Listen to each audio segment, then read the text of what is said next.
on this path had to be done. But eventually, Lord Void's world would come to be such that everything was either clean or gone. Everything that was not perfect and was beneath their god's notice would be wiped away.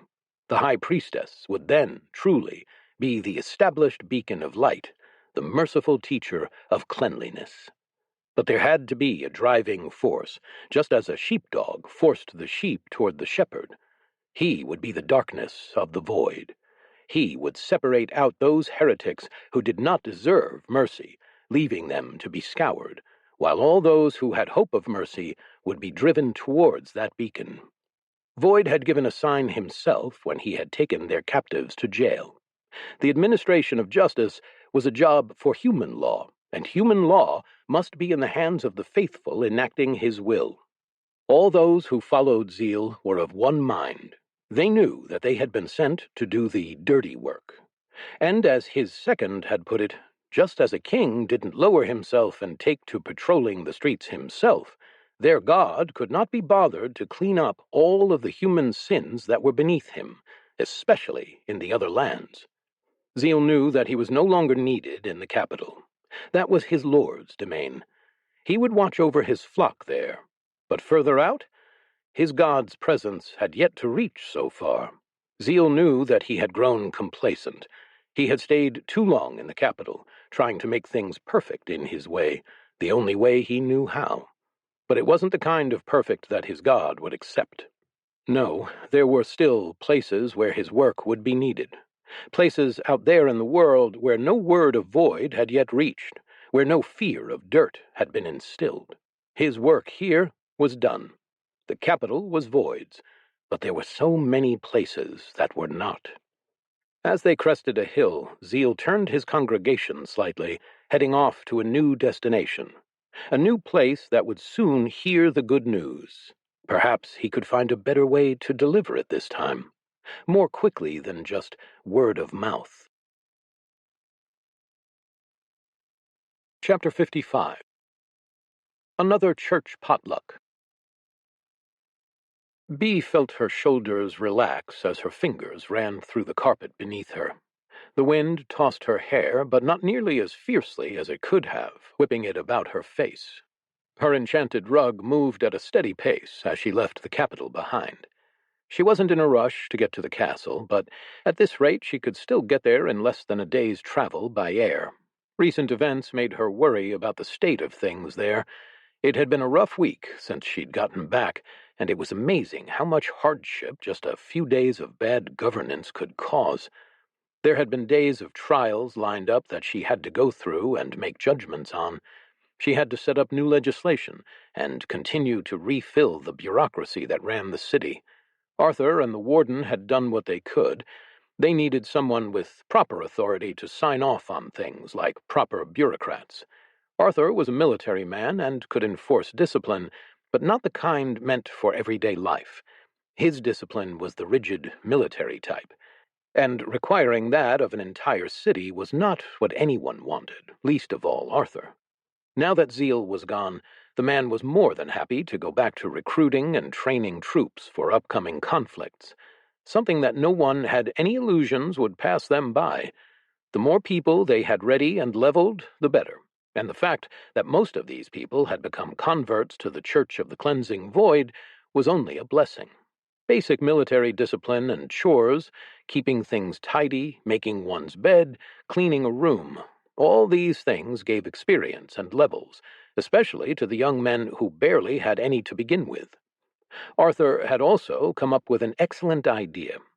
He had proposed getting people access to their systems and sending them out for first-time monster hunts, provided anyone they helped was willing to sign up for a year. So many people who hadn't had that access were suddenly flocking to them. The warden and Susan worked closely together, and Bee watched Harold leave within a few days to go on his own missions. She hadn't bothered to ask about them. Still, it was good to see the man doing something he was actually qualified for, instead of being promoted above his abilities. He seemed happier, too, though maybe he just wanted to be away from the capital. She talked to the warden about Harold's future, and they both agreed that Harold would not be his replacement. He was nonetheless a competent spy, if not a great leader. So she had both Susan and the warden work towards using him the way they should.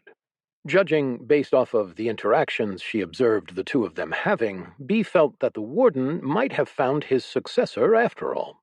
He just might have to promote her from outside the organization.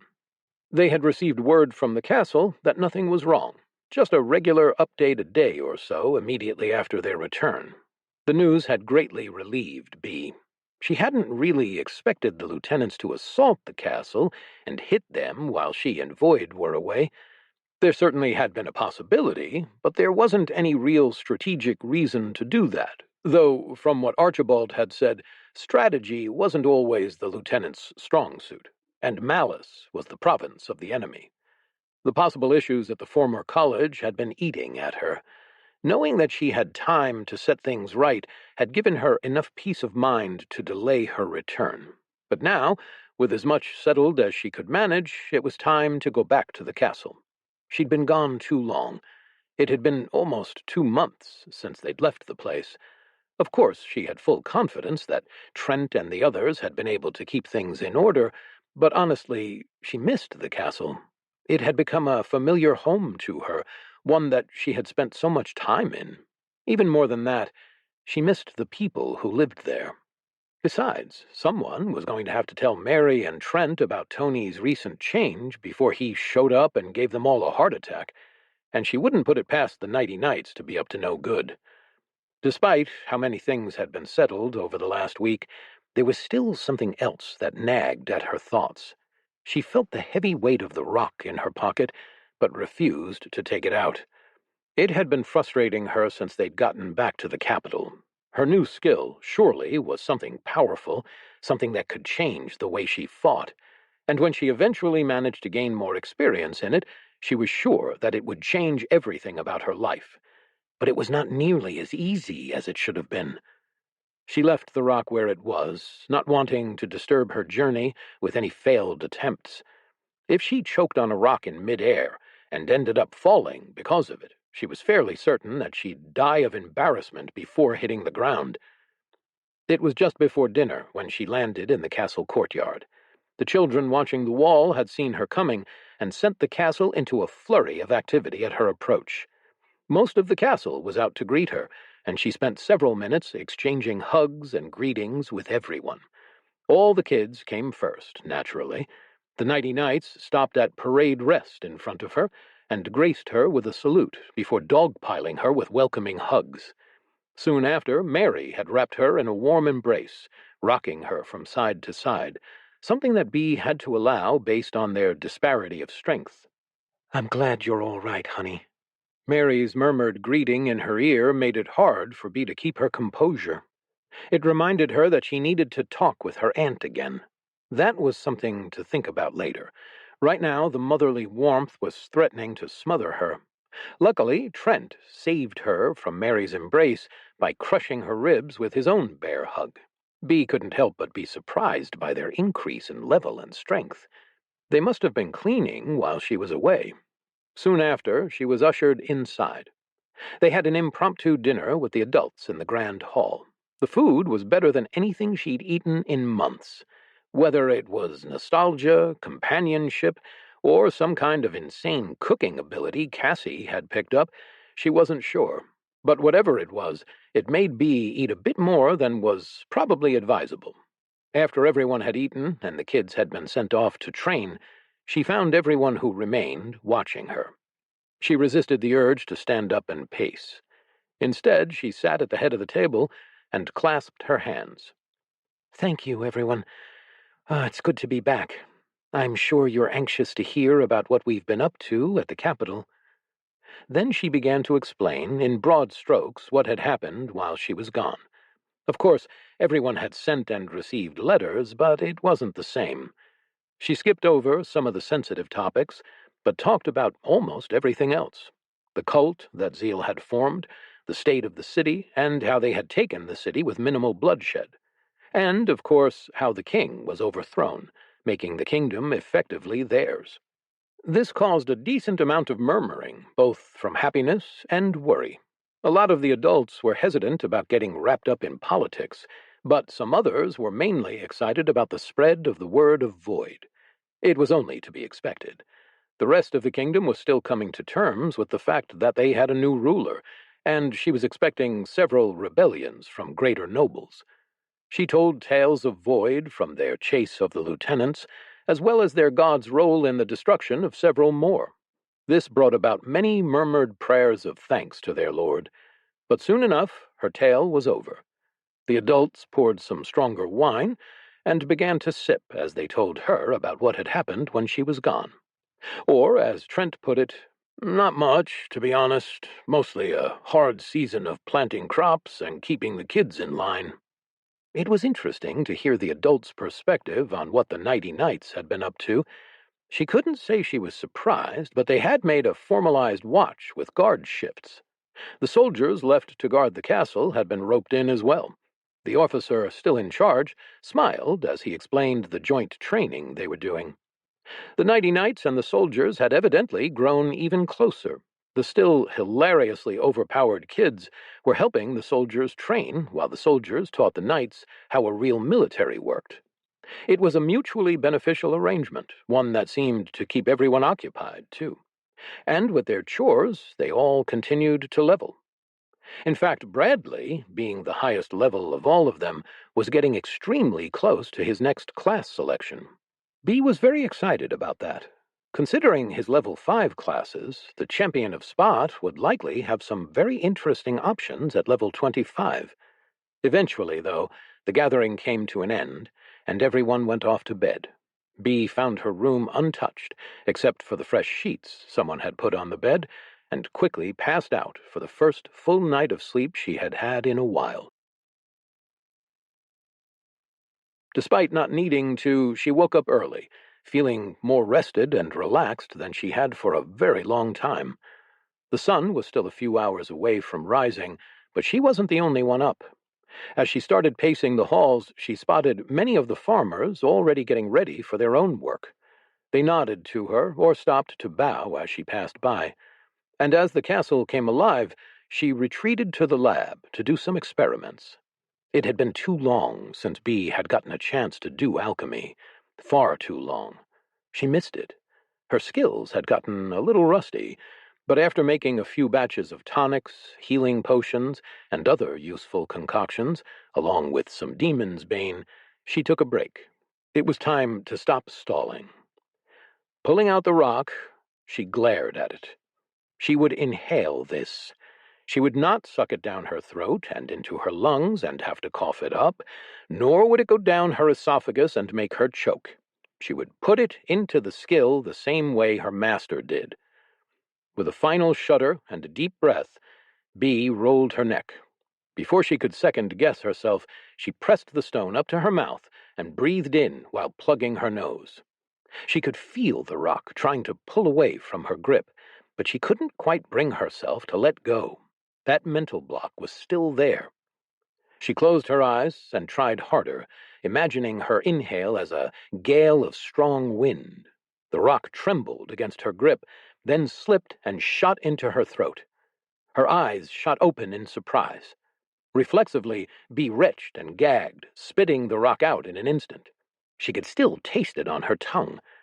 As she thumped her chest a few times, she glanced up to see Miranda standing at the door, staring at her strangely. Bee? What are you doing? Miranda asked. Bee looked at her friend and grimaced. Her voice came out a little hoarse. I'm trying to use my new skill. It looks like you're trying to inhale a rock, Miranda said with a quirked eyebrow and a smirk. Bee groaned. Exactly. That's exactly what I'm trying to do. It's stupid. She tossed the rock onto the table in front of her with a soft clatter and returned the smile. It took Bee a while to recognize Miranda, but she was a lot closer to the confident girl who had welcomed her to the farm all those months ago. That Miranda was unquestionably the more skilled and experienced alchemist at this point likely helped her confidence a lot as well. Not that Bee wasn't good, but she just didn't have the time to dedicate to the craft with her other responsibilities. Ever since the siege, Miranda had changed. Not a lot at first, but as if tempered by the pressure of supplying critical munitions to protect her home for days on end, the insecure girl, too embarrassed to admit that she didn't know how to read, had been discarded. Miranda came and leaned against the counter with an obviously suppressed giggle. Really? That's some skill. What's it called? Bee rubbed her face. It's called Void's Breath. I'm supposed to be able to inhale things the way Void does and store them. At least, that's what it feels like. Oh! Miranda raised her eyebrows in surprise. So, what's stopping you? Well, you try inhaling a rock. It's not so easy to do. What if I choke? Miranda laughed. Well, maybe we can find someone to help with that. Quickly, she led Bee out of the lab.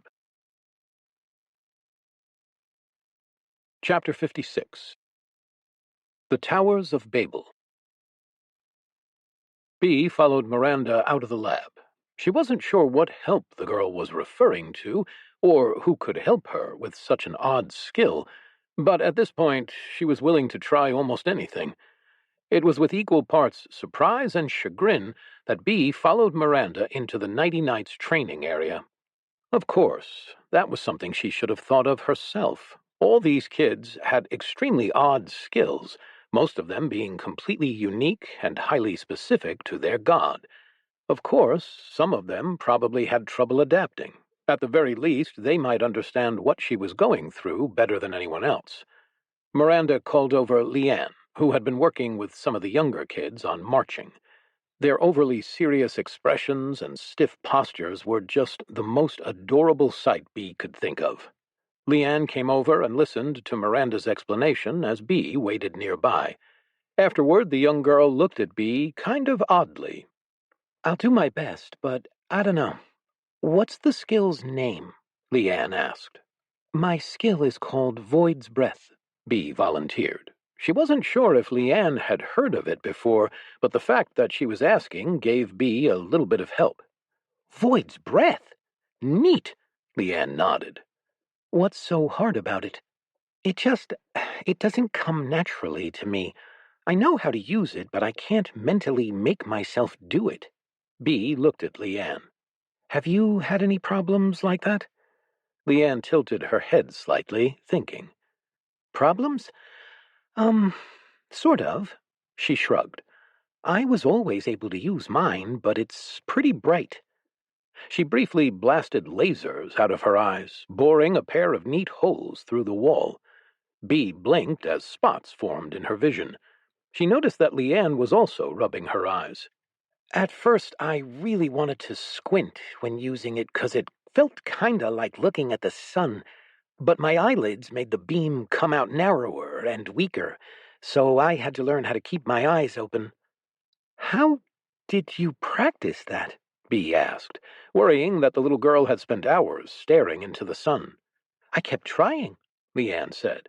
But it did help if I was in bright light already, so it wasn't such a big difference. Bee frowned. That made some amount of sense, but she was struggling to think of a corollary for how it would help in her case. Eventually, she just shrugged and asked directly, Do you think something like that could help my situation? No, I don't think looking at bright light will help you, Leanne answered. Miranda smacked her sister's shoulder, and Leanne just giggled. Kidding. But maybe you should do something smaller than a rock, something you can actually inhale without it being too bad. That made sense. Bee felt a little stupid for not thinking of it once again, but it should be pretty simple to do. Leanne brought them over to a water barrel that the kids had been drinking from and gave Bee a ladleful. Try to inhale that. If you accidentally breathe in some water, it should be pretty easy to cough out. Better than a rock. You are wise beyond your years, Bee told the little girl, who just smiled. Thanks. And I'm not even the youngest kid around anymore, Leanne said with a grin. Miranda rolled her eyes. Tell me about it. I was so happy when you were born. Bee just shrugged, not being able to relate to their experiences. All right, fine. I'll try this. She took a sip of the water to steel herself. Yes, it was just water. It wouldn't be that big of a deal, right? After a final exhale, she breathed it in, focusing on the skill halfway through. The water began to move, shooting toward her mouth in a stream. As it went, Bee stared it down with trepidation. For a brief instant, her focus waned, and she bent over, coughing. Miranda thumped her on the back. "You okay?" "Fine," Bee choked out. She had spit out a bit of water, but not all of it. The rest was inside of her. Not her lungs, either. Inside a space she could see with her mind's eye. Suddenly, she could more acutely sense the space her skill had granted her.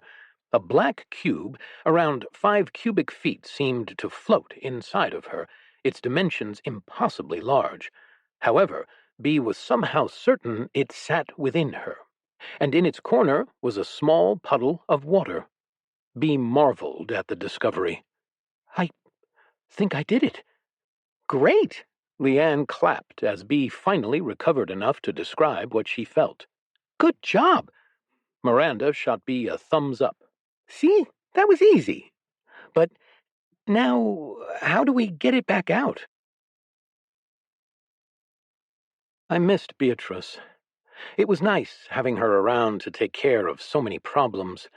Without her, so many people suddenly came to me for help. I liked helping humans, of course, but I was much happier just cleaning the city. When the petitioners came in, though, someone had to talk to them, so I stood in for Beatrice. Not that I manually handled all of them, but I watched and would sometimes help with the requests. And help I did. At one point, some of the innkeepers brought up a concern with overcrowding. Apparently, they had been quite enjoying an excess of people staying at their inns due to the invasion and other conflicts abroad. However, many of those people were running out of coin, yet were still unwilling or unable to leave the city. The innkeepers weren't sure what to do about it. Finally, I saw something that could really be fixed. I abandoned the rest of the petitioners to Arthur and the warden's tender mercies. I had faith that they could handle the job, but they were usually a lot less sympathetic than Beatrice was when hearing out the people. Hence why I'd stuck around. But now I left them to start on my latest project. Honestly, I would have liked to put the finishing touches on the sewer system, but for the most part, everything worked. All the waste was washed out of the city into massive underground reservoirs I'd carved out of stone. That would last for hundreds of years, and I was relatively certain I had made it so they wouldn't pollute any of the fresh water that I had piped in either. Every house had at least easy access to a nearby well, even if most of them didn't quite have running water yet. But that was something that people were figuring out for themselves as fast as I was. I was no longer the only one working on plumbing. In fact, I could barely compete with the hundreds of people now in charge of maintaining and extending the water piping that I had started. As a matter of fact, some of them had even been taking a particularly specific class, Plumber of Spot. On top of their classes, they were learning techniques that I taught them and expanding on them. Between that and their skills, the city's plumbing was developing quite nicely. Maybe next I would work on getting everyone electricity. But first I needed to expand the city a little bit. That was a pretty big undertaking for such a large city, and I wasn't confident in getting it done quickly, not to mention where we'd get all the materials. That meant this next project of mine would have to stay outside the walls. I wasn't entirely sure how to do it, but maybe having a secondary city growing off to the side might work. Clearing and leveling some land nearby was relatively simple. It would have to be protected in its own right, but using a lot of the excess stone I had saved up inside my dustbin from the sewer project, I started to lay down blocks. This would be a type of building that I didn't think many people had seen. The tallest building I'd encountered so far was about 5 stories tall, unless you were counting the castle, which was a bit of a special exception, a structure meant to be unique. If I wanted to minimize the footprint of a building, it made sense to just go up. By the time I had added the 10th story, people had begun to take notice. I had drawn a crowd of people watching from the walls, and more who had made a pilgrimage out to the work site. I had to set up walls to keep them back so they weren't in danger in case a stone fell or anything like that. But even with that, the crowds of people watching in awe as I built my tower blocks ever higher motivated me to be a little bit more precise than I normally would. I adorned the building with some additional features and decorative flares. Between the odd cutouts and occasional terraces, the architecture started to get a little elaborate. Around 30 stories, I started to realize there was going to be an issue with the building swaying in the wind. To compensate, I started to leave room for a specially shaped reservoir full of water, such that when the building tilted slightly, the center of mass would keep it in place and upright. It took a long time for me to crunch all the numbers, but eventually I got it right. At 50 stories, I stopped. This would probably be good enough. I started going through and carving out all of the necessities in each room. The layout was fairly simple. Each had a full suite of 2 bedrooms, a living room, a kitchen, and a bathroom. Dozens of the units stood spaced out on each floor. I wasn't able to furnish everything, but I could get most of the basics done, like counters and toilets and things like that. The plumbing was already done, but of course I hadn't hooked it up to anything. I could let someone else take care of that. I was sure that the plumbers would be thrilled to take on that task, and I didn't want to crush the burgeoning industry just yet. This process took me most of the afternoon, after which I began building the second skyscraper next door. This time I had a much better understanding of what I was doing, and was able to make it up to 55 floors. Although another thought struck me: how were people going to get to the top? I had installed an incredibly long, spiraling ramp in the center of both buildings, instead of stairs, obviously, but that did seem like quite a distance for humans to climb. Realizing my oversight, I went back in and started adding elevators to both buildings. They were all mechanical, so they could easily be powered by magic or maybe some hard work if necessary. Now people would be able to get to the top without running up literal miles of ramps. When I finished the third tower the next day, Arthur came out to ask me what I was doing. After I explained to him my plan to house people out here, he seemed to take quite an interest in it. He even offered to help organize people and develop infrastructure around the buildings. It was quite nice of him. I decided to build a few more of these. Then I would maybe start thinking about putting up another wall surrounding them. However, I was a bit surprised by who Arthur brought me as some of the first tenants for my new buildings. It wasn't just the people of the crowded inns that came, but also merchants and nobles and other people who had significant amounts of money. Evidently, they liked the idea of being up high and having a nice view, and they were willing to pay a lot for it. It wasn't entirely the point of my endeavor. Arthur explained that we could use the funds to help the rest of our citizens. Also, I had apparently made plenty of rooms for everyone, so it wasn't like they were kicking anyone out. It was just a matter of getting a bit of extra money out of the place. I counted it as a success overall. Chapter 57. Wayward Son.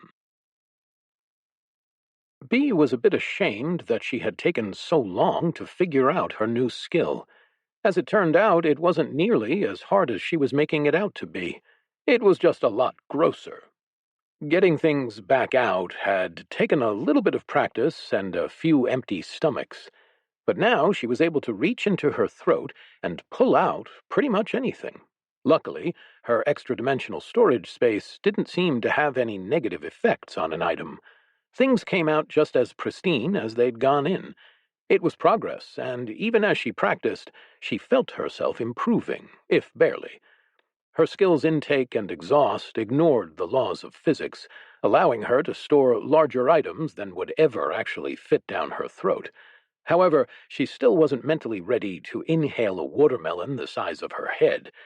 For now, she contented herself with holding things like coins or other small items.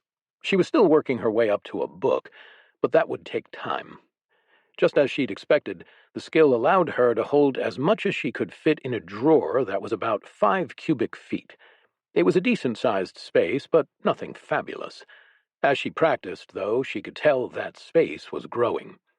The only real issue was that she had to keep her storage under 80% full. Otherwise, she felt like she had just stuffed herself at a feasting table for 3 days straight. But if she kept things to a more reasonable amount, she felt fine. However, past all that, there was something else, something more. She just knew there was something more to the skill. She could feel it, and there were some hazy instructions in her mind to help her along, but she just couldn't grasp what they meant. Not quite yet. That was fine. For now, she contented herself with practicing. The unfortunate thing was that there weren't that many items small enough for her to fit in there. After a bit of deliberation, she ended up filling it with alchemy equipment and potions, so that she'd never be without the ability to heal poisons or other things her skills didn't cover. However, she was still hesitant about what she was attempting to swallow, so no explosive or otherwise dangerous alchemy concoctions went past her lips. Eventually, she might work up the courage to do it, but for now, with her limited experience, it just felt stupid. It had taken her a week to learn how to use the new skill, but she considered it time well spent. However, she did have to neglect a few things to get it done. Instead of returning to the capital, like she should have, she sent along a message to let them know about her delay. Hopefully, things would be fine in her absence. After all, being able to use all of her skills effectively was part of being a good high priestess. She would be doing her master a disservice if she didn't allow herself time to practice. But even after she had gotten a rough grasp on the skill, she stayed for a couple extra days, seeing to the castle's business. Thankfully, she found that there wasn't even much need for that. Mary and Trent had the place well in hand. So, really, she ended up talking to all of the people she had come to love during her time here. The old farmer Samuel and the crone Gertrude were here, along with so many of the Nighty Knights. The kids just demanded to hear about Void's exploits and her comparatively small role in them. She had taken to spending time with them in the orchard, telling stories and playing tag among the ridiculous fruit trees that her master had planted for the castle. By now, the saplings that had been planted several months ago were the size of 500-year oaks and bore a full harvest of fruit every week. In fact, the castle was nowhere near able to keep up with the sheer amount of fruit. They did their best to keep any from littering the ground and had evidently recruited a number of livestock to help pick up any leftover fruit. It explained the comically fat pigs she'd spotted around. Their skin was kept absolutely pristine. The trees were almost as ridiculous as the rest of the animal situation. Several of Cliff's pups had grown into mostly mature wolves, but they definitely missed their mom. And, evidently, they'd found a surrogate, much to a certain cat's displeasure. As Bee wandered about the castle, she'd occasionally see the cat padding about with the wolves in tow. Occasionally, one would get a little too playful with the comparatively tiny feline and earn itself a scratch on the nose or a nipped ear. But the pups didn't seem to mind one bit.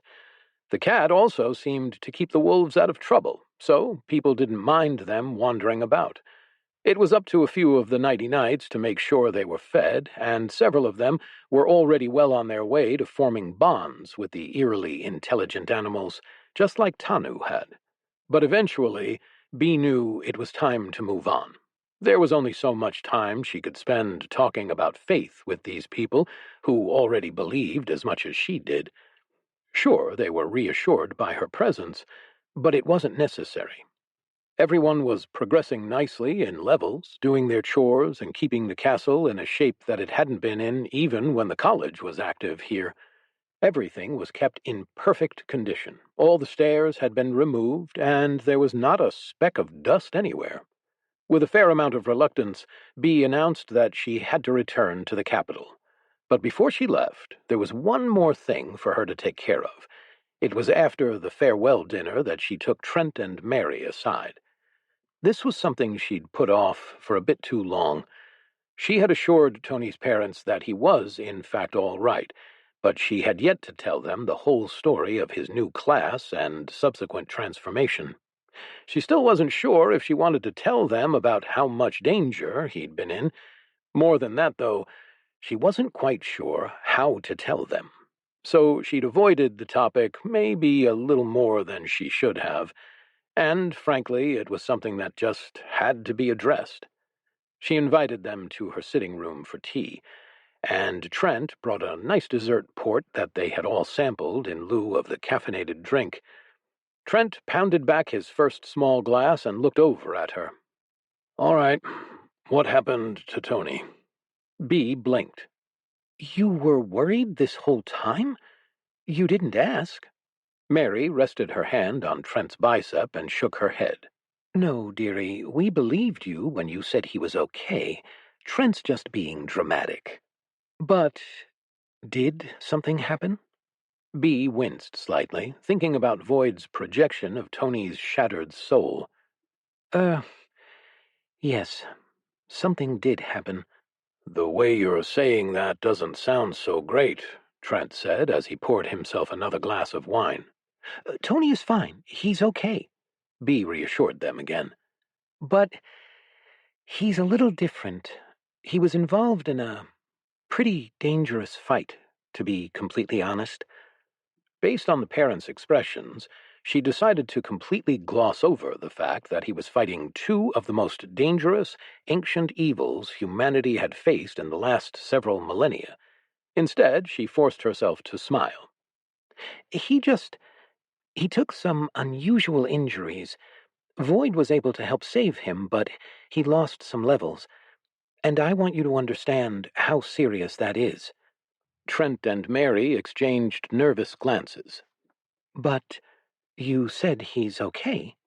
"He's okay." Bea nodded a little more confidently this time. "He's fully functional and will make a complete recovery.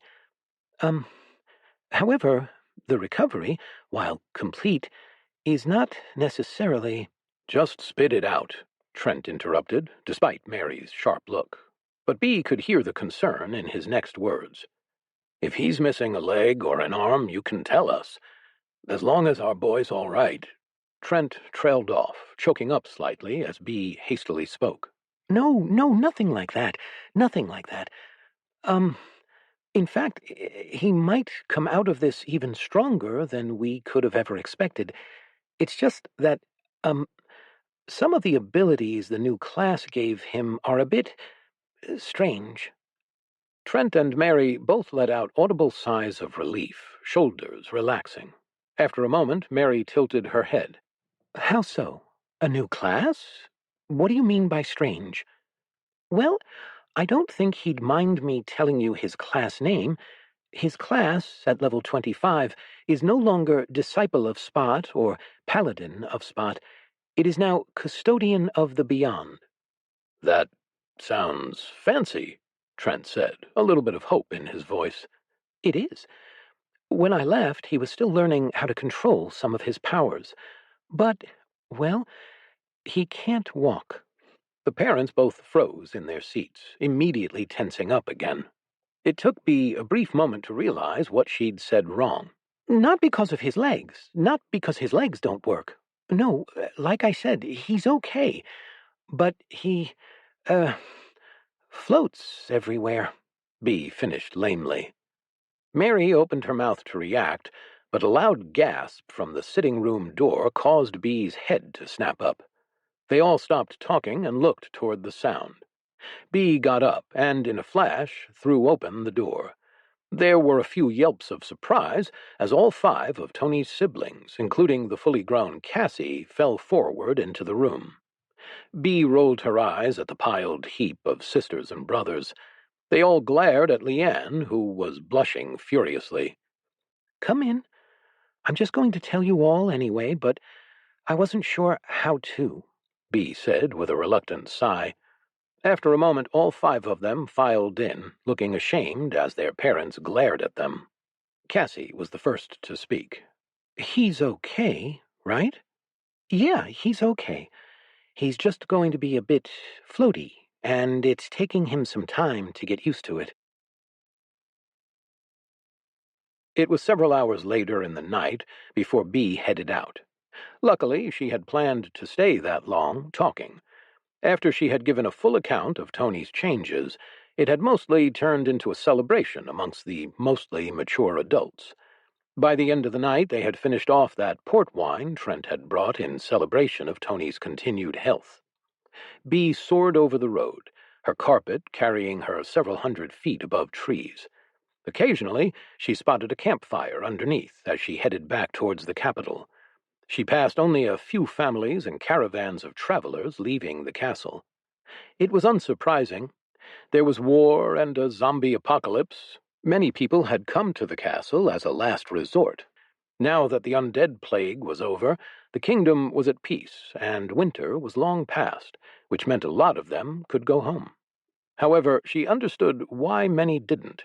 The castle was amazing, and for those who had moved their whole families, there was likely nothing but a burned-down house and overgrown fields to return to. No, she could understand why so many chose to stay in the castle's land of abundance. Only those who were looking for the rest of their families or didn't have a reason to stay had left, and that was just a handful. They left in groups of 2 and 3, depending on their eagerness to move on to the next part of their lives. She would have liked to bring them with her directly to the capital, but it just wasn't feasible. She couldn't protect them all on the trip. Besides, she was needed elsewhere, and didn't have much time to spare. There was only space for one on the flying carpet. But, just in case, she scanned for dangers along the roads, making sure that a few of the more aggressive animals were encouraged to give these people a wide berth. Soon enough, the capital was on the horizon, and a familiar dark speck rose from some unfamiliar buildings and headed her way. Chapter 58. It's free real estate. As soon as I felt my favorite human approach, I abandoned my latest project and soared up high in the sky, locking onto her position. I took off as fast as possible, without shattering the windows, leaving a slight roar in my wake. As soon as I pulled up in the air beside Beatrice, I excitedly started explaining my most recent project. I didn't even bother projecting anything with just the two of us. It was much more efficient for me to just explain in my normal, excited language of beeps. Beatrice understood it better than anyone. I told her about my newest creations, the skyscrapers that I made, and how they were going to fix all of the city's problems. After the first ones, I had toned down the ostentatiousness a little bit so I could make them more quickly. And because of my efficiency, it was very possible that literally the entire city would be moved into the new buildings soon. Only about 10% wanted to move at first, but that changed once I massively increased the number and variety of housing options. We had to slow down the move until businesses could also move, or more shops could open. A half-completed wall ringed the new clusters of sky-high buildings I'd built. I had started working on constructing the wall so that this new development would also be protected, and then I added very nice, high-throughput passages between the two burgeoning cities. As we neared the construction site, I immediately guided an amazed Beatrice down toward a group of people below. It was composed of the humans I'd been working with, along with plenty more who had gathered as well. I quickly noted that Beatrice was back before we shot off. Her arrival explained the larger crowd. They seemed just about as excited to see her as I was. Many of the military stood at parade rest in the center of the palace courtyard. On top of that, most of the people central to the city's management were standing around chatting as we approached. It was clear that they hadn't seen us yet. The second we reached the limits of their detection ranges, they all stopped talking and looked up at Beatrice, and we soared in from the sky. The soldiers snapped to attention as we landed, and she stood up off her carpet. She gave them a salute of acknowledgment, to which they all responded in kind. But before Beatrice could so much as open her mouth, her aunt came running out of the crowd. Bee was a little overwhelmed. She hadn't seen her master so excited in a long time, and trying to understand its flurry of beeps that blurred into one another had been a little bit taxing. Still, she was glad the housing situation was fixed, even if her master may have also crashed the housing market for decades. Everything she knew about real estate and business suggested that the new buildings would have far more effects than intended. Hopefully, there wouldn't be too many issues with the bank and people not being able or willing to pay their loans on mansions. When she found out that a lot of the housing Void had made was simple and unique, she relaxed. Maybe the mansions would still hold their value, and there wouldn't be too much economic turmoil. It would have been better if her master had been able to build them slower and with warning so that people could adapt to the sudden change. But she wasn't going to look a gift horse in the mouth, as this really would solve a lot more problems than it caused. Probably. When they touched down, Bee wanted to talk to a lot of her advisors and see what work waited for her. Well, wanted might have been the wrong term, but she was certain there was plenty that needed her attention. But before she could move, she was interrupted by her aunt, throwing her arms around her neck and squeezing her so tightly that Bee had to push back to breathe. "Oh, it's so good to see you, Beatrice," her aunt exclaimed. "Now I'm finally getting an understanding of how you flipped the mansion so fast. It was incredible. What an amazing ability to understand the market. Your father will be so proud." Bee looked over for help, but Arthur and Susan just smiled from the side. Meanwhile, many of the other important dignitaries and people waiting to greet her looked slightly uncomfortable. She tried to gently pull her head away from her aunt, who held it against her chest. It would have been simple to push away from the woman, but she didn't want to risk hurting her with excessive force. "It's nice to see you, too, Air." Her lungs cried out in relief as her aunt pulled back. "Oh, sorry, Beatrice. I was just so excited to see you. We really should catch up as soon as you have a moment. We have so much to talk about." "Right." Bee cleared her throat and looked around. As embarrassing as it was, Aunt Bella was probably a great person to go to about this skyscraper business. "Just let me handle things here. We can talk in my office. When Lord Void built that first tower, I was just so excited," Bella began to explain as they walked. "But then Arthur and his other people wanted to do something silly, like put all the poor people in it. Who would do that?" Bee winced. Her aunt's blatant elitism threw her off for a moment.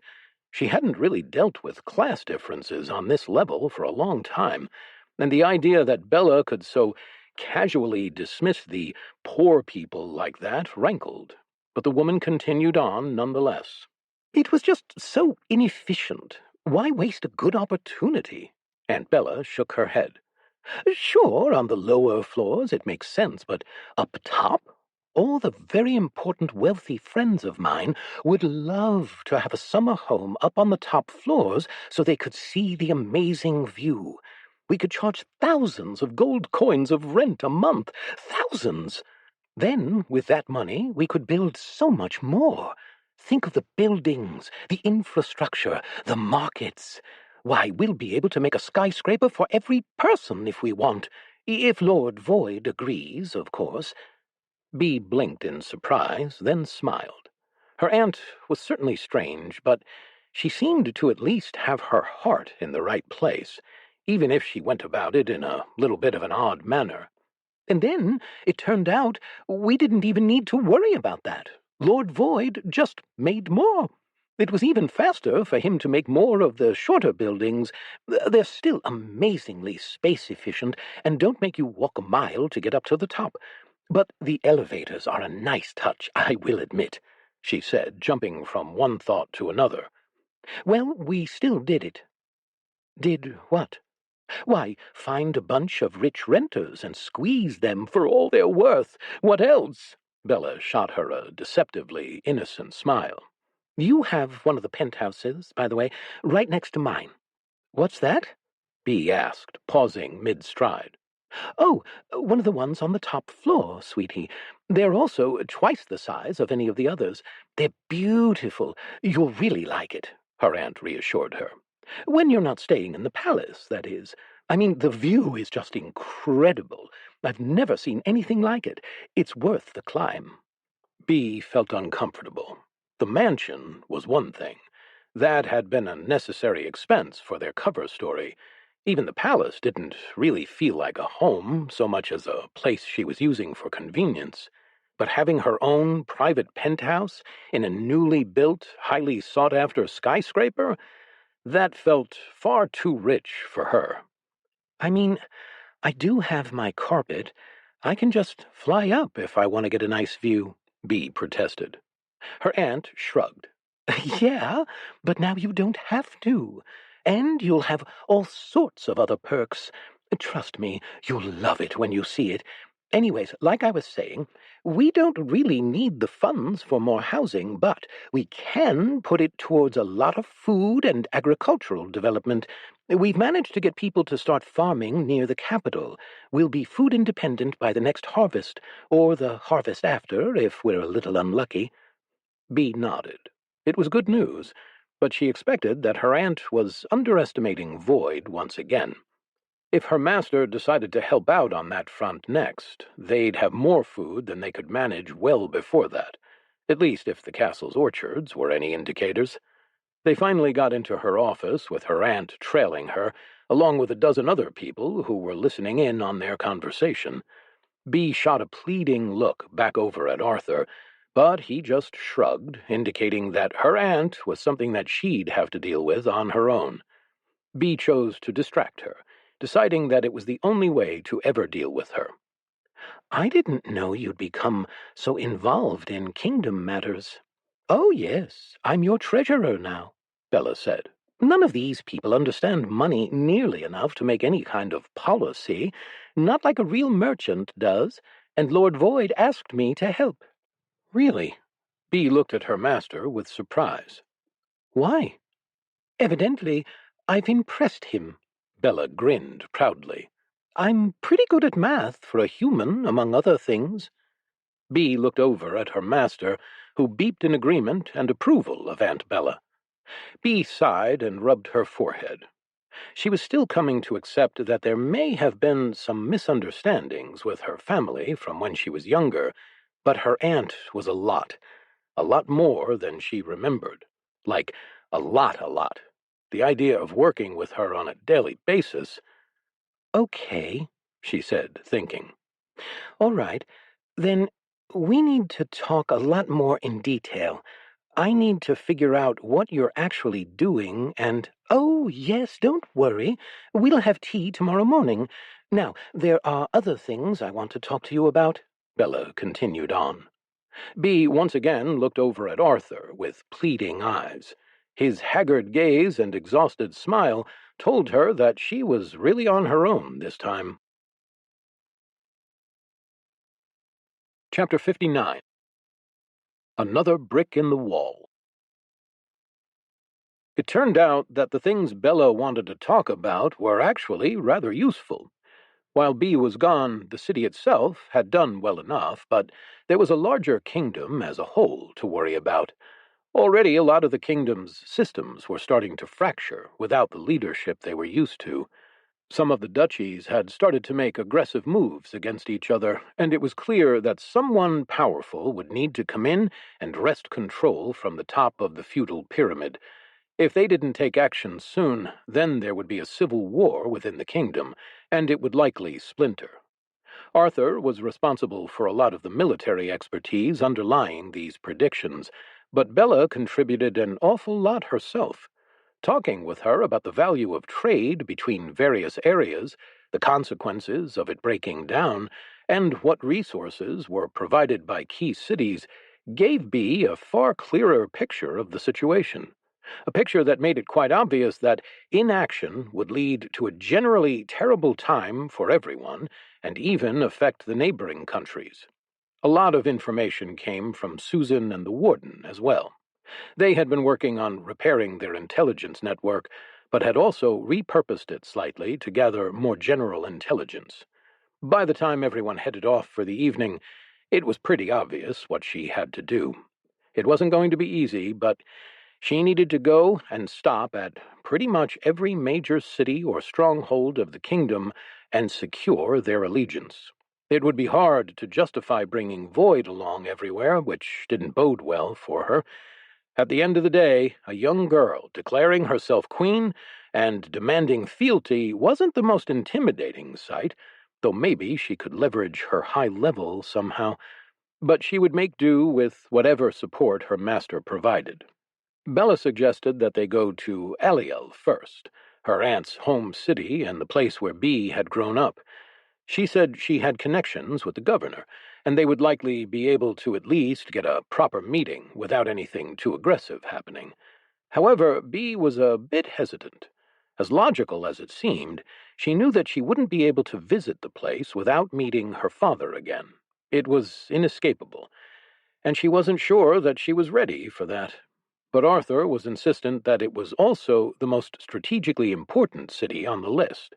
Its close proximity, huge population, and bustling port all made the city valuable to keep and dangerous to lose. The capital itself was landlocked, but this city was not. Keeping access to it would give them the ability to move troops around their country much more quickly, even more so if they could maintain the kingdom's navy.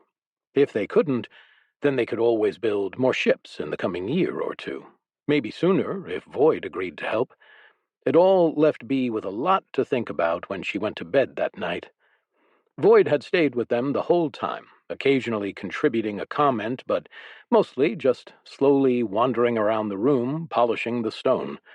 She was certain that her master had more important things to do, but she was grateful for its company and support. It seemed that her master had missed her just as much as she missed it. As she lay down to sleep, the list of things to do sprawled before her. Not just the things she'd heard in the meeting, but also other matters she'd brought back from her own trip. A few of the people who were living at the castle were quite ready to go home. Not many, but enough. The kids, their mothers, and even some of the soldiers wanted to return to the capital. She had agreed that they could put together a traveling party and escort them back. She sighed. Her brief vacation was officially over. There were just so many things she needed to do tomorrow, but she pushed them all out of her head and closed her eyes. Hopefully, she'd get one more night of good rest. As she drifted off to sleep, she heard a slight whirring. The blankets shifted around her, seeming to tuck themselves under her chin comfortingly. She smiled. I stayed around Beatrice until she had fallen asleep. It was good to have her back, really. And not just because it meant I could leave the administrative things to her, either. I hadn't realized quite how much I enjoyed tucking her in at night. But now I had plenty of other things to take care of. If we might be leaving the city for a while, then there were some things that I wanted to finish up beforehand. First and foremost was a project that had taken me several days to even get as far with as I had. My pace was slightly disappointing, but with the scale of it, well, a bit of extra time was expected. The wall around my skyscrapers needed to be completed. Building the buildings was easy, but the wall? That I had taken a little bit more time to perfect. I didn't want to rush it and leave it vulnerable to concentrated attacks. It had to be at least as good as the one we'd built around the castle if I wanted any peace of mind. That's not to say that the buildings themselves were weak. I'd made them built to last. But if someone like Daedalus wanted to tear them down, there wasn't much I could do to stop that kind of power and still build them efficiently. Hence why I wanted to focus on the wall. I had fixed the center of every stone I had used, aligning their internal and external structures into perfect lattices. They would take impacts from any direction without cracking. I carved them so they slot together seamlessly, their cores interlocking. I even covered them with my sealant so that no weathering would take place. Even I would find it extremely hard to even scratch the wall. But this all took time and very careful planning. I'd even leveraged my dustbin to improve the rocks further. I ran some tests and figured out the optimal amount of time in my dustbin. Just 3.14 minutes inside improved their strength by a massive factor, changing their structure to make it even more stable and orderly. It also let me shape them more easily in some cases. It took a lot of focus to mass-produce them, but then the end result was worth it.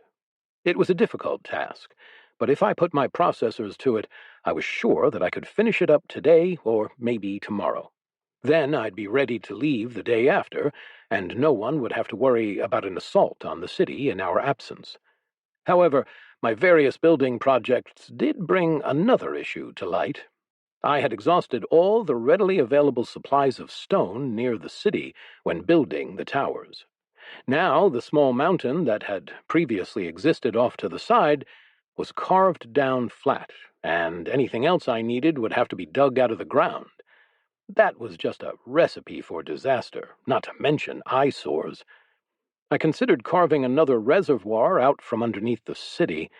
Still, there didn't seem to be a purpose for one, not with the waste and water taken care of. And honestly, I was getting a little bit concerned about damaging the structural integrity of the ground. With what I'd constructed so far, I'd be fine, but I didn't want to push it too much. So I had to transport stones from a long way away. Worse, I had to work with a few at a time if I didn't want to risk overdoing it in my dustbin. The few times I had left stones in for too long, they became almost impossible to build with. Either they transformed into solid crystals, or they became strangely insubstantial, like projections that my claw would pass through. A few even exploded violently the second that I took them out of the dustbin. It was less predictable than I liked. As I worked with these rocks, a lot of the convergence of the faithful skills helped me out quite a bit. Jewel cutter skills helped me maintain the crystals, and stonemason skills helped me pick the best and most complete rocks to save time and energy. Soon enough, I was able to quarry them away with a simple activation of a very basic skill. That didn't involve taking too much energy, and I was able to carry 10 times my usual carrying weight with my claw, thanks to many of the manual labor classes, their skills stacking on top of each other. It made everything much quicker and easier, but still there was just so much to do physically. I worked late into the night until the sun was peeking over the horizon. As its rays reflected off of the polished stone, I evaluated the beautiful wall that I had almost completed. I felt satisfied. It was good enough that I could leave if I needed to, but not quite as good as I would like. There were a few more finishing touches it needed. I checked in with Beatrice to see what she had to say. Maybe, if she was going to stay and work for the day before we headed out, I would work on adding some of those guard towers that I planned. Now those would be a sight to behold. I had a few crystals that would make excellent decorations. Chapter 60. Diplomacy. I had more than enough time to finish the wall. We didn't leave the next day, or even the one after that. There was apparently a lot Beatrice had to take care of, which was fine with me. I even had time to add decorative filigree on all the crenellations along the wall, as well as those towers made of perfect crystal. They each rose 50% higher than the wall. There were also a few custom additions requested. At Arthur's suggestion, I mounted massive siege ballistae and trebuchets in an alternating pattern every 20 yards. That would allow excellent point defense from any portion of the wall. I also made sure that the ballistae could aim up in case there was any sort of flying attack. We would still be vulnerable to something coming directly down from the top of the city, but for now that was okay. I'd add defenses that could deal with that in some other way. A way that wouldn't result in ballista bolts and trebuchet rocks falling back into the city. I was just contemplating adding more color to the wall when Beatrice found me. Evidently, it was time. Sadly, we weren't flying because there weren't enough people in the delegation who could fly. Arthur was also coming along with a contingent of 1,000 soldiers, which was not enough to take the city, he claimed. At least, not on their own. I had my doubts about how much everyone had been leveling lately. Their main purpose was to prevent any sort of attack from being successful against us. As for our other companions, we had a few. Beatrice, of course, was coming, and so was her Aunt Bella. We left behind Susan, the warden, and Tony to take care of things in the capital. In fact, Tony had a voyage of his own to embark on. He had organized almost all the people in the capital who wanted to go back to the castle. We deemed that he had regained enough control over his powers and surprising new combat abilities that he, along with a company of soldiers, could make the trek himself. According to Beatrice, it would even kill two birds with one stone if he escorted people back as well. That obviously wasn't the only reason he wanted to go, though. Beatrice had told him how much his parents and siblings missed him, and Tony felt that it was time to return home. Susan and the warden would maintain order in our stead. Harold, though, was coming with us. Beatrice wasn't exactly ecstatic about that, but the warden assured her that Harold would be excellent for maintaining our contact with any sorts of agents or information brokers if we needed them. He could help us learn about what was going on in the city while also accomplishing a few missions of his own. It took a bit of convincing, but she agreed. "I don't think it's necessary," Beatrice argued. "Even if something unexpected does happen, we are more than prepared." "Better to be safe than sorry," the warden replied. "He will not trouble you, I promise. Besides, he has his own missions to complete in the area as well, ones related to that demon-worshipping group you mentioned." Evidently, the warden had been hard at work digging into that particular matter. Unfortunately, their network hadn't managed to come up with anything yet. It was a little worrisome. They weren't our only options for information, but they were some of the better ones. Archibald and Daedalus were also tracking the lieutenants down. Still, the dragon obviously couldn't go into the city on a stealth mission, and while Archibald was certainly a capable fighter, his knowledge of the current world and its customs was certainly lacking. He might not be able to blend in well enough, and certainly didn't have the contacts to get any sort of real information. Still, things seemed to be under control for the most part, and before long, our little diplomatic party was underway. I mostly flew ahead, improving the road as we went to increase our travel efficiency. But I had done this enough that it was a half-hearted effort. Not to say that I produced anything but high-quality work, of course, but it required less than 30% of my attention to create a perfect cobbled road, leveled, gradient-textured, and sloped to prevent water from pooling on it. Each one would last, by my estimations, almost 2,000 years of standard wear and tear. No one was exactly surprised by this, since most of the soldiers had gotten quite used to my little projects, except for Bella, who was appropriately excited. "Think about it. All the potential money we can save on shipping. We just need a network like this throughout the entire kingdom." Her enthusiasm did make my bristles puff up a little in pride. It was always nice to have people appreciate my work. At some point, once we had enough time and stability, I fully intended to build more roads. I could connect all the major cities, probably the entire kingdom, too. It would just take a bit of time. Of course, roads weren't the only way to travel. Maybe I could work on improving transport in other areas as well. But judging based on how excited Bella was, this would do a lot of good for a lot of people. At the very least, it was an easy way for me to help out and bring a bit more order to the world. They went back and forth a bit about monopolies, caravans, fluctuations, and reductions in the costs of goods, and other such economic stuff I didn't have much interest in. But at the end of the day, it sounded like nice roads were an overall net good. During the night, I explored the area around us, wandering through the forests while still keeping within the microphone range of the camp so that I could hear anything going wrong. But this left me a large enough radius to find some pretty cool things. There were a few caverns. I tidied up plenty of shrubs and trimmed overgrown grasses. I even met a bear and her cubs. She was not exactly very polite, especially considering that I was cleaning up her home. Still, she was fine once I gave her some space. I also found some strange magical energies coming from a small circle of mushrooms.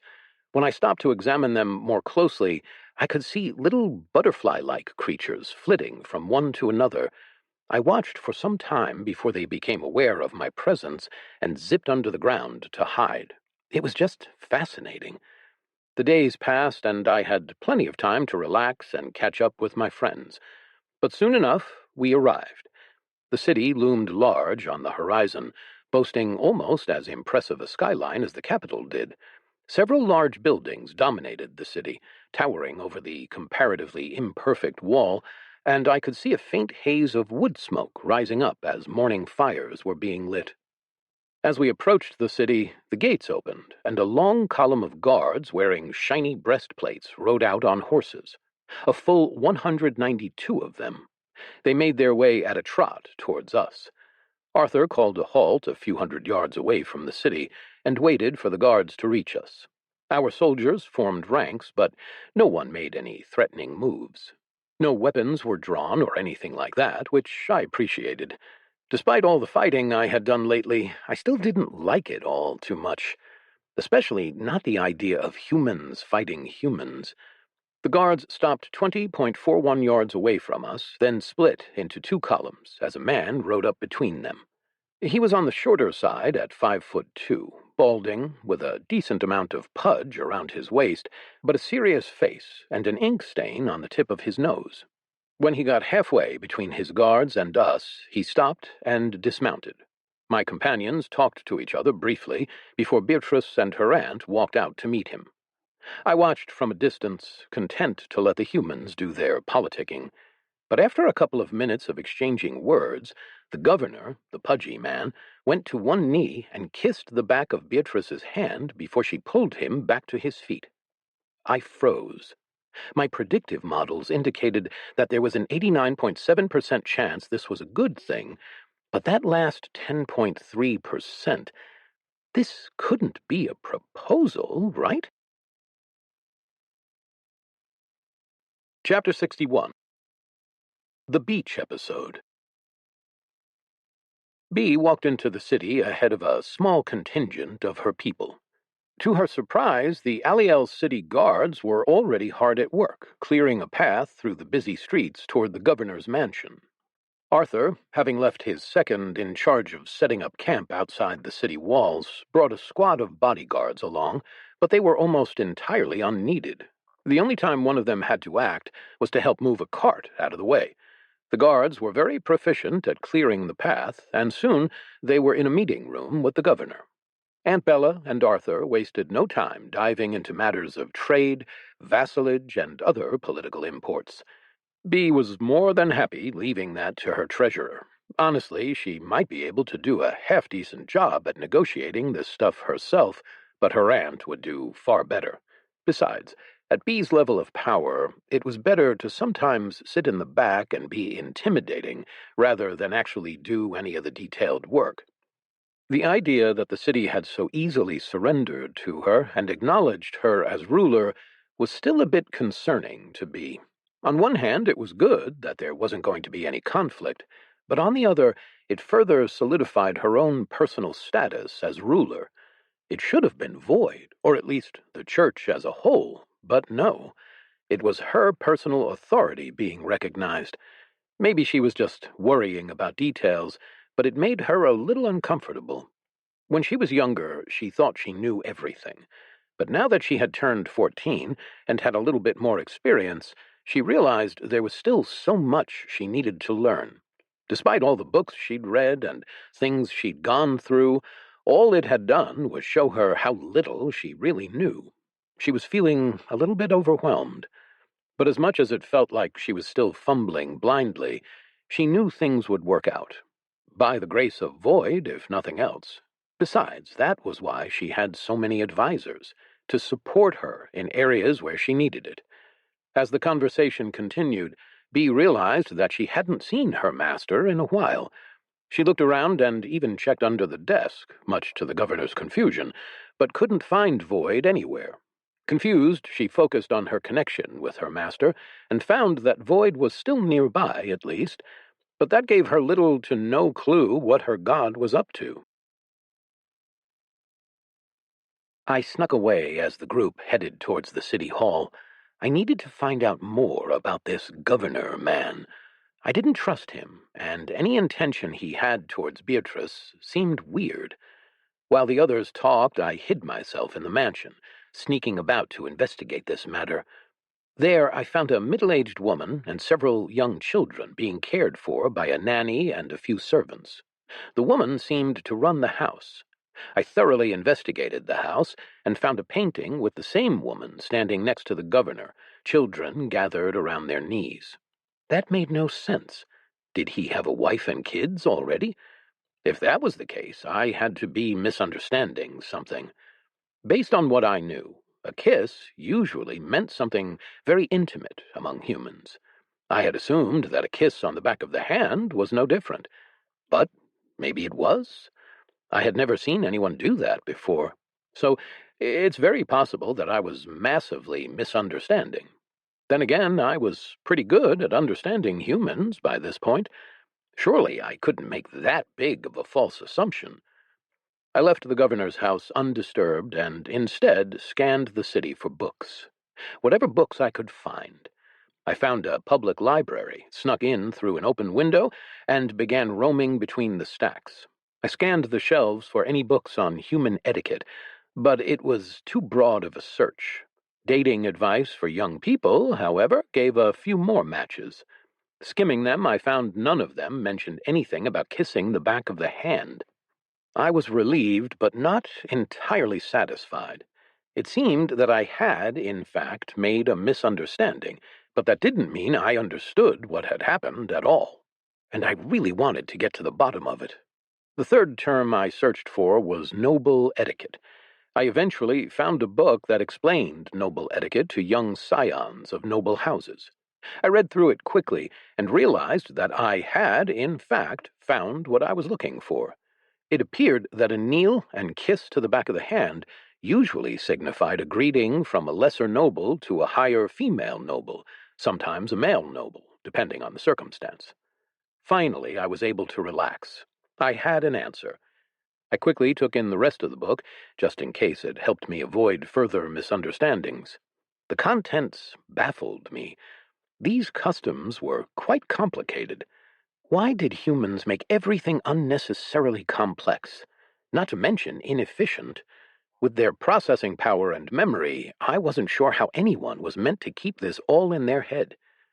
Well, at least that was done. My mind at ease, I left to go explore the city.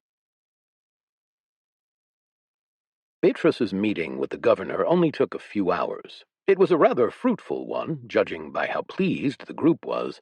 But after they were done, she told me that she needed to go do something that she had been dreading for a very long time. It was time for her to talk to her father.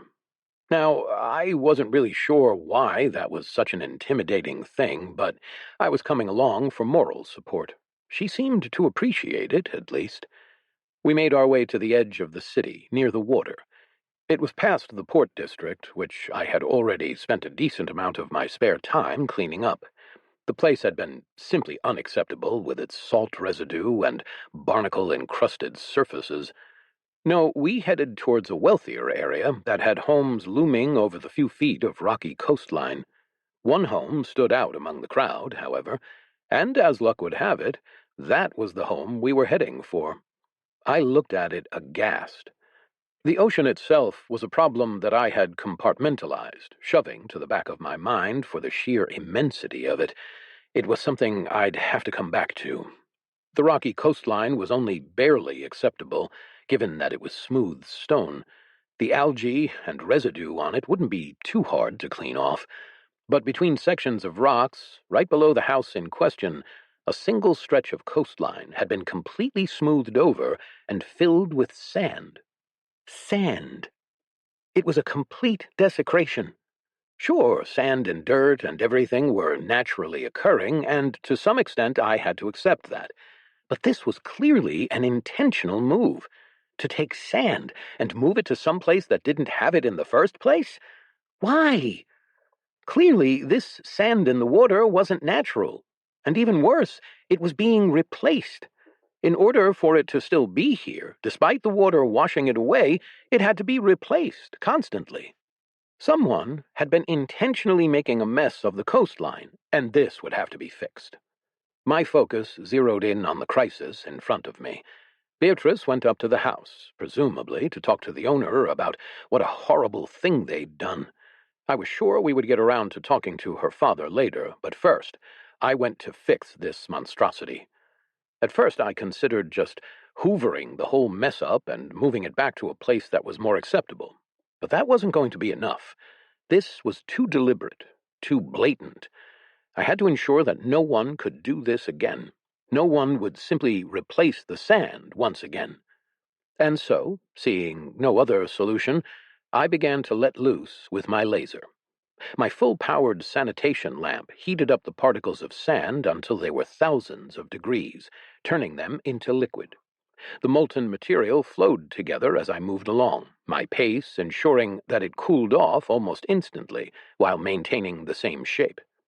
As I worked, I flattened the surface, leaving attractive whorls and ripples in its surface to show just how much better a floor was than something like loose sand.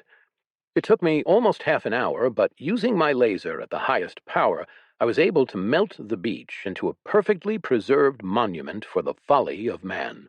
Through the crystal-clear glass, you could see where the natural rocks beneath the layer of sand had been shifted so that it was more of a flat surface rather than craggy. But despite having been shifted, their rugged beauty still shone through. The dark black shimmered underneath a freshly made 6 to 12 inches of solid glass. There were no sharp points, everything was well-rounded so people could walk on it without hurting themselves. While it normally would have been quite smooth and unsteady to walk on, I had managed to texture it subtly enough to alleviate that issue. I did make some other very minor changes to the topology of the now entirely glass beach.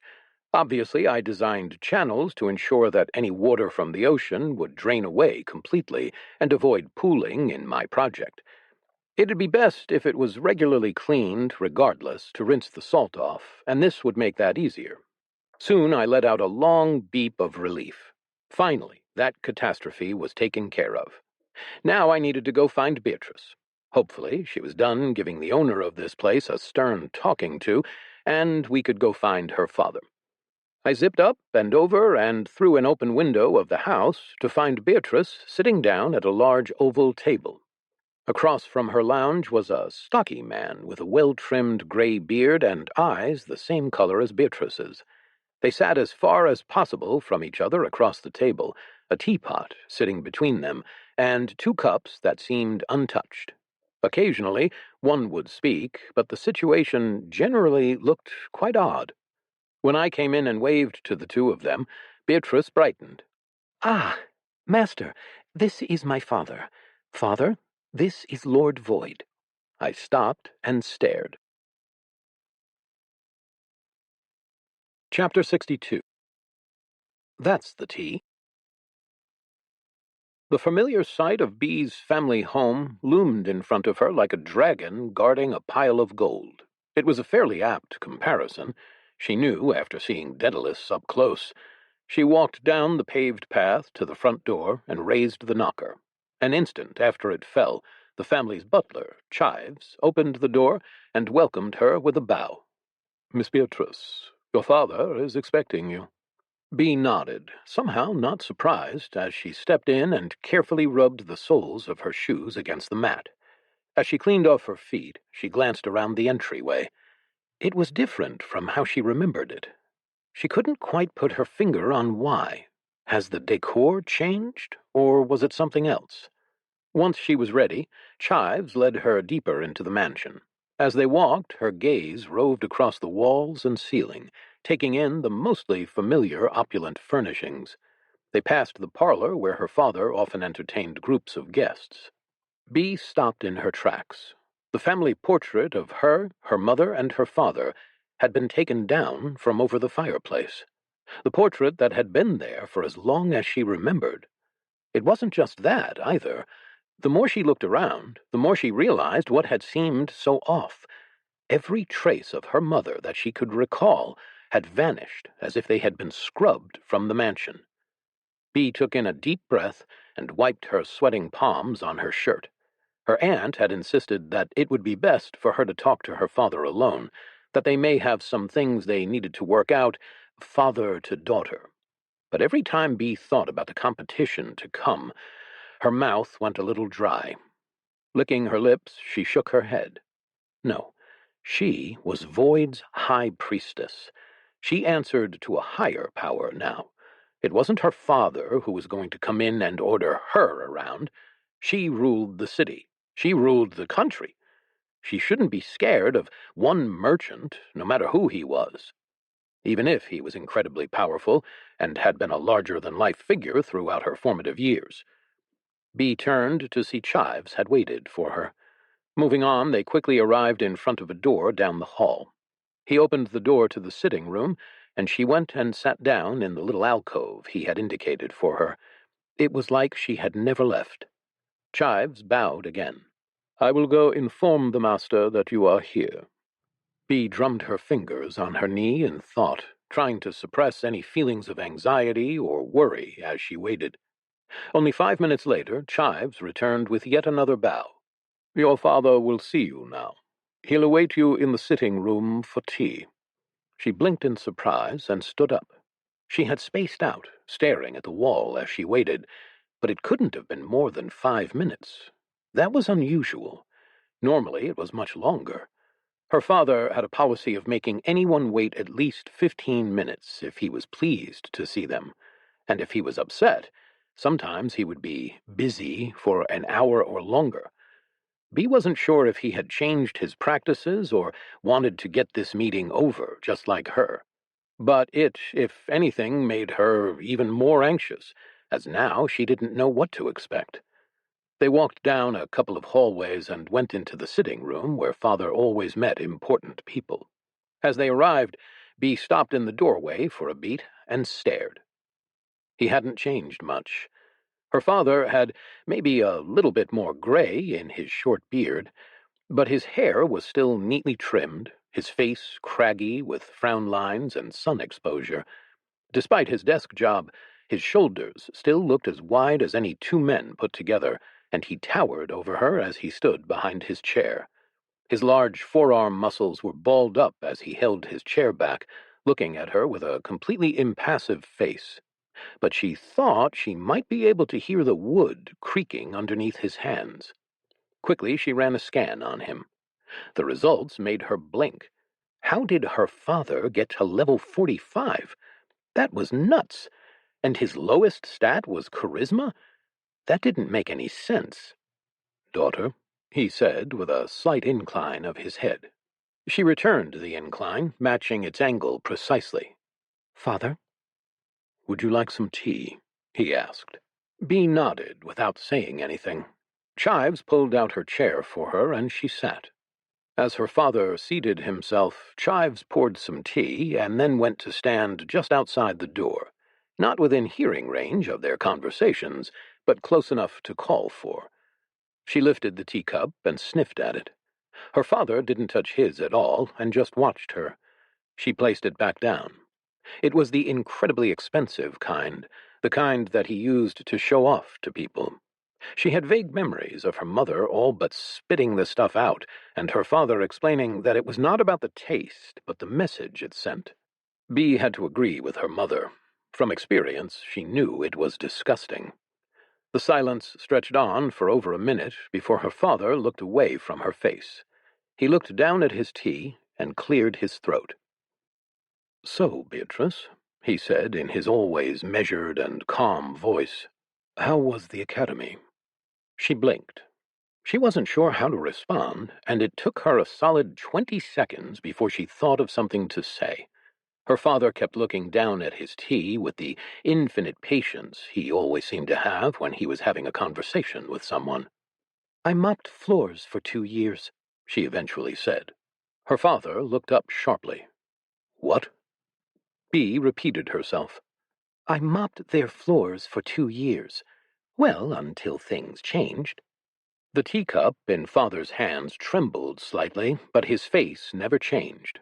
The little emotion in his voice vanished as he called out, "Chives, come here." Bee barely managed to avoid flinching, but the carefully hidden wrath wasn't meant for her. Chives appeared at their table as her father wrote something on a piece of paper and handed it to him. "Clear my schedule for tomorrow. I have people to talk to." Chives bowed without saying a word, taking the piece of paper and leaving. She heard the door shut behind him. Her father breathed in deeply a couple more times before speaking. Why didn't you write about this? Bee was once again caught off guard by that question. Why would she? She hadn't written at all, and neither had he. And at the time, she truly hadn't thought he'd cared. She still wasn't entirely sure whether her aunt was simply being optimistic about her father actually wanting her to learn magic. But either way, should she have complained about where he sent her? Clearly, she was being sent away to learn to do something, and she wasn't doing it well. Wouldn't writing about the matter just reinforce that? Show her father that she was a failure? He spoke again. Actually, never mind that. Why didn't you fix it? I taught you better. She opened her mouth to respond, but she didn't get a chance. Her father kept on speaking with uncharacteristic speed. You should know how to take care of yourself. You shouldn't accept cleaning floors when you're supposed to be learning magic. What excuse did you have? Once again, Bee felt a familiar sensation bubble up inside her, the frustration at her father's lack of understanding. It welled up, threatening to spill over, but she bit her tongue. She didn't want to say anything that she would regret. What had he expected of her? At the time, she was 11. But then she stopped and thought a little bit. Maybe he wasn't just being a jerk for the sake of being a jerk. He clearly didn't know how to show emotions properly, but at the same time, he believed in her. He truly thought that she could have overcome any challenge, and that meant something. Still, it was hard to push the feeling aside. Bee took in a deep breath and focused on the clean floors beneath her. The meditations that the followers of Void sometimes practiced ran through her mind. After calming herself, she let out a deep sigh. Maybe you did. You have taught me a lot, she said. And I've certainly learned a lot more in the past year, and had to grow in ways I never would have believed. Her father picked up his cup of tea and sniffed it before putting it back down. She thought she could read a slight relaxing of his brow when she had said that. I heard you had some business in the capital, her father said, after a few more awkward moments. That was perhaps the understatement of the century. I hear you have become somewhat important in the new government. It was so important that they sent you as part of the emissary group to consolidate its rule. I'd like to hear about this. What have you heard exactly? He waved his hand. Rumors. Many from people I would normally believe, but these are such outlandish rumors that I couldn't count them as credible. I would have to hear it from you. So it wasn't that he hadn't heard. He just didn't believe it. Honestly, she wasn't too surprised. She wouldn't believe it either. Well, Bee began slowly, my official title is High Priestess of the Church of the Cleansing Void. She paused to take in a deep breath, the weight of her responsibility settling on her shoulders, along with the old desire to meet her father's expectations. But I am also in charge of the day-to-day running of the kingdom. Her father's eyes twitched slightly. Beatrice, he said. Yes, father? Did you say you were in charge of running the kingdom? She nodded. I did, father. The man froze, going even more still than before. His words came out slowly and strangely. What do you mean by that? I mean that I'm acting regent. So, I'm the queen, I suppose. May I get some more detail on how this situation came to be? He said in the same monotone voice. Bee nodded. Certainly. It began with a summoning gone wrong. She launched into the tale, summarizing much and skipping over many of the more fantastical parts, but still hitting all the highlights. It took her a solid 15 minutes or so to finish, which honestly felt like too short for such a complicated story, but afterward they sat in silence as her father digested it. Every couple of minutes he would ask her a calm, well-thought-out question. Sometimes she'd have to think to answer. Sometimes they'd be simple points of clarification. But at that table, she didn't press him. She even took a couple sips of the tea, though she immediately regretted it each time. Even the little bit of sugar that she had added from the pot in the center hadn't helped it at all, and now it was cold, which made things even worse. Eventually, though, she was saved from the awkward silence as a familiar, dark shape flew into the room. "Ah," she said with a smile. "Master, this is my father. Father, this is Lord Void." Chapter 63. A Royal Flush. I stared at the father-daughter combo. Well, that was unexpected. Still, it made me even more proud of Beatrice. She had been so afraid of talking to her father, and yet here she was, reprimanding him for his mess. The man looked sufficiently chastened, so I wouldn't reprimand him too much, but I did want to express my displeasure. So I beeped at Beatrice. Normally, I would have simply projected my message, but I hoped that Beatrice would be able to make it more polite than I might have. Also, hearing the words from her might help to enforce her authority here. "I cleaned up the disastrous mess outside," I stated firmly. Beatrice frowned, then paled. Yes, master," she said before turning to her father. "Void says that it, cleaned up the mess outside." The man stopped staring at me and shot a glance toward his daughter. He frowned. "A mess? Outside?" Beatrice flinched slightly. "I think it means your beach." Father stood up suddenly. "What?" "Let's go see," she said, leading the way out of the room. Her father followed close behind. I could tell that, despite his sedate pace, there was a certain tension in his body. He obviously wanted to rush ahead to see what had happened. I continued explaining the situation to Beatrice as we moved. Not just how I'd cleaned up the beach, but also my sheer frustration at the intentionality of it being there. Really, who would want to build a field of dirt like that? A few moments later, I swooped onto the veranda overlooking the glass monument to bad decisions. It sparkled attractively in the sunlight as the pair joined me on either side. "What happened?" Beatrice muttered. "Master, how—" Her father just stared blankly, but I could see the corners of his mouth twitching. I began projecting words above my head. I converted it into something better.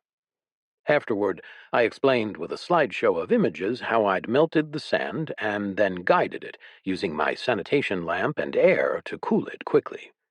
But as I continued to showcase my process, Beatrice's face just went even more pale. We all stayed there in silence for a long while, until she eventually turned to her father. "Father," she began, her voice oddly strained. "I'm sorry." "Sorry? Why are you sorry?" Beatrice's father finally broke his silence. "This is incredible." I saw a smile appear on his face for approximately 0.47 seconds before he quickly wiped it away, stoic once more. I wasn't sure if Beatrice had noticed, but she looked bewildered. "But, Father," she said, "you spent so much money and effort to maintain the beach." He shook his head. "You're correct. However, the beach is just like the tea. It's not so much that I enjoyed the beach or that I enjoyed the tea, but the price and rarity of each make them status symbols. The beach is a strategic investment that allows me to access many clients and vendors that I wouldn't otherwise be able to reach. It also reassures investors that I have enough financial cushion to get them their investments back." The man turned to face Beatrice more fully. "It's all about maintaining an image. And now?" He spread out a hand. "This must be the only glass beach in the entire world. No one's even considered the thing, much less had the resources to make it happen. No one will know how I managed to do it, or how much it cost. And if they ever do figure it out, they'll just be even more amazed. Why, it's going to up my influence considerably." Beatrice's father turned toward the entryway and tapped his finger on the railing twice. "Chives, get me— Shoot, I forgot that he's out. I'll need to tell him to bring up some of our contracts for renegotiation. Now it was Beatrice's turn to go still. Honestly, this wasn't the reaction I was expecting. I mean, I was glad that her father appreciated the improvement, of course. His ability to recognize a vastly superior product redeemed him a bit in my book, but Beatrice seemed pretty surprised still.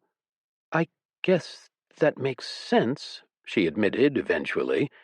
"I'm just glad that you're not annoyed, I guess." He shrugged. "Not much I can do about it, but might as well turn it to my advantage." We went back inside, and I inspected the rest of the house while the two of them chatted for a bit longer. I had to say, I definitely approved of whoever had maintained it. I had expected the worst after the beach debacle, but this was excellent. If this was the standard he kept at home, then it was no wonder that Beatrice was so orderly herself.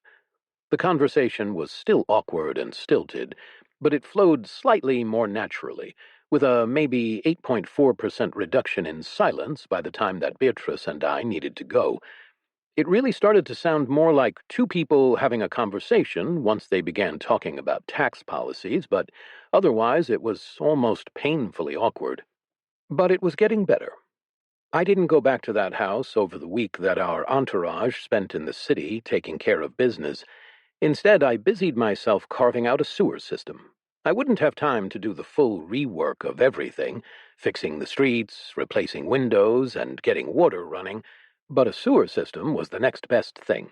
Based on my calculations, it did the most to keep a city clean and people healthy, and it was something I could accomplish in a week. The bare basics weren't too bad, but hooking it up to each house and waste center took a little bit of time. By far, the most time-consuming part was explaining to people what I was doing in their houses and that I wasn't trying to hurt anyone, just make their lives a little better. That and instructing them on how to use and maintain the new systems. Once they understood what was going on, things progressed very similarly to how they'd gone in the capital. A new profession was created, and teams of people went through the sewers, making sure everything was in order, dealing with blockages and any critters that got in, monstrous or otherwise. In fact, many of the initial jobs were taken up by the low-level adventurers who otherwise hadn't had much to do recently. Eventually, though, our time came to an end. We left behind some soldiers to maintain order and establish a corridor of information, along with patrols back and forth between the capital and the city. Then we headed to our next stop. We didn't go right back to the capital, but to the next city on the coast. As we marched, I fixed up the road again, and occasionally would go off to investigate interesting points around the area. At one point, I found a cave full of glowing crystals a quarter-mile underground. There was a long, winding passage to get down to it, but I left some markers for humans to follow, and I decided I would file a quest with the Adventurers Guild in the next city so that they could go explore it. It seemed like an interesting place to have an adventure. After that, it only took 3 days for us to arrive in the next port city. This time, the acquisition went a little less smoothly. In the end, the governor surrendered and bent the knee, as Arthur put it, but it had taken a little bit of a show of force, surrounding the city and making it look like we were setting up for a siege. Whether or not they would actually go through with it, I wasn't sure, but it sure frightened the governor enough that he capitulated. The merchants were very happy with the road we had built, so there weren't too many complaints afterward. Apparently, news of us had arrived not long after we did, via ship from the town we had just left, and news of the improvements we made was also received well. It helped things a lot. We spent another week there, and I built another sewer system. I was getting a little bit faster at the process, but training the people wasn't becoming any easier. I needed to find a better way of doing that. We moved on, and the cycle repeated with several more cities. Eventually, I figured out the best way to train people with the sewer system was to bring some of the people I had trained in the previous city with us, and they would help set up the sewer network while I could focus on building it. I hadn't expected that too many people would be up for the job, but apparently there were more than enough eager participants, especially after Beatrice talked to them about class changes. By the fourth city, I finished the sewers in 3 days, a new record. With all of my extra time, I started procuring running water for this city. I wasn't going to be able to hook it up to everyone's house, not even close, but I was able to replace most of the well systems so that all the community centers had access to fresh running water. Stuff that probably wouldn't be contaminated like wells could be. If the plumbing profession ever got out of the capital, they could also work on laying enough pipe to get it sorted into every house. If not, I could always come back later. We continued on, staying a week in each city and spending roughly a week traveling between them until summer was coming to an end. The weather was beginning to turn colder, making traveling much, much slower. And so we turned back toward the capital. By now we had made a crisscrossing canvas of roads all throughout the kingdom. We hadn't even visited half of the major cities yet, but a good portion of the network was fully established, and trade routes had been drastically shortened. Bella was absolutely ecstatic. We took advantage of the nice roads and made our way back to the capital at a much faster pace. Once we arrived, Beatrice suggested that the two of us make one last stop and build one more road before the snow began. So we headed all the way back to the castle and our friends there. When we were visible from the outer wall of the castle, a shout of joy went up from the walls, and moments later it was echoed by many throats from within. The portcullis was raised, and I couldn't wait to go inside and say hello. It had been too long. Chapter 64. The Sweeping of the Flock. When we arrived at the castle, it felt as though every last person in it was waiting for us, which made sense, as we'd sent word ahead a week before we had left. It had taken a lot to prepare for an extended absence of both Beatrice and me, so they were expecting us. Beatrice flew a little bit ahead of me, but I quickly passed her as I zipped off in my excitement. We flew through the opened gate to be polite, even though we could have easily flown above the massive wall itself. As I emerged, I saw that the entire congregation really was out in the field waiting for our arrival. How they'd gotten the timing right on this, I wasn't sure. Hopefully, they hadn't been waiting here long. And to my chagrin, when they saw me, they kneeled as one. I looked around hurriedly, gesturing for them to get up.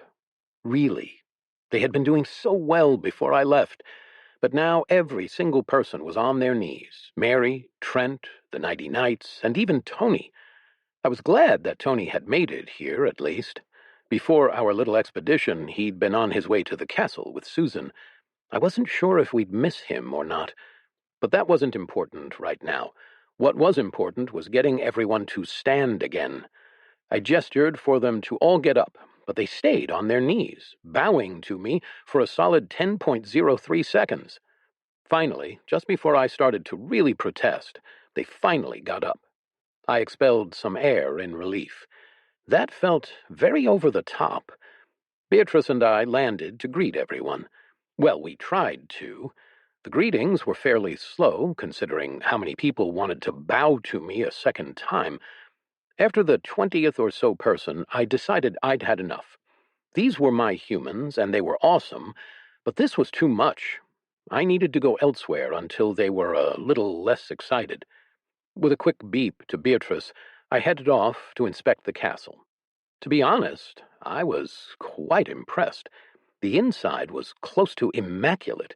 There were very few times when I had to employ a little bit of help using my sanitation lamp to remove bacteria that they had missed or suck up some debris from hard-to-reach spots. For the most part, they'd kept the place in great shape. Even the tops of the chandeliers, hanging 20 feet in the air, were dusted and well-maintained. The biggest mess, honestly, was in the cleaning supply storage rooms. That and a few places that were already in the process of being cleaned. I imagined they would be taken care of eventually. Still, with the constant removal of filth, it was only expected that some would be left behind. I just helped them out a little bit there. Outside, I was also more than satisfied. My standards were a bit lower here, seeing as it was still the outdoors, and things were slightly less ordered by nature. But that was all within acceptable boundaries. I was most impressed with the condition of the orchard. The rows upon rows of saplings I had planted were now towering trees, each trunk wider in diameter than I was. Everything had been well trimmed into orderly, fractal-like arrangements. Actually, looking around, there was a lot of fruit. A lot. I wasn't sure how they were collecting it. Still, some rough projections suggested that they couldn't possibly harvest everything effectively, much less eat it all. But I did notice something more pleasant. Those fruits that did ripen too quickly and fell on the ground were actually being cleaned up by the livestock. Several of the pigs roamed through the forest, snuffling about and eating slightly mushy apples. Initially, I was repulsed. The pigs I had seen so far were disgusting things that rolled in mud as if to spite me. But these ones were different. Not only were they larger, their skin was spotless, as though they'd actually had baths recently. That wasn't the only odd thing I noticed with the livestock. The flock of sheep that Beatrice had gathered so long ago was also exhibiting some odd behavior. When I noticed one of them holding a broom in its mouth, I was at first concerned that it had taken someone's tool just to munch on it. But it was not a dog. Why would a sheep chew on a stick? Instead, I watched in fascination as it dragged the end of the broom along the walkway. It was a bit of an odd experience that, I had to say, felt surreal.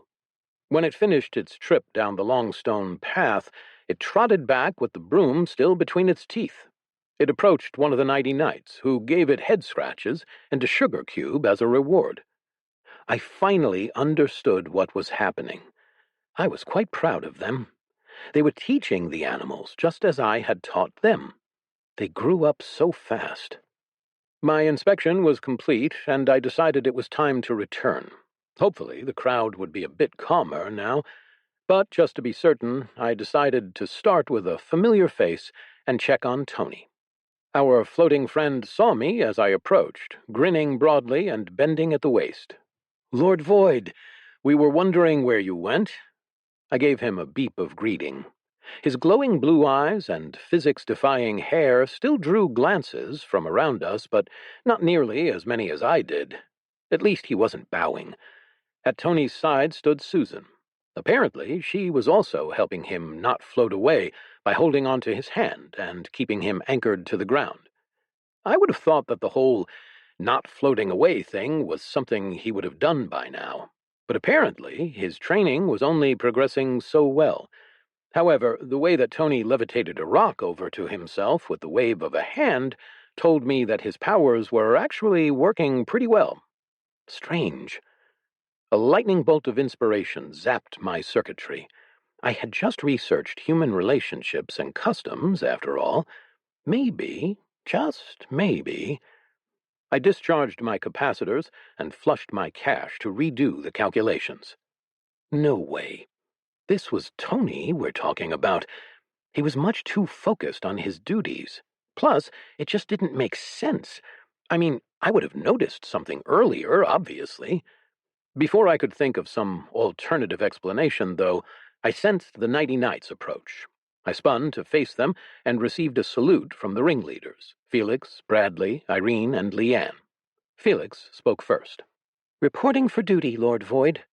When I returned the salute, they all broke into smiles. "Lord Void, I'm glad you're here. We've been practicing, just like you told us to." I gave them an inquisitive beep. Felix nodded. "Yeah, we're way higher level now, and we're better at teamwork, too." I beeped proudly, then suggested that we play a game. One that would let them show off their new skills. It had been too long since I had played with the kids anyway, so this would be a good chance to make up for it. Immediately, the knights brightened and began to chatter excitedly. "All right." Felix reached out and tapped my hard shell. "Tag, you're it." And then the children were off. Some of them sprinted off with enough speed that lower-fidelity visual sensors might not be able to track them, while others simply stopped registering. Most just ran, albeit faster than they should have been able to. Whatever their methods, all the nighty knights scattered around the forest, screeching with delight and drawing attention from the adults. I got a little excited. I understood this game. It was an old favorite of ours, and I thought it was a perfect opportunity for them to show me what they could do. With a feeling of elation running through my circuitry, I zipped off. I didn't go anywhere near my full speed, of course. Not to start. I would ramp it up as time went on. But it had been a while since we played together, and I felt like this could be fun, especially if I gave them a bit of a challenge. As I zipped after the kids relentlessly, we started to form a more revised set of rules. It quickly became clear that this had to be a team game. When the knights were it, they would all work together to tag me. But when I was it, I'd have to tag all of the knights. After a bit of back and forth, we eventually settled on a rule that after they were tagged, they would have to stay still in one spot.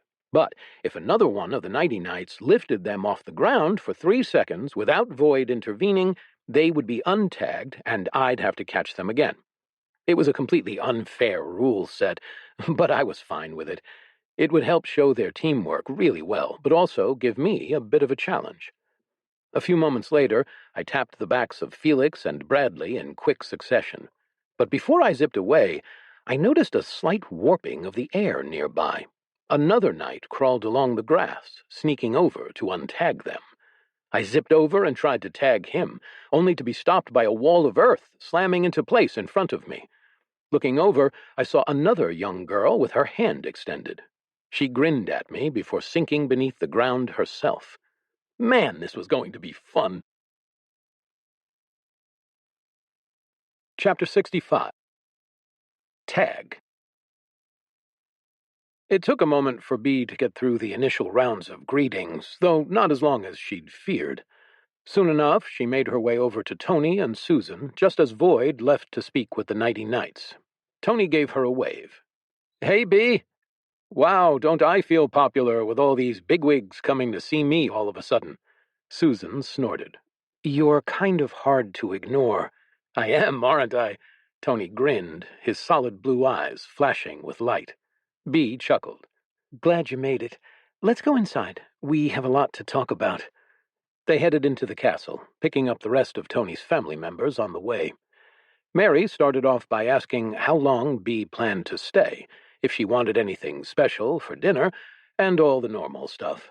The mother insisted on going through it before they could get too deep into any sort of important conversation, and Bee honestly appreciated it.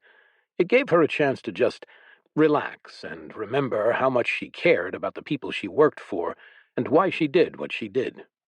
Of course, that didn't change the fact that there were important things to talk about.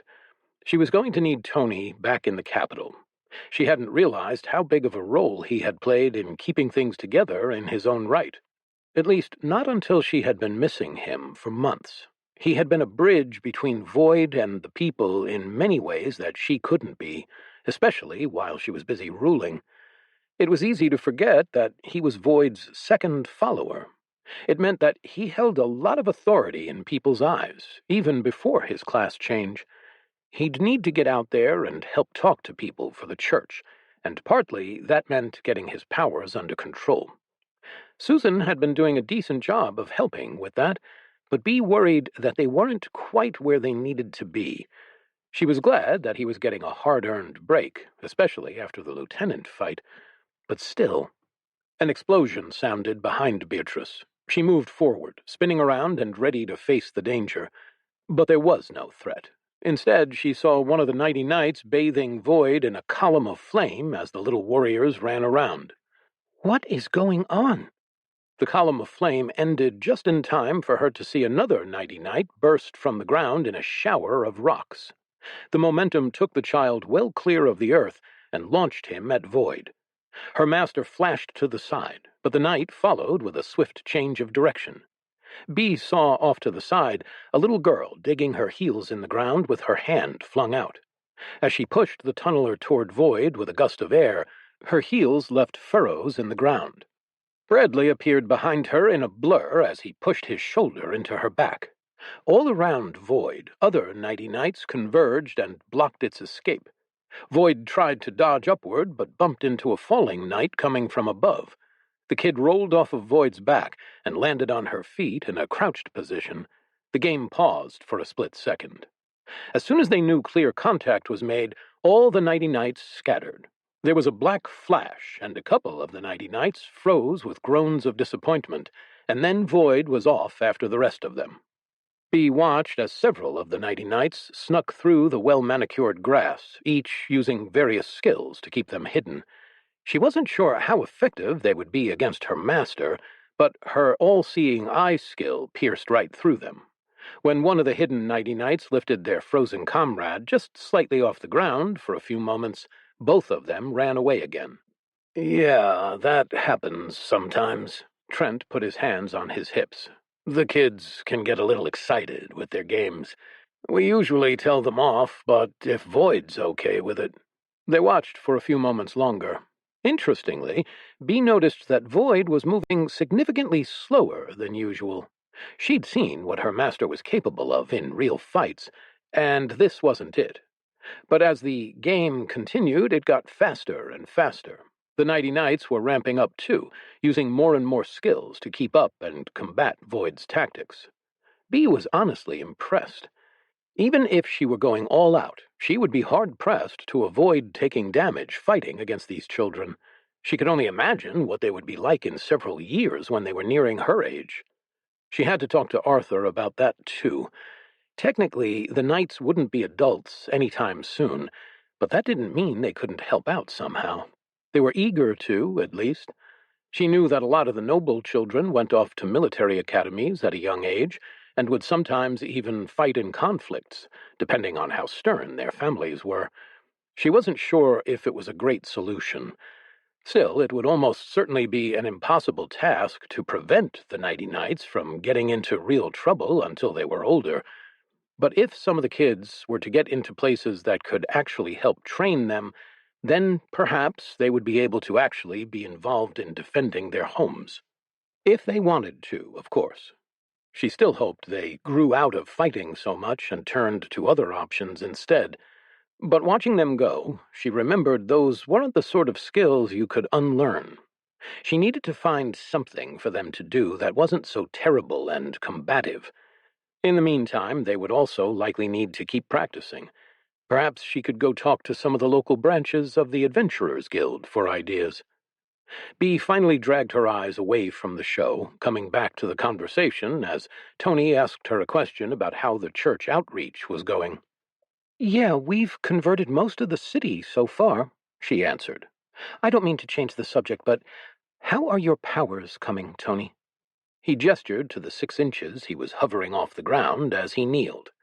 Well, I have more control, but I'm still weaker. I'm only level 29 now, not the level 40 I was. Bee blinked. He'd gained around 4 levels in the past 6 months. Wow, you must be slacking. She was teasing him, obviously. He'd needed plenty of rest after the battle, and she supposed there hadn't really been many combat opportunities for him to take advantage of, so all that experience must have come from cleaning. Bee crossed her arms in thought. That means we still don't know if you get new skill options when you hit level 30, though. That's too bad. Tony nodded. I think I will, but there's always a chance I won't. But I've also played around with what I can do right now. I can float, and I have some general telekinetic powers that don't come from any skill description. I imagine they come from my class. I also have some odd energy powers that I haven't fully mastered. Bee looked at him askance. Energy powers? I figured out how to do that. There's a certain amount of energy I can sacrifice from experience to turn matter into energy.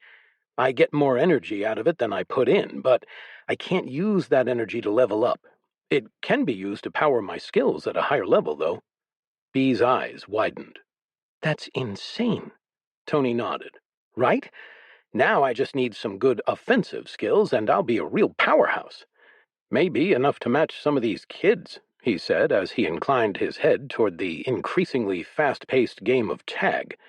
At this point, their forms might as well have just been indistinct blurs and afterimages. Bee was mesmerized by another few moments of watching their coordination.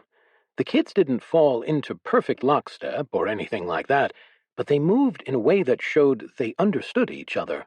They could anticipate each other's moves and fluid tactics that varied on the fly with minimal instructions from their commanders. It impressed her. In small-scale engagements or against monsters, these kids would be a nightmare. Yeah, to be honest, they only really care about how cool my flight is. For now, Tony added. Well, how have the Nighty Nights been doing? She asked Mary and Trent. They've been staying out of trouble, Mary shrugged. For the most part. For the most part, Trent agreed. They've started to help other people get their first levels so that they can join the church and level up doing cleaning. Nothing too dangerous, and there's always a few low-level monsters in the forest nearby. Bee frowned, not liking that they put themselves in danger, but nothing in this forest could really endanger them, not that she had seen. We make sure they go with supervision, and some soldiers, too, Trent assured her. We would put a stop to it, but I don't think we could, Mary added. They continued discussing what the Nighty Nights' future would be like. Bee remembered her conversation with Arthur about exposing the kids to violence, but Trent had pointed out that Tony had learned how to hunt when he was 6, and they were doing the best they could. It wasn't too bad between the weak monsters, their high levels, and their substantial backup. Bee wasn't sure if it was the best solution, but understood that the children would probably get into worse things if they didn't channel their propensity for training somehow. Before anything could be decided, dinner was called, and everyone gathered up to eat. The Void and the Nighty Nights had to call off their game to settle in for a banquet. Chapter 66.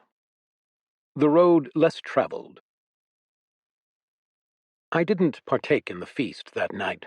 Well, unless you call cleaning up the occasional crumb partaking.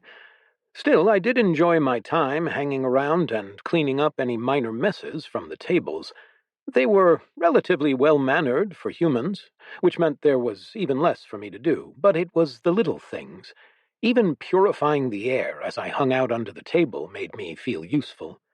Beatrice had a lot to tell, especially after our journeys to the other cities. She hasn't gotten into the specifics and more sensitive matters with Mary, Trent, and the others yet, but that would probably happen later tonight if she hadn't already taken care of it. Instead, she got to her feet at the head of the table and gathered everyone's attention. She tapped a spoon against a glass goblet of wine, probably intending for the noise to draw everyone's eyes to her, but it wasn't necessary. Everyone was already looking. Ahem. She cleared her throat and set down the glass.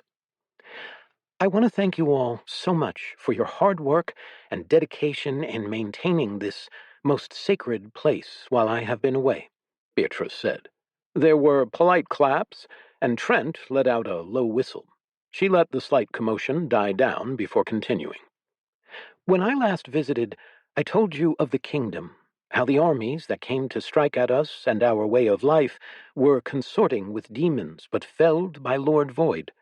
Another scattering of cheers sounded. Now I come with more news. The kingdom we have made our own is under Void's care, and as such we are working to repair it and the damage done by its previous leadership. For the past 8 months, we have been working tirelessly to ensure that this country shall not know the same strife that plagues the world beyond. Like cleaning, it is a job that is never complete. But already, 80% of the kingdom's borders has been restored and is now patrolled for the safety of its citizens. 20 of the largest cities have now re-sworn allegiance to the kingdom. But this is no kingdom, for there is no king, nor am I a queen. I am a mouthpiece for Void. She wasn't a queen? That was news to me. I'd kind of assumed she was, with how important she seemed in all of this. And it wasn't like I had given her a whole lot of direction about running the kingdom, either. Most of this was a result of her and her advisors planning things out. Still, I didn't interrupt to correct her. Beatrice really seemed to be getting the hang of this public speaking thing, and the last thing I wanted to do was throw her off. Beatrice continued with her speech. I will not be able to stay long. There's still much to be done. But while we are away soon, I will need you, my brothers and sisters. I will need your help. Huh, That piqued my interest. What was she going to ask for? I didn't think I remembered this part of the plan. Most faithful followers of the Church of the Cleansing Void, we need to think of a name. She paused. The country once known as the Kingdom is no more. We cannot let the failures of the past taint the present and future, and so we need a new name for this country, one that reflects well on its true ruler. That sent waves of mumbles and excited chatter through the crowd. Of course, that made sense. I kind of assumed that we'd just keep calling it the Kingdom, even though the name was admittedly a bit uninspired. This was a great idea. I began running through possibilities in my own processors, but stopped quickly after. I didn't want to take this away from the humans. They seemed to really enjoy naming things. However, I did notice Trent and Tony sharing particularly delighted grins. It only took a moment for people to start shouting out suggestions with excitement. Things like the Void Theocracy, the Holy Kingdom, the Clean Country. I even heard one of the Nighty Knights suggest Kingdom McKingdom Face. B waved for silence. I'll be happy to hear your suggestions. Later. But also, I want to address another thing. Connecting this place to the rest of the country. She gestured widely. So far, we've kept to ourselves here as a collective worshipping our god, and I believe that the castle itself should continue to be kept separate.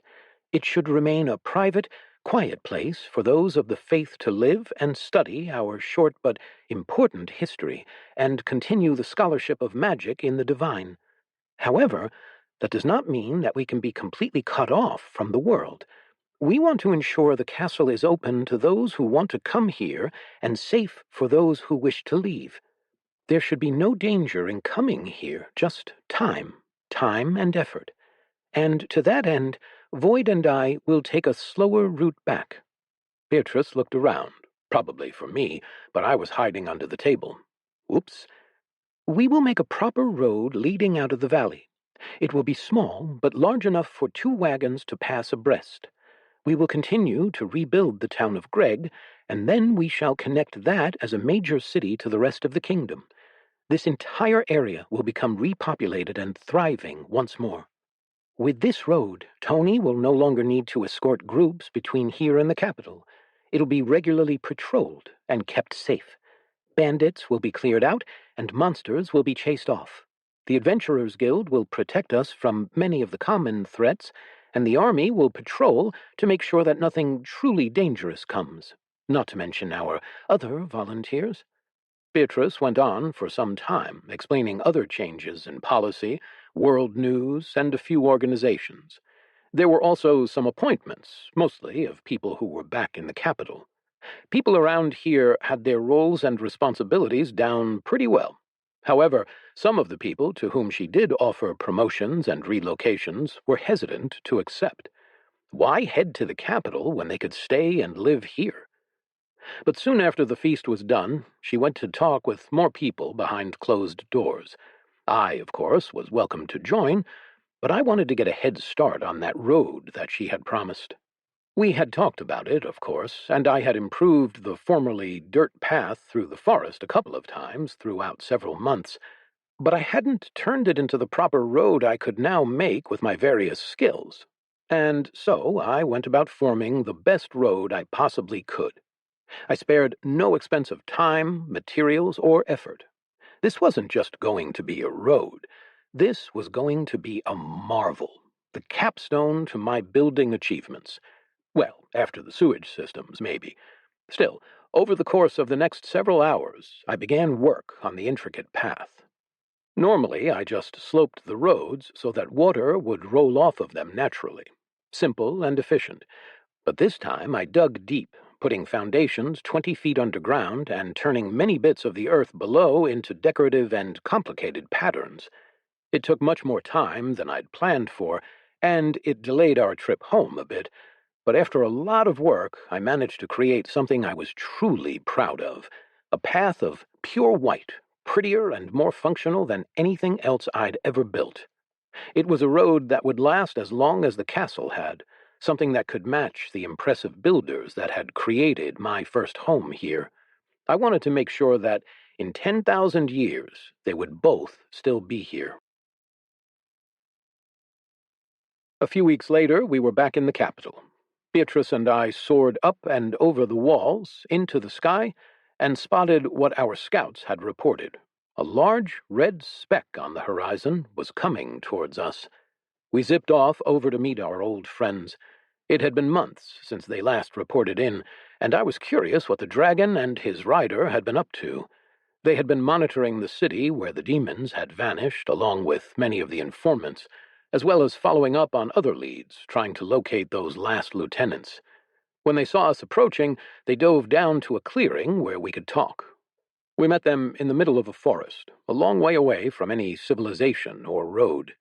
Beatrice and Archibald hugged while Daedalus and I touched our claws together in something approximating a fist bump. The nighty nights had taught it to me. Daedalus let out a huff. No news. The city is infested for sure, but they're keeping a low enough profile that we haven't been able to locate them.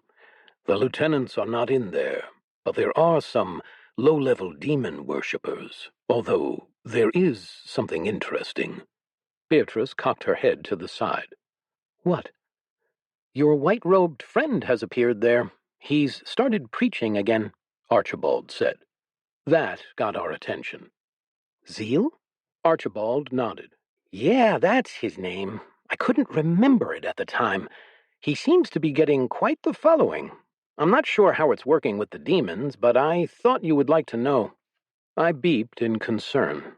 I had explained to Zeal that mercy was necessary, but if he was consorting with demons, then he clearly hadn't got the message. Now, though, Beatrice seemed to have the same concerns. Oh, no, he's not preaching for the demons. He's calling for their cleansing, actually, he said. But, huh? Beatrice asked. But the demons are leaving him alone?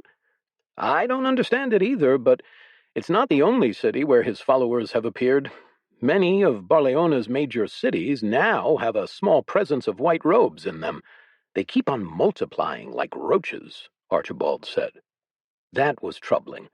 We had exiled Zeal so that he wouldn't cause problems, but evidently he had gone right back to making problems for someone else. That wasn't good. Still, as long as he wasn't actually hurting anyone, maybe it was fine.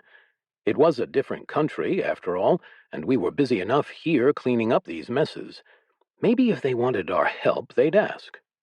What about the other leads? Beatrice asked. Well, Daedalus rumbled. I spoke with my little brother, and he pointed us towards Archimedes' cave. We went to talk with him and see what other magic he knows, but many of the leads have run cold or were simply diversions. Beatrice rubbed her chin. That's bad news. I'm not sure what to make of it. We'll keep looking, but I won't have any answers for you soon, Daedalus said, and Archibald nodded his agreement. But for now, we need a break. We're not getting anywhere spinning our wheels like this. Beatrice nodded. I think you do. She climbed back onto her carpet. Let's go back to the capital and have a feast. It's been a while since people have seen a dragon. It has, Archibald said with a toothy grin. Indeed, it has. I'm going to enjoy this. Chapter 67. An Era of Peace and Prosperity. Bee cracked her eyes open with a groan as she slowly woke up. For a long moment, the comforting embrace of sleep wrapped around her, suggesting very kindly that she snuggle down for just a little longer. But then she remembered. Today was a big day, even if she wasn't exactly looking forward to it. The tradition was always supposed to have been a small one at most. Really, she would have preferred if everyone had just forgotten about it. Today wasn't supposed to be an important day, certainly not one for the entire theocracy, but it was. As much as she'd tried to get people to forget it, to rename it, and even move it to a different day, it was to no avail. People always remembered, even when she went through so much trouble to muddy the waters. With all the things she had accomplished, somehow, this was one of the few things she could never squash. It was her birthday. The thought made Bee grimace. The day should have been about honoring Void, as most of the other public holidays now were. That, or cleaning, or community service, or something equally worth celebrating. But no. Instead, they celebrated her birthday. She rubbed her forehead as she got up. It was still dark outside, but she didn't need that much sleep. Despite the early hours, there was a decent amount of noise coming from the castle as people set up for the festivities. Preparation had been going on for over a week now. Despite her slashing the budget for it and doing basically everything she could to divert attention from the event, it was still tracking to be several times larger than it was last year. Of course, her inner circle didn't share her concerns. To them, her coming-of-age party was a big deal, which made no sense to her. Sure, to most people, 18 was a big milestone, but to her, she was already the regent of a whole country. Over the last few years, a lot had changed. Her master's constant stream of new inventions had improved lives, though they'd also made them more complicated in some ways. They'd also had huge effects on the culture she used to recognize. But some things had stayed the same, much to her chagrin. She had a sinking feeling about this party in particular. When she'd turned 16, the matchmakers and more forward-thinking politicians had come out of the woodwork to test the waters. The whole fiasco had sent her into hiding for weeks. Now, well, she could only hope that a party was the only thing that came out of today. With a long sigh, Bee flung aside her covers and got ready for the day. Looking out her window, she saw the scurrying forms of the Nighty Knights helping to assemble stages and move boughs full of floral decorations at the palace in the far distance. It was hard to call them children anymore. Now most of them were young teenagers, and scarily mature ones at that. Something about getting so many levels early had made them physically a little bit older, just like her. Bradley looked to be 18 himself, rather than the 13 he currently was. They were even more excited for Bee's birthday than everyone else. To them, getting older was a huge thing. Once they turned 12, they were allowed to participate in some more complicated adventures, rather than just simple monster hunting and leveling up others under careful supervision. Of course, many of them didn't have the patience to wait that long. Still, it was the age when they no longer had to be so careful about sneaking behind their parents' backs and getting themselves in trouble. Recently, the older Nighty Knights had been inducted as a proper military regiment. They only had 4 members currently, as most were not quite yet of age, but more could join soon, especially since nearly everyone, including their parents, had given up trying to force them to still be children. Obviously, no one had sent them on actual deadly missions where they had to engage enemy combatants, and no one would ever allow them to fight another person. Bee stepped closer to the massive windows of her personal suite. She normally stayed in the palace, but those rooms ended up being more trouble than they were worth. She was liable to have people looking for her at all hours. But here, in her penthouse, this impossibly high tower made it very difficult for most people to climb up to see her, and there was only one entrance to boot. As much as she hadn't wanted to accept it, her aunt was right. The place was awesome. And besides, the view up here was amazing. As she stepped into the kitchen, she spotted the familiar floating black disk of her master near the stove. Void beeped happily as she waved in greeting, zooming over to her and presenting a plate of freshly cooked eggs and bacon. She smiled at her master. As many world-altering inventions as it had come up with, it had also displayed some rather strange inclinations lately, specifically an interest in cooking. She supposed it only made sense after its obsession with cleaning and gardening and other housekeeping-related tasks. And besides, she had no reason to complain. It had been a rocky start, but it cooked really well nowadays. Void took a little colored paper hat off of a stack balanced on top of its back. It placed the hat on top of her head, securing it with a little elastic strap underneath her chin. "Thank you, Master." She bowed her head and made her way to the small breakfast nook with floor-to-ceiling windows looking out over the city. As soon as she sat down, she took the paper party hat and set it off to the side. Why Void insisted on them, she didn't know exactly, but at least she knew why her plans to curtail this event had never worked. She had considered if she was walking on the edge of blasphemy, going against her god's wishes, but Void had never reprimanded her. That didn't mean it stopped providing wondrous gifts of great power for many of the competitions. Besides, Void himself generally helped the state bankroll the whole thing with resources pulled out of thin air, which had made it rather hard to oppose. Not that the theocracy couldn't afford it. As Bee scarfed down her breakfast, her thoughts turned to the other, more important matters she had to attend to, specifically the trade delegations coming in a few weeks.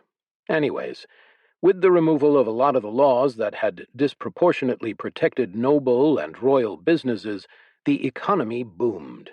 The technological inventions from her master had increased worker productivity tenfold, not to mention created demand for these new technological marvels. The theocracy was now an exporter of nearly every single major good and resource to all of its neighbors, as well as many places across the sea. Places that they hadn't even known about were now trading with them. There was apparently a tribe of Yeti-like creatures that Aunt Bella had recently entered negotiations with, somehow. Even their standoffish neighbor Barleona traded with them, though mostly through smuggling and unofficial channels. And that was even with the practitioners of purity working against their image in those cities.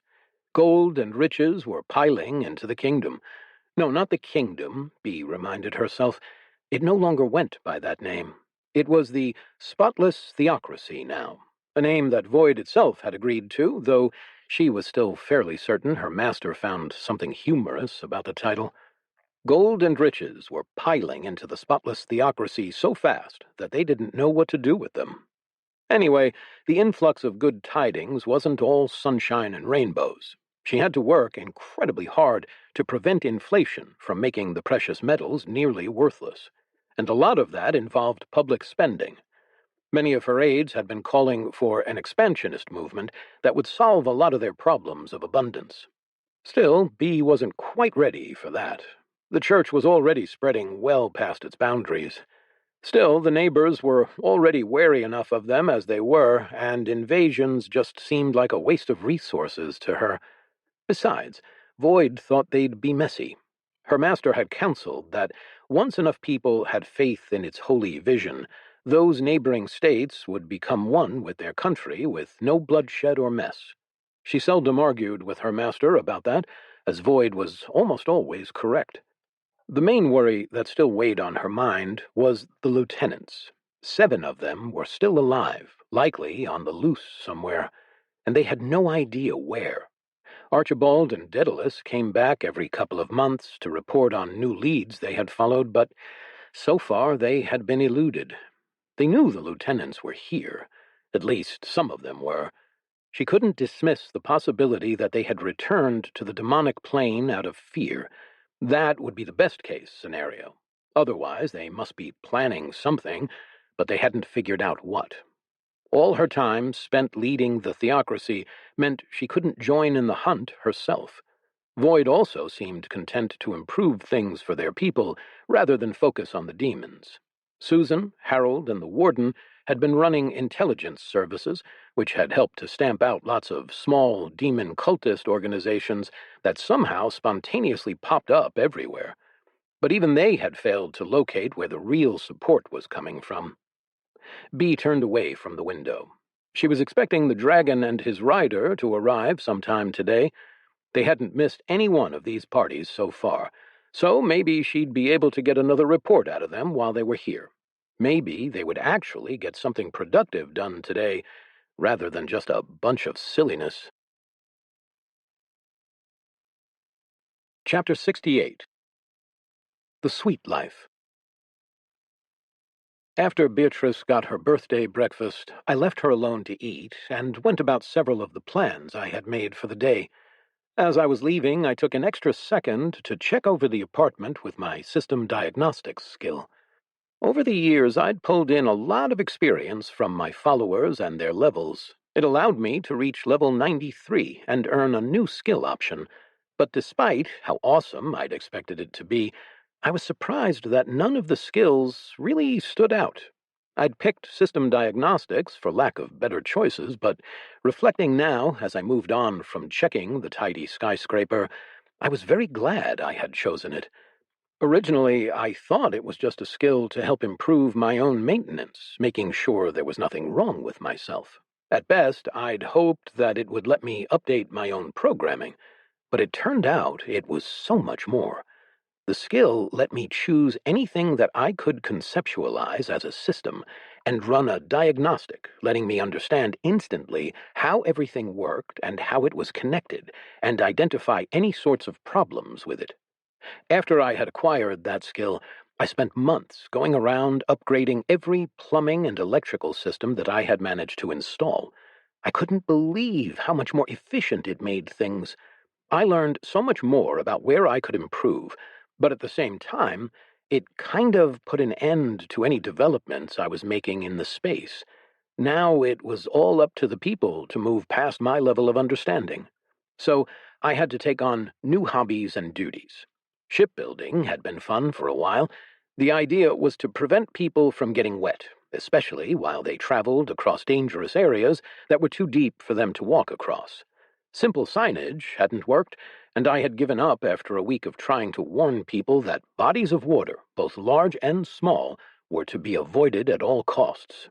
They'd just given me strange looks, especially the people who frequented the docks. So instead, I figured I could focus on ensuring they'd be safe when they did go out there. Giant barges, the size of mansions, had been easier to construct than I had feared. Sometimes I even made them out of metal, and when I introduced electricity to many of the cities, I also thought of adding it to the ships. Now our ships were a marvel of the world, according to some people. I just thought it was nice that they stopped sinking as much. Whenever sea monsters attacked the wooden-bottomed ones, they tended to break lots of planks. Steel was a little bit better protected from giant tentacle monsters, especially when I gave the ships a nice coating of sealant. But more recently, I'd shifted focus. For the past year or so, I'd been focusing more on cooking. It was simple in concept, but surprisingly difficult in execution. Sure, I had made good use of convergence of the faithful and the cooking skills that came with it to produce things that were edible.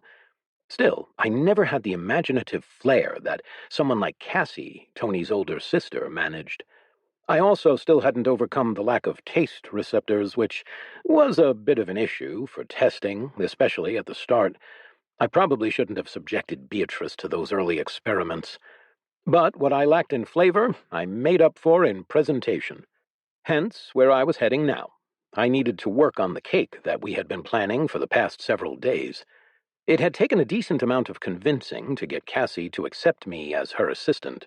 She had some nonsense notion that I should be in charge of the baking, which was factually a bad idea. Whenever I had tried to do stuff like this before, it always turned out okay at best. But whenever she baked something, it was fantastic. It was something special.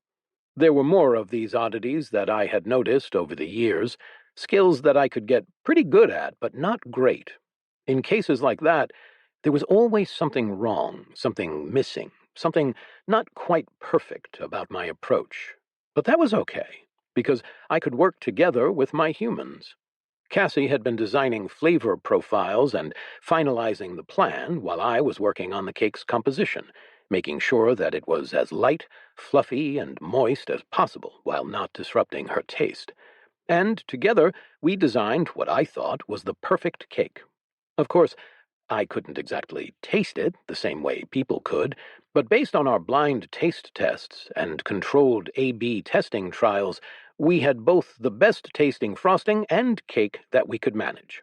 I wouldn't have been able to do it without her and her intuitive leaps, but I like to think that my empirical testing helped. So while we were baking this cake, that was going to be quite extravagant, I was letting her handle most of the actual cooking of the recipes we had concocted together, but I would be doing the frosting and decorations after she had made it, of course. I found Cassie hard at work in the kitchen, with several of her staff, already taking control of the palace kitchen that she ran on a daily basis. There were many other sub-kitchens scattered around that were prepping for the feasting, but this was where the real magic was happening today. Most of the cake had been baked and assembled already. I had been helping around here until I noticed Beatrice stirring to wake, and I left to go cook her breakfast.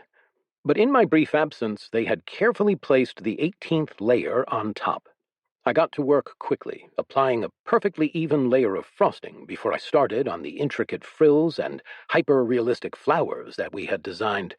I also helped them put the final couple of layers of cake on top so that they wouldn't disturb the structure. Being able to fly was extremely useful when building cakes. By the time we finished sculpting the chocolate dragon, it was almost time to set the cake out for display and start the games. I added a final touch of illusionary flame to finish it off. It was a little bit of cheating I'd done with the decoration. I used my sensory disruption to make anyone looking at it feel like the flames were flickering out of the dragon's mouth and against the castle decorations as the frosted moss burned away. Still, most of the decorations were actually careful applications of icing. Even the rainbow reflections on the dragon's chocolate scales resulted from clever etching that reflected holographic rainbow light when viewed from different angles. Just the animated scene, repeating over and over again, was magic. Carefully, we transported the cake through the halls and set it up in the massive courtyard. We placed it atop the pedestal designed for it so that everyone could appreciate our masterpiece while the games went on. I sprayed protective sealant over it all and locked it in place. I'd have to remove it before anyone cut into it, but this should keep it completely fresh. Thankfully, I'd long since learned how to reverse the material's extraordinarily tough curing. It took a lot of time, but it was doable. During the festivities, Beatrice remained in her seat, looking slightly miffed. I didn't understand why she was so opposed to celebrating her birthday. Still, I wasn't about to let her rob everyone of a chance to party, either. The Nighty Knights were thoroughly on board with this because one of the things on the agenda was to formally send them off on their first mission as a part of the government. It wasn't anything super special, but they had been waiting for it for a very long time. I was going to go along as an escort, and Beatrice was going to stay behind. She was not exactly happy about that, and neither were the Nighty Knights, but I thought it was a compromise that we could all be satisfied with. And my presence eased their parents' worry a little bit. But first, they had to show off. In order to promote the competition within his ranks, Felix had decided that only the top 10 participants of the competitions would be allowed into the first mission. And so, competition amongst the nearly 60 Nighty Knights was fierce. They hadn't been allowed to increase their numbers. Somehow, a few people here and there had snuck in after their founding, during the several battles of the initial stabilization of the spotless theocracy. I still found that name hilarious. But after Beatrice and Arthur found out that they were recruiting, they put a stop to it. The Nighty Knights would be able to officially recruit soon. Still, they had age limits and certain thresholds about levels and time spent training for anyone who wanted to join, especially before anyone was allowed to do anything dangerous. The kids grumbled about it and argued, but eventually they accepted the fact that they would have to take younger people on as squires and pages before they were allowed to become proper knights. The argument that it was tradition had swayed them enough that they were willing to go about it. Besides, we didn't really have much for them to fight. There were some monsters, but they had been fighting those for a while, and we had no border troubles or anything. If any demons showed up, Beatrice and I, and some of our elites, like Tony or Susan, would be the ones to take care of it. The first game was announced. All across the city, bells tolled to indicate the beginning of the festivities. Obviously, not everyone was able to attend the main ceremony in the palace courtyard. This was reserved for our inner circle of important people. But in every other major square throughout the city, a similar event was going down, with most prizes handed out locally. Not every event would be like this, but at the end of the day, the victors from each event's competitions would come together to compete one more time for a grand prize. The bottom line was, tournaments were about knowing who exactly was the very best in the city, So, of course, we needed grand finals. I was particularly excited about the sweeping races. I took personal pride in those. It was a little bit rough to set up the courses, but watching everyone clean up and see who could do it fastest and most completely would be quite fun. Hovering near the edge of the course, my bristles vibrated with excitement. Beatrice clapped her hands to signal the start of the competition, and the combatants were off with their brooms. They dashed forward with quick, practiced strokes as they cleared their sections of all dust and debris. I let out a loud whistling cheer as the action began.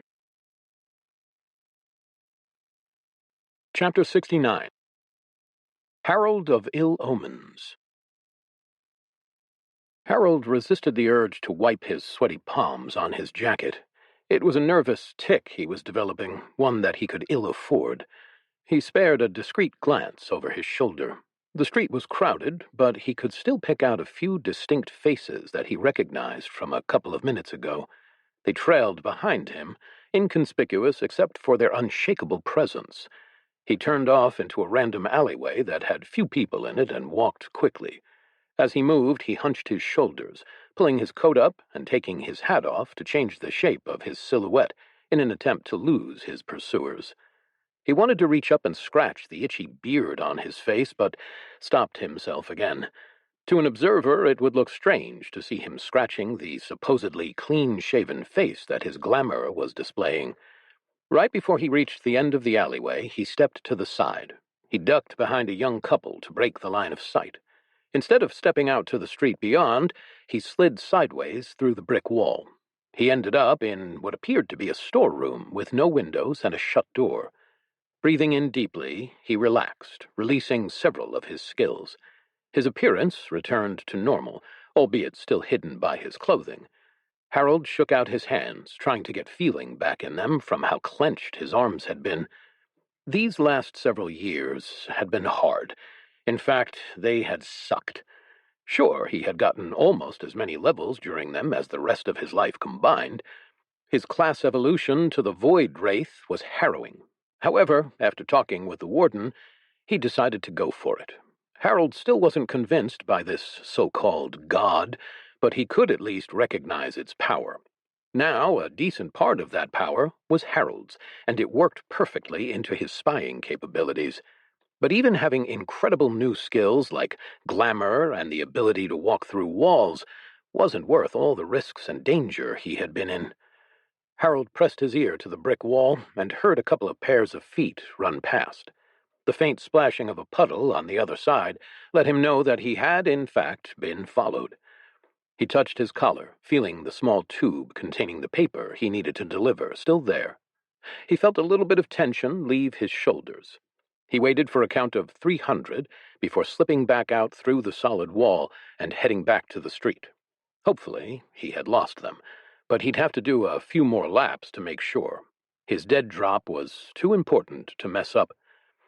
Walking past the fountain, Harold avoided placing the small cylinder he had tucked in his hand under the statue's sandal strap because he thought he saw a flash of motion from above. It was probably just a crow, but maybe not. He couldn't risk it. Pulling out a mirrored piece of glass, he checked over his shoulder and saw that the bird watching the fountain from the rooftop across the square was no bird at all. The enchantments laid on the mirror exposed it as the leathery-faced skull with flapping wings that it really was. Harold stifled a curse and kept walking, stopping briefly to buy a loaf of bread and stare at one of the large cathedrals being built. This information needed to get out, and it couldn't wait for another day. It had already been delayed 2 days because of the near-constant surveillance he was under. He was pretty sure that they didn't know who he actually was. Still, his position as an outsider made them suspicious enough, especially in a totalitarian place like this. He'd been sent to Barleona to investigate the level of demonic influence. However, they had all underestimated the task. The country's ties with demons went back centuries. The relationship didn't mean the country was evil, necessarily. Harold himself had been a big proponent of using demons for his kingdom as well. These practices were just an extension of that, in many ways. But at this point, it was difficult to tell whether the city was just employing demon slaves to do some of their menial work, or whether those demons were actually puppeteering the humans in the background. Harold found, in most cases, that the truth held a little bit of both. But it wasn't just the presence of demons that worried them. Susan and the warden were concerned that this city was harboring enough demon cultists, those who actually worshipped the demons that they employed, that some of the lieutenants might have connections here. Harold felt a shiver go down his spine at the very thought of it. Why had he agreed to this? Well, he honestly couldn't say. But at least his cover had been good here, and despite the suspicion he was under, no one had made a move against him. He could simply wait for a week before his extraction and deliver the message then. But that wasn't good enough, and any bird or flying construct he sent would likely be intercepted and read. That was a certain path to getting himself killed. No, the only way this information was getting out quickly was through one of the various dead drops, which meant he just had to be a bit more clever going to his tertiary spot. Ducking out of sight for a moment, Harold activated several more skills, and the world turned misty around him. His disembodied consciousness watched as his body continued walking forward on autopilot. Leaving it be, Harold's soul doubled back toward the fountain. He could only stay like this for a handful of seconds, but it would suffice. Sure enough, he saw that someone was checking the strap of the sandal he'd almost placed the message in. Harold cursed to himself. The counter-spies in this city were too competent. As his formless consciousness floated forward, he was able to see the true form of the supposed child that checked Harold's drop location. His skills allowed him to see that it was no child. Unless the children here now had forked tongues and slitted pupils set into their otherwise disturbingly human faces. Harold felt the tether connecting him to his body pull taut. A moment later, his vision snapped back to his body, which was now a little bit further down the road.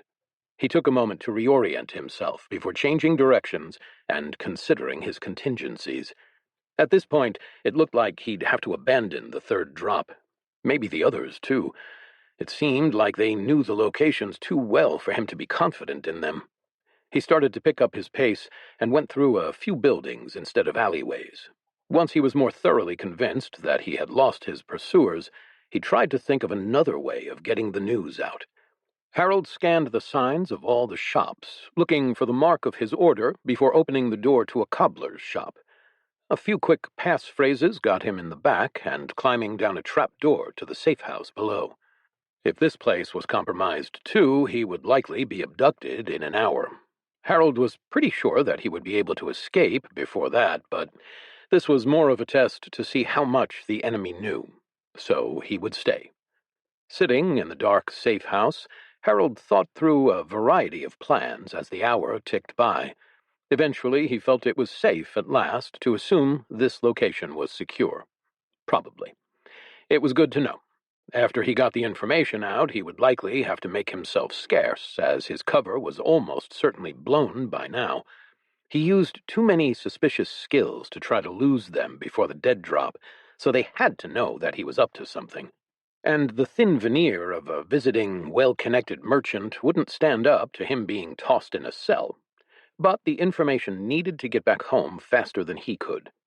He supposed he could try to ride to the nearest city, but the odds of that city being watched too carefully were very high. No, it had to go through the right channels that he knew would be secure. There were still several more backup plans, but assuming that this safe house was trustworthy enough, it'd be best to use it. Harold popped open the messages container and unrolled the sheet of paper. With quick strokes of a quill, he copied down the information and tucked it away. Well, it would be best if the enemy couldn't learn what information he had sent. Harold, while he was at it, whipped up several false reports. He'd be able to plant them in various locations that would hopefully throw counterintelligence off the trail. Coming back out of the safe house, he talked with the man behind the counter in a couple more quick exchanges of code words and handed him a piece of paper. It would fly out with the pigeons tonight as they delivered regular news correspondence. Hopefully, the man should be able to slip it in if he wasn't being watched. It was risky, but less so than the alternatives. It had to be enough. Harold then left with a stack of papers. He was able to make several drops at different spots, with information flagged as false, before his tales caught up with him again. How they had found him, he wasn't sure, but he didn't have the magical energy to check on his previous messages to see if they'd been picked up and by whom. So he kept going, leaving false drops in sometimes completely random places. Hopefully this would throw them off the trail. In fact, he was surprised he hadn't been scooped up by force yet, or even accosted. Perhaps they were still hoping to follow him to some other part of their organization that they could uncover. If so, then that was also worrisome. The demons were acting too crafty. Something wasn't right. Once Harold was completely out of decoys, he changed directions and picked up speed until he was running. Now he had to get out of the city quickly enough. If they'd caught on to him again this fast, then waiting until extraction wouldn't work. Even worse, the extraction itself might expose their operation further. He had to get out. Maybe it would also serve as a distraction away from the true message. As he approached a city gate, Harold took a shortcut. Dashing through alleyways, he narrowly avoided running into the two large thugs blocking his way. Skidding to a halt, he started to back away with his hands up. "I don't have any money," he said, hoping that they were just muggers who would try to take his purse and allow him to leave. But, of course, he had no such luck. The wicked blades they were suddenly holding said so, at least. He half expected their faces to split open and reveal the red scales or shadowy maws of the demons that had been chasing him so far. But no, they looked to be just normal human cultists. This time. They didn't say anything as they walked forward. Harold backed up for a little before suddenly stepping forward himself. He swung his hands in a chop, smashing one's wrist aside. At the same time, he grabbed the man's shoulder and threw him into his companion before dashing past, yelling about a mugging as loud as he could. The people in the area looked shocked. This was a fairly affluent neighborhood, after all, and there was a patrol of guards nearby. He pointed them down the alley, and they ran after the two burly men running away. As he continued his own escape, Harold glanced at the necklace he'd ripped from one of the men. A quick glance revealed the same strange, criss-crossing sigils of the most recent cult he'd unearthed. They told him all he needed to know. He tucked it back in his pocket and sprinted for the gate. Panting, he ducked and dodged between people and carts, and soon he was at the city wall, using the last bit of his energy to phase all the way through it. A moment later, he was out, running through the forest. It would be a long way home, but at least he'd gotten the information out. He'd send another copy in a day from a safe location, and hopefully that would be enough. Hopefully it would be unnecessary, but it was better to be safe than sorry. The theocracy needed to know and act, or the long-lasting peace would soon come crashing down. Chapter 70. Playing nice with the neighbors. Bee tried to slink back into her seat as the Harkonestan delegate approached. She didn't have anything against the pudgy man. He seemed polite enough, even if he spoke with a strange accent, but she really didn't want to talk to anyone at the moment. She had just gotten away from hours of people constantly wishing her a happy birthday and pestering her about every little thing. She had hoped that she would finally have had a chance to watch some of the events in peace, but no.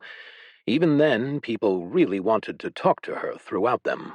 Unfortunately, despite wanting to, she couldn't just disappear and pretend she hadn't seen the man. She had to attend to her stately duties. Greeting the delegate with a smile, she resigned herself to the meeting as he sat on the bench next to her. He bowed formally at her acknowledgement. "How are you enjoying the festivities, Paul?" she asked. Right I am," he said in a strange manner, his speech repeating more often than not. "Y'all guys take sweeping something mighty serious around here. I don't know if I quite understand the comprehension of it, I don't, but it seems as though y'all enjoy it mighty much." Bee kept her face as neutral as possible as she parsed the words. "Yes," she said. "A lot of these events are rather new pastimes. We've adopted them as tradition, as Void's teachings have shown us the way. Paul nodded thoughtfully. Right. Mighty worried we were when we heard that the kingdom had become a bleeding theocracy. He gave her a sideways glance. No offense, of course. There's just too many demon-worshipping cult crazies around, you know? B groaned. Of course. We know. Paul nodded, not seeming offended by her short answer. Well, just making sure that y'all weren't the crazy crazies over here was only part of my mission. Now that I'm reasonably certain that I won't end up with my head chopped off or anything of that nasty, nasty sort of business, I think we need to talk about a few other things. B nodded. Perhaps she could get something productive out of today after all. Yes, I hear that your people might be interested in a lot of things we have to offer. It's hard to tell where to begin, that it is. But you are right there, he nodded. Let's start with ships. We're going to need access to some of these ships. She nodded. It was what she'd expected. The theocracy's ships were some of their biggest assets, and among their most coveted ones to boot, though she did disapprove of the forcefulness that Paul was bringing to the negotiations. He continued speaking. Those things are completely turning the world upside down, both the travel distance and the safety. Now, I ain't going to lie to you, I'd never lie, but we are trying to copy them just like everybody else. All the countries are. But our shipwrights say that this kind of thing would take 100 years to do ourselves. B was shocked by the ambassador's honesty. For him to openly come out with all that, Harkonistan must really need these ships. Though their shipwrights were optimistic with the 100 years prediction, it likely would take way longer, as there just were not things that could be done without Void's direct assistance. Even reverse engineering the ships at all might be impossible. Well, she said, there are many other things we can offer you as well, but ships are certainly something we can work out a deal on. I don't know if we'll be able to give you them directly, but we'll be able to get you access to them at least. Paul frowned. Access? I don't think I understand.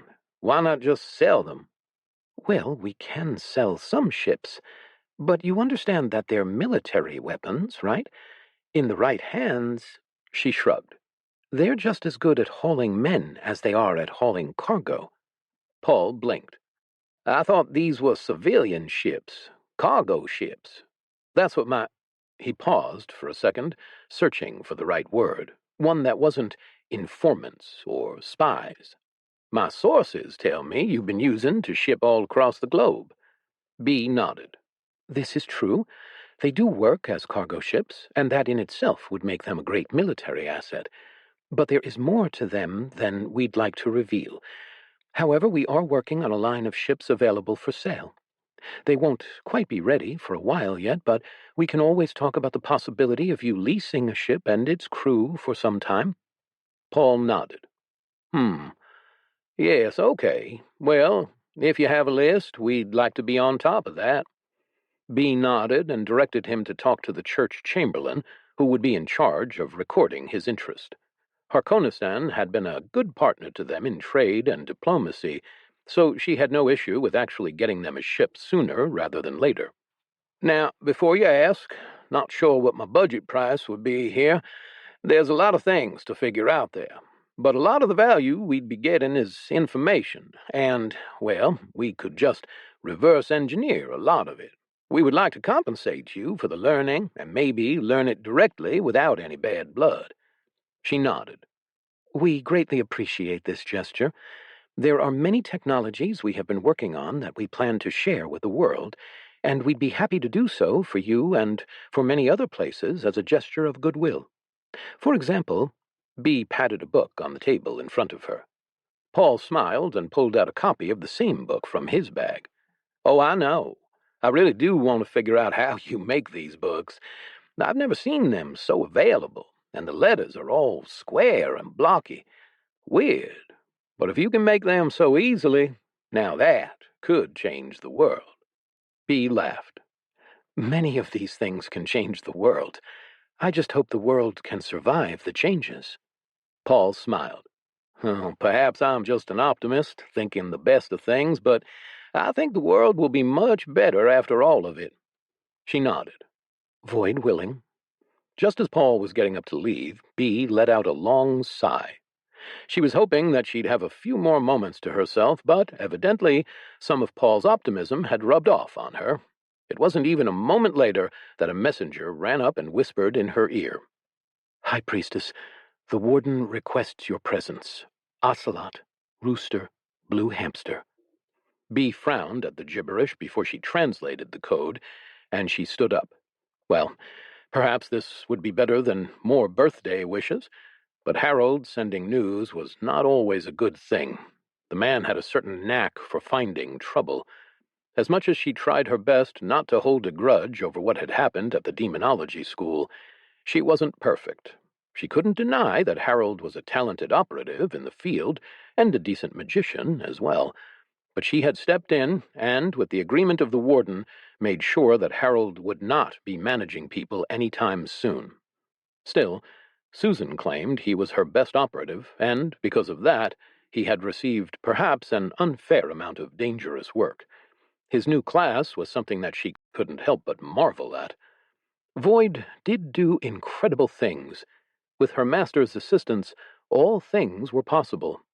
Just looking at who surrounded them now made that clear. Chapter 71. We're off to see the wizard. As I called time, all the contestants put down their cleaning supplies and stepped back. A moment later, I warmed up my sensors. It was time to judge the window cleaning competition. I was doing the judging right on the spot for the finalists, but I had a suspicion of who was already going to win. Jared Kay was a jeweler, and his skills at gem polishing had transferred very well over to glass cleaning. He had made it to the finals with very little competition, but washerwoman Willow just might have given him a run for his money. The other 6 there knew that they really stood no chance, and were mostly competing for the lesser prizes and the sheer pride of being able to clean the best windows in the capital, though I was proud of them nonetheless. Still, I remained unbiased. I would look over each of their efforts and judge them fairly, of course, but before I was able to zip down and begin, a messenger ran up to me. The man's face was red, and he was clearly out of breath. Lord Void, he panted, dropping to both knees and pressing his forehead to the ground. The Lady Susan has asked for you to come at your earliest convenience. Monkfish, Tibet, rhinoceros. I wiggled with satisfaction at the code I had devised for passing secret messages. It amused me to no end to use the seemingly randomly chosen words for such important matters, but no one else was quite getting the joke. Regardless, it told me that Harold had sent a message that required my attention. It was concerning, but I did have to finish judging. Tell her I will be there shortly, I told the messenger, and he ran off once again. I would likely beat him to the palace. Still, in the unlikely event that we had to do a tie-breaking round this season, it would give Susan feedback that I was at least aware of the message. I went through the contestants from left to right, shining my sanitation lamp through each pane of glass and measuring the transparency to see what percentage of light filtered through unaltered. I projected the results as a numerical score, simplified to only the 8th decimal, above each contestant. I would have displayed the whole value, but it tended to confuse people a bit too much. 8 decimals were good enough, I supposed. I was impressed by all their efforts. The amount of polish that had gone into these performances was impressive. The 109,823 grit cloth did a very good job of putting a near-perfect shine on glass surfaces, and when it came down to the 2 very favorites, they were within 1/10,000th of a point of each other. So, with such a small margin between them, I decided to run a tiebreaker. I produced 2 more panes of glass, each equally marred with scratches and abrasions and mud, and gave them 3 minutes to do with what they wanted. All the onlookers of the rather large crowd cheered from the sidelines as they began scrubbing frantically and using all sorts of skills and ingenuity to not only clean but fix the glass. When they presented their final products, the jeweler bowed to his rival. I am sure you have it, Miss Willow. I can only be awed by your talent. If you ever need a job, I have some connections. he said. Sure enough, my sensors confirmed it. She had eked out the victory. That the other human could tell at a glance was very impressive. His jeweler-related skills must be so overpowered and well-trained that they hardly resembled the base skills. I couldn't even imagine which ones he was using, despite having access to all of them. After handing out the awards, I headed over to the palace, where I found Beatrice and Susan waiting for me. My sensors picked up their conversation as I approached. "I'm surprised that Harold found anything interesting," Beatrice said. "What could have been so urgent?" "Well, Harold's been in Barleona's capital for a long time. I'd hoped that he'd find something by now," Susan replied. "Their capital?" Bee's eyes widened. "I knew he was behind enemy lines, but that far back? Well, I wouldn't really call them enemy lines. Officially, we are on neutral standing with them, but they have been rather adversarial," Susan explained. "What did he have to say?" I chimed in, hovering in the room with a cheerful wave. The others bowed briefly as I appeared. Susan unrolled a slim piece of paper and began translating the coded message. "Demons control civil service, not just summoned labor. Cults present. Suspicious location at coordinates," she listed them off. I immediately plotted where they were on my world maps. They were deep in the mountains in Barleona's center. That mountain range was a place even Daedalus or Beatrice might have trouble getting to quickly. I could get there, of course, but anyone else would have to pass through a lot of Barleona's defenses. "Well, we already suspected that the demons had set up shop in Barleona," Beatrice said. "Yes, but it's important to have confirmation. Suppose we commit too much of our forces there on incomplete information. In that case, we leave ourselves open to reprisal elsewhere," Susan added. I chipped in some thoughts of my own. The words about a giant ritual made me nervous. "I don't think they can revive the lieutenants that I have consumed, but perhaps they are able to summon more?" Susan shrugged. "Harold doesn't say what the ritual might be. I doubt he knows himself, though." "Well, they did have to come from somewhere. But whatever it is, it can't be good." Beatrice nodded. "We need to find out more." "Did Harold have a scheduled message drop or anything?" I asked. Susan flipped over the piece of paper. "No, but we did receive a more hastily scrawled note that he was going to have to leave the city." I beeped in concern. Barleona's capital was not anywhere near friendly cities. He might be able to get to other cities and send more messages from there, but that would take some time. "Did he ask for extraction?" Beatrice asked. Susan shook her head. "No, but he's probably going to need one. We need to send people, but I don't know who we can spare," Beatrice murmured. I told them to wait, I projected.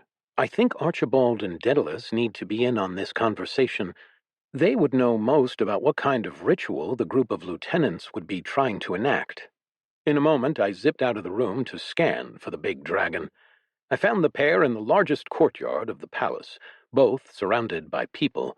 Daedalus had numerous flower crowns hanging from his spikes as he daintily nibbled at the half of a cow that the citizens had given him. Archibald was telling stories to a couple hundred adults and children, the group watching with enraptured expressions. He stood on top of a crate as he spun his tales, drinking from an ale horn and chewing on a turkey leg. I considered landing next to Archibald, but I was hesitant to interrupt. He was telling the story of his first time flying with Daedalus, and I knew it was everyone's favorite. So instead of dragging him off immediately, I projected an image in his line of sight that told him to wrap it up and then headed toward Daedalus. "What is it, my friend?" Daedalus rumbled. His tone suggested he was trying to whisper, but it was still loud enough that everyone could hear.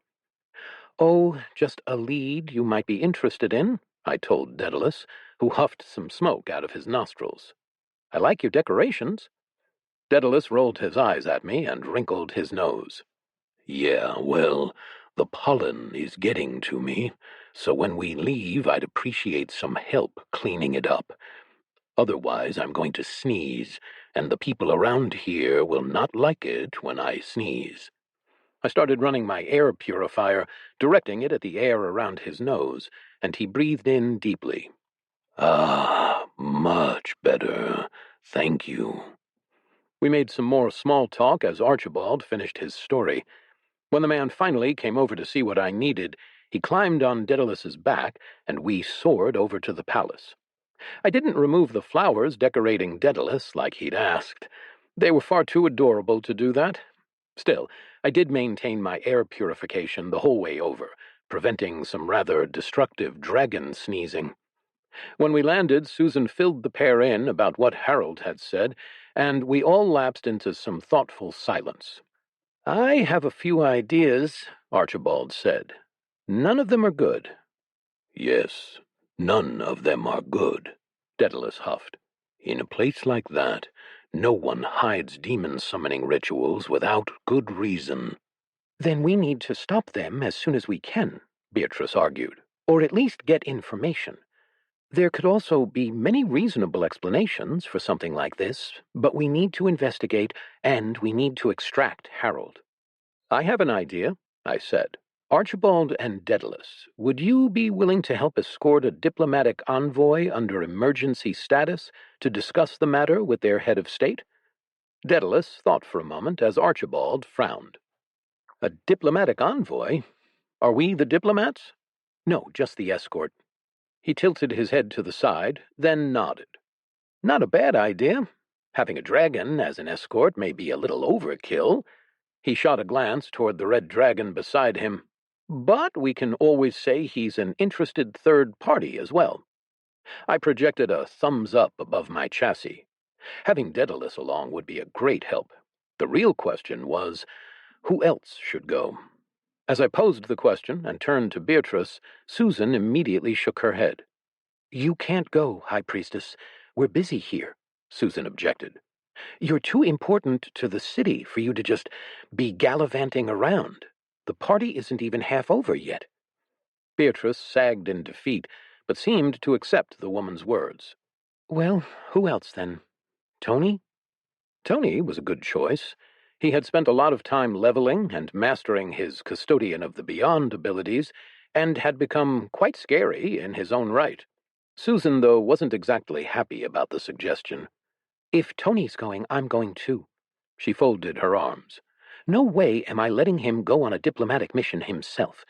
That guy can't lie or do politics to save his life." She and Beatrice argued for a little bit about the practical issues of Susan leaving, but I decided it was okay.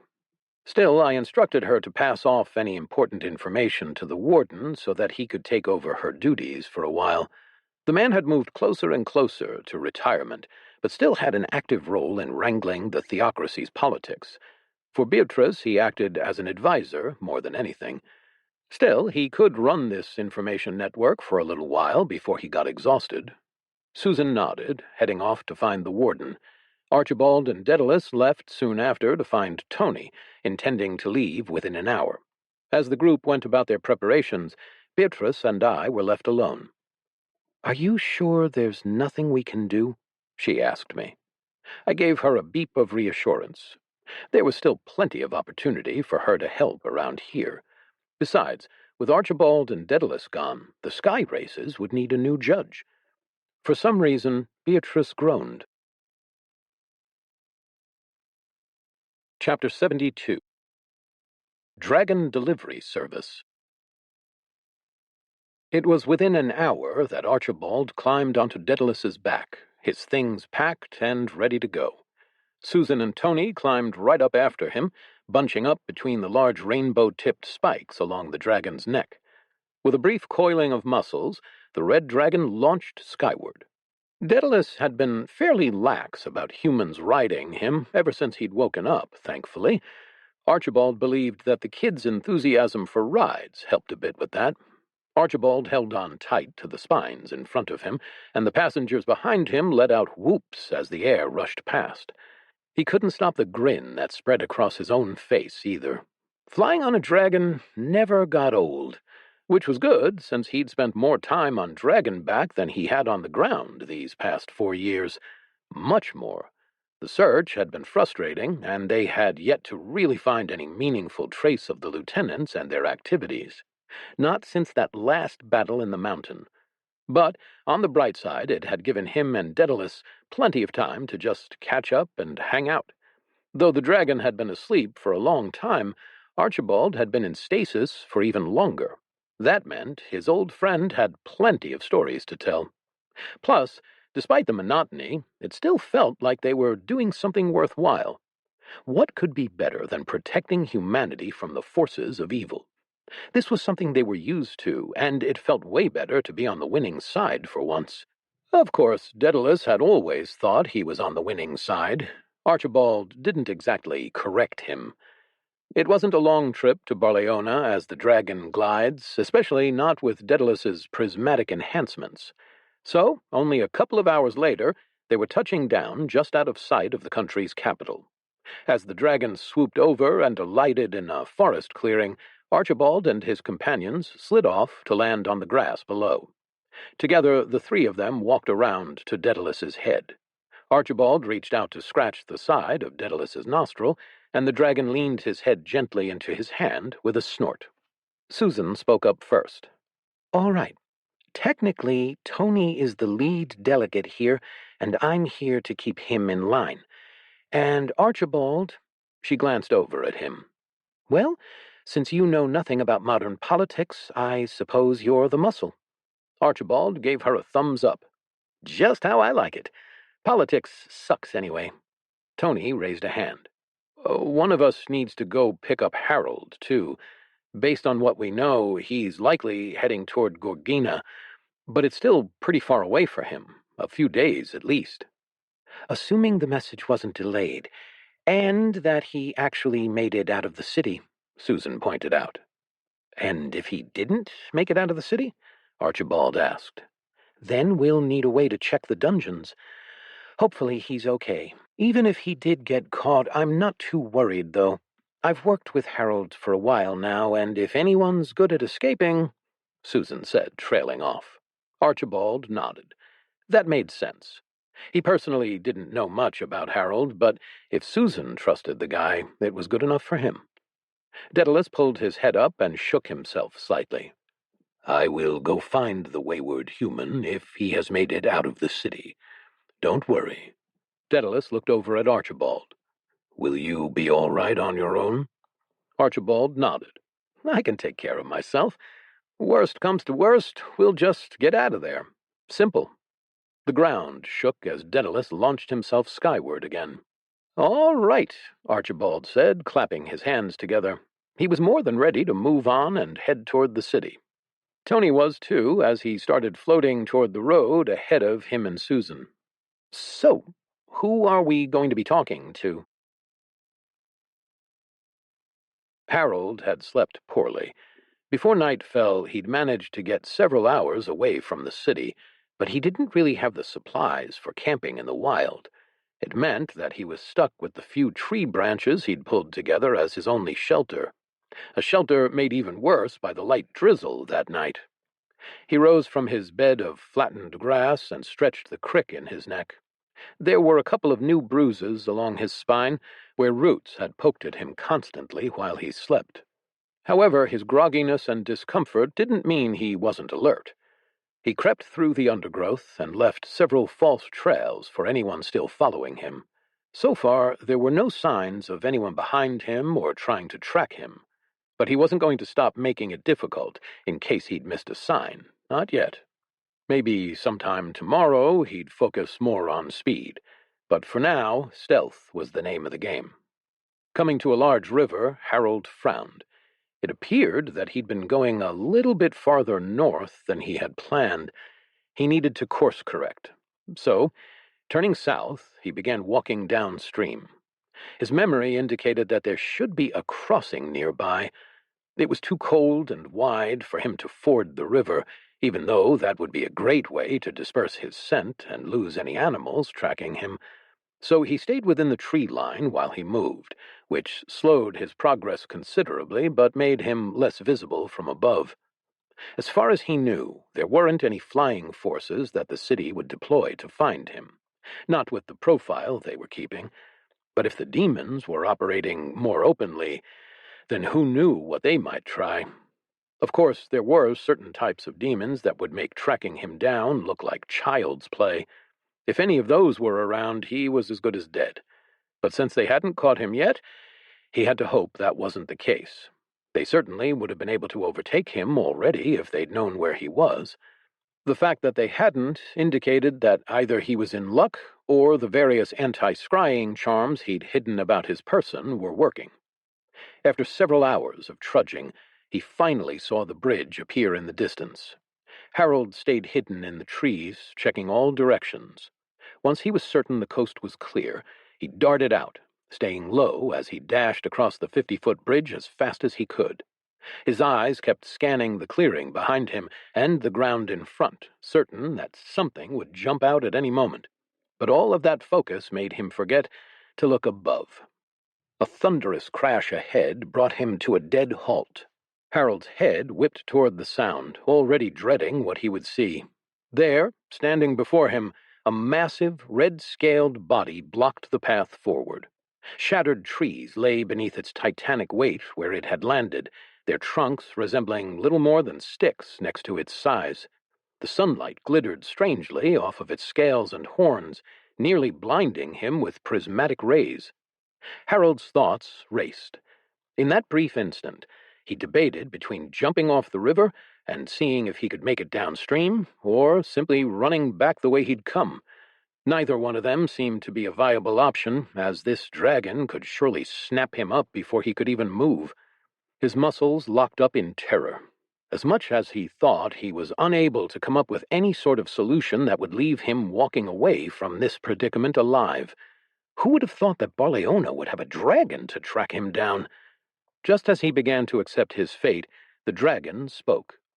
"It was hard to find you, Harold." He blinked. It knew his name? Did the demons really have that much intel on him? The dragon continued. "I don't believe we've met before. My friends call me Daedalus." His maw parted in a horrifying, toothy grin. "Would you like some help?" "What?" Harold stammered intelligently. "Do you need some help?" the dragon asked again, a little more slowly. His head bent down toward Harold, making him flinch back. "Susan said you'd be heading to Gorgina, but you seem to be a little bit off course." Suddenly, it clicked. The dragon knew Susan. He was named Daedalus. He had heard that name before. It was the name of the dragon friend that Void had made. At least, that was what everyone else seemed to claim. He'd never seen a dragon up close, so he'd assumed that everyone was making a misclassification or exaggerating somehow. Apparently not. For a moment, Harold thought that it might behoove him to start believing those crazy stories a bit more. Yes, Gorgina. I suppose that was an option, but it seemed too obvious. I'm headed for D's. An extra day of travel, but a lot more discreet, he explained cautiously. He didn't see much point in lying, but being careful was another matter entirely. "Well," the dragon said, "I suppose that's fine. Susan, Tony, and Archibald are nearby. They got your message and came for some further investigations. I've been sent to bring you back. Not to the city itself, mind you. That would be disruptive, but nearby so that you can tell us the whole story." Daedalus explained the situation as Harold nodded slowly. "Yes, that sounds like a great idea. Thank you." He took a step toward the dragon, only to find that it didn't work. He tried again, but something was preventing him. His muscles were still locked up from fear. In fact, it was all he could do to keep talking. "Okay." The sensation was receding, but not quickly enough. "Just give me a moment. I'll be right there." "Do you want me to come closer?" Daedalus took a thunderous step towards him. The ground shook as Harold jolted where he stood. No, that's quite all right. One moment." Harold breathed in deeply and counted backward from 10. When he had regained his composure, he made a single step toward the giant death machine, and then another. Chapter 73. Helicopter Brother. Bee was exhausted. It had been a very long day, to say the least. Not only that, but the amount of people she had to talk to was double, if not triple, the usual. That in itself was impressive. Normally, she was in charge of operating the country, so her whole day was spent talking to nobles, diplomats, and church leaders galore. But today, everyone wanted to wish her a happy birthday. Everyone. She tried to be grateful. Most of these people were genuinely wishing her well. The sycophants trying to kiss up to her had been mostly weeded out, after all, but it was hard to remember that after the 100th time. She also felt a little bad about the gifts situation. She tried to insist that no one get her anything, but that went about as well as expected. And so she got a lot of presents she didn't really need. One of the downsides of having pretty much everything was that no one could get you anything for your birthday. People tried, and Bee appreciated the effort. In fact, there were a couple that she genuinely liked, such as the drawings of the Nighty Nights recruits, and an incredibly tasty apple tart that looked like a basket of roses. Everyone else tried to figure out what they could get her with money. Her father's gift had been surprisingly thoughtful, though. He had sent a model of the newest ship that he had helped Void design, a massive freighter that could carry almost 1 million pounds of cargo. It had been shipped to her in a waist-high glass bottle. With it was a simple note that just said, "Happy birthday, daughter." The ship was one thing, but the note made Bee tear up slightly. Over the years, she'd made some efforts to reconnect with her father and mend their relationship. She'd also tried to understand him better, an effort that led her to talk with Aunt Bella more than a few times. Apparently, her father had good reason to act the way he did. His merchant class endowed him with heaps of charisma-enhancing skills that allowed him to be far more persuasive and agreeable to others. He had serious moral problems using these skills on his family. Quashing those skills seemed to lead to him overcorrecting his behavior. Bee's dad ended up coming off as pretty cold and hard to spend time around. But now that she knew that, she couldn't help but be grateful to him.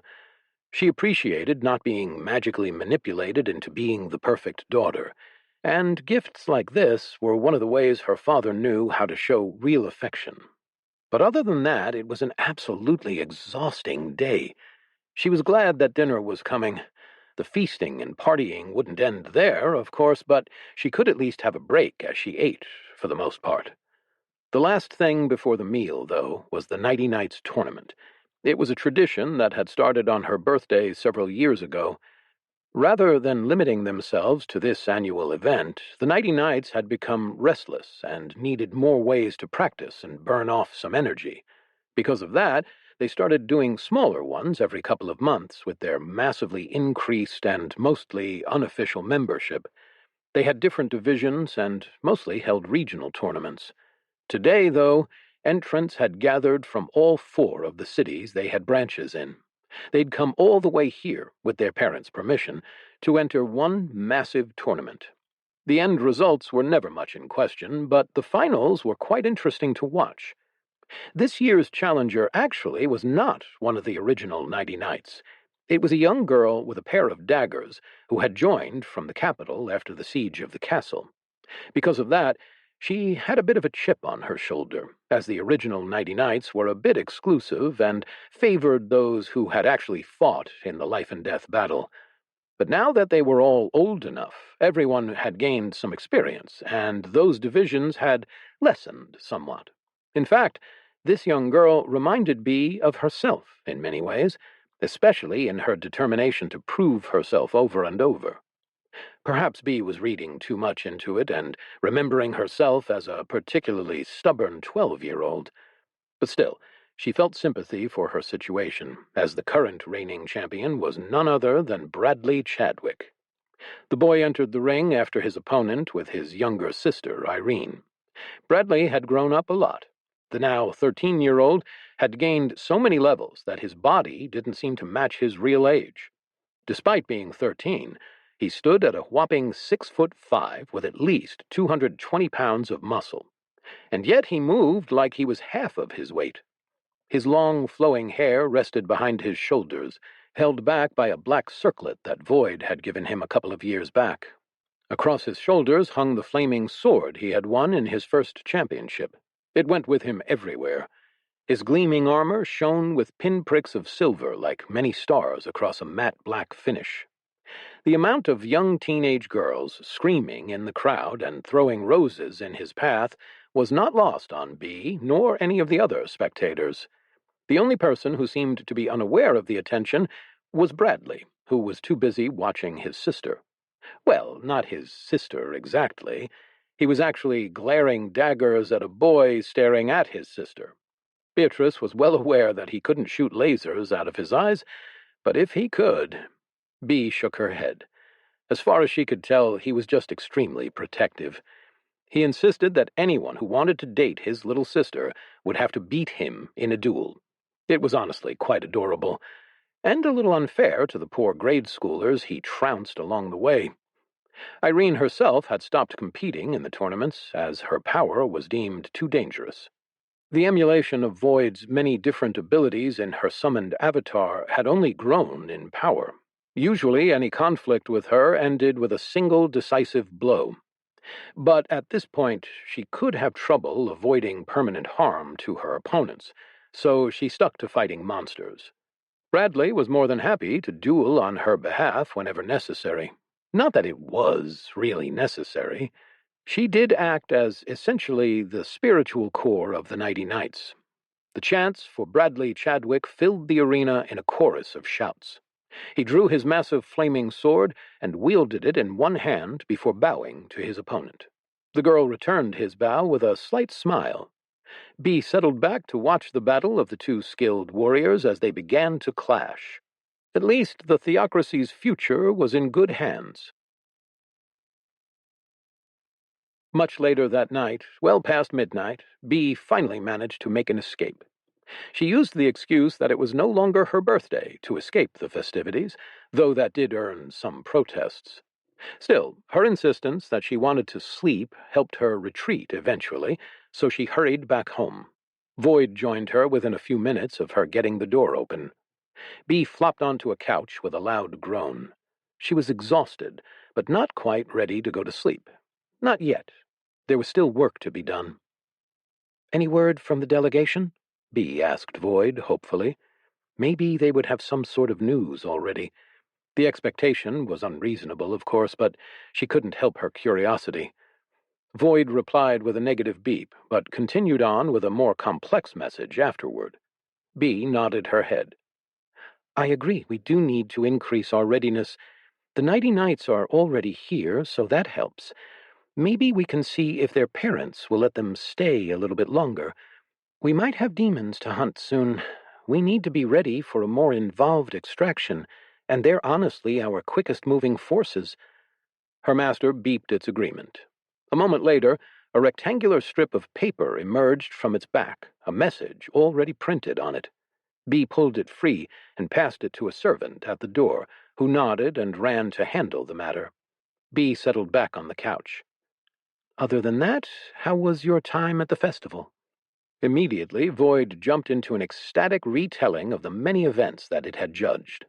Bee settled back and allowed Void's soothing tones to wash over her as her master regaled her with tales. There had been many successes and amusing failures as the populace competed in the celebratory events. In particular, Void seemed to enjoy the pie-eating competition. It was one of Void's favorites after all these years. At first, she thought her master wouldn't like it because of the mess being made. There were usually a lot of crumbs left behind, after all. But apparently, something about humans attempting to clean up and consume as much food as possible in a short time was rather amusing. It almost made her a bit disappointed that she'd been banned from the competition. Apparently, her using Void's breath wasn't in the spirit of the thing, even if it was great practice for her. As Bee leaned back and closed her eyes, she smiled. Despite everything, she did have some fun.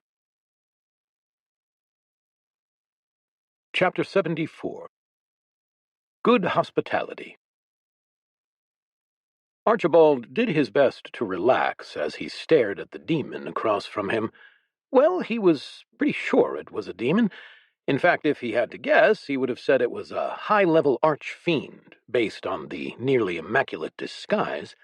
Immaculate aside from the slightly enlarged shadow and strangely ashen skin, that is. He had seen their like before, but this one was doing a much better job of seeming human. Back in his day, the ones he saw were tall, thin creatures of flame and shadow, armed with three-pronged whips. The whips weren't usually used as weapons against humans, though. Instead, they were used to discipline the demons in charge of the humans. It was a pretty messed-up system, to be honest. Archibald had a lot of experience with archfiends, though. After all, part of the reason he was so familiar with demonkind was because he'd killed a lot of them in order to liberate humans. Of course, he hadn't done it alone. Daedalus had always been involved, since high-level beings like that had been far too much for Archibald to handle, especially early in their campaign. Now, though, he was pretty certain he could take this one on his own.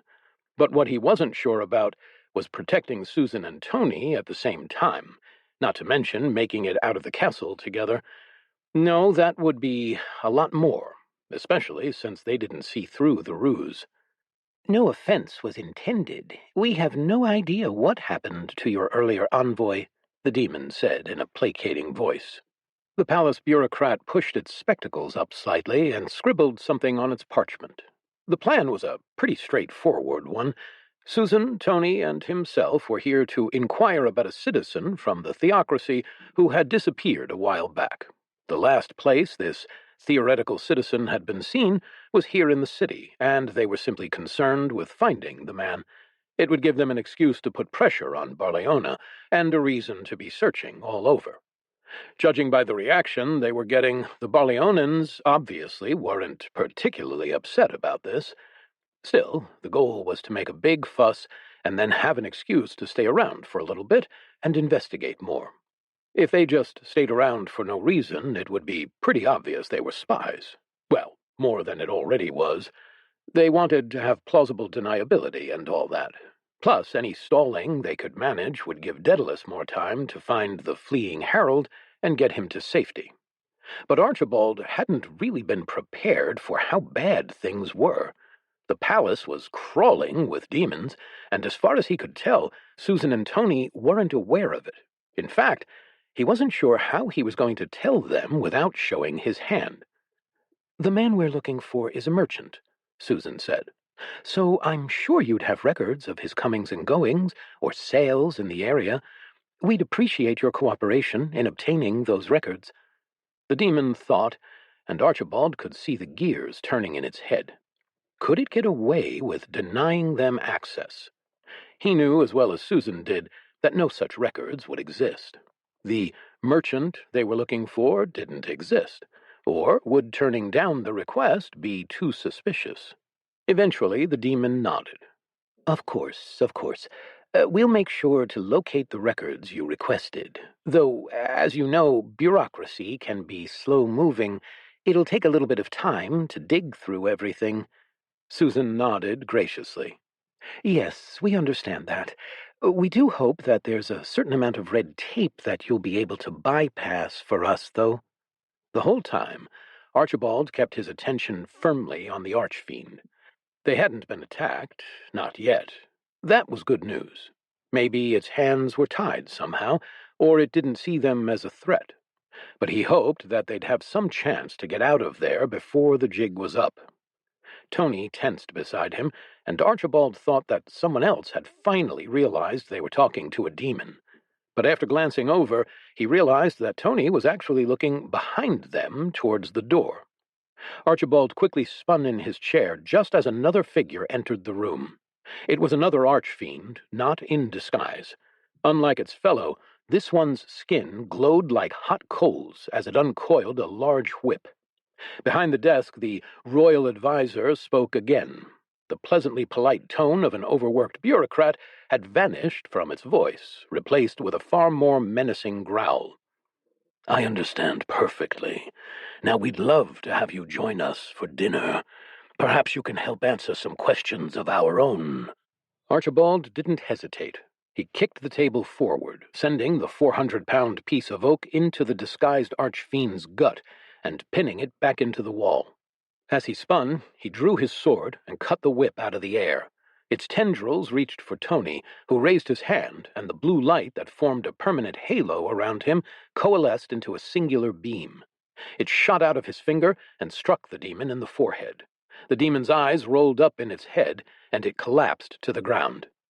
But Archibald didn't trust that the thing was dead yet, and for good reason. He already saw it twitching as it got up. He lunged forward, striking downward with his blade.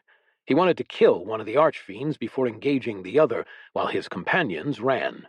But it rolled out of the way of the strike, and was back up on its feet in a moment. Tony grimaced. Looking around, Archibald saw Susan sprinting for the original demon, while Tony kept the second one pinned against the wall. Their chances of winning this were slim, not to mention getting away afterward. They needed to leave now. Archibald dragged Tony away from the still disoriented demon, and the three of them moved to pile on the fake bureaucrat. They wouldn't be able to just kill it. That would take far too much time and power, but perhaps they'd be able to disable it. Higher-level demons were all known for their regeneration, not just lieutenants. Susan's blades drew lines through its neck. Archibald stabbed it in the chest and ripped his sword out the side of its rib cage. At the same time, Tony imprisoned its ankles with energy constructs and slammed a spike connected to his fist through the thing's jaw. "Come on, we've got to go," Archibald yelled and dragged his companions away. They ran past the other recovering archfiend and into the maze of corridors. No alarm had been raised yet, but it would likely happen any time now. They didn't slow down as they worked their way toward the edge of the palace. They weren't on the ground floor.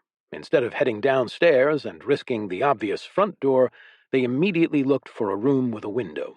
Perhaps they'd be able to climb out, or Tony might be able to levitate them down. In the city, they'd have a better chance of losing any pursuers. A group of earth elementals rounded the corner ahead of them, but the trio kept going. This much couldn't even slow Archibald down. A trail of water appeared behind his blade as he began spinning it. The dragon rider quickened his steps as he sprinted towards the new enemies. He delivered a scything strike to the first elemental, the water collecting behind his blade following right after. It smashed through elemental after elemental as his momentum carried him forward. By the time Susan and Tony caught up, there was just nothing more than wet mud coating the corridor. A roar from behind him made him flinch. A brute. A demon that stood about 12 feet tall and had limbs as thick as his torso. He felt the floor shaking as it approached, and he yanked them off into a side room. They had to be near the edge of the palace now. Unfortunately, the room they had chosen had no windows. Only the rough stone of the outer wall greeted them. Archibald cursed. There was no helping it. They didn't have time to keep looking. "Cut a hole. Hurry," he told Tony and Susan. "I'll hold it off." They nodded somberly and began hammering at the wall while Archibald put himself in the doorway, ready to face this monster. He could probably kill it in an open battle, but in tight corridors like this, when it had reinforcements and him on the back foot, he just had to hope his allies could cut through stone quickly. The thing rounded the corner a moment later, and to his horror, Archibald realized he'd misjudged the situation. There wasn't just one brute barreling towards him, but three, and behind them came a horde of lesser demons ready to serve as cannon fodder. The massive meatheads saw him and surged forward, heedless of the lesser demons they crushed beneath their feet. Behind them, he caught a brief flash of red-hot skin and whips. Apparently, the two archfiends had also re-entered the fray. Archibald bit his tongue. He focused on activating several skills in quick succession, such as jets of water and force blasting outward. His blade moved like a conductor's wand as he smashed aside the lesser demons. He saw the impacts damage the brutes slightly, but not enough to halt them outright. It wasn't long before they came into striking range. The first one brought its fists down with a deep bellow.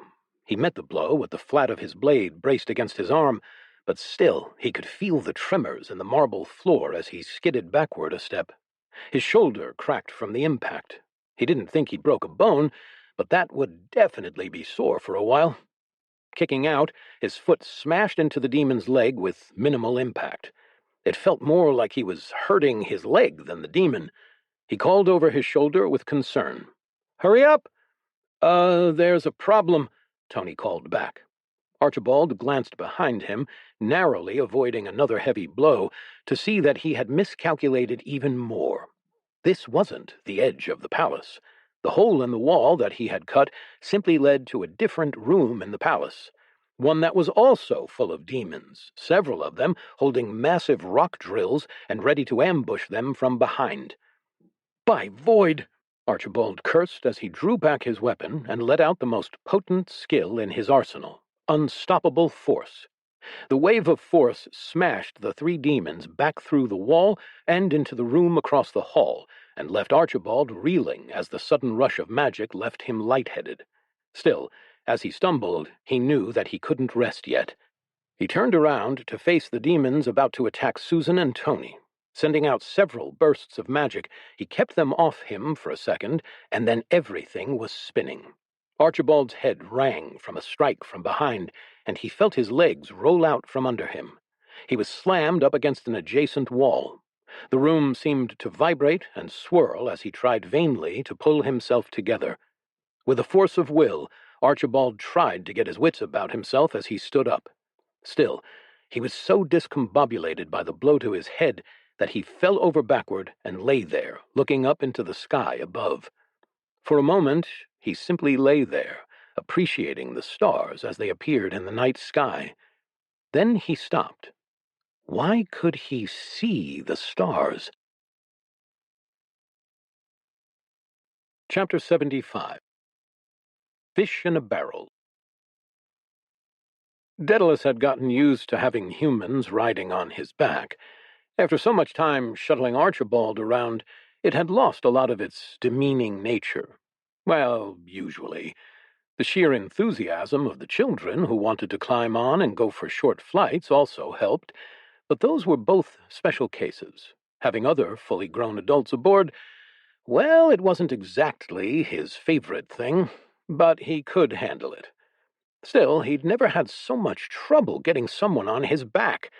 This theocracy spy, Harold, was truly special. Daedalus had met several spies and sneaky types throughout his years, usually ones trying to steal his hoards of treasure throughout the eons.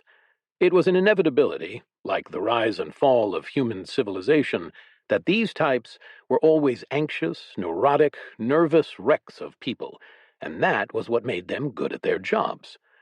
But trying to convince them that their frail little frames were safe under his majestic wings was harder than he had thought. Daedalus was a being of perfection and beauty, of strength and power. Why would a puny human worry about being harmed while under his protection? Eventually, though, he managed to get Harold on his back, and they were moving towards safety. He had a lot to report, apparently, about Barleona and its dealings, far more than he'd noted in his message. The prospect of finally hearing some good news was exciting. Maybe they'd finally be able to hunt down those last lieutenants soon. But mid-flight, Daedalus's priorities shifted. A low rumble vibrated his scales as an instinctive growl rose from his chest. Harold clung tighter to his spine and gave a high-pitched squeak of alarm. "What's going on?" Daedalus ignored him. There was no time to explain. Archibald was in danger. Stupid humans, always trying to go after his companion. If anyone had dared to hurt him, they would feel the wrath of a dragon. Well, likely this wasn't the doing of humans, Daedalus realized, as he banked on the air currents, heading for the Barleonan capital. No human would be so stupid as to go after Archibald. Archibald was more powerful than anyone of this age, except for maybe Beatrice. There really was no danger that he couldn't handle from them. But demons, on the other hand, They were just dumb and strong enough to try something like this. He could feel Archibald fighting, unleashing skill after skill through their shared link. Daedalus flapped his wings harder, accelerating as the city came into view. Screams sounded as his shadow passed above, people looking up in fear and awe.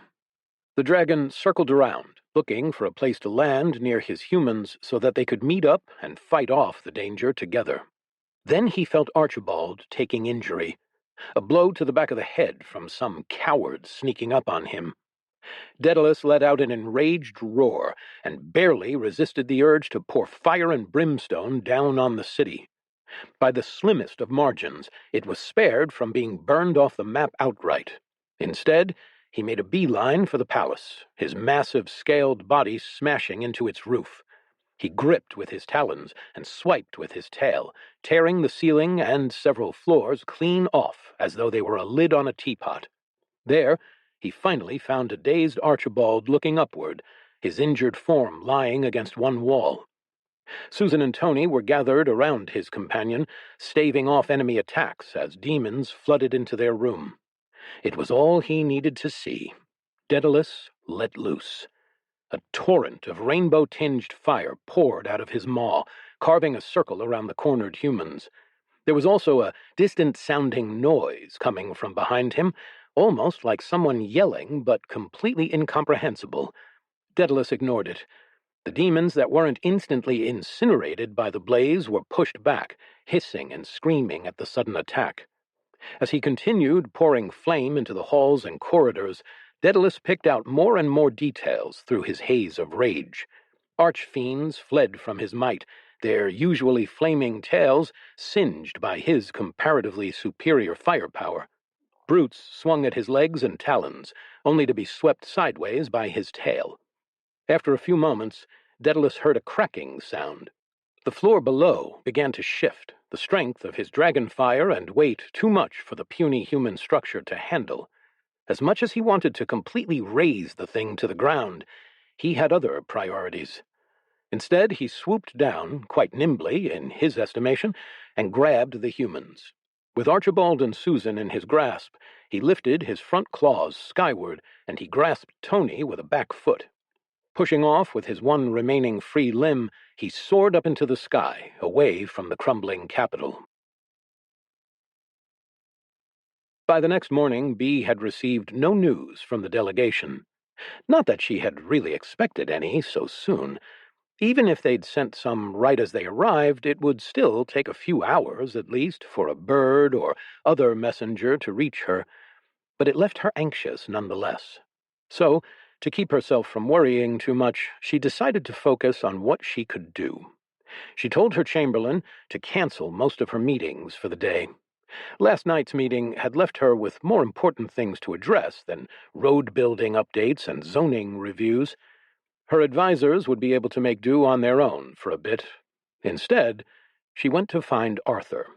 He was, as usual, on the training fields with his men. The rather exhausted-looking troops were in the middle of exercising, but upon noticing her approach, Arthur handed command over to one of his officers. "Miss B," Arthur said with a polite bow. She grimaced inwardly at his formality, but understood their necessity. They were in front of the troops, and certain protocols needed to be observed. She inclined her head graciously. "General Arthur, may I have a word?" "Of course," he said, following her to her study. Once inside, he relaxed and gave her a warm smile. "I hope you had a good party yesterday," he remarked. She rolled her eyes, eliciting a slight chuckle from the grizzled man. "Yeah, I understand.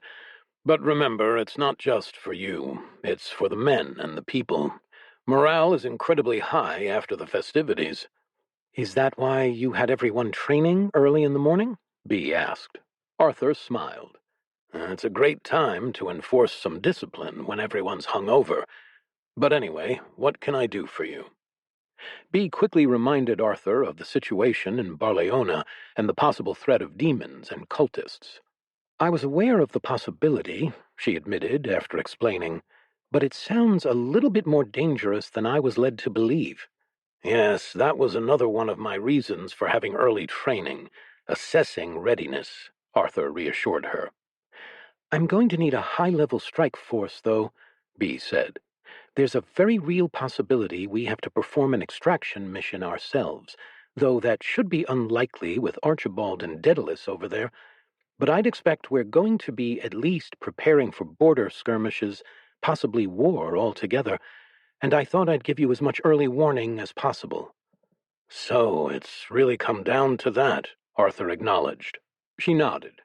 Yes, I imagine if our suspicions are accurate, and the lieutenants are in Barleona, then we will want to move on them immediately. All of us. True, Arthur agreed. No matter how powerful he is, a god could still use support.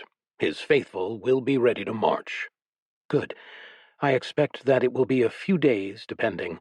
I'm hoping to receive news sometime today, but it might be later. If we don't hear back by tomorrow, we will march, Bee declared. Arthur grimaced. That's not a lot of time to get supply lines ready, but luckily we've been preparing for this for a while. I'll go talk to the Minister of Finance and let him know what I need, he said, rubbing his forehead. I'll talk to him. You'll get whatever you need. Okay. And by everyone, you mean everyone, the man confirmed with a questioning eyebrow. Bee nodded. If it's really the demons, I think it's time even the Nighty Knights saw real combat under your command. Arthur winced. Not exactly happy about that, but I would rather them fight monsters like the demons rather than fellow humans. They're still a little young, in my opinion. Bee looked at him. Many of them are as old as I was when I first fought humans. Besides, I've met some of your sons now. They all told me you started training them long before they were even close to 10. Yes, he said, training. And we've been training the Nighty Knights, too. Yes, but your oldest saw combat when he was 13, Bee pointed out. And I regretted that. I'm sure I'll regret this as well. Maybe when times are kinder, when the world recognizes who Void is, we can make sure the children stay children until they are fully grown. But we're not there yet, he said with a heavy sigh. Not yet, but soon, Bee agreed. Hold a second while I write up a letter for you to give Gerald, Arthur said, retrieving a pen and quill to scratch out a list. Of course, she said. But is there anyone else we need to put on alert? Just double-checking to make sure I've got all my bases covered. I don't think there's anything you need to do. I will be sending out missives to all of our cities, especially at the border, to heighten security and prepare for the coming conflict. But those should arrive right about the time it's obvious to any spy that we're ready to march. So, a day or two. I wouldn't go around spreading it too much, though. If word gets out, we might lose what little element of surprise we managed to maintain, Arthur advised. She accepted this and bid Arthur farewell, leaving him to his work while she went to talk to the Nighty Knights. Captain Felix was going to be quite excited. Chapter 76. Mission failed successfully. The next couple of days after Beatrice's birthday party, the city seemed to be slightly subdued, as if it was tired and everyone was recuperating from the day of exuberance. I didn't mind. It gave me a lot more time to take care of work. For the moment, I took advantage of the lack of visitors to tend to my arboretum. I vacuumed up the wilted petals of the various flowers, carefully pruning them one at a time to optimize their appearance. I liked giving each individual care. Even if it took extra time, seeing the faces of people who loved coming here for relaxation and peace really made it worthwhile. Mostly it was the elderly who came to visit, but sometimes little kids would run around the area as well. I had a special section for them where the plants grew extra fast, and I could quickly repair any damage if they got a little unruly in the flower beds. It was very cute watching little children give each other flowers. Sometimes they'd even give me some. It wasn't the most well-thought-out plan, since it was hard for them to find some place to tuck them. I didn't have any ears or hair that lent themselves to keeping the stems in place. but they usually ended up placing them on top of my chassis, and I did my best to keep them balanced for as long as I could, with the help of a little air manipulation. My peaceful morning, though, was soon interrupted.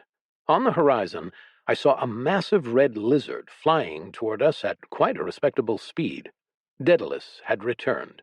At least I was 99.89% sure it was Daedalus. There weren't that many ancient dragons flying around, much less ones with a paint job like his. I wanted to go out and greet him, but I had a few more things to wrap up here first. He wouldn't arrive for 18 minutes anyway, so why rush? As I waited for the 14th kid today to find the perfect place to set her flower down, I began using my laser to prune the tree limbs. There were still several more in the queue, their parents watching on with anxious smiles. I didn't want to rob them of their fun, so Daedalus would have to wait a few more minutes. Besides, he really was going pretty fast. He probably had something urgent or exciting to say, if I had to guess, and that meant he would go to meet Beatrice at the palace before anything else. It was one of the few places in the city large enough for our friend to land, and we could pretty reliably find him there whenever he visited. There was no point in making him repeat himself.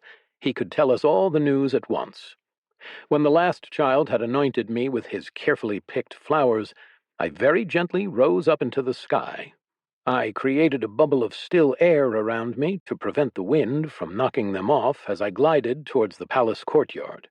I didn't want to push the flowers down and risk crushing them flat, so I did have to move a little carefully, and by the time the red dragon's massive form shook the ground, I was there to meet him. As I predicted, Beatrice was already waiting, and so was Arthur. Both of them seemed a little more concerned than I thought was warranted. I understood that he and his passengers were supposed to have been away for much longer, but still, Harold was on Daedalus's back, so things couldn't have gone that poorly. Before anyone spoke, the 4 passengers slid to the ground. Harold looked a little bit shaky.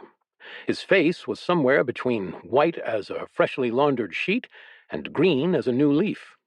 I thought it was a lovely shade of pale chartreuse, but everyone seemed to be unharmed, at least. For a second, everyone was quiet as they recovered from the flight. I gave a wave of greeting, but everyone was shaken enough that it didn't seem to register. It wasn't too long before Beatrice broke the silence. "Well, what happened?" The 5 returnees exchanged glances, not one of them really wanting to speak. Eventually, Daedalus rumbled out a response. "I enacted diplomacy." Archibald let out a barking laugh, and Susan and Tony looked a little bit abashed. Harold's face just paled further. Beatrice's frown deepened as she took in the reactions. Her gaze understandably focused on Archibald. "What's so funny?" He looked around and realized that he'd been hung out to dry as the one responsible. He glared at Tony for a second before stepping forward with a sigh. "It appears that diplomacy was never really an option. We found archfiends in charge of the government when we got there. Things went downhill fast." "Archfiends?" Beatrice's eyes narrowed. "How sure are you?" "Very sure," Archibald confirmed. "They didn't exactly hide it for long." "Okay." Beatrice shifted, evidently thinking along the same lines. "So, am I to understand that things didn't go well?" Archibald shrugged at Beatrice's comment. "Well, we're all alive, and some of the archfiends aren't, but we may have caused a diplomatic incident." She closed her eyes in thought for a moment, letting out a long breath. "Oh, so the negotiations had turned messy. Normally, I would have been quite perturbed, but I suppose it was only to be expected. Apparently, messmakers were well versed in turning everything into a mess, even diplomacy. Did their hedonism know no bounds at all? Still, despite my indignation, I waited for Beatrice to speak. All of this was really her area of expertise, after all, and I didn't want to take that away from her. Eventually, she opened her eyes again and waved her hand. "Well, if there are demons controlling the city, I don't think I'm too concerned about a diplomatic incident. It can't be helped." The 5 of them seemed to relax a little bit at the words. A nervous smile stretched across Archibald's face. "Oh, good. Then you don't mind that their palace doesn't have a roof anymore?" Beatrice froze, then rubbed her temples like she had a headache. She took one more deep breath and remained silent for 5.012 seconds before responding. No, I guess I do not. Just tell me what happened." The five of them quickly filled everyone in on the events of their visitation. It really was a mess. I couldn't blame the humans so much, as the demons had definitely been planning mischief for a while, but I couldn't help but be a bit disappointed in Daedalus. Surely he didn't have to destroy quite that much of the castle, but at least everyone was safe. After that, we all looked over to Harold. Beatrice addressed him directly. "So, do you have anything else to add to your report?" Harold nodded. "Yes. The location of whatever they're hiding is the important thing, but I have a lot more details. Mostly about shipments in and out, merchants sent over there gone missing, and go-betweens." He started a long explanation about everything that had drawn his attention to the suspicious location. As he spoke, both Susan and Beatrice began to frown darkly. I could understand why. It became quite clear that something was afoot with the way Harold laid out the events. After the man finished his explanation, Beatrice turned to Arthur. "How are we on that strike force we talked about earlier?" Arthur shook his head in apparent wonder. "This is moving a little bit earlier than I had planned, but we're mostly there. If we leave tomorrow, I can get us a strike force at 90% strength. Just a strike force, mind you. We wouldn't be able to march in and hold the city or anything like that. This is a select group of high-level people, not an occupying force." Beatrice nodded. "Well, the first priority is making sure that Barleona's strength does not get out of hand. We can have the regular army march behind us to occupy the country after we have toppled it." Arthur nodded his agreement. "Yes, exactly." I couldn't help but agree that we needed to move quickly. Things sounded pretty bad over there. And based on Archibald's story, I was 99.999% certain that no one else was going to clean up the mess left behind in their wake. I always hoped that I was wrong. "All right," Beatrice said. "Tomorrow morning, an hour after dawn, we head out and spread the word." Archibald and Daedalus seemed quite excited about the prospect of finally being able to fight demons again after such a long time. As the group began to disperse, Harold raised his hand. Am I going as well?" Beatrice frowned. Probably not. As strong as you are, I think we have a few other assignments we'd rather send you on. Peripheral missions." Harold sagged in relief. It never failed to surprise me how odd that man was. Chapter 77. 4 Helms Deep. "The capital of Barleona is a fortress," Harold explained in a sonorous voice. We had spent most of the night in the common room of Beatrice's penthouse, arguing over strategy and different plans for the coming invasion. It was nearly morning now, and most people had long since gone about their tasks. Aside from Beatrice and me, Harold was the last one left. Although his first-hand experience with the place was proving pretty useful, they'd been going around in circles for almost an hour, mostly about planning around the defenses we'd encounter. I rolled along the floor, leisurely sanitizing it for a 5th time, and sucking up the small particles Beatrice produced as she did her alchemy. She'd started working on a concoction just after midnight, juggling it with the conversations around her. I was pretty proud of her developing multi-threading capabilities, however small they were. Beatrice remained silent as she poured some more powder into a large metal sphere.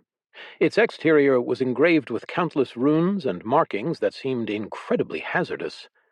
He walked closer, holding a flickering candle. "The entrance is well guarded. It has a reputation for being impenetrable. How do you intend to bring down such a mighty gate?" As he moved, Beatrice's hand snapped out and caught the candle before it got too close to her alchemy, and she held it in place. She leveled a glare at him, one that seemed to communicate, "What do you think you're doing? You should know better," in an impressively efficient manner. Harold looked up at her with concern on his face as he took several steps back. Finishing up her work, she set a lid on the container and stepped away. She walked towards the penthouse's balcony, where the sun was just beginning to rise. As she moved, she spoke. "If the gate falls, the capital will too." Harold followed her to the balcony. "Even if the gate does fall, it'll take far more forces than we can bring to bear quickly to take the capital. Hundreds of elite fighters." "Thousands of elite fighters," Beatrice corrected as she stepped into the morning light. "But, High Priestess, no such force exists," Harold protested as he followed her out. The wind whipped his hair into his eyes as they widened in disbelief. Below them, stretching out across the grassy field, an army had gathered. Ranks of soldiers lined up side by side, their white armor gleaming with the sun's fiery rays. As Beatrice stepped forward, they raised their spears and swords to salute as cheers rose up from below. I was honestly a little surprised. When Arthur had said that he would be assembling a strike force, I had expected something much smaller than this. Maybe he'd simply gone overboard. The wind blew out the candle that Harold was holding as he stared at the force below. His jaw hung open. The people below started to chant in unison. It sounded something like, "For the glory of void." After letting it go on for a handful of seconds, Beatrice raised her hand and silenced the crowd. "A new threat is rising, yet its defeat is at hand," she yelled. The proclamation was met with more cheers from the army. Sensing the mood, I started playing some appropriately epic music from my speakers. "On this day, we shall march on our last enemy, the enemy of not just the theocracy, but all mankind. They shall be overthrown, and we shall reign victorious." Beatrice's speech whipped them into a frenzy, the soldiers clattering their weapons against their shields in a close approximation of applause. I liked to think that the music helped, too. "March! March to Barleona!" she yelled with a final gesture. I decided to have a little bit more fun. I swooped out in front of the army, projecting massive explosions and fires around them. I'd seen things like this in sporting events so long ago. Arthur led the army off toward their destination before we all went back inside. "Well, that was fun," Beatrice laughed. I beeped happily in agreement as Harold finally shook himself out of his stupor. It had felt like an appropriately epic send-off. After a brief pause, Harold nodded in agreement. "Right. But do we really need your alchemy?" "Of course. How else are we going to bring down the gate?" Beatrice replied. "We have a dragon. Why do we need this?" Harold questioned again, gesturing at Beatrice's creation. In a way, he was right. I projected an image of Daedalus tearing through the city, destroying building after building. I had seen enough of his power to make a pretty accurate demonstration of the mess and rubble he had probably caused when he had attacked the place during that diplomatic mission. And I continued my portrayal of what would happen if he were let loose, emphasizing the amount of rubble and general mess the walls would be left in once he was done. Harold hummed thoughtfully, and Beatrice nodded in agreement.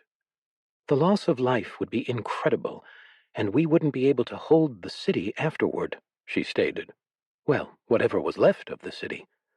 My processor hiccuped for a couple nanoseconds. Yes, those were also good points. That was exactly what I had been thinking, too. "This is a far more precise method, a surgical strike on their gate," Beatrice said. "Arthur is in charge of the actual plan, and he's the one who requested such a thing." Harold nodded. "I see. All right, I won't question your decision, then." "It's understandable," she said. "Besides, the army is going to take a day or two to even get there. They are walking, after all. Arthur has time to change his mind if he wants to, but that leaves us plenty of time to set things up before flying over ourselves. Well, Void, Archibald, Daedalus, and I can, once we've set everything up here." Harold nodded. "All right. Well, it seems like you have things generally in hand. Just let me know if you need any more information." Beatrice nodded her thanks. "Yeah, I appreciate all you've done, Harold. Once this is over, we'll see what we can do to recognize your service. I know public attention isn't something a spy particularly enjoys, but you've contributed a great deal to our country." "Thank you, High Priestess." Harold gave a respectful bow and headed down to the elevators. After he left, Beatrice turned to me. "Sometimes I can't believe how far we've come. Can you believe he was the dean of my school?" I beeped noncommittally. I mean, I never knew him back then, so it wasn't that surprising. Beatrice just shook her head in resignation. "Oh well, I better finish this, though. Now I can finally focus a bit." With that, she continued working on her alchemy project. Arthur stifled a yawn as the march started. Behind him, a collection of his officers did the same, the dark circles under their eyes telling a story of what they'd been up to in the past 24 hours. Most of his soldiers had gotten a fairly good night's sleep beforehand, but he and a few other lucky souls had been up all freaking night planning and organizing supplies. That meant it was just a small group that looked dead on their feet rather than the whole group. He rode his horse a little bit farther forward to go talk to the next company's officer. Everyone followed after the vanguard, who ran ahead with seemingly endless energy, as expected of the Nighty Knights. Most of the men wore faces grim with determination or looked enviously at the boundless energy of youth. The Knights wouldn't actually be involved with the attack on the city. Once the city was taken, they would be involved in hunting down the monsters and demons that were sure to plague them at every step. Despite that, Arthur relented and gave them the position of honor. He had hoped that it would help motivate the troops, but it was apparently having the opposite effect. The initial boost from the rousing speech that Beatrice sent them off with helped to offset that. That and the ethereal, unearthly music that Void had projected also underlined the importance of the coming battle. The two combined had certainly kept them going for about 15 minutes. Now the soldiers' work began. The hard, never-ending days that they had trained endlessly for. Arthur stifled another yawn. He really was getting too old for this. Harold waited in the elevator, heading down from the High Priestess's apartments. He couldn't believe that his student had come so far. Well, a student in name. It was strange to even think about the fact that he had once taught her. Admittedly, he could have done a better job. But, well, he consoled himself with the thought that if he had done a better job, then she wouldn't have become who she was today. Still, it had been a fairly intimidating thing, seeing that many elite troops laid out below. The Nighty Knights alone were terrifying, honestly. Harold could only imagine that the elite units of the army were as intimidating. But now his part was finished. He had provided all the information that he could. Still, as the warden had continuously reminded him for the last couple of years, he was not necessarily good at leading anyone, much less armies. It meant his contributions to these meetings were mostly him playing devil's advocate. Still, it was reassuring to know that the leaders had everything in hand, and he was happy that he wouldn't even be needed. He wouldn't even have to accompany the occupying force when the regular soldiers were sent out later this week after the elites had done their work. That group was a more standard army, but in appearance only. Their levels and strength were far above what any other nation could dream of fielding. That only made the thousands of elite soldiers that they were sending ahead more impressive. It would be like something out of myth and legend. Harold grimaced slightly. He really hoped that the High Priestess's weapon could help minimize the casualties. Otherwise, this war would be a bloodbath. Even with the demons in the city, he had no doubt that it would be human troops on the front lines. Perhaps with the more surgical approach they were going with, they could avoid causing too many issues. It would be best to secure the city enough that some of their elites would advance deeper into the territory and towards that secretive location the demons kept. It would take several days to get there, which made him nervous. He had a sense that something would happen there soon. All of his information pointed to it. Also, There was something else that felt off. He wasn't superstitious or anything, but there would be a solar eclipse soon. Perhaps it was just his paranoia getting to him. Harold shook his head and headed off to get some sleep. Chapter 78. An Assault on the Senses. Beatrice and I soared above the clouds, the wind whipping about us as we flew. My sensors were trained on the ground far below as I searched for the strike force. My projections said we should be relatively close to it now. It had taken some time for the force to advance, and we had delayed our trip to meet them, making sure that everything was taken care of before we left. As my sensors picked up the crows, I led Beatrice down through the clouds. I'd timed my arrival almost perfectly, meeting up with the army below just out of sight of Barleona's capital. Archibald and Daedalus flew not that far behind, but they didn't dive with us. They would circle above and out of sight for now. Then, at a critical moment, we could have them dive in from the clouds and turn the tide of battle. They wanted to be involved the entire time, citing the fact that with me around there would be no critical moment that required such a trump card. But I wasn't so sure. With the number of unknowns we were dealing with, my models were a lot less certain than I would have liked. And I didn't mean to leave them up there unless they were needed to win. It was also nice to have a backup in case a lot of people on our side were about to get hurt.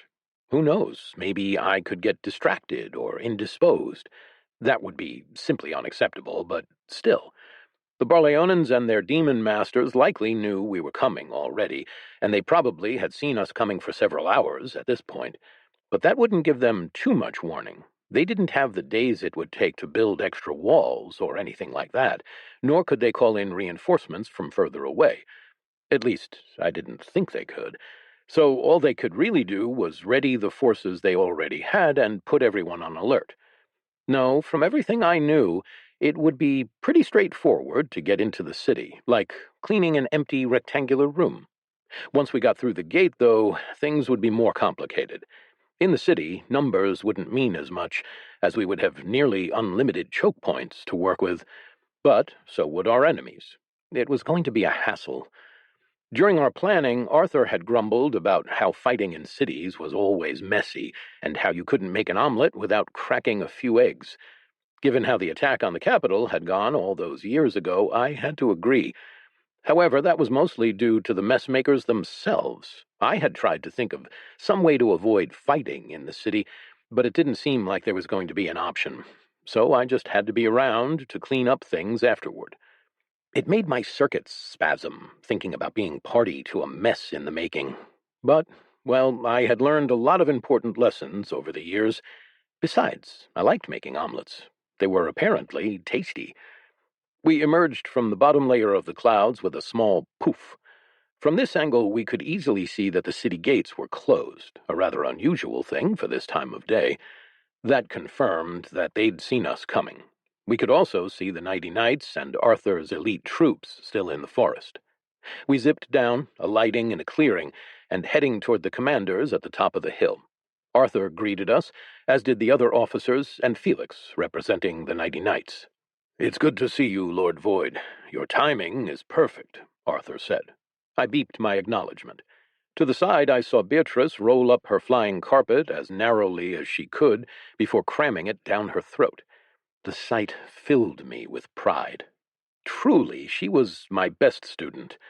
Storing equipment and other things inside one's own dustbin was the proper way of doing so. It was much more efficient than carrying a pack or something like that. I was just glad that skill of hers had helped her to see reason. She coughed and choked as the tassels tickled the back of her throat. A few of the officers' eyes went wide with horror and confusion at the sight, but most of them had seen it all before, Arthur and Felix included. After a little bit of quite unladylike language, I used my grabby arm to pat her on the back comfortingly. This happened sometimes. She would get used to it. She looked less than pleased at the revelation. Just as we peered toward the city, the sound of horns blaring up and down the wall greeted us. Our arrival was announced with a possibly appropriate amount of fanfare, though it was nothing compared to my send-off. Still, everyone's faces were serious.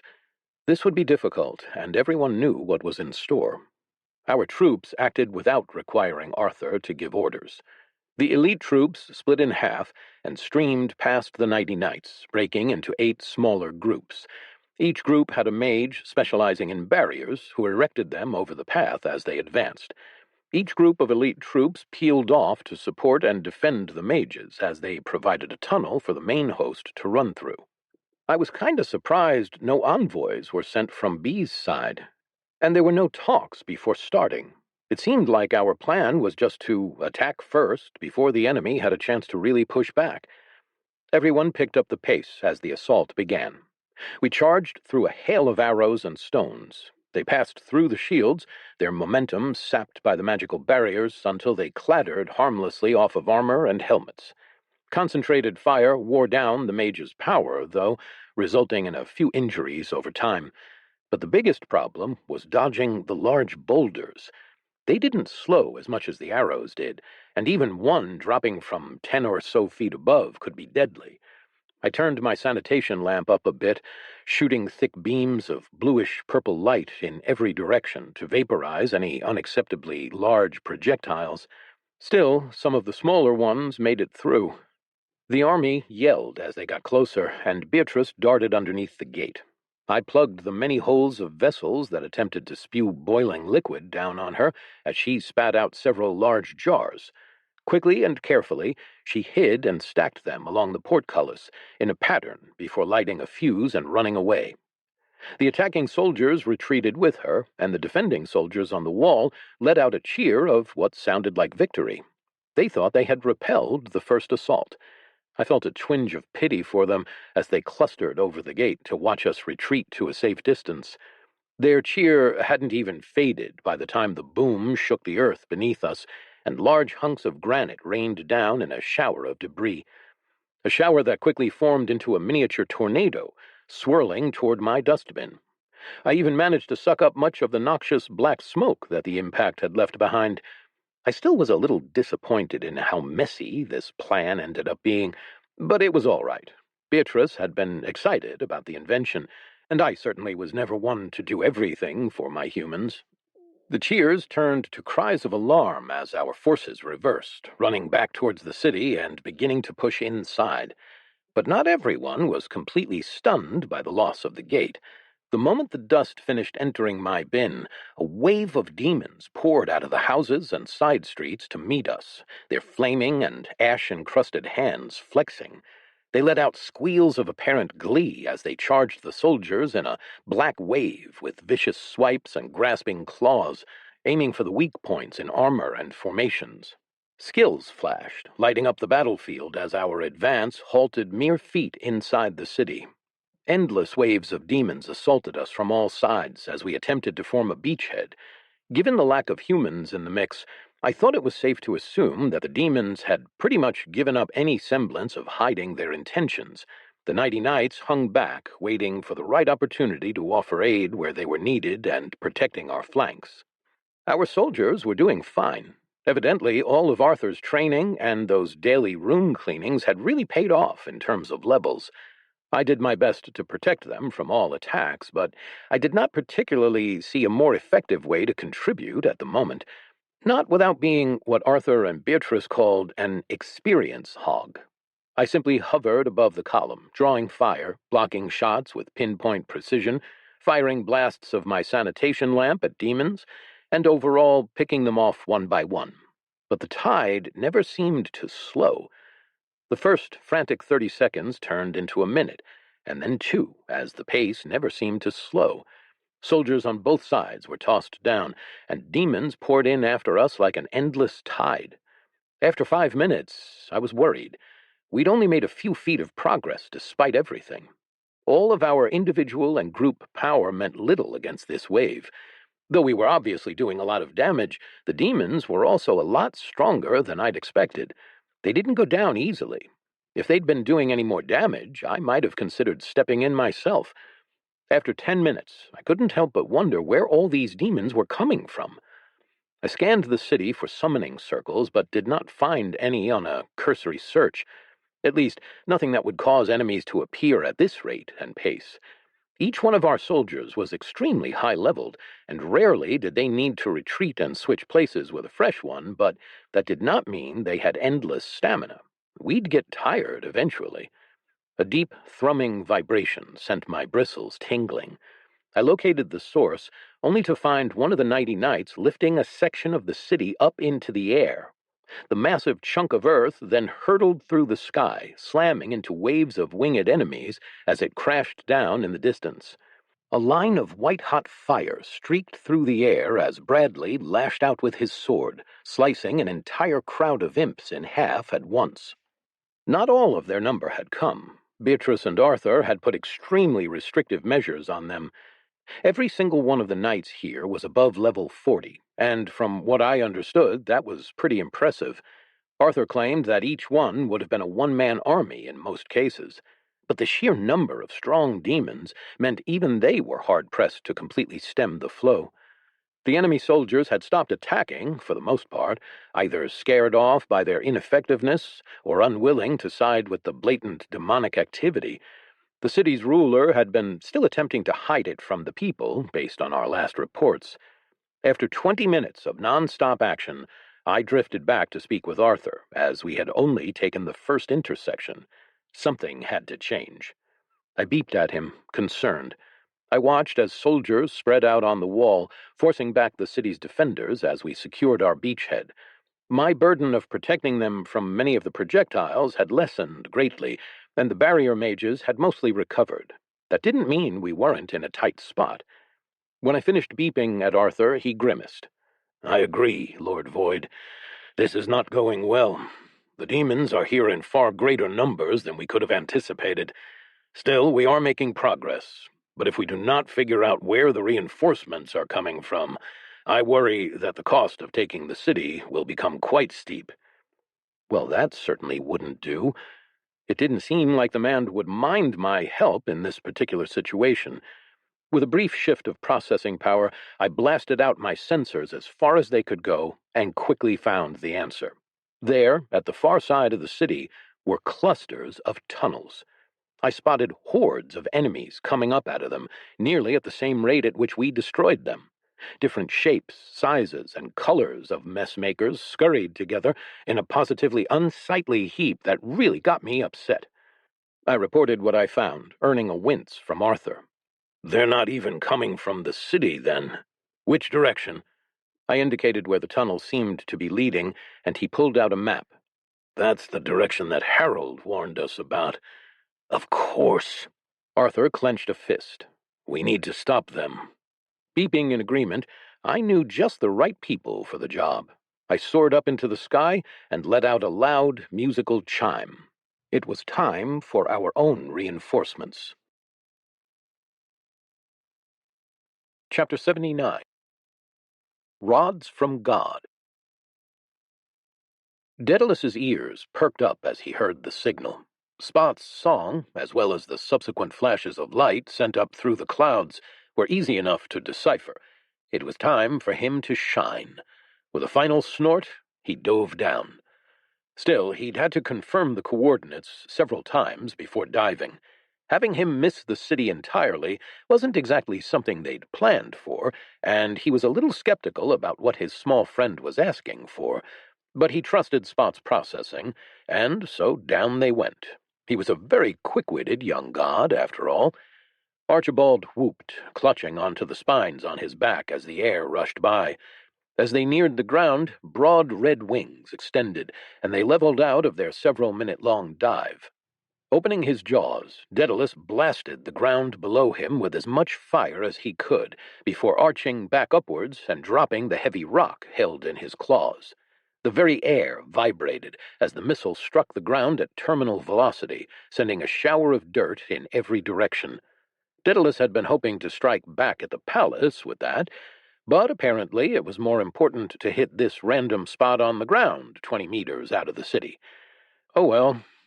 He and his rider were now fully exposed, but they'd done their job. Now he would do as he pleased. They did a strafing run, blasting apart the back wall of the city and its defenses. Soldiers scattered as they tried to defend the structure, which was consumed by fire.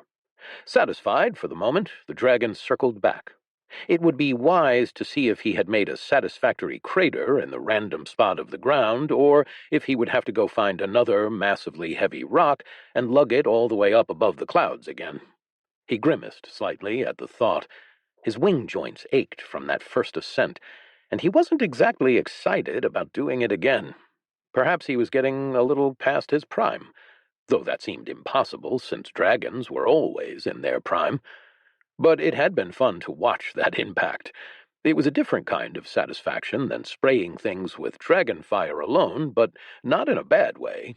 This splashing, molten, and burning dirt had made it a pretty impressive show of its own.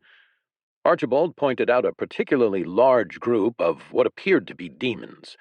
Daedalus ran over it with another quick layer of fire, clearing out some of the courtyards that the demons were forming up in. Hopefully that would help his friends a bit, if indirectly. It wasn't like he could go assist in the front lines without toasting a lot of people on accident. Before he settled down next to the command post, Spot beeped his thanks. "Of course," Daedalus nodded. "Though I must admit, I'm a little confused at your request." "Yeah, what was that?" Archibald piped up. "We didn't even hit anything until after." After some questioning, Spot explained that they had just collapsed a tunnel that the demons were using to get into the city relatively undetected. Archibald slid off Daedalus's back and brought up a very good point. "How long will that slow them down? They just have to dig up to the surface again, right?" Spot beeped in agreement, projecting his calculations overhead. Daedalus skipped over the numbers to locate the final estimate. It would only be a couple of hours at most. Arthur scowled. "That might be true, but even a couple of hours with fewer reinforcements might be enough for us to get a better foothold and take the city. But still, it's not ideal. We still need to find some way to stem the flow if we can. Otherwise, we'll be in trouble once our people get tired or need to sleep. We'd just have to hope there is an end to this." Beatrice looked thoughtful as everyone waited for her to make a decision. Would they retreat? Would they take the city anyway? Would Spot and Daedalus level it such that there was nothing to defend? All these were viable options except for retreat, in his opinion. B listened to Daedalus's report. On one hand, it was great that they had actually put a stop to the reinforcements, even briefly. But on the other hand, she was frustrated that they hadn't actually solved the problem. Sure, it might grant them some reprieve for a while, but unless they took serious, relentless advantage of the opportunity, this problem would only be delayed. She really didn't want to level the city, of course. Not only did the thought make her feel squeamish, but there were still so many people who lived here. People who might or might not even be involved in this whole matter. The way she saw it, that just wouldn't be a healthy thing to do. Bee turned to Arthur with an idea. "You don't need the Nighty Knights or me here to maintain the status quo, do you?" Arthur rubbed his jaw and hummed thoughtfully. "No, I don't think so. The only issue is if a lieutenant shows up. We might not have anyone who could match it here. I don't think I could keep one pinned down for more than a couple of moments still. We might be able to handle it as a group, but again, it's a war of attrition that we won't win." She nodded. "That's an issue. But I think we're going to have to take a chance. No lieutenant has shown itself yet, even after Daedalus came down, so I don't think they're here. In fact, I have a sneaking suspicion that they're all over there at the end of that tunnel." "I'd agree with that," Arthur nodded. "It's a reasonable guess, at least. But by Harold's estimations, the place he was worried about is pretty far out, even with your speed." "Right. If that's not it, then I can't imagine we wouldn't have drawn one out by now." Void cut in and beeped, explaining a brilliant strategy where her master would hold up an illusion, convincing the enemy that Void and Daedalus were nearby, preventing any sort of interaction by the lieutenants. Bee realized that the strategy hinged on her master's assumption that the lieutenants weren't willing to risk themselves fighting Void for something as unimportant to them as a human city, seeing that they had already lost so many of their number to the all-devouring god of cleanliness as it was. Arthur seemed slightly uncomfortable with the risk, but willing to take it. "Okay," Bee finally decided, turning to Tony. "Get Felix and the Nighty Knights ready. We're going to cut off the problem at its source." Archibald raised a hand. "Mind if we come too? The way I see it, you'll be in bigger trouble than we will here if those guys show up." Bee nodded gratefully. "If you don't mind." Void chirped that it was coming too. Bee bowed and thanked her god for the assistance. She obviously hadn't wanted to assume, even though Void was one of the only ways they could permanently deal with these things. It was nice to know that she would have its support. As Tony went to collect the Nighty Knights, Bee and the rest of their party gathered together. As they waited, she got to work, busying herself. She still had a lot of energy to spare, and she could take the pressure off the soldiers for some time before they left. Her broom spun as scouring strikes blasted into demons. Stepping into the fray once more, she held a gap as her holy aura vaporized enemies and strengthened her allies alike. Nearby, soldiers poured over the walls to continue pushing into the defenses. This went on for almost half an hour before she stepped back, starting to feel a slight drain on her magical ability. At that point, she began incorporating her other skills as well. Void's breath mixed into her combat patterns. Whenever she had a chance, she inhaled bits of scattered demons into her internal holding space. It was something that had taken her years of practice to get used to, much less used actively like this. But now it had more of a purpose than simply storing things. She could actually do something with the demons. She could transmute them into energy. It had been very difficult for her to do at first, let alone do it without losing everything she had kept inside her pocket dimension, but now she could transmute small things, a few bits of demon at a time. That meant her current enemies were perfect. This was just enough to keep her energy mostly topped off and massively slow the drain on her skills. Also, it was good exercise. The more she did it, the more precise she was. So when she finally stepped back, her energy reserves were only at half, and she felt more than capable of still defending herself. She would recover before they reached the next target. By that time, all the Nighty Knights had been pulled out of combat and were ready to go. It would be a flight for several hours to their target location, but who knew what they would find when they got there? They would have nearly unstoppable firepower with them. But still, she couldn't help but worry. Chapter 80. Houston, we have a problem. I gripped two corners of a large canvas sling in my grabby arm as I flew through the sky. To my left, Daedalus clutched the other pair in his talons. Inside of it sat all of the Nighty Knights who couldn't fly. They were clinging onto the edges and looking out over the scene below. With the speed we were traveling, the sling tilted diagonally. We had slowed down a little to make sure it didn't go fully horizontal. Some of them complained about feeling like they were stuffed in a sack. Most were ogling the view.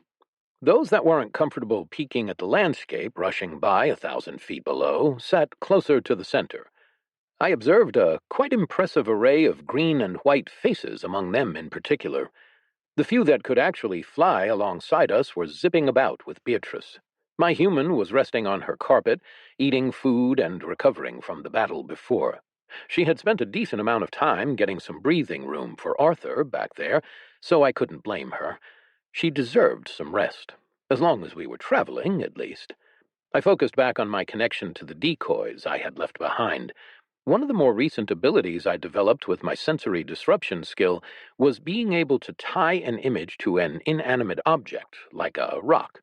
I placed my creations in a few soldiers' bags so that the moving images of Daedalus and me were still moving around out there, being intimidating and just generally imposing. At least I hoped that was the effect we were having. I certainly never had felt as intimidating as everyone seemed to imagine. Regardless, I could still feel the objects drawing power through my connection. That meant they were up and running. Hopefully, those were still working to keep anything truly bad from happening to the army. I wasn't too worried, though. With the amount of power everyone had, they really could handle themselves, even with the knights gone, especially given the levels they were gaining from just this fight. Plus, with Arthur at their helm, and using his full skills as a commander rather than an individual combatant, I was pretty confident they could handle a single lieutenant coming at them. If more than one came, they probably wouldn't be able to drive it away, but still, they had a perfectly acceptable probability of retreating successfully. And besides, my models were ticking up with ever-increasing certainty that we would find the lieutenants at the location we were going to. As I collected more and more data and allowed my models to predict further and further out, it became apparent that there was a pattern of behavior here, a strange one. I wasn't sure what exactly, since I was still missing data, but it didn't seem good. While I was a bit worried, watching the Nighty Knights have fun beneath us was quite entertaining. Irene floated up next to me. The young woman sat cross-legged on a golden disk that looked like a particularly large and flattering version of myself. The projection carried her around as she had her head bowed and hands clasped together in prayer. I beeped at her occasionally to let her know we were still nearby. The whole closing her eyes thing made following us a little hard, not to mention that it took a lot of concentration to maintain the avatar to this extent. But it was pretty cool. I had to admit that the massive version of me made her skills look a lot more impressive. Maybe I should have used that for my illusions as opposed to my real dimensions, though I guessed that wouldn't really fool anyone. As I found myself imagining the possibilities, something came over the horizon that stole my attention. A bright red beam shooting into the sky, one I'd never seen before, appeared on the horizon. It was out of place, to say the least. As we came closer and closer to the source, I could see more. It seemed to originate from a spot in the center of 4 volcanoes, one actively spewing lava out of its cone. The light was almost a kilometer in diameter and was messing with my sensors somehow, too. That was never a good sign, at all.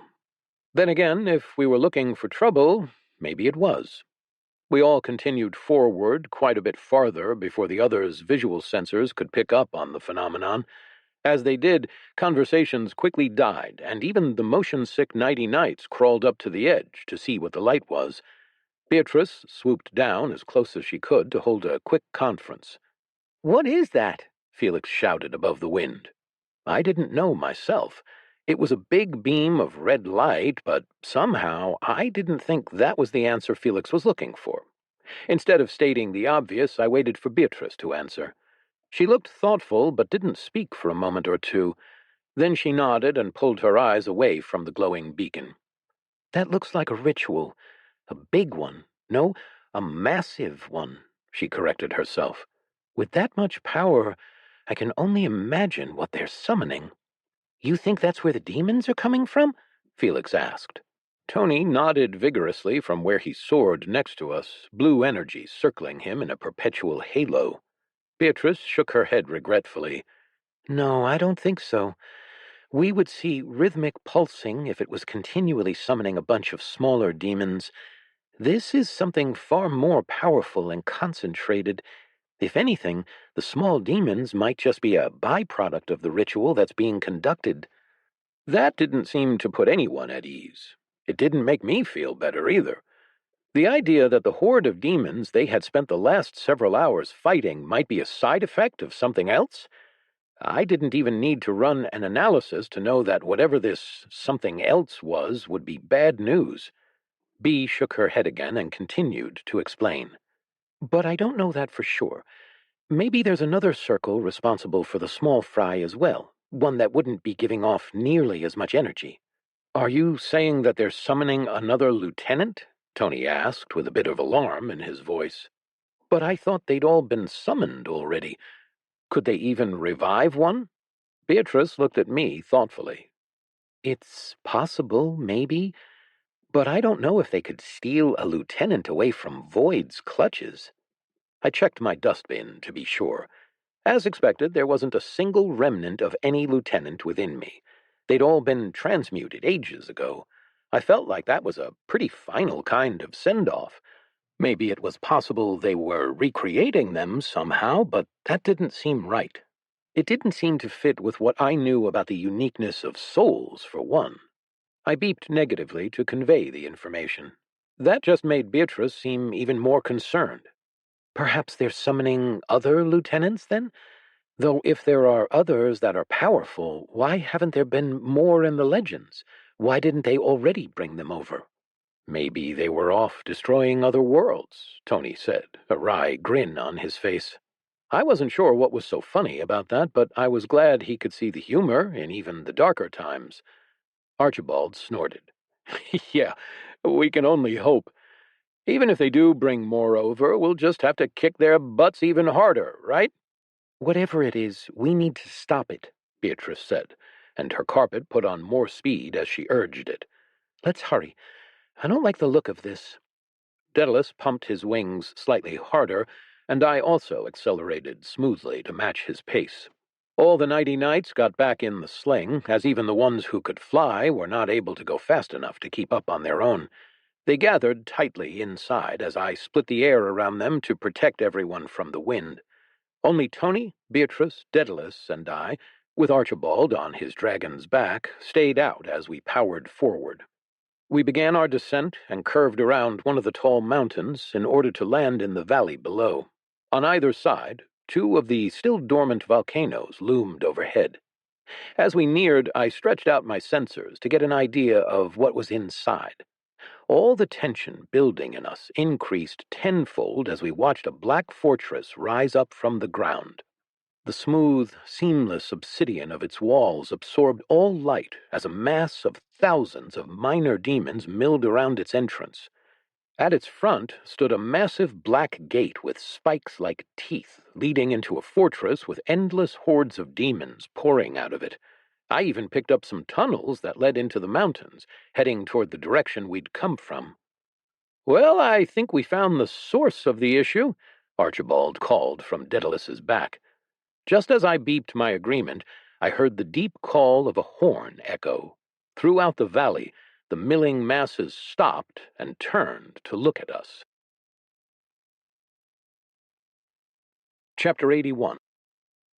Fair and Balanced.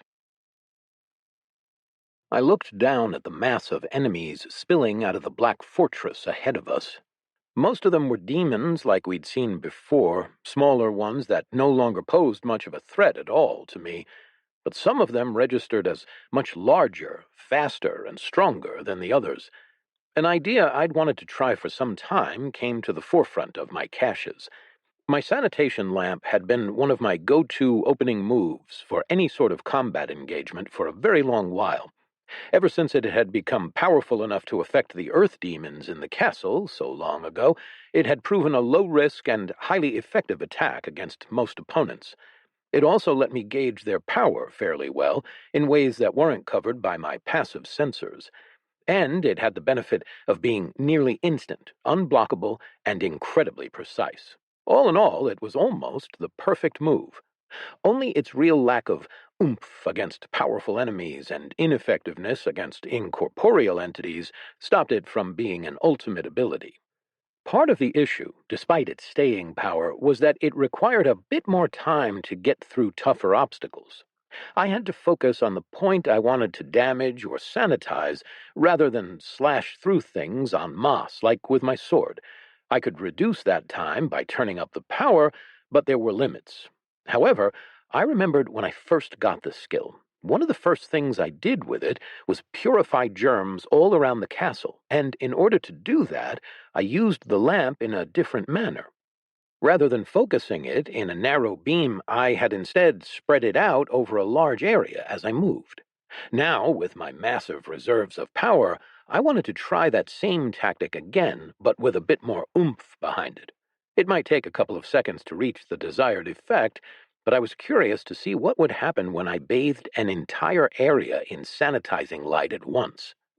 I transmuted a few spare boulders into energy, just for a bit of extra power. As I lined up at the gate, I ran some quick calculations on the optimal angle. Then I let loose a wide-angle blast of pure sanitation down at the enemies below. The entire area lit up in a burst of light. I heard my companions cry out with surprise as my lamp flashed, its bluish-purple glow nearly white from the intensity. In the first 0.05 seconds, my sensors picked up scores of demons melting away. Several lasted for 1 or even 2 seconds longer, but even they burned the whole time, like vampires in stories before the sun. I kept up the assault, rather pleased with my progress. This was going way better than I'd hoped. Granted, I was pretty sure I could never use this if there were allies below, but still. The light blasted into the gate, and for a second, I thought it was going to start melting as well. Maybe my new tactic would be even more impressive than I'd hoped. But instead, the light seemed to split to either side, parting right at the gate. There, standing 30 yards in front of it, was a familiar figure with the gate cracked open behind. It was a demon, of course. One that stood 13.89 feet tall, was covered in black armor, and held a massive shield that covered its entire body. A lieutenant that I remembered fighting several years ago. One that had got away.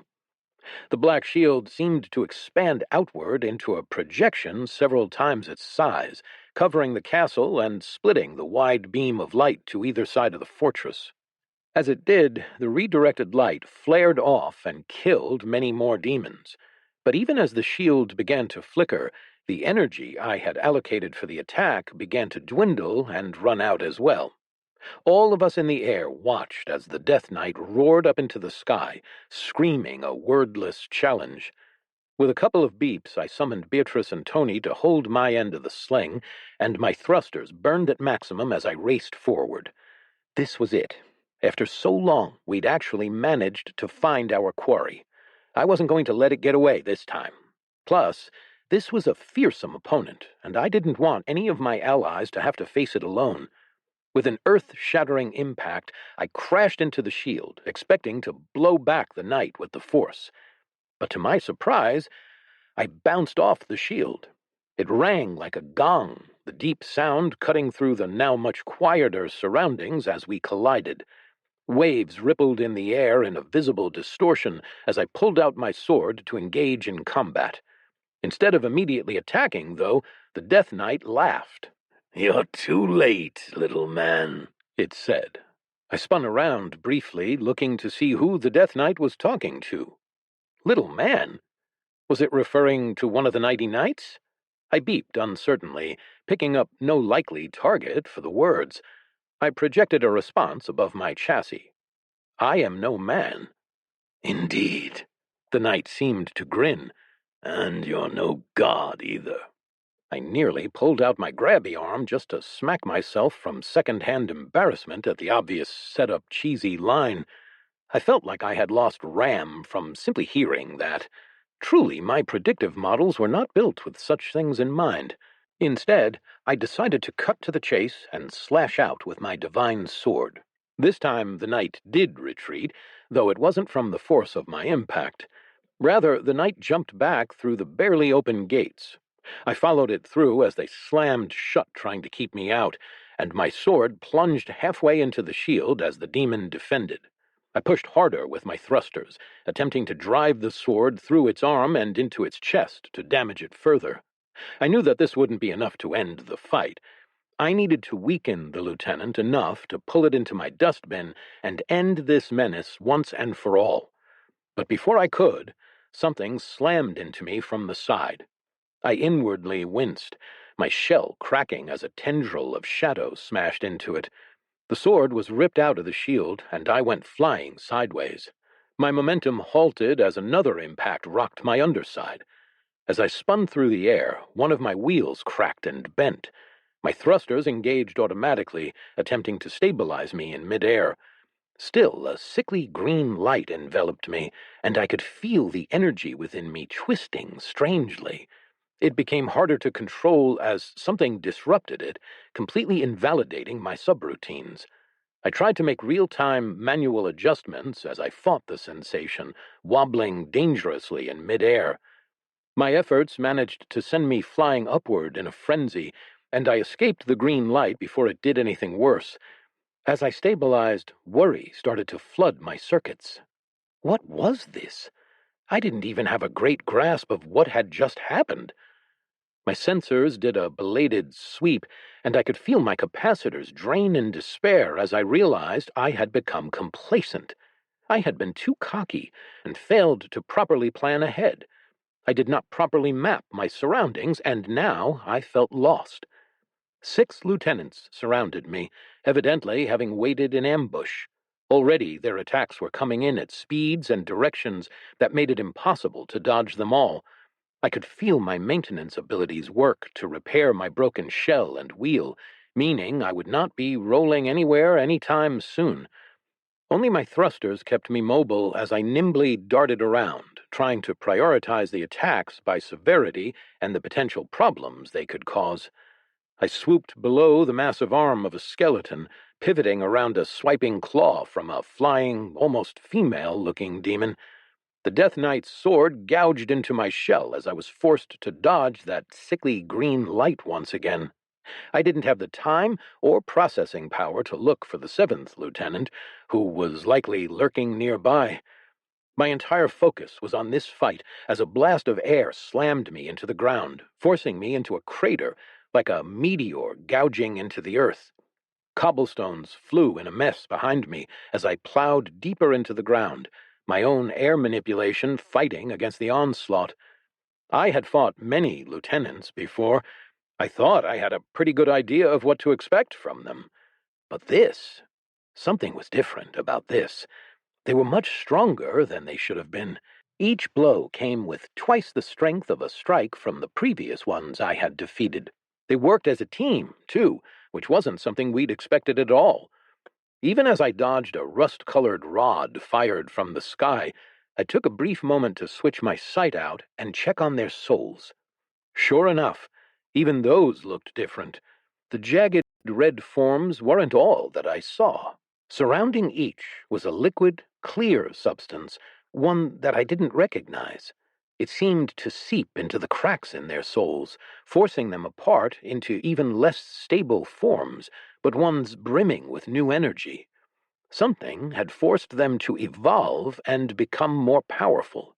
Even as I looked at it, I knew that the effect wouldn't last forever. I poked at one of them, trying to force it to unravel faster, but it was too complicated for me to figure out in such a short time. I would need some sort of break in the action to take on that particular puzzle.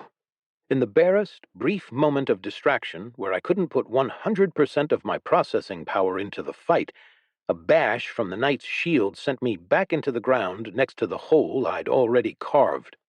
I flipped through my skills and only just managed to pour out a coating of protectant sealant above me, stopping myself from being impaled on another rust-colored rod fired from above. I spotted the source of the aerial attacks. It was a being with a white dress and black wings hovering above me. Her golden hair was streaked with black, a look of contempt and disgust marring her mostly human face. One hand held out an intricate staff, as another rust-colored rod formed in the air above her head, next to the broken halo. As one, the group of opponents all let their attacks come down against my protective shield. As strong as my sealant was, I heard it creak and snap under the sheer pressure of the assault, threatening to shatter. A roar sounded as a sheet of billowing flames descended from above. Joy filled my circuits as my friends reminded me that I did not come to this fight alone. I had backup. Chapter 82. The Black Gate. Be watched as Void slammed the lieutenant backward and followed its retreating form through the gates.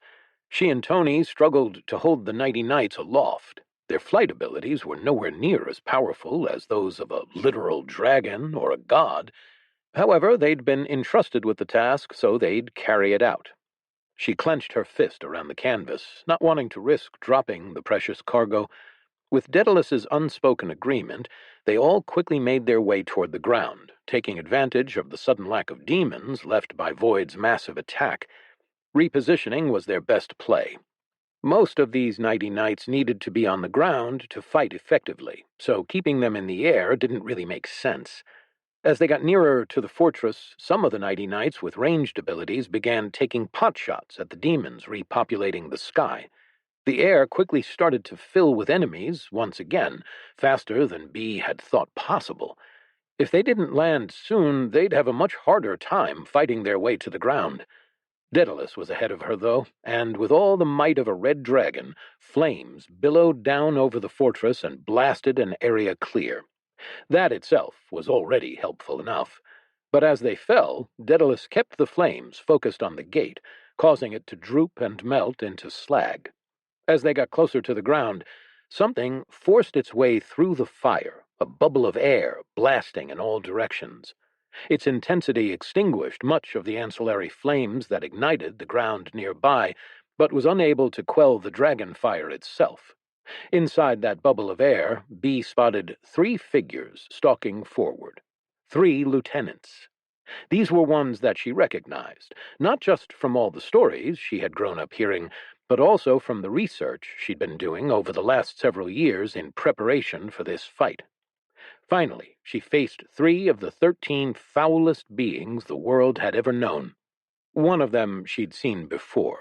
It appeared to be made of shadow, flitting through the air and clinging to whatever bits of darkness weren't washed away by Daedalus's blazing breath. The other 2 were less familiar. A beautiful woman with bat wings and a tail adorned with a heart-shaped barb flapped her wings as she stayed within the bubble of air.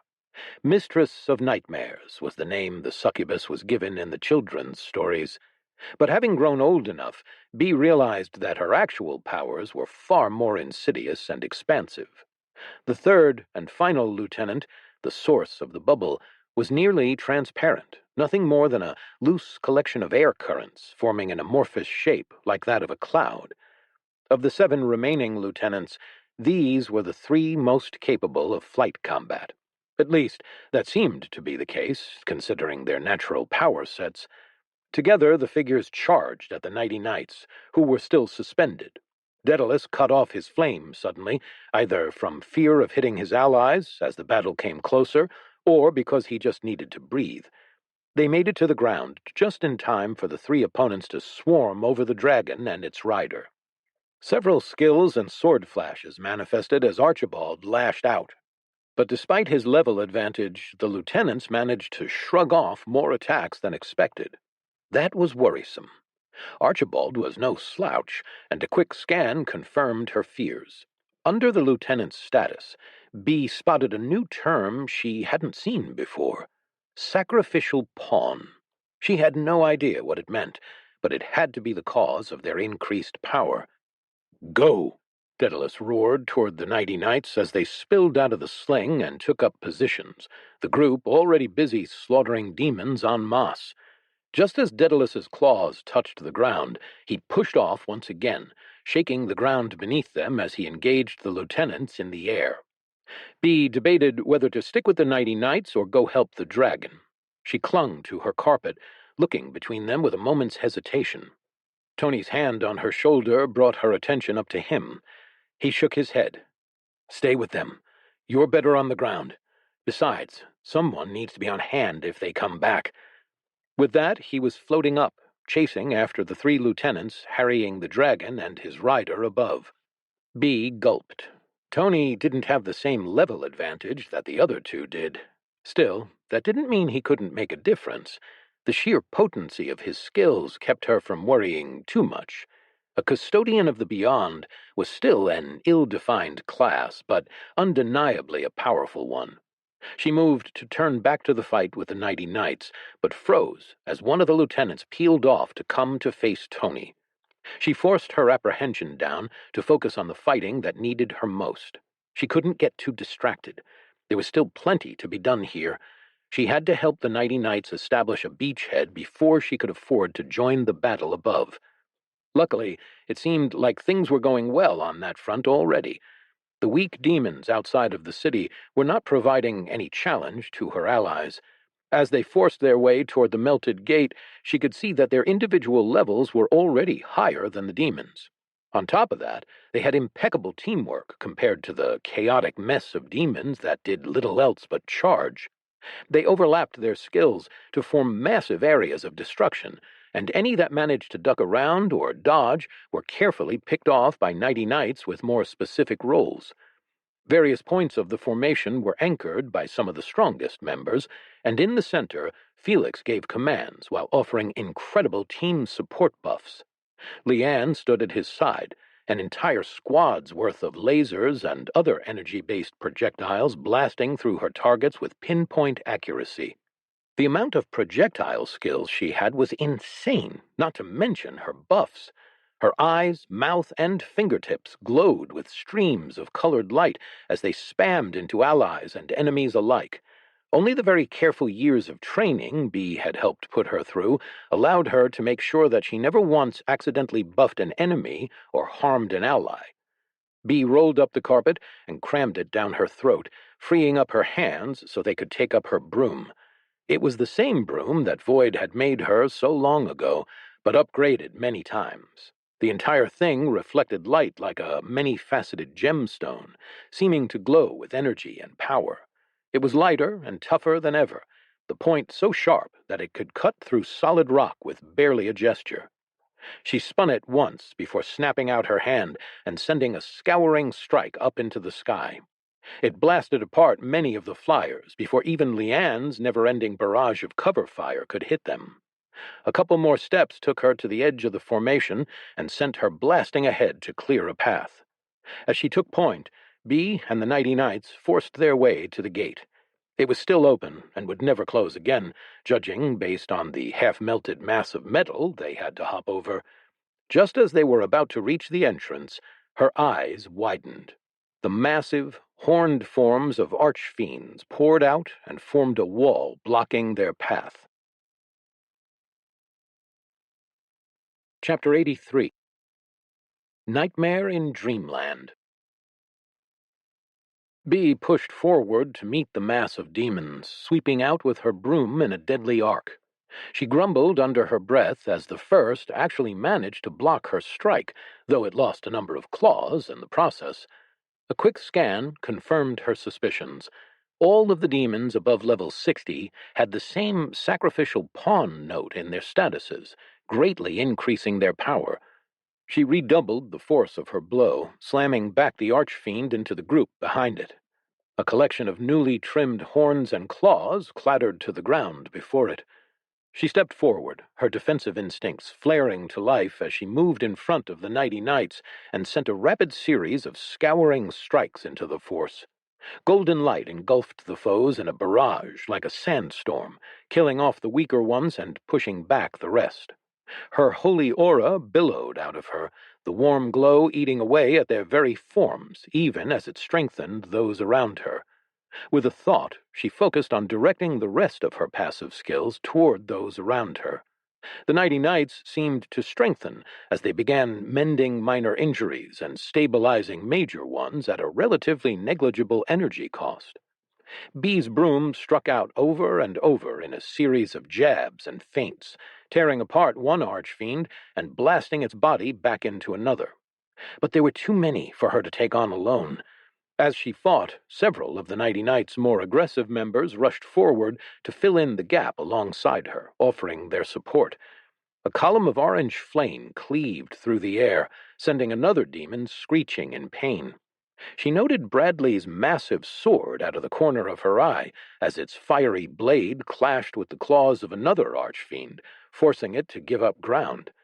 But despite the smoldering wound left behind as the blade sunk in, it didn't stop the archfiend from pulling him a little farther out of position. Evidently, the Theocracy's champion duelist had gotten a little too used to fighting one opponent at a time. Bee caught a slight wavering in the air. In an instant, it materialized into a smaller demon clutching a wicked-looking dagger. Its blade dripped a blatantly green-colored poison or acid onto the ground, the liquid sizzling on impact. Bee nearly stepped forward, but held herself back to deal with the new threat. Her improved pathing was telling her to ignore the development, and she had an idea of why. Just as it was about to stab Bradley in the back, a massive claw made of golden light appeared behind him. It pinched the dagger out of the demon's grasp before a bubble of blackness enveloped it and sucked the demon into the construct.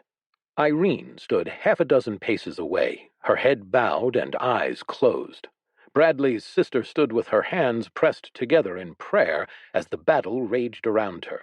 Bee wanted to warn her to pay attention to her surroundings, but even as she watched, claws, projectiles, and spells seemed to curve around her. It was as if there were an invisible barrier around her. No demon moved to attack her directly, either. Despite having worked with the girl, Bee was unable to figure out exactly what skill she was using to control the battle so well. Her attention snapped back to her own battle as a pair of unholy juggernauts charged forward. These level 60 demons didn't pose the same danger as an archfiend, but that didn't mean they were easy opponents. While they wouldn't be able to kill her, she would definitely have trouble killing them. Their defensive properties were insane, and every attempt to slash at them was quickly rebuffed by their tower shields and thick hides. Only her aura allowed her to slowly eat away at their shields. Bee kept them occupied as she watched the Nighty Knights around her rally and support each other against the wave of high-level demons still pouring out of the fortress. But even as they came, they became less and less of a problem. As Bradley finished off the Archfiend, Bee felt her scan pick up that he and his sister both gained 2 levels from their fight. The next Archfiend they faced seemed just a little bit slower and weaker compared to their upgraded capabilities. The knights were already terrifyingly powerful with the strength of their skills, but as their levels caught up, they quickly began to match their opponents as they cut them down. The combination was too much for their foes to handle. Bee couldn't help but grin as she forced her way further toward the twisted and melted remains of the gates. A massive wolf bit down on the mangled steel that remained in the way. Crystals of frost formed with every breath from Cliff's nostrils as Tanu yelled encouragement and buffed his steed. She raised her head to the sky, letting out a bone-chilling howl that sent pillars of ice shooting upward in a wide cone. The wolf's massive fangs were bared in a snarl, her mouth so large that Bee thought the wolf could devour the entire world.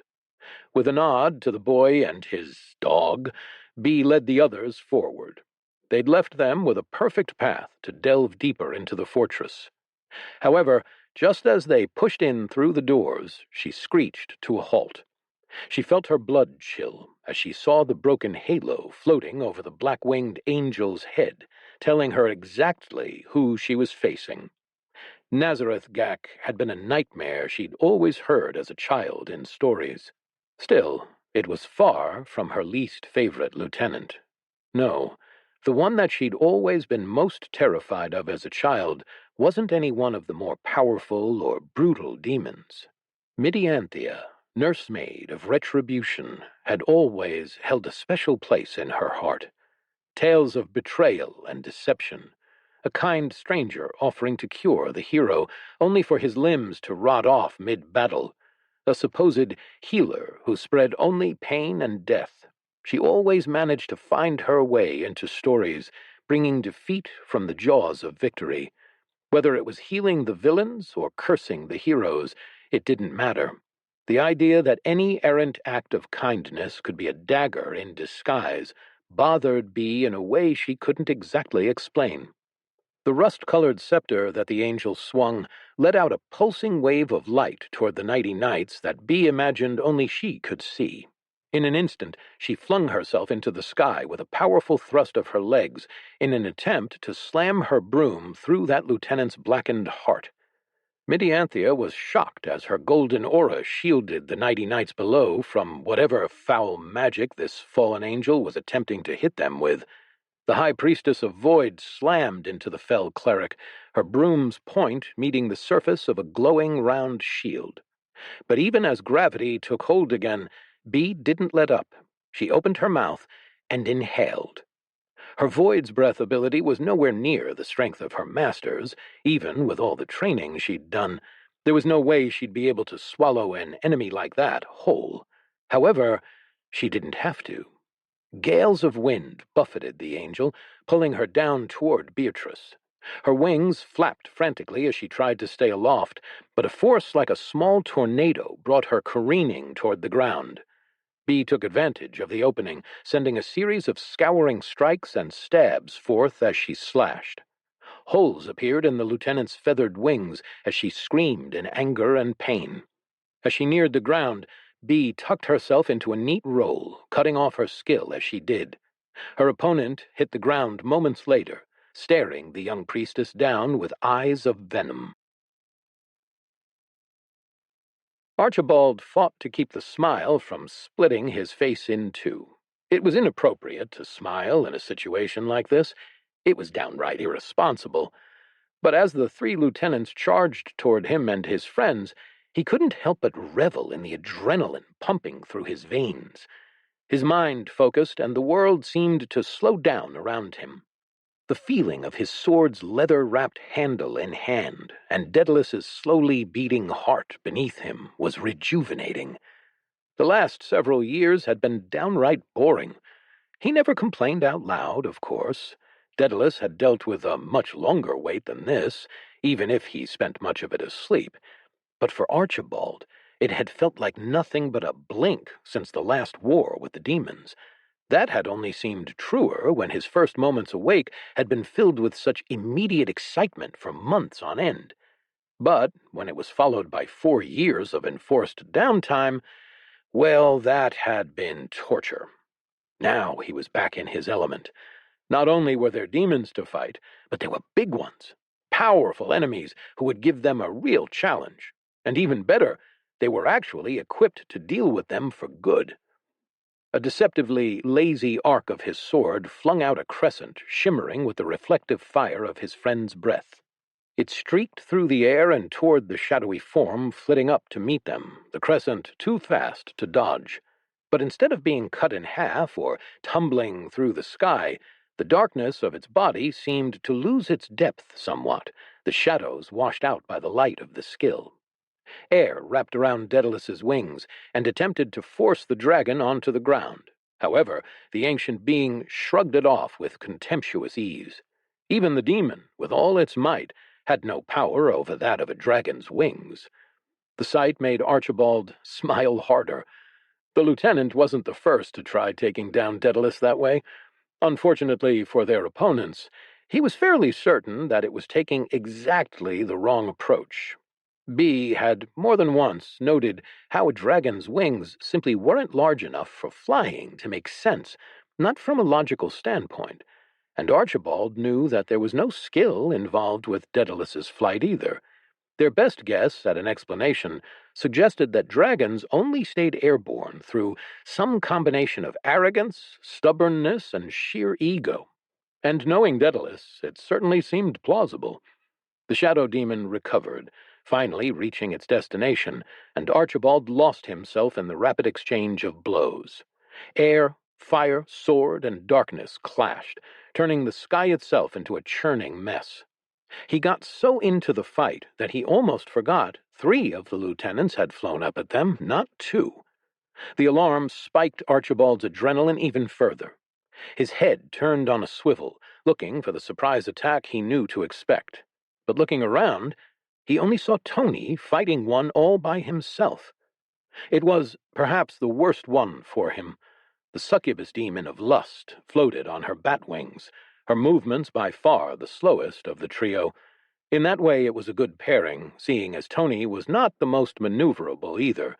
But this was still perhaps the worst matchup for him. The enemy didn't need speed with her skills.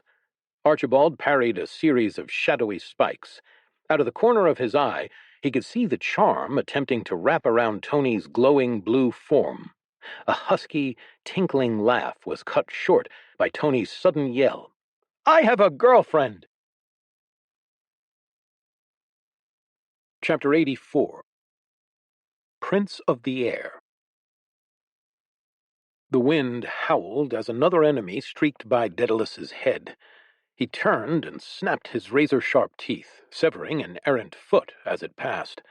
The lieutenant of shadows screeched in pain at the loss. The dragon scoffed as he let the shadows boil away in his mouth. Really, it was just a foot. For such a powerful being to wail about something like that, it was unsightly.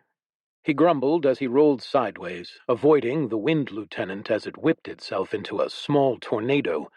He stretched out his rainbow-tipped claws, positioning Archibald to follow up the attack on the one he had gotten a bite out of. It was frustrating that the lieutenants had made themselves known so soon. He had been really enjoying his time exploring the world with Archibald. He'd already seen much of its sights himself, obviously, but his human certainly hadn't. In fact, Daedalus had been planning this trip for a long time, making a list of the greatest mountains, waterfalls, and other natural wonders that he'd show his friend once he woke up. Yes, that was definitely what he'd been doing. He wasn't moping like Archibald claimed he was. That was beneath him. Unfortunately, they had only been wandering around this continent for 4 short years. 4 years! They'd barely even looked around the others yet, and already the demons were out. Sure, they could always go explore more later, but it was an interruption Daedalus could have done without, even if it was the whole point of their adventure. The dragon continued his aerial dance with his 2 opponents and Archibald on his back. The battle was relatively evenly matched. The lieutenants seemed much more powerful than he remembered, but he and Archibald had been no slouches. They, too, had grown a lot in this short time. Their levels had already been remarkable, but they'd managed to add more on top. Daedalus fought to keep his attention on his opponents, even as he heard the insufferable succubus trying to tempt Tony. But thankfully, the young man was having nothing of it. He did worry about the guy, and they did their best to support the other human when they had a chance.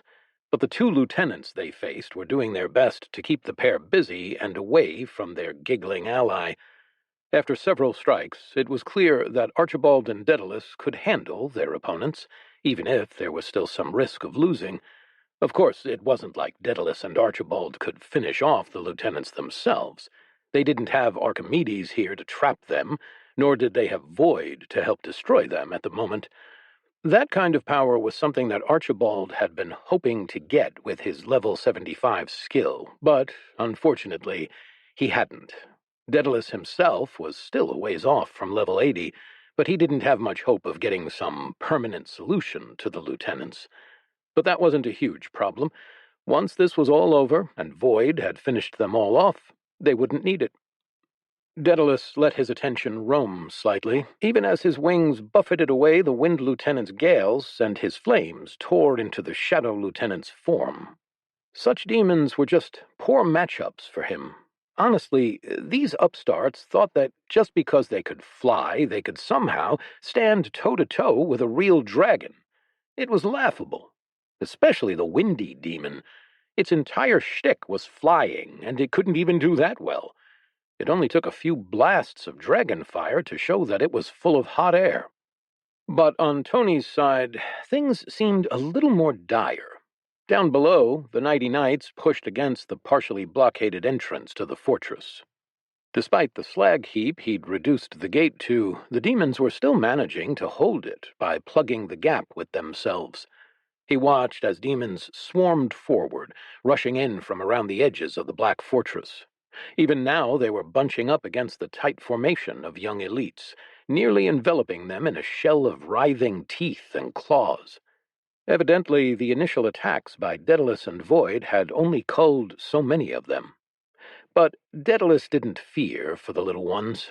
Even while he watched, the situation shifted as the Nighty Knights began to push past the wall of extremely high-level demons, along with the angelic lieutenant supporting them. B seemed to be engaging that single lieutenant herself, even managing to do a reasonable job of it. Close by, a giant wolf breathed a cone of frost at the lower-level demons circling around the city from the right. The cone grew exponentially as it arced outward, coating the enemies in white frost as they slowed and then stopped in moments. A blast shattered the newly created ice sculptures, and just like that, thousands of demons disappeared at once. On the left side, a glowing gold projection of void that was nearly the size of Daedalus himself appeared. A black ball formed in front of it, only to be poked with the tip of its outstretched claw. The black ball exploded outwards, a wave of nothingness washing over the demons approaching from the other side.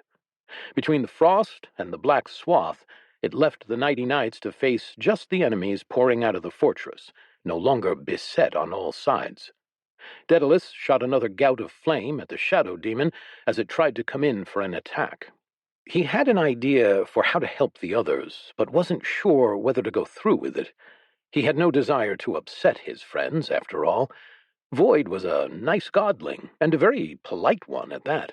It was the least he could do to extend the same courtesies. He roared into the sky. "Void, my friend, is it okay if I make a mess?" He waited for a response. It came slowly, almost hesitantly, but eventually a giant thumbs up appeared over the fortress, and Daedalus felt his toothy maw break into a smile. This would be fun. Flaring out his wings, he blasted forward, giving himself space as he dove for the fortress. The pair of lieutenants trailed close behind in hot pursuit. Letting out a roar of exhilaration, he heard Archibald whoop from his back as they accelerated through the sky. Then Daedalus opened his mouth, blasting out a focused beam of destruction at the nearby wall. Prismatic light poured forth in a molten beam, cutting through the obsidian wall as though it were butter. The dark glass melted away under the sheer heat of Daedalus's onslaught, his flames so intense that they set the remaining stone sparkling. A few unfortunate foes that had been too close turned to ashes on impact. The demons had been holding the gate rather admirably, but now there was a hole 50 feet across on one side. Daedalus didn't stop to admire his work. There was no time. Instead, he swooped low and came up to re-engage the lieutenants before they could gang up on Tony. On the way, he blew a hole on the other side of the gate as well, just for good measure. The Nighty Knights reacted instantly. With extreme discipline, they poured in and bypassed the gate through the new openings, sending skills flying in every direction. The demons writhed in chaos as they attempted to close the breaches, but their attempts never even got off the ground. Bee panted as she climbed back to her feet and faced her opponent again. She and the cursed healer were the last ones left outside of the fortress. The Nighty Knights had already streamed through the walls left by Daedalus, while Bee had fought to keep the healer away as they advanced. Now that the healer had stopped acting as support for her allies, the Nighty Knights had no problems rolling through them. Bee regretted not being able to be there to support her own team, of course. But unlike their opponents, they had other team members who could stand in for her, at least partially. Another exchange of blows sent the fallen angel flying away from the fortress. She skidded across the ground for dozens of feet. Her tattered wings flailed uselessly at her back as they tried to heal against the strong acid Bee had doused them with. Taking advantage of the opportunity, Bee quickly glanced around to see how the battle was going around her. The Nighty Knights had made it into the fortress, just as she'd hoped. Up above, she heard Tony yell something about a girlfriend, for whatever reason, as he battled the succubus lieutenant. That caught her attention. Strangely enough, despite the anger in his voice, both he and his opponent were completely still. Then, suddenly, a sharp crack echoed throughout the sky as she slapped Tony in the face. Tony was sent flying head over heels. Bee was just about to jump on her carpet to soar up and take flight to help her friend. But less than a dozen yards above her, Tony halted and righted himself in the air before pointing toward his opponent. A hammer of energy soared in from the side, crumpling one of the succubus's wings and sending her flying off toward the mountain. With a wave down at her and a point to the Nighty Knights around her, Tony zipped off in pursuit once again. Bee smiled in a mixture of relief and resolution, then turned back to her own opponent. It seemed like everyone else could take care of themselves, so she had to as well. Chapter 85. Little Rascals. My fight had gotten a lot easier. The first lieutenant fled and was quickly followed by 3 others. They flew out into the fortress to take on my allies. Suddenly, I only had to deal with 3 lieutenants, which was far more manageable. Now that I had an instant of breathing room, I took in the enemies before me. There was the Death Knight, of course, its black armor as shiny as ever. The other 2 were new to me. One resembled a skeleton, not unlike the ones I'd met so long ago, but wearing long robes and a gray crown. Waves of bluish energy rolled off of it like mist. The last one looked like a woman, but with massive wings attached to her back. It made me hesitate for a moment, but a look at her soul revealed the spiky red mass of a demon. Whatever this was, she was no human. With my burden lightened, I was able to better optimize my evasion patterns. This stopped me from accumulating more damage, but the incoming blows were still too much to completely repair myself as we fought, though I was able to dish out some hits of my own. As it was, one of my thrusters was still busted. If I couldn't fly, I wouldn't be able to move effectively. Even worse, both of my wheels were busted, and my front sensors had cracks running through them, interfering with the data that I received. All of that was slowly being mended, but every time my repair progress bar reached the threshold for any given part, I would be forced to take another blow to avoid something worse. But when the fourth lieutenant left, if I had a mouth, I would have been grinning at the two that stayed behind. In fact, I considered projecting a happy face at them to communicate my glee, but decided against it. My resources were better spent elsewhere. 3 foes might have been a fair fight when I was in this state, but 2? There would be no contest, especially since the winged one that had been healing its allies even faster than their normal regeneration abilities had left. I blasted the Death Knight lieutenant, forcing it to cower behind its shield before I went after the walking pile of bones. My divine sword cleaved through the jumbled mass of bones that it used as a forearm. As I dove for its chest, I turned my vacuum on to full power. The wind whipped around us, tearing at its clothes and sucking in a few smaller demons that were unfortunate enough to be nearby. Dirt and nearby objects swirled toward me, buffeting the pile of bones as they tumbled through the air. It hovered backward, shooting bolts of energy forward and calling up walls of bone to stop me, but it wasn't enough. I barreled forward, dodging what I could and throwing up walls of sealant where needed. My rear sensors registered it when the Death Knight came up from behind to pincer me in. But even as I received another shield bash from behind, I kept my course and cut through the skeleton's chest. The golden light of my blade sliced deep into the bone as the lieutenant let out a shriek. But aside from a few scattered shards, I still wasn't able to pull the whole thing into my dustbin. Not yet. As much as I wanted to focus on the skeleton, I had other problems to address. I turned to drive back the Death Knight. I casually splattered one of the archfiends with a simple flick of my grabby arm, and then smashed into the overpowered lieutenant's shield, forcing it back a half step. That the lesser demons were still trying to interfere with our fight was surprising. For the most part, they all seemed to have learned better and steered clear, running out of the gate or deeper into the fortress when our battle had begun, especially once the 3 flying lieutenants had left to go deal with our other heavy hitters. But who knew? Maybe their predictive models were just that poor. The second that the Death Knight gave the slightest bit of ground, I pressed forward, moving up high in a feint that caused it to raise its shield slightly and block its vision. In the same instant, I rebounded off of the shield, turning and flipping around to return to my assault on the mass of bones. I started pouring on everything I could think of. I blasted it with my lasers and chopped at it with my sword. I even let loose a torrent of acid, which began to eat through its bones with a loud hiss. But still it kept fighting. It was surprisingly resilient. One thing I did notice was that the skeleton didn't seem like the other lieutenants. It didn't regenerate damage in the same way. No, the wounds and holes I peppered it with stuck around. It just didn't seem to care about them. Eventually, though, I caught an opportunity. I got between its legs, and, stretching my sword out, I slashed upwards.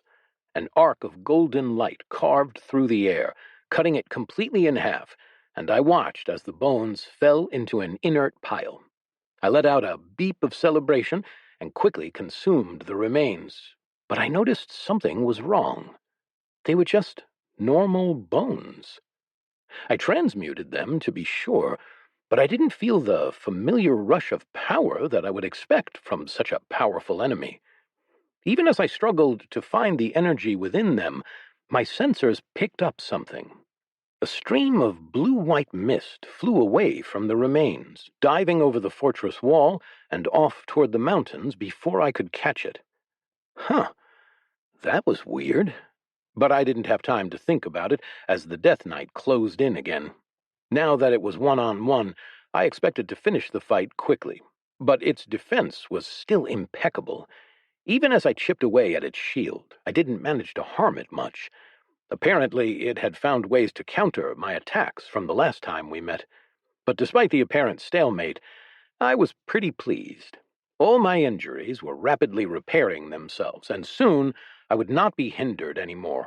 The damage I did take wasn't enough to outpace regeneration, which was great news. Still, I needed a way to do real damage to it. Once I destroyed its shield, though, that would be a different matter entirely. It would just take a little bit of time, and hopefully, it was time we had. I heard Daedalus roar out a question intended for me. Would I really mind if he made a mess? Well, we were planning on cleaning this whole place up anyway, so it wasn't going to make much of a difference.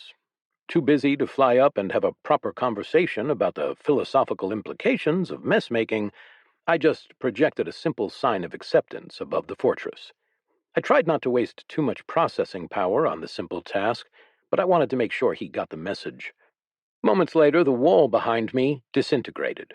I barely had time to get out of the way of a gout of dragon flame as it burst through the black walls. As I forced the Death Knight to choose between taking the brunt of it to its back or my sword to its face, my opponent hissed in annoyance. It had to stoically stand there while the back of its armor began to fuse together from the sheer heat. Only after a few moments was it able to break free of the flame. Well, that certainly was a mess. I looked over the melted and destroyed rock that now covered the ground. I considered cleaning it up right then, but held myself back. There were more important things to do, but at least it meant Daedalus was doing well. As I continued the fight with the Death Knight, suddenly my priorities changed. I registered the Nighty Knights as they swarmed through the openings in the walls, leaping and flying over the suddenly lava-like floor with ease. I needed to keep this overpowered lieutenant from engaging them. It wasn't that I didn't think they could handle such a battle. It was more that I needed their help elsewhere, deeper in the fortress. When they formed up and made to assist me, I beeped at them, telling them to stand down. I twirled in midair, coming at the demon from the side as Felix yelled a response. "Let us help!" But I pointed insistently to the commander of the Nighty Knights, directing him further in. If I was correct, there was a high probability that one more lieutenant was hiding there and doing something nefarious. Besides, someone needed to shut off the flow of demons at the source. There was clearly some sort of summoning circle bringing them in constantly. I conveyed all of that through a quick series of beeps. The knights knew me well enough to parse the message without effort. None of the Nighty Knights seemed happy about this, and I saw a couple throw spectral weapons at the Death Knight as they sprinted past, moving deeper into the fortress. As I fought, I kept an eye on them and used my sensors to track them further inside. I hadn't done a full scan of the area, as I just didn't have the processing power to take my attention off my fight for long enough right now. But now that I was only fighting one of the lieutenants, I could keep an eye on the Nighty Knights to make sure that nothing went too wrong. If it was necessary, I could always step in to help. They executed well-planned and perfectly practiced tactics, taking hallway after hallway, holding choke points, and using them against their enemies' careless rushes. They had enough healers and combat medics that whenever someone did take an injury, they were quickly pulled back and healed, and soon were back up in the fight. I couldn't help but feel a bit proud of the display. They had grown up so fast and learned so well. Truly, they were so efficient that it was hard to find areas to improve. However, I did make brief notes of a few minor things to brief them on later, much later. As they made it through the inner walls of the first fortress and past the inner gates, they started to meet less resistance. But just as they could feel the difference in the environment, I could as well. Something heavily magical was going on in there, and they were going to need some help. I moved to follow, but the Death Knight stopped me. It conjured a wall of duplicate shields that spanned the hall before me, blocking my progress. Thinking on my wheels, I let out a frustrated series of beeps and called to my most faithful friend, "Go help them!" Chapter 86. Using Your Head. After so much searching, Archibald was finally getting to fight again. But the sense of freedom and elation that he felt was starting to fade. He remembered why he hadn't really liked fighting the demon lieutenants in the first place, despite how satisfying each blow was, as it was pretty much impossible to actually win. In the past, they had driven them off a few times. With the help of other dragons, they had subdued them. Still, never had anyone actually been able to kill one. Not before Void, at least. His own limitations became more and more evident as the fight went on. Their opponents were significantly more powerful than they had been when they had last fought them 4 years ago, and they were even harder to kill. That wasn't to say that Daedalus and Archibald hadn't gotten stronger, of course. The two of them were easily able to overpower one lieutenant, and the two elemental aspect lieutenants fighting against them were facing a particularly bad matchup. The air and shadow demons were quick, but neither could really take a hit. Archibald yelled a battle cry as he lashed out with the heroic strike skill he had received recently. The might of his glowing sword blasted the shadow lieutenant away, the light sending it into a nearby mountain peak like a flattened pancake. He turned to help Daedalus ward off the flanking air lieutenant. But even as he did, the shadow lieutenant was already rushing back toward them in a spiral of darkness, and they had to engage it once more. This tedious back and forth was all too familiar. Still, it wasn't all for naught. They were keeping the lieutenants off of their ground forces and Tony, which would be enough. It wasn't the role that he had thought he and his partner would play during the final battle for the ages, but a distraction was at least useful. A screech of terror echoing through the mountains froze their fight, all four of the combatants turning to look for its source.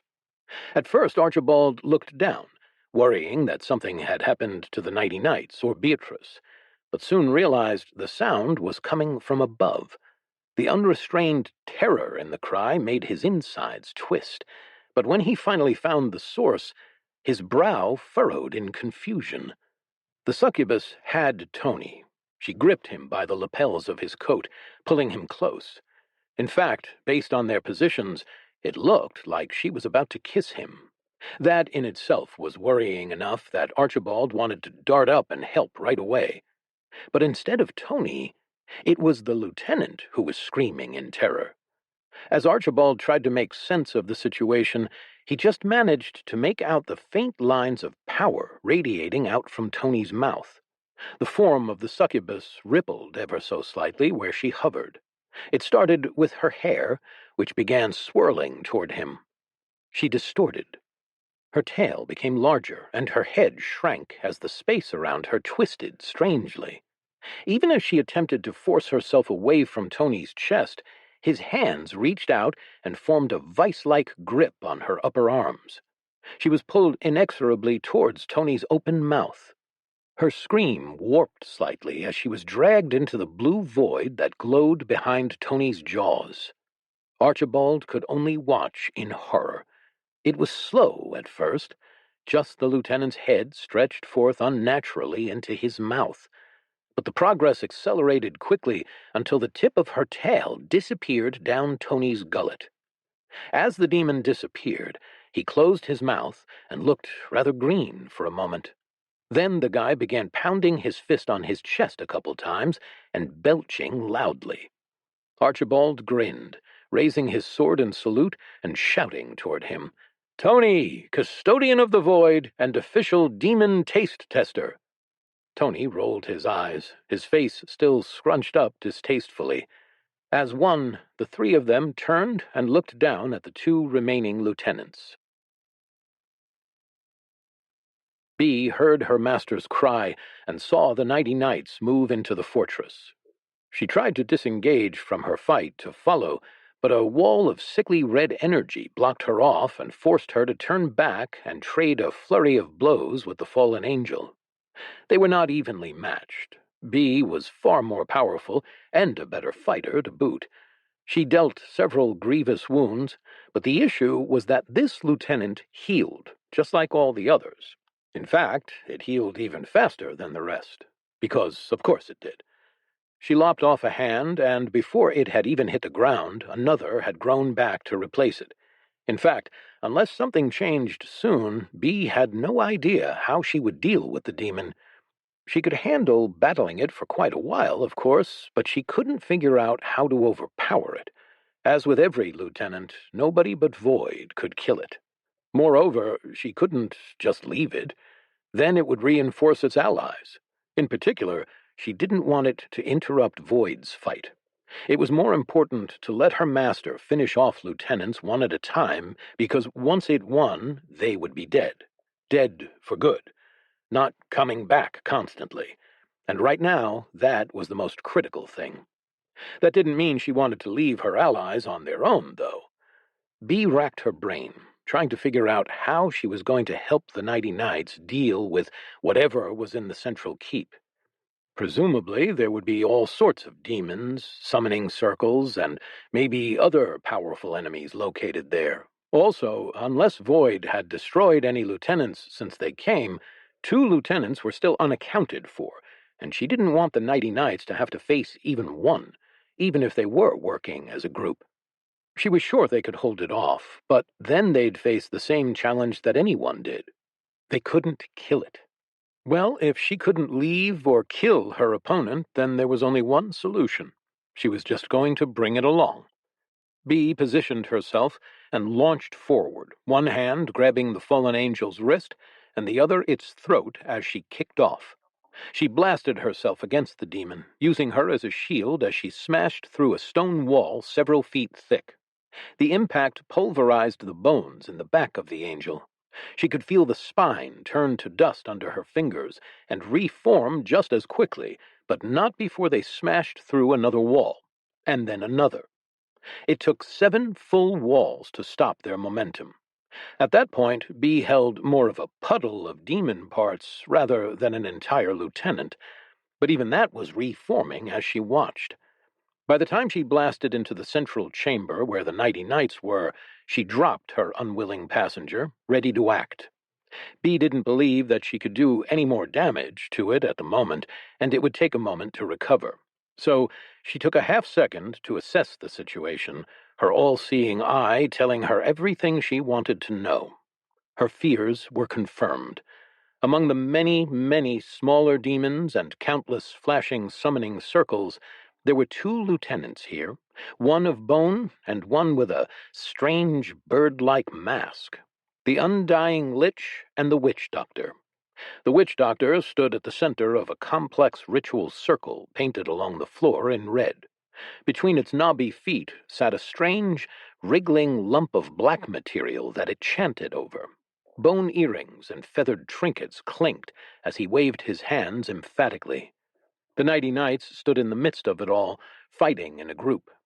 They were already hard at work, battling a horde of demons, several archfiends, and the terrifying lich that seemed to protect his chanting companion. Even as she watched, the skeletal demon reformed yet again after being cleaved in two by Bradley Chadwick's massive flaming sword. As she rushed forward to join, she noticed the magical symbols on the floor and frowned. Something was familiar about them. They were not the magic she was familiar with, necessarily. Still, they reminded her of a dead language that she had seen a few times. Some of the structure was similar, at least. The lesser circles that continuously flooded the room with smaller fodder for the 90 Knights to kill stood at the edges of the room. But this, in the center, was something else. It was something more powerful. Much more powerful than the circles she had seen in the kingdom's capital 4 years ago, where archfiends and others had been summoned. But what was it for? Her skill gave her an idea. She looked up and saw the chanting witch doctor. Were they summoning more lieutenants? Was it possible? She paled at the thought. There were always 13, but that didn't mean there couldn't be more in the demon realm. Surely there were just 13 here. But if they could summon more, then why had they never done it before? Why would they have waited? There must have been some reason. Then something pulled her attention away. The strange lump at the center of the ritual also looked oddly familiar. She gave it another look. It took her a second to place it, and when she did, horror filled her. It was a head, and not just any head. As it turned in her direction, she met the cold eyes that she'd seen so many times before. Her voice came out as a breathless whisper. "Oh no, what have you done?"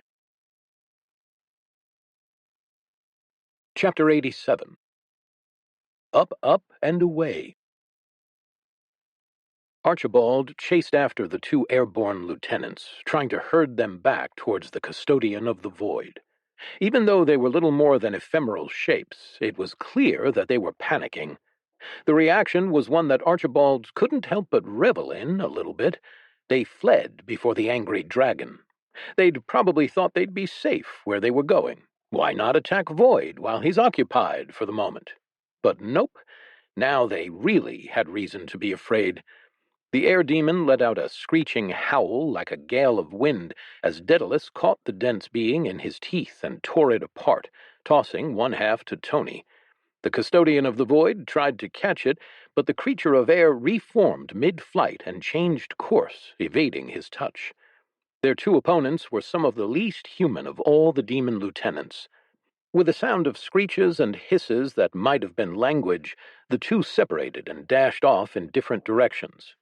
After a moment, they arched around and sped away from the battle at top speed, heading back south. Archibald raised his sword over his head and shouted in victory, the sound drowned out by the much louder roar of the dragon beneath him. They met with a similarly celebrating Tony in the air, who was also completely drowned out by Daedalus. Once the dragon eventually had his fill, Archibald yelled over to Tony, "I didn't know you could eat demons." Tony gave a modest shrug. "I didn't either. It's pretty uncomfortable, honestly." Daedalus rumbled with approval. "Eating demons is quite fun. I'm glad someone else can appreciate the experience as well." Archibald patted the scales. Yes, we know you can eat demons, buddy, but Tony's don't come back up." Daedalus's tail lashed behind him in annoyance as Archibald reminded him of that particular incident. "I suppose." "Say," Tony said, "you think we should go after them?" Archibald looked down at the fortress. Do we need to help out here? I mean, shouldn't we support Void and B?" The trio looked at each other, but Daedalus let out a huff. "Fools. We cannot afford to let them leave. What direction are they heading?" Archibald opened his mouth to answer, then realized that it was a rhetorical question. Recognition dawned on both him and Tony at once. "Oh," he said, as Tony realized the same thing. "Yeah, we should go after them." "I'll tell B," Tony said as he closed his eyes and massaged his temples. Despite the oddly ethereal image he presented, his voice came out normally as he projected his voice to wherever B was. "We killed the succubus and drove off the air and shadow lieutenants, but they're heading toward Barleona's capital. We need to go follow to head them off. Can you handle things here?" Tony paused for a moment, listening to a response that Archibald couldn't hear, then nodded. "Yes," he said. "Yes, we can handle them. Don't worry." The light winked out around him as he finished his sentence, and he sagged slightly. His shoulders slumped where he hovered. If Archibald had to guess, he was just starting to crash after the hectic battle. Archibald leaned over and pulled him onto the dragon's back for a well-deserved rest as they headed after the fleeing lieutenants. B met Zeal's lifeless eyes. The moment seemed to stretch on for an unnaturally long time, even though it couldn't have been more than a fraction of a second. Just as she'd expected, the shamed cult leader had nothing to say for himself. Her eyes snapped up once again, taking in the rest of the room as she came up with the plan. There was no time to wonder what series of events had brought the man here. The ominous-looking circle in the center of the room needed to be taken care of fast. She left the fallen angel lieutenant in its reforming puddle, fairly confident that it would stay down for a few moments longer. With that, she flung herself across the room. Her broom extended towards the monster of bone as she slammed into it, pinning it against the wall. She bashed it again with the edge of her broom, sweeping splintered and shattered bones away with a technique she'd honed against weaker skeletons below the castle. As she battered her opponent, she yelled to the Nighty Knights, "I'll handle the lieutenants. Stop the ritual." She kept watch out of the corner of her eye. Thankfully, the knights seemed to understand her intent and rushed to wipe away the carefully painted lines of the ritual circles. The two responsible for summoning the lesser demons were immediately disintegrated apart by torrents of soapy water and sheets of scouring sand. Their magic fizzled out with a sharp popping sound as demons ceased to appear within them. But the larger one, the one the witch doctor chanted over, was proving to be more difficult. The channels carved into the floor held the blood no matter what they did, and even when they started to blast away at the stone with their skills, it seemed to resist their efforts. Something was fighting against them as though to protect it. Bee didn't have time to consider the exact mechanics of the thing. In a moment, she was flying back from where the lich had used the wall as leverage to strike her across the room. She rotated in mid-air and managed to land in a crouch on the opposite wall, the force of the impact sending cracks through the stone. As she hopped down, she sent a vigorous swipe of her broom through the still-healing lieutenant puddle, sending it splattering across the stone. As the lich shot toward her in pursuit, Bee had a different plan in mind. She launched herself at the witch doctor, attempting to stop its chanting and cut the ritual off at its source. The tip of her broom sailed toward the lieutenant's center of mass, but didn't meet its mark. Instead, it glanced off a blue dome surrounding the creature. Her eyes widened as she collided with the dome, slid across its surface, and slammed into the wall behind. Scowling, she whipped around and yanked on her broom, now half embedded into the wall. It took a decent amount of her considerable strength to rip it out, the weapon coming loose just in time to bash aside the club of bone aiming for her face. Was she in over her head? Yes, almost definitely. But though she was technically fighting off 3 lieutenants at the moment, things really weren't as bad as they seemed. One was busy with its ritual, and the other was still reforming from incredible damage. As long as she kept that up, it might be okay. And the witch doctor didn't decide to join the fray. And the ominous ritual hadn't completed. Really, there were a lot of ways this could be worse. Bee dodged the lich's strikes and spared a glance at the Nighty Knights for a half-second, attempting to see how much progress they were making. But before she could properly assess it, stars flashed across her vision. Her head spun as she was sent rolling across the ground. She cursed herself for getting distracted.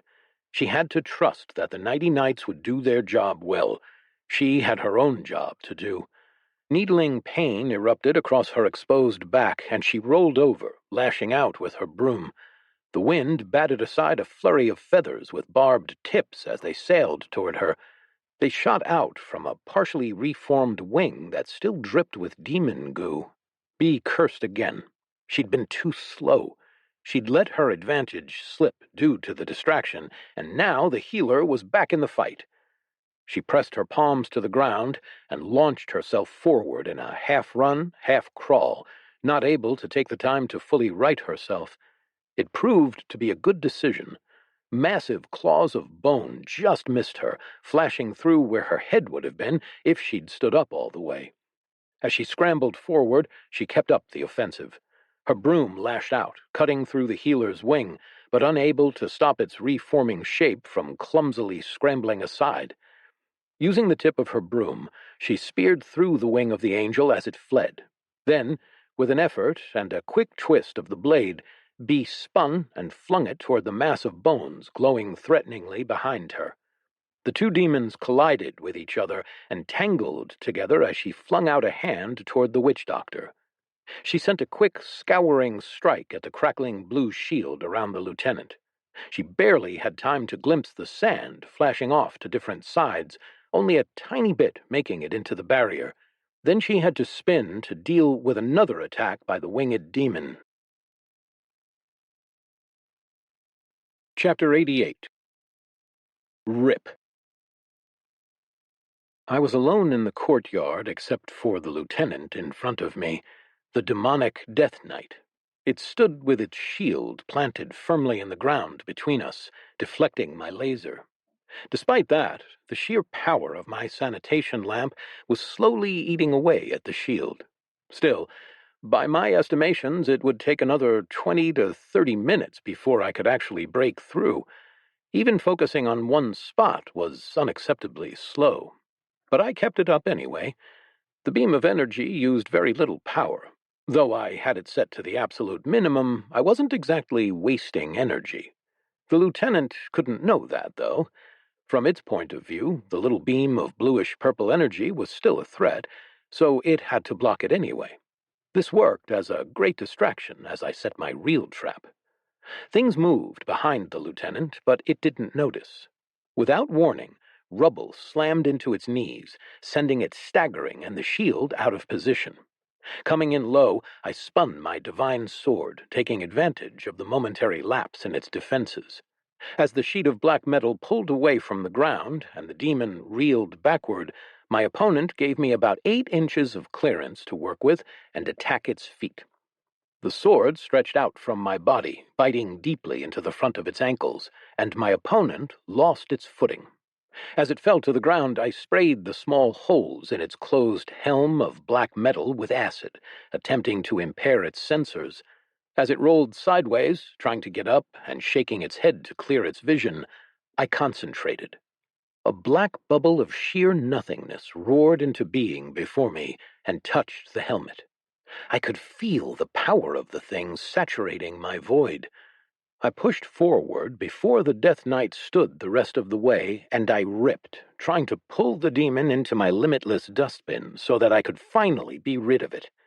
I felt something begin to enter, but not the whole thing. Not even close. It was clearly resisting. As I focused on finishing off this one opponent, my sensors had a chance to really take in what it looked like. Behind that helm, I saw the glowing eyes of an otherwise blank face. No mouth, eyebrows, eye sockets, nose, ears, or hair. Just a head-shaped lump.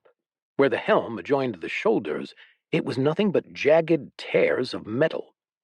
The blank face was strangely disconcerting.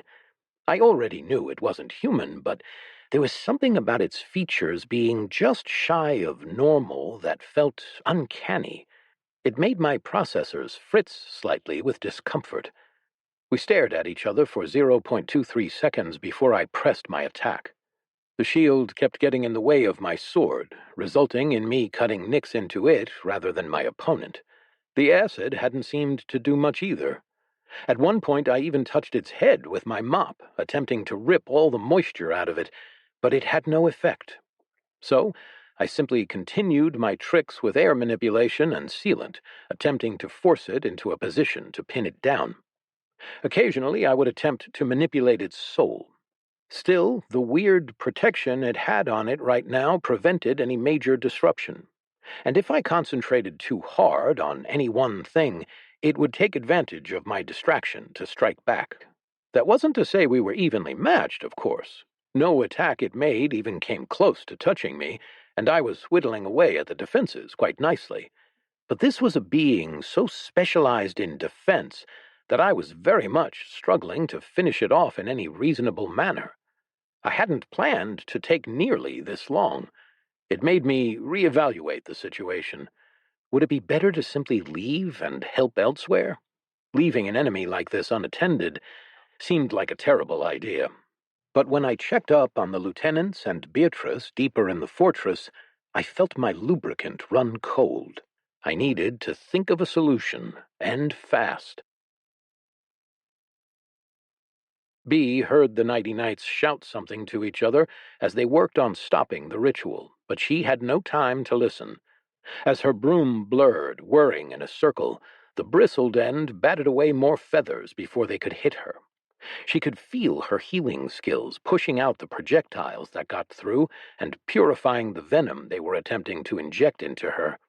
Without stopping her defense, Bee ran forward. She leaped and kicked off the chest of the lich, then sprung back towards the projectiles, shattering the skeletal figure into the wall with her force. As she rocketed across the room, she slammed the point of her broom through the still intact wing of the fallen angel, pinning it to the floor to stop the projectiles. When she wrenched the blade to the side and stood up, using the momentum to fling the angel away from her, she took a glance at what the Nighty Knights were shouting about. She saw that the channel they had tried to carve across the ritual to disrupt the flow of blood was being ignored. The blood still moved in the patterns and grooves that were there before, despite no longer physically containing the liquid. Bee muttered a prayer to Void as she continued her attack, taking a moment to send another blast at the shield the witch doctor had up.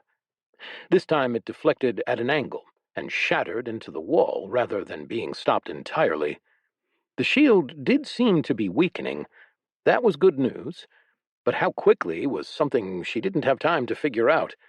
The mass of bones bore down upon her, a glowing red, rusty nimbus surrounding it from the outstretched hand of the fallen angel. Bee attempted to block the incoming strike with her broom.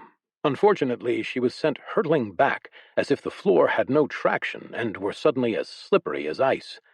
A flare of heat singed her hair from behind, and she dove away from both the ritual and whatever the Nighty Knights were doing to counterattack.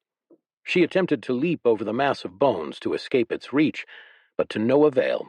Its arm extended, clicking unnaturally as several bones rearranged to extend its reach, and it caught her ankle in midair. Thinking quickly, she hurled her broom like a spear, pinning the arm of the angel to the wall and interrupting its plan. Even as the angel was slammed into the ground, Bee was pulled hard to the floor. She managed to get her hands up to protect the back of her head from hitting the marble stones below.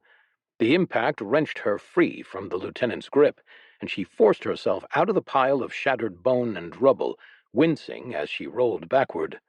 Several of her vertebrae felt like they had cracked, but her repair skills were already working on bringing them back together. A blast of intensified holy aura kept the undead monstrosity off of her as she clambered to her feet and scoured the bones with handfuls of sand and strikes. Even as the smoke screen she'd put up with particles in the air blocked her vision, the all-seeing eye let her know that an attack was coming from the left side. With a quick twist, she managed to roll off and towards where she knew the broom was located. Her passive skill gave her the perfect route to dive beneath a wall of feathers and a bone scythe whirling away from the side of the lich. She spun as she got up to her feet, popping up into a standing position in time to knock aside a barrage of bone shards. As soon as there was an opening, she attempted to stab the broom into the force field behind her, but again the strike was deflected. Suddenly, the Nighty Knights let out a cheer of triumph, and Bee found herself distracted for a split second as she looked to see the source of their celebration. There, in the middle of the room, hung a glowing sun.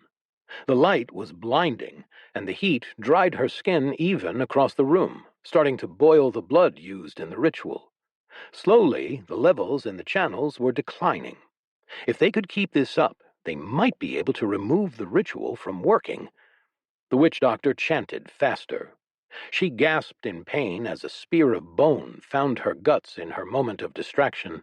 She managed to twist aside just enough that it missed her spine, but she struggled to get free as it sunk into the wall behind her. Eventually, she pushed her way up and batted aside the lich with a combination of broom strikes and scouring blows.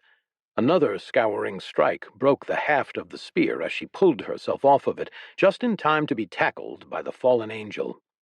The pair rolled across the floor, and Bee pressed the handle of her broom up against the angel's throat, forcing its fangs away from her face as she came up on top.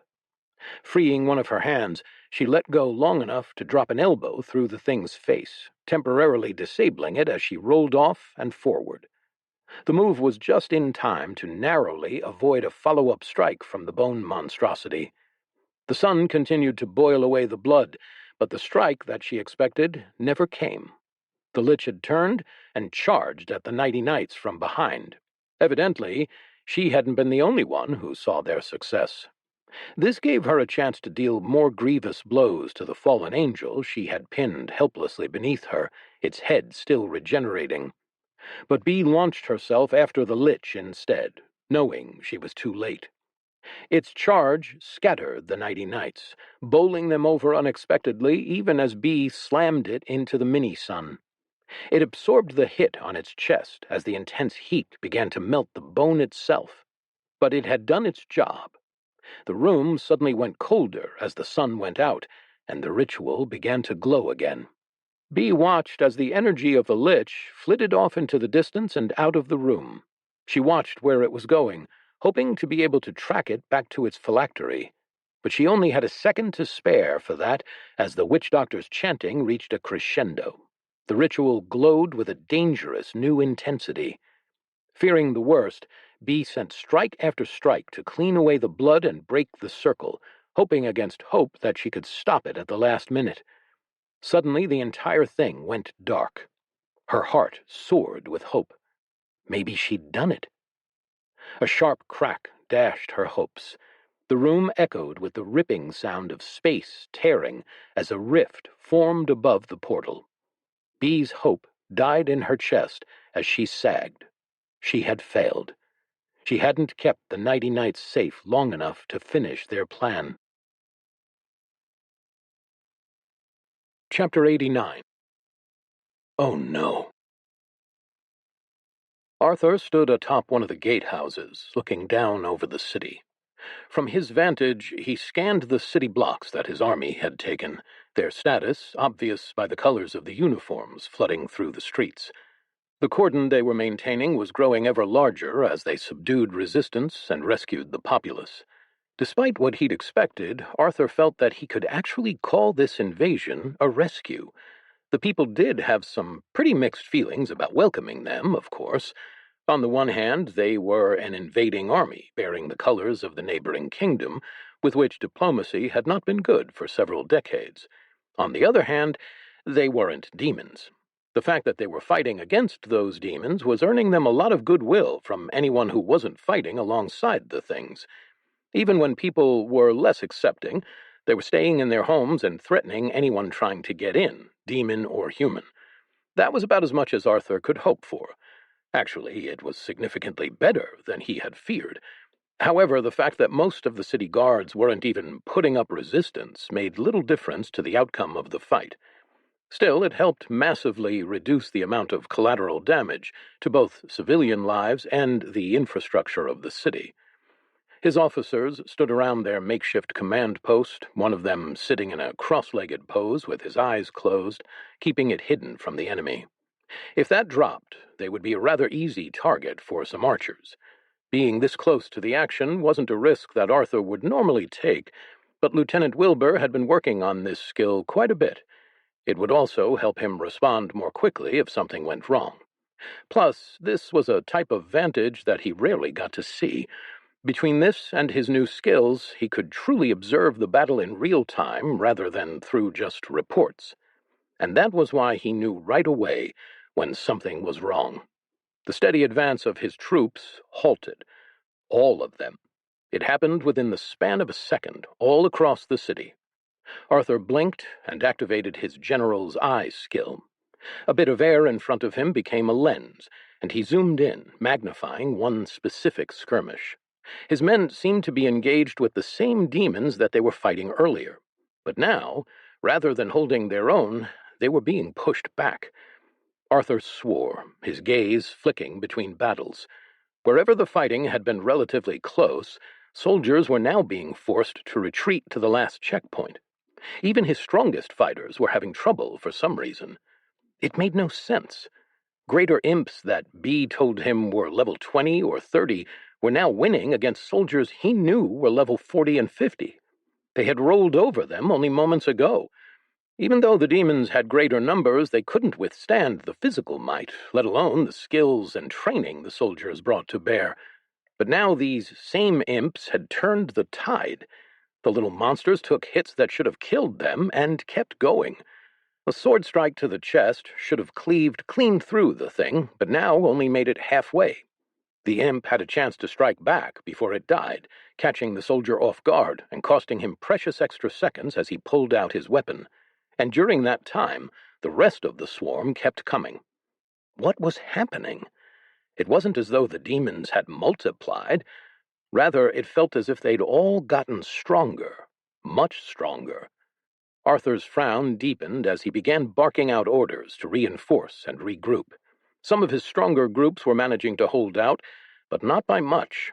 Even more strangely, the relatively rare human soldiers of Barleona didn't seem to enjoy the same effects. As he sent another runner out with orders, Arthur unsheathed his sword and stepped forward. Whatever this was, he didn't like it one bit, and he intended to fix it. It took a little bit of experimentation, but I found a much more successful tactic against the Death Knight. Rather than hurting it, I found it more productive to move it. My sanitation lamp carved through the rock around my opponent as a gale of air picked up, flinging the knight backward. I stabbed my sword into its shield. Our combined mass crashed through the partially destroyed wall, taking us along the shortest and most optimal path toward Beatrice and her own battle. But my opponent didn't seem to mind too much. It took advantage of our proximity to bash my side. The blow flung me sideways. I activated my newly repaired thrusters to regain my position in midair, avoiding yet another wall collision. However, as I processed the scene before me, I was a bit shocked. Beatrice was engaging a lieutenant by herself, while the Nighty Knights scrambled around, hacking and slashing at a diagram on the floor. In contrast, a second lieutenant stood at the center of it all, seemingly content to ignore the chaos as it chanted. I supposed the blue bubble around it might have helped with that, but all of that was much less important than the black rift forming in the center of the room. The widening portal of nothingness felt unfathomably empty, as though it sucked even light itself inside. In fact, to my sensors, it felt just like my void. So far, nothing had come out of it yet, but I had a bad feeling. The Death Knight took advantage of the brief separation, taking in the scene with one glance. It skidded to a halt next to the angelic lieutenant Beatrice was fighting, and grabbed it. I readied my thrusters to boost forward, fearing it'd try to flee again, but instead, something else happened. I noted that her eyes widened in an expression I read as panic and fear. She screamed in terror, and the Death Knight kept its momentum, spinning to fling the half-formed creature through the rift. It fell into the darkness, then hung suspended there. Its form slowly shrank as though it were falling farther away. Still, it was impossible for my sensors to penetrate the rift and tell if that actually was the case. Soon, it vanished with a small twinkle. I froze, my processors erroring out. That made absolutely no sense. Had the knight just killed one of its allies? That just made the fight easier for us. So why? Glancing around, I saw that I wasn't the only one. The whole room froze. No one breathed. No one twitched. Even the witch doctor had ceased its chanting. Time seemed to stand still as we waited for the results. The Nighty Knights, though, didn't get the memo. One of them let out a cheer, breaking the silence as they finally managed to damage the ritual circle. Slowly, the rift began to close. The Death Knight charged forward at the children, but Beatrice and I formed up to block its path. As we prepared to continue the fight, though, a set of long fingers wrapped around the edge of the closing portal. A second hand stretched out, gripping the other side, and they pushed apart to rip the hole in reality wider. A man stepped through the gap. He was tall, about 5.7 inches above average height, and wearing a sharp suit. His skin was entirely pale and unblemished, so much so that I couldn't even detect an out-of-place hair across its surface. But his eyes weren't those of a human. They were almost entirely black, with vertical red slits down the centers. Immediately, I knew it wasn't just another lieutenant, nor was it an actual human. This was something else. I recognized that suit. Flipping through my memory banks, I realized that it wasn't just from my other home, either. I had seen an image of this suit once here, across from a carving of an old human champion who had disappeared so long ago. It had been worn by a man with a blacked-out face, one hovering above an army of demons. My soul sight revealed nothing but a black orb. Something in my sensors tingled at the man's very presence. Using convergence of the faithful, I drew on Beatrice's scan ability to get more information. Name: Demon Lord. Race: Demon Lord. Class: Demon Lord. Level: 100. Beatrice must have done the same thing that I had. In the utter stillness, I heard her whisper, "Oh no." Chapter 90. Blinded by the Light. I hovered before the demon lord pretending to be a man in a suit. We stared at each other across the room as everyone else ran. I was outleveled, but this was nothing new. When I first got here, everything I fought was at a much higher level than me. But there was a qualitative difference in the demon lord, too, a particular pattern and intensity of energy that I had never seen before. That told me that it was more than just powerful. It had a kind of influence on the world itself. As we continued to watch each other motionlessly, I wondered if we would talk. It seemed a little bit calmer and more put together than its minions. The sharp suit certainly gave me a good first impression, at least. So even though my projections indicated that there was a 95.67% chance of combat initiating within the next 10 seconds, maybe we could have an actual conversation before anything else happened. Then again, I wasn't sure what we had to say to each other. Even if it seemed relatively reasonable, its underlings certainly weren't, and the lieutenants were presumably following this guy's orders, after all. So their acting as completely destructive and chaotic forces in the world didn't exactly reflect well on their boss. They promoted everything I stood against, so how could we find common ground? Subtly, I formed a barrier of air between us and slowly coated it with my protective sealant. It was a good thing I did. As soon as everything was clear, it made the first move. It was just a simple hand gesture, but that small movement sent an explosion tearing through the room. On one hand, it was awfully considerate of the demon lord to wait for others to be out of the way. It once again raised my estimation of him. On the other hand, that was offset by it making a really big explosion. My protective barrier strained under the force of the impact, bending and threatening to crack, but luckily my use of that skill paid off.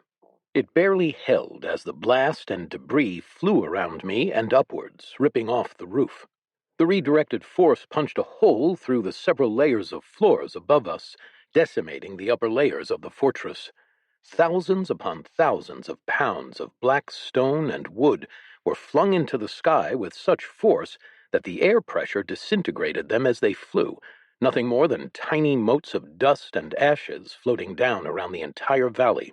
Some of it even made it so far as the peaks of nearby mountains. I narrowed my sanitation lamp to the finest beam size that I could make, upping its intensity to make the most potent and precise strike possible. A solid line of blue-purple light shot through my protective wall, its clear nature allowing it to pass unhindered. The beam bored right into the narrow slit of one of the demon lord's pupils. The demon blinked a couple of times as its pupil constricted drastically, but didn't so much as move. 0.52 seconds later, the pupil suddenly disappeared, leaving the eye a solid black. That was a pretty promising result. I decided to keep going as long as I could. I kept my sanitation lamp in place until smoke began to pour from its eye, forcing it to finally close. Undeterred, I shifted the laser off of its eyelid into the other eye, effectively blinding it. It felt kind of odd that it wasn't really reacting to my attacks. I mean, I thought my moves were doing something, but it was hard to tell. Wouldn't it have raised a hand at least if it was really bothered, though? Even as it closed both eyes, I could see the creature begin to smile. Its mouth was filled with pointed teeth like those of a shark. It was also far too wide, spanning from ear to ear, and acting as further evidence that it was not, in fact, human. As it threw its head back to laugh, its jaw stayed in one place while the rest of its head hinged back at an unnatural angle. The sound of its laughter was a sharp, high-pitched one. It piqued my microphone slightly in a way that I was certain the humans would find uncomfortable as well. Large wings spread from its back as it flew upwards. I followed, keeping pace as we rocketed into the sky. I didn't want this thing to get away, especially if it intended to go after my friends. Staying near it was the least I could do. As we flew, it made gestures, each resulting in explosions and arcs of shadowy energy hurtling toward me at unprecedented speeds. Sealant shields helped me deflect or absorb the strikes. In response, I fired different variations of my own attacks, attempting to wipe away its smug look however I could. But I only had medium success. Even sprays of hyper-concentrated acid to the face did little more than make it smile wider. That and make it look like it had taken a fresh shower. I blocked an ice bolt. A spray of a very strong base caused its eyebrows to sizzle slightly, and then I had to defend against black energy that washed over me. My analysis indicated that it was some kind of death magic. Luckily, it found nothing to take hold of and simply passed over me. That seemed to give it pause, but only for a moment. Then it resumed its attacks. As our ascent brought us level with the mountaintops, I changed up my approach. I switched my spray bottle to holy water, deciding that it might be a better option in this case. Luckily, my spray bottle could do more than emit a fine mist now. A veritable geyser of sparkling blue water gushed forth to drench my opponent. And finally, I got a reaction. It managed to sense the danger of the attack before it could smash into its unnatural face, dodging to the side. But some of the water still sprayed across its dapper suit jacket, smoking where it made contact. I watched as the buttons on its sleeve melted off. This time, its laugh shortened into a growl of annoyance. Its dark hair fluttered as it attempted to brush off the water with its hand, but that proved to be a mistake. As the holy water touched the tips of its fingers, it hissed in frustration. But my holy water skill was relatively unpracticed, and my reserves were running low. I had to stop, the geyser ceasing suddenly as I pulled out my divine sword instead. As it shed its coat, I ran system diagnostics on it. Information about its movements and reactions raced through my processors at breakneck speeds as the skill synthesized the information I collected and other details that I wasn't privy to. Preparing myself for the next assault, I waited for the skill to finish. Then I'd see if the demon lord had any other weaknesses. Bee heard her involuntary gasp of horror break the silence. She tried to hold her breath, but it was too late. Her words broke the fragile stillness that had seemed to last a lifetime. She'd wanted it to go on forever, if only so that the world wouldn't end so soon. Level 100. Her skin crawled at the words. It was a literal god, coming from the demon plane. She could only pray to Void that her master had the power to face another ultimate being. There was one thing for certain, though. This wasn't her battle. It was way too far above her level. Only taking the time to make sure the Nighty Knights were also running, she turned and fled for the exit.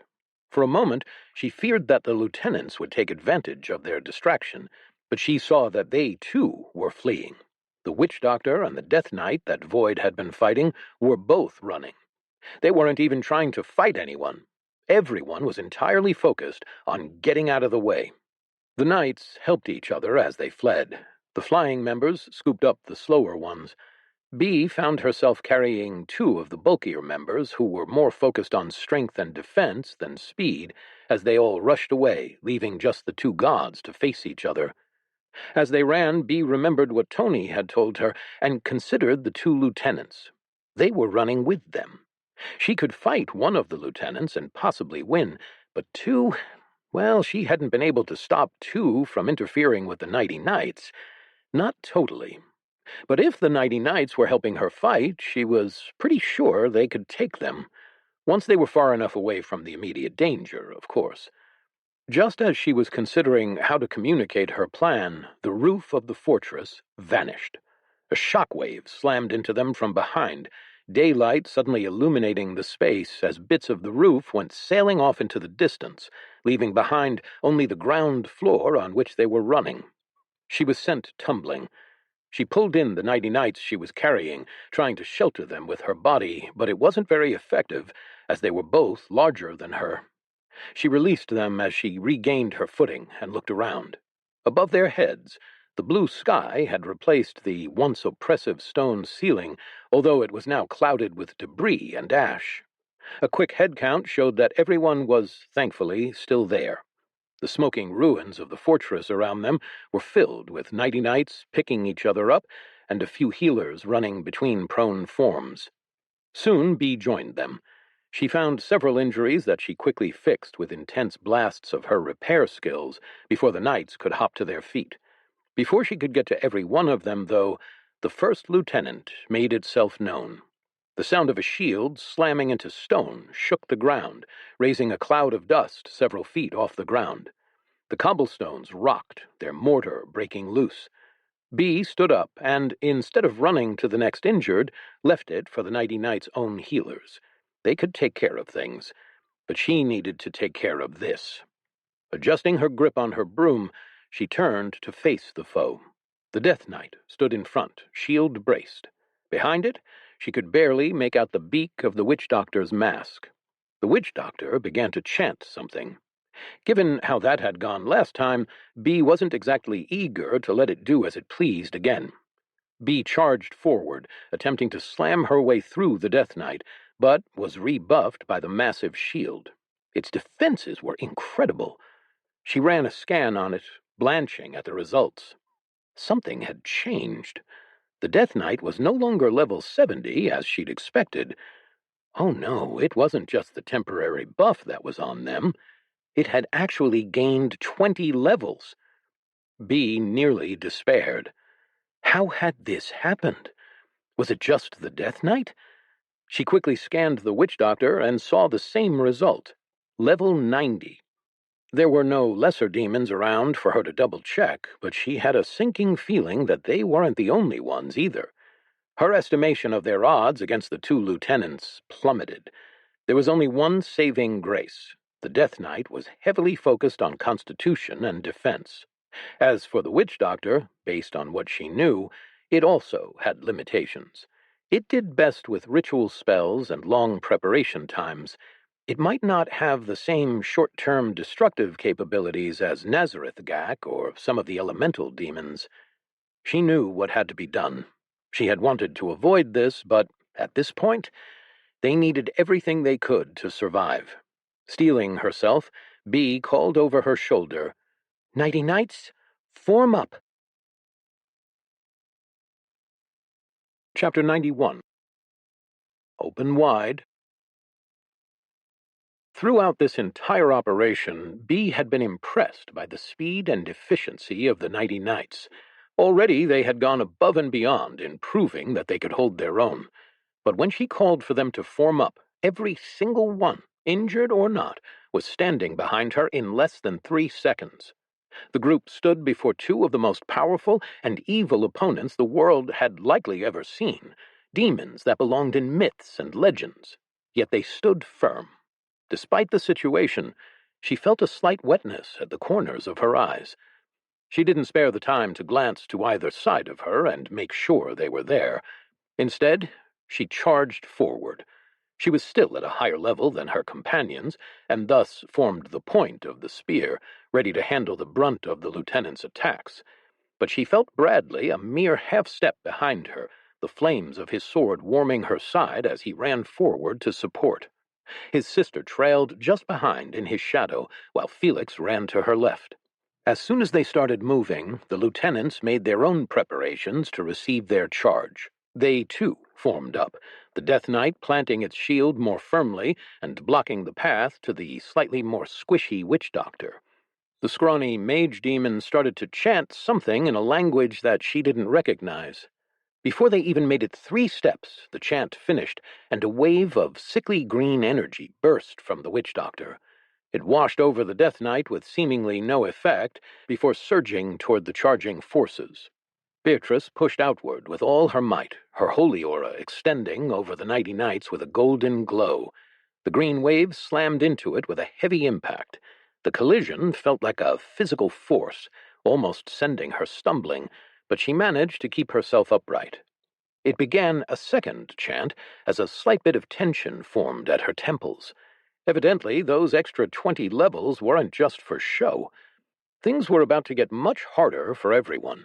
But rather than focus on the problems, she simply gripped her broom handle tighter and didn't let her feet falter. It would take more than a little bit of assistance and luck to get through this, but then again, she had never been lacking on either front. Right before their formation slammed into the towering shield of the Death Knight, Bee reached into her mouth and pulled out a glass vial. With a flick of her wrist, she flung it up and above the Death Knight. Her target was the witch doctor. If she could take that one out, then it would be much easier to handle a single opponent. Plus, the mage definitely seemed squishier than the armor-clad knight.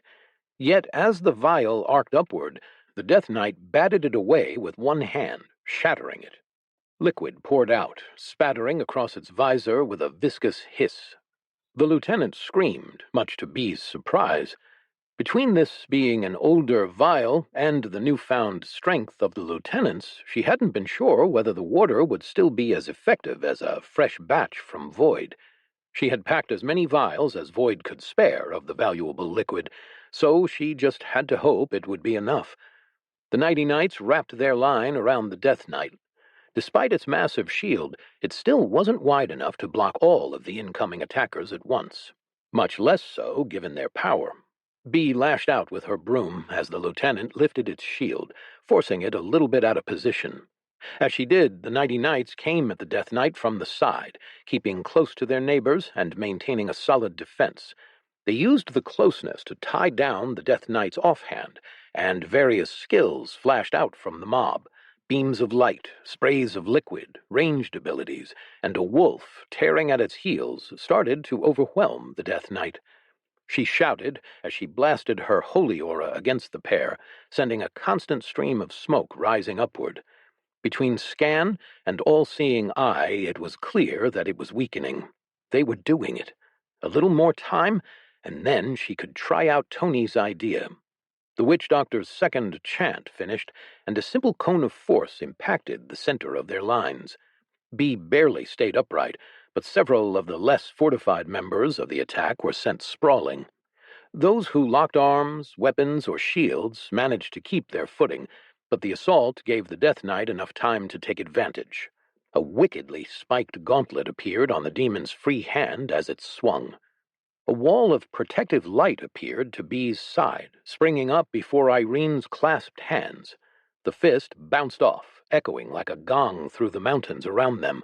The sheet of light seemed to vibrate with force as Irene fell to her knees, and Bradley stepped in front of her, his blazing sword raised in a defensive posture. Bee regained her footing and charged again, trying to take advantage of the Death Knight's temporary opening. As they clashed, she hurled another vial of holy water to put her opponent further off balance. This time, though, the demon was ready. It raised the shield to block the water, keeping it from damaging the lieutenants.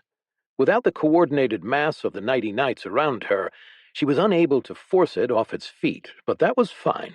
The small holes in all the armor were porous enough for the holy water from that first hit to get underneath and reach the demon inside. It didn't make any real sound, but the way it shook its head was response enough.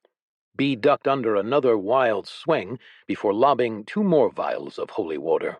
All around her, the Nighty Knights took advantage of the Death Knight's distraction to swarm around and go after the witch doctor, cutting off a third chant mid-sentence.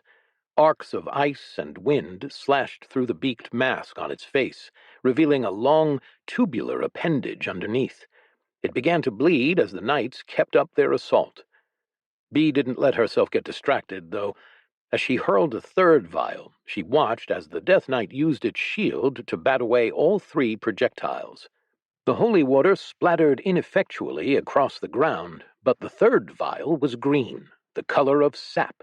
As it shattered on the shield, the liquid bubbled against the metal. A grin spread across her face. Bee quickly flung several more vials at the shield, aiming for the melting patch inside of it. Her other hand attempted to stab the Death Knight with the pointy end of her broom, while its defenses were otherwise occupied. The sharp tip just skittered off the breastplate, not finding any purchase, but it brought the lieutenant's attention back to Bee just in time for a flaming sword to chop into its shield-bearing shoulder. This time, the armor didn't hold. As big as the level difference was, the Nighty Knight's skills were simply too strong, especially given how much Bradley had trained. The blade bit deep into what would have been a human's deltoid. Bradley's blade failed to sever the arm completely, but the blow elicited a pained grunt and deep scorn in his direction.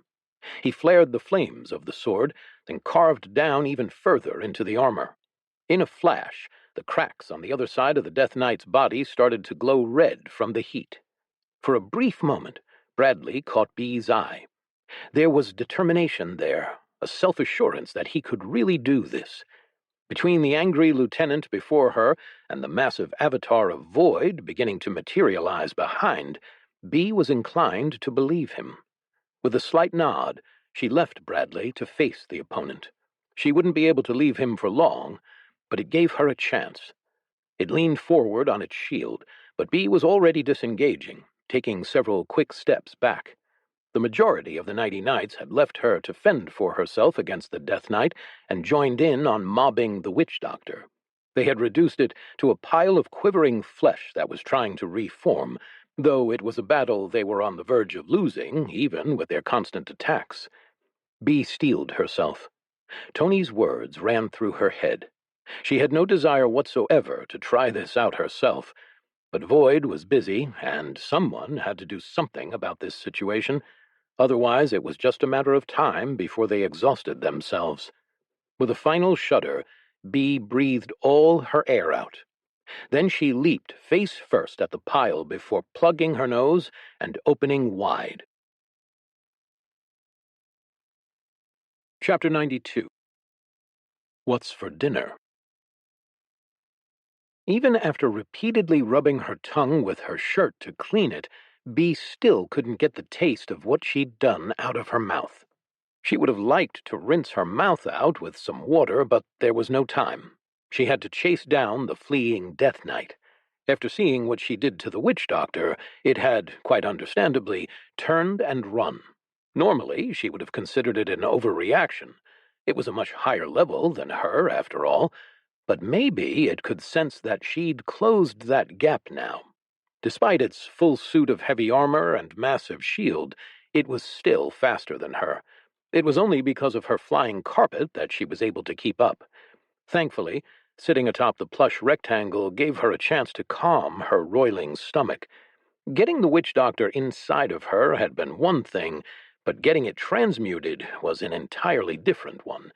She felt bloated and uncomfortable even after the fact, a testament to how much mass she'd had to choke down. But fixing her gastric distress would have to wait. Her quarry wasn't heading in a straight line. Rather, it was just trying to shake off her pursuit. The Nighty Knights had fanned out, and she was attempting to herd it into their midst. But the few times they had managed to get close, the Nighty Knights had been too spread out to have enough impact to really slow it down. But if they bunched up too much, they couldn't cover enough ground for her to trap it. Still, they were slowly having an effect. Though the thing's regeneration was insane, that hadn't helped the witch doctor. Bee was about ready to send the Nighty Knights away and regroup. As much as she didn't want to leave it alone, they weren't having any luck chasing down the lieutenant. Maybe their efforts would be better spent assisting Lord Void from a distance, with any ranged abilities they had. She knew her master was still fighting, even if she couldn't see the conflict itself. The flashes of light and loud rumbles filled the sky over the mountains. The pair must have been miles away at this point, the sheer power of their battle still occasionally shaking the ground beneath them. That gave her some pause. She didn't have much hope in her or the Nighty Knight's ability to help in a battle between two gods. But with enough distance and numbers, maybe some concentrated fire could tip the scales. Or maybe they could just make things harder on Void by giving it something to defend. Even if that did happen, though, there was no reason they couldn't fall back. It wasn't just idle hope and optimism on Bee's side, either. She'd gained quite a number of levels from taking out that witch doctor, after all. Apparently, the system decided that completely destroying one extremely high-level lieutenant with help only from lower-ranked people warranted a significant amount of experience. She'd jumped up almost a dozen levels to reach level 75 in the blink of an eye. She hadn't made her skill choices yet, but a quick glance hadn't shown anything that would be immediately useful in the current fight.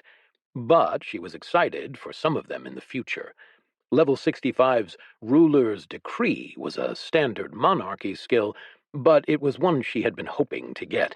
The choices for 70 were less spectacular. So, for the moment, she dismissed them until after the Death Knight was dealt with. Real quickly, though, she had to deal with the level 75 class change. Level up. Level 75 reached. Choose a class.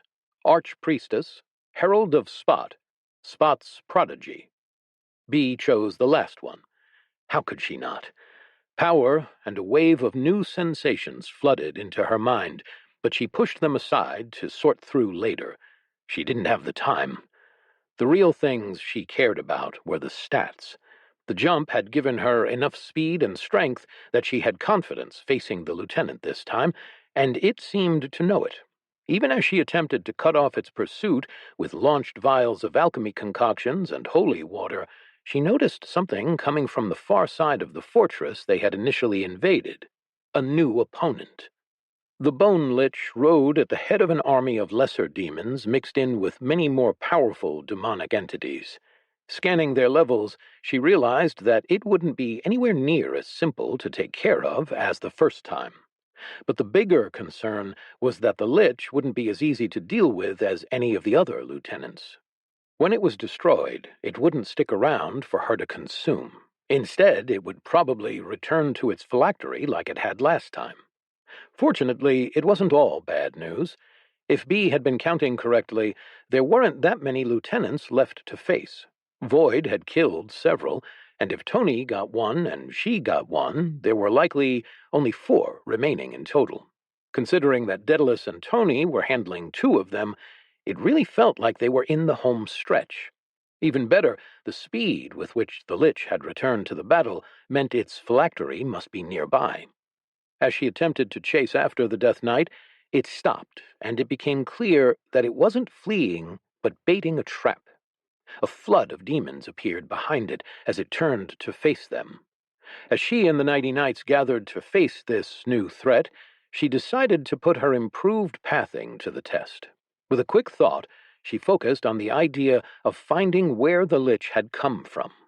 A moment later, a glowing line sprang into existence, leading off behind the incoming army.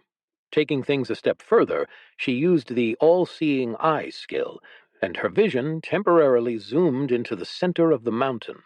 There, a glowing crystal ball sat on a pedestal surrounded by lava. Perhaps it wouldn't be as difficult to find as she had feared, but then she saw the line led them right through the demon army. "Nighty Knights, form up!" Archibald looked back over his shoulder at Tony sitting behind him. It had taken nearly 20 minutes of watching their pace and arguing with the dragon, but eventually he relented and agreed to let Tony come aboard for the flight. Neither Tony nor Daedalus were exactly thrilled about this, of course. Why wasn't Tony thrilled? Despite the guy's impressive skills, He just didn't have the magical stamina to make the long trip back to the Barleonan capital, not while keeping the same pace as the two lieutenants ahead of them. The demons had surged in power a little while back and gotten even faster, to the point where Daedalus had to try quite hard to keep up with them. Still, despite their increase in potency, they hadn't changed strategies and were still heading for the city that was now on the horizon. Evidently, their power wasn't enough to keep them from running with their tails between their legs. Daedalus beat his wings in a steady rhythm, but Archibald could tell that the wing beats were getting a bit more labored. He could also feel the tightness in the joints supporting them through his bond. The dragon would make it to the city, all right. They might not make it first, though. That meant Arthur would have to hold on just long enough for backup to arrive. That made them all a bit nervous. Hopefully, as soon as he saw the lieutenants approaching, the grizzled veteran would also see the massive dragon behind it and understand what was happening. Still, despite the tense situation, having the lieutenants on the run was an extremely satisfactory feeling. Archibald pulled out a crystal and held it between his hands. It was one of his more flexible, recently acquired skills. As he flung the crystal forward, a beam of light flashed out from his outstretched palm and lined up with the crystal before continuing on to intercept the lieutenants. It slowed them down fractionally, but they spiraled and dove underneath, and he wasn't able to readjust his aim quick enough for the effect to last. Still, they had gained a couple of seconds in the maneuver. He'd used the skill a few times during the chase, but not too much. He wished he had been able to do it more, but he only had so much magical energy to spare, especially if he wanted to be able to fight at full capacity when they got there. The 3-on-2 situation was still advantageous, but it was going to get messy sooner rather than later. As the lieutenants dipped down toward the city, Tony leaped off of Daedalus's back and zipped ahead in an attempt to blindside the two lieutenants. Hopefully, it would buy them a bit more time. Even a handful of seconds would be enough for the dragon and his rider to catch up. Just as Tony was about to collide with the demons, though, a flurry of arrows filled the sky, arcing up from the wall and peppering the lieutenants. Unfortunately, neither of these was particularly hampered by arrows, most of them passing through the incorporeal forms of shadow and air. But Archibald spotted several arrows that had glowing energy around them, which actually did strike home. The assault was nowhere near enough to stop the incoming attackers, but they did help as a distraction. As Tony smacked aside the wind lieutenant, the two turned to engage the custodian. Tony's glow of magic surrounded him, and Daedalus reared back and gathered breath in his mouth. The billowing flames shot through the air, arcing over the city in a curtain of rainbow light. Arthur watched alongside many of his commanders as the 5 unimaginably powerful combatants clashed over his battlefield. The unexpected strength of the demons had certainly taken them by surprise, but in the end it hadn't been enough to stop him. They had received far more casualties than he had hoped as they took the city, but they had mostly managed to stabilize the situation. The last main pockets of resistance were the castle, which was only partially repaired from Daedalus's last visit, and a few other fortified keeps that the nobility had kept. Otherwise, the city had been scoured of demonic influence. Some of the more helpful citizens, adventurers, and other locals with classes had even pitched in to remove any summoning circles that had been left. Most stayed in the safety of their homes. Still, a trickle of reinforcements poured from the 3 keeps and the palace, where summoning circles were still intact. It was enough to make it not quite worth taking them yet, not until the hold in the city was completely rock solid. Then they could bring full might to bear on each one of the targets and crush them with minimal losses. But the 2 lieutenants in the sky above threatened to change all that. Arthur ordered another volley, and arrows filled the sky once more. This time, though, every single one of them was empowered by some magic or skill. The few archers who didn't have their own magical shots had received buffs from many of the support troops. And while the arrows themselves might not do much, they would at least help provide openings for the others. The wind demon mostly redirected the arrows back into his troops. Arthur watched with worry and pride as the healers jumped into action. Despite their best effort, they would lose a lot of people. Still, they couldn't give up. The wave of arrows hadn't been useless. They distracted the demon just enough that the dragon fire nicked it. The sound of crackling energy filled the air like that of a thunderstorm. Arthur watched as the dragon dove in further, and Tony whirled away from his own opponent. All three of Arthur's allies converged on the one lieutenant, and with a flurry of power that obscured his view, quickly flew apart. Nothing was left of that demon. The last remaining lieutenant started to fly over the city walls. As fast as it had been approaching the city in its attempt to get away, Arthur had a suspicion it wouldn't last very long. Chapter 93. Soul Searching. The hit sent me rocketing down and into the side of a mountain. Far above, the black suit of the demon lord slowly vanished from view as the dust cloud billowed around me and blocked it. My system diagnostics skill disconnected briefly as I lost line of sight. Undeterred, I picked myself up out of the crater and zipped out of the top of the caldera of the volcano I had just dug a 0.563-kilometer tunnel through to re-engage in the sky. A few seconds later, the skill resumed its work and continued processing. We had been trading blows for some time now, and to be perfectly honest, I was outmatched in power. Yet I was slightly faster and seemed to have more tricks up my sleeve than my opponent. The demon also wasn't really taking this as seriously as I was, which gave me an advantage, but one that I didn't think would last. Still, I was fairly certain the demon lord was just playing with me for whatever reason. I was struggling to make any real, measurable progress. Any damage I inflicted with my holy water, divine sword, or anything along those lines healed up in under 0.492 seconds, and those were my best options. If I tried something like my sanitation lamp, it healed as fast as I could do damage. Whatever regeneration I'd seen with the lieutenants paled in comparison to this. My processors had yet to spit out any possible approach that might change things either. Hence why I had to wait on a diagnostic. A group of shadowy tendrils lashed through the air. I angled myself, adjusting my thrusters to soften the impact. Still, the strike sent me hurtling toward the ground. Environmental damage was pretty non-threatening to both of us at this point. The incredible levels I had gotten recently had completely reforged my exoskeleton, and my plastic shell might as well have been made from titanium. Well, that wasn't quite accurate either. My shell's actual properties were about 1,000 times stronger than even that. Whatever material it had become was really something to behold. So, smashing through rock had about the same effect as smashing through a pillow or a wall made of feathers. No, the only way we ever managed to hurt each other was with direct hits. Even then, it was difficult to find leverage to do so. I could imbue some of my skills with magical energies to overcharge them, and the Demon Lord could do the same with whatever demonic power it had. This resulted in most of the fight being about gaining position to inflict damage.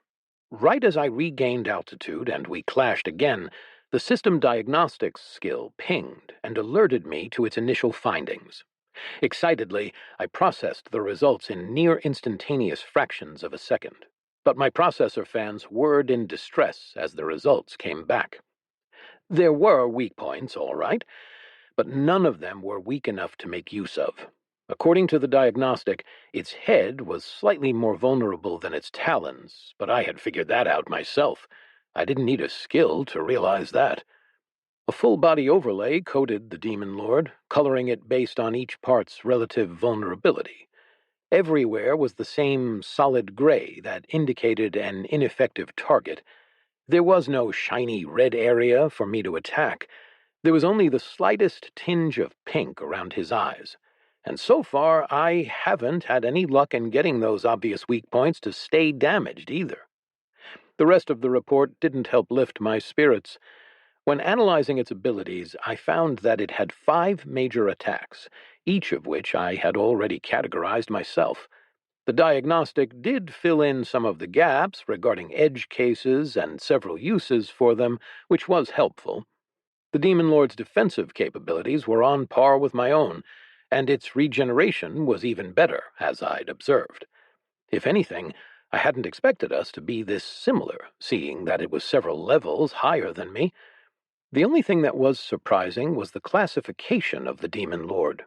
According to my skill, it was a support type, kind of like me. It heavily buffed all of its minions and underlings, in the same way that I had a positive effect on my followers, except its own abilities in that area were far more extreme. I couldn't tell if that was some side effect of hitting level 100 or just an innate ability of the demons. However, this was extremely worrying. It meant that even though I was stalling it, I was leaving my allies down below to fight with much stronger opponents than I'd intended. The longer this went on, the more likely it became that extremely buffed lieutenants or just waves and waves of demons that could be summoned endlessly would overrun my allies. No, a stalemate was a loss for me.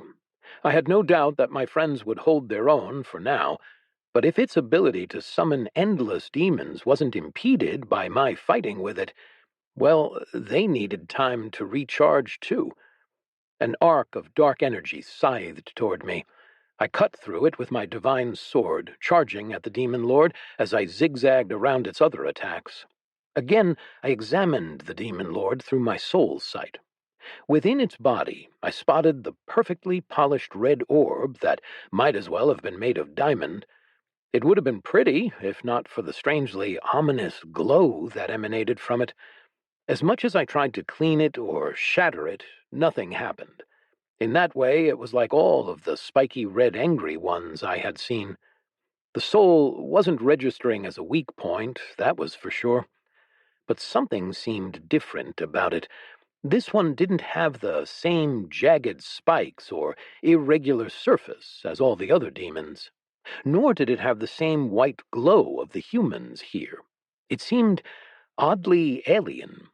To be fair, it was a different color, so it wasn't odd at all to call it alien.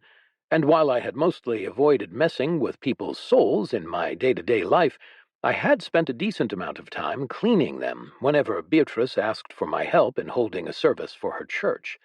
It was rather satisfying to regularly remove the small amount of black filth that accumulated on those of my followers who wished it. I always ask for permission nowadays, which a lot of people gave. Still, the years of practice had given me a certain familiarity with how souls worked, and this one was definitely different.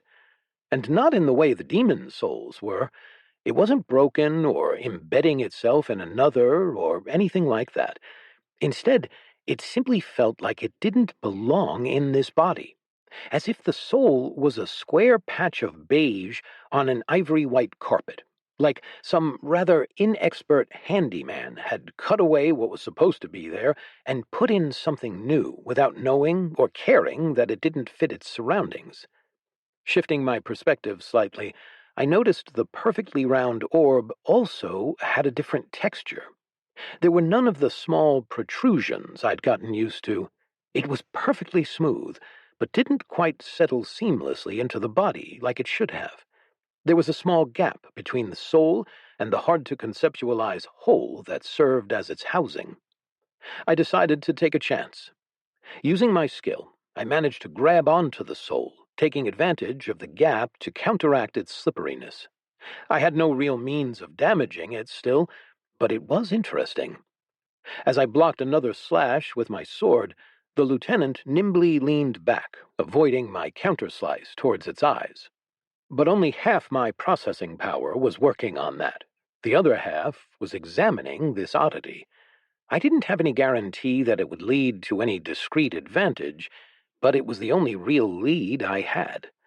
As I spun the soul in its imperfect casing of reality, I felt my system diagnostics skill kick in again. My processors nearly stuttered with surprise. Maybe there was a weakness here? The demon lord gave no indication that it could feel me messing around with it on the soul plane. Perhaps it didn't notice. Perhaps it didn't care.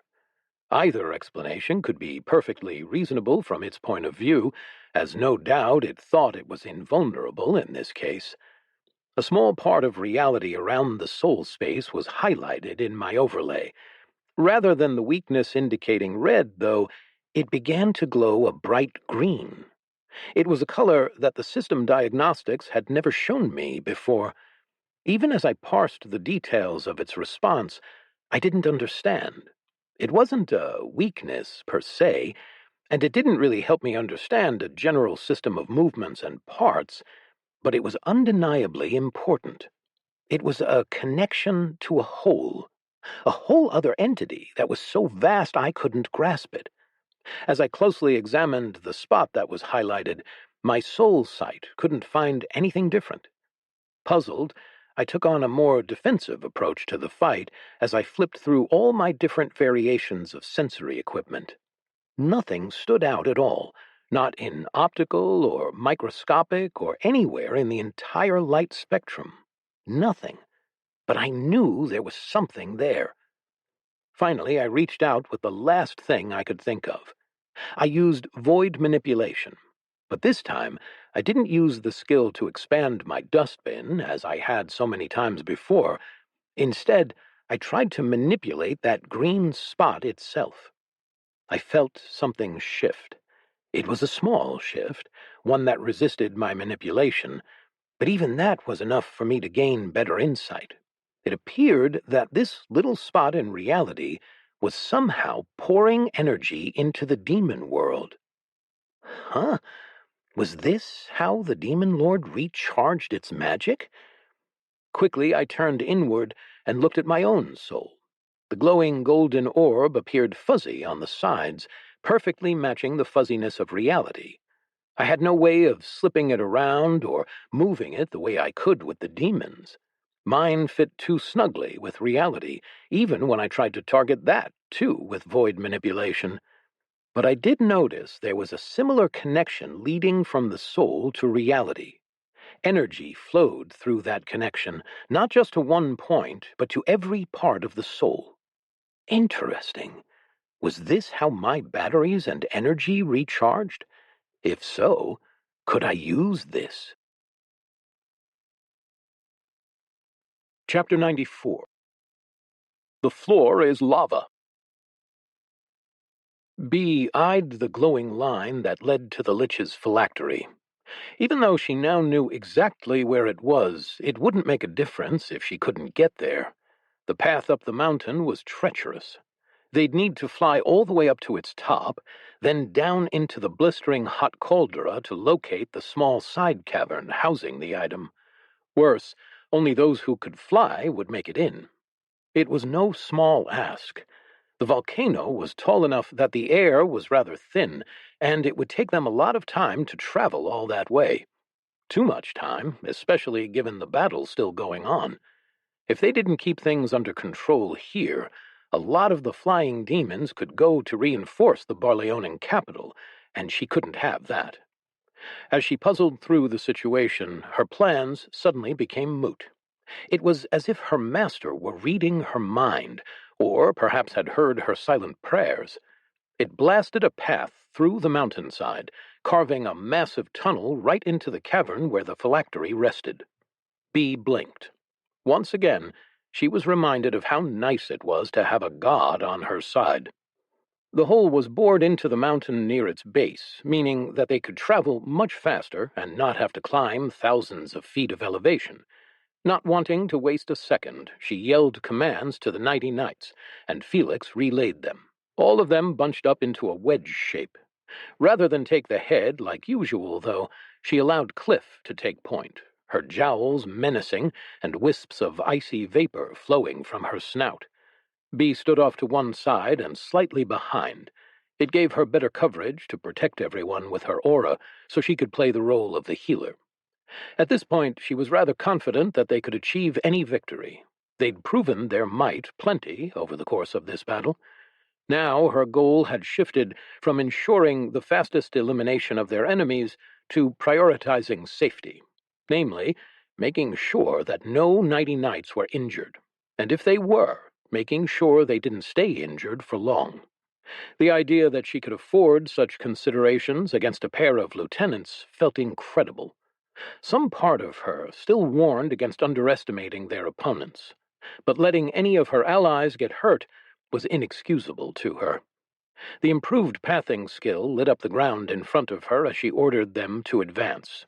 They started off at a jog that quickly progressed to a sprint, and the diamond-shaped formation speared deep into enemy ranks.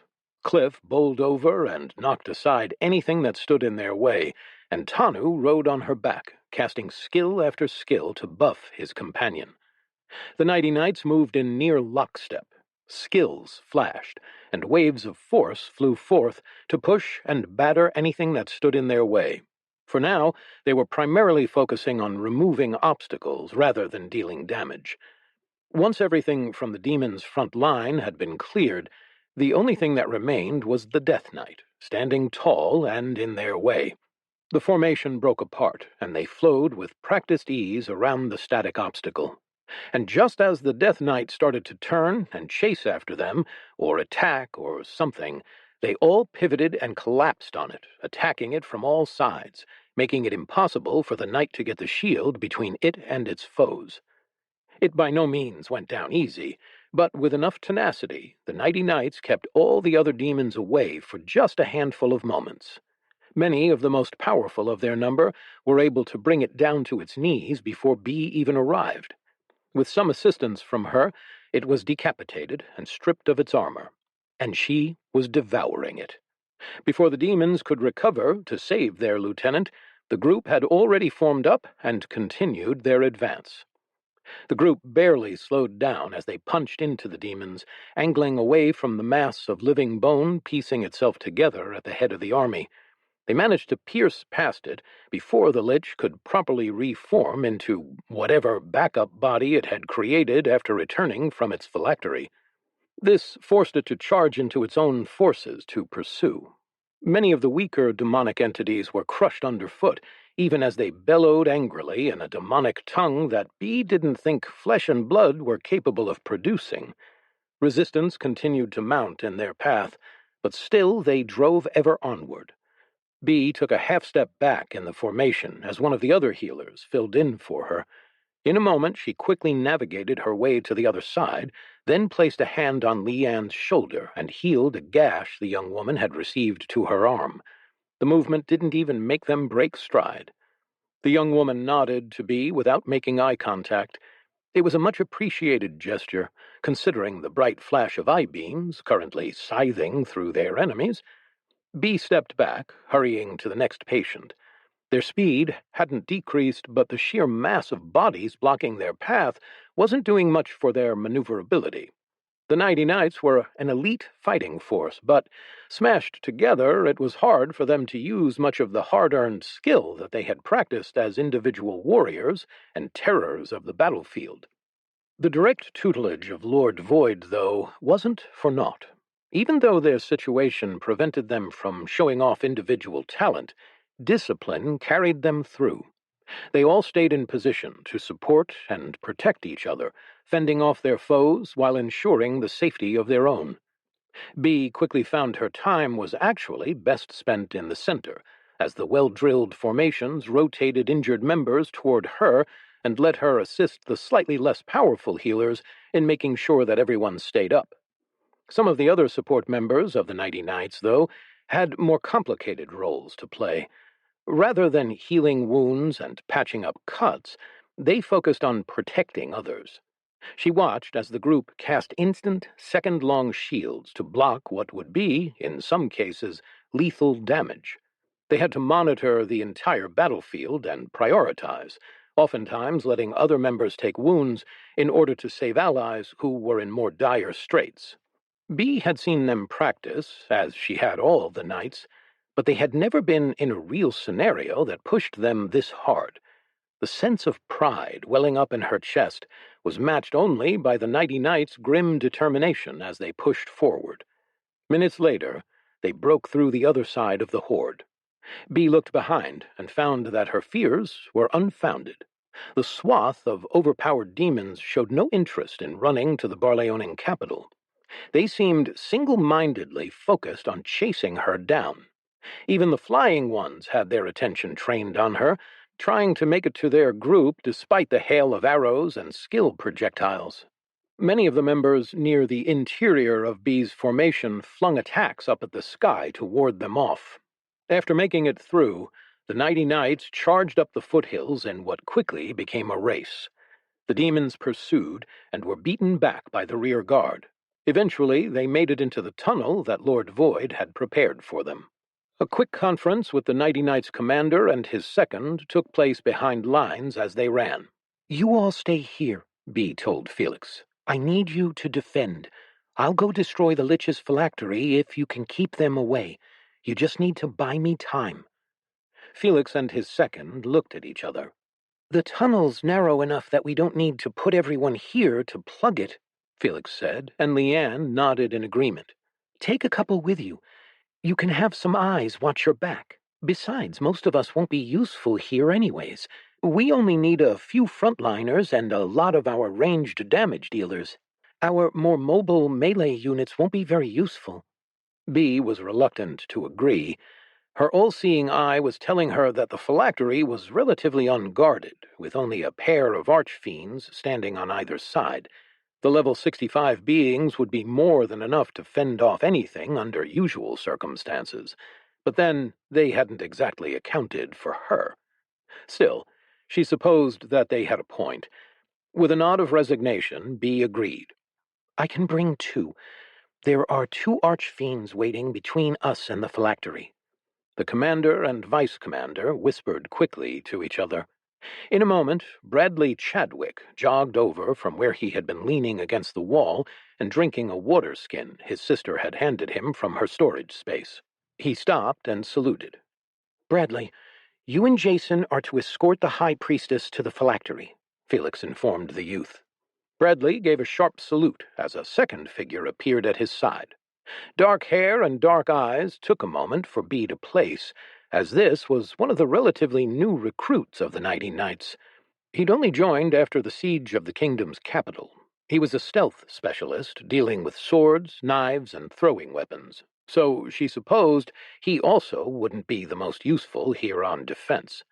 Several of the more defense-oriented Nighty Knights had already engaged the enemy, blocking off the tunnel while ranged specialists hammered away. Floods of light and energy and elemental skills shot past them in well-choreographed waves to devastating effect, mowing down the enemy as they charged straight into the kill box. "Good luck," Felix wished her as she and her two escorts started dashing down the tunnel. Bee was careful not to outpace the two at first, but found that they had little trouble keeping up. Bradley's stupidly long legs ate up the distance in a loping stride that easily kept him even with her, and Jason's quick feet blurred with shadow with what must have been some sort of skill. Bee pushed ahead a little faster, nervous that, despite the many advantages the Nighty Knights had, the demons would find some way through. Fears of them tunneling around or trying to collapse the tunnel itself bubbled up within her mind. Still, she had to believe that the knights could hold their own. Besides, if the ceiling did come down on them, it wasn't like they were lacking in earth manipulators. Only moments later, they burst out of the tunnel into a caldera. They stood at a small ledge made of piled rock and looked out into the smoking pool of lava before them. In its center sat a large rock that must have been 50 feet in diameter. Just as she'd expected, the two archfiends and the crystal orb phylactery sat atop it. The heat was nearly unbearable. She felt the sweat quickly evaporate from her skin, prompting her to retrieve a few heat-resistance potions from her mouth. Those still didn't make it any more comfortable, though. Just one more reason for them to hurry. Bee quickly pulled out her magic carpet, and the three of them squeezed on as she ferried them across the lava field. The archfiends took up defensive positions, but seemed unfazed. Rather, they looked excited at the easy targets. If only they'd known. Bee was confident in taking the two of them on herself, but she quickly explained her plan to the Nighty Knights. "You each distract one while I go after the phylactery. Once we've destroyed it, we can take them out. But for now, that ball is the priority. I just need a few seconds." The carpets sped toward their target. Right as they were about to land, the lava behind the two archfiends boiled, and a skeletal hand dripping with magma clutched the side of the rock. A skull the size of a horse rose out of the magma pool, its surface glowing with heat as it hoisted itself onto the rock as well. Chapter 95. No Takebacks. As the magma-coated skeleton emerged, the trio didn't simply watch on in awe. They sprang into action, running across the rock, and went after the archfiends without hesitation. Bee couldn't help but be grateful. They trusted her implicitly to deal with the new threat, even as they took on enemies much higher level than themselves. Dashing toward the phylactery, Bee's scan of her surroundings revealed that it wasn't all as it seemed. She quickly confirmed that the orb was in fact what she was looking for. But the magma golem was not some sort of construct or summon. It was the lich itself. Bee checked its level to confirm. Sure enough, it was level 90, like the other souped-up lieutenants. Evidently, whatever had been pursuing the Nighty Knights was either a fake or had abandoned the fight to defend itself. Or perhaps it had intentionally left the phylactery out in the open for her to find and had lured into a position where she was away from her support. The thoughts were cut off as the skeleton finished climbing up onto the platform. Its massive hand lashed out at her, splattering thick drops of glowing magma across the rock. She was forced to duck and roll to avoid them, interrupting her advance. Out of the corner of her eye, she saw one of the archfiends let out a squeal of pain as it proved a little too slow to do the same. Regaining her feet, Bee lunged for the phylactery. She twirled her broom, aiming to smash it and end the fight quickly. Unfortunately, the lich's other hand descended and wrapped around the phylactery, caging it in glowing bones. The bones transferred red heat to the handle of the broom as she stabbed into them, attempting to force her way through.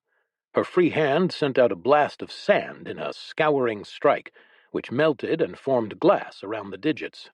But as the hand tightened around the pedestal and lifted it into the air, the newly formed glass cracked and fell to the ground. Bee grimaced and blasted out with her holy aura in another attempt to end things. With a monumental effort, she focused it into a 2-foot diameter beam and struck its face. The hand holding the phylactery clenched down tighter. The skeleton's massive jaw opened and began spewing magma toward her in a thick stream. Bee danced around the assault and the splattering droplets that accompanied it in a blur, leaping upward to strike again. She stabbed again with her broom, this time finding a narrow gap in the fingers. The sharp tip met resistance, and then skittered across the smooth surface of the crystal. She growled in frustration. That hit had left a slight crack in the glass ball, the damage clearly visible in the glow of the magma around it. But even as she attempted to bring the broom around to deliver a second blow, that first crack sealed up. Evidently, the thing was harder to break than she'd feared.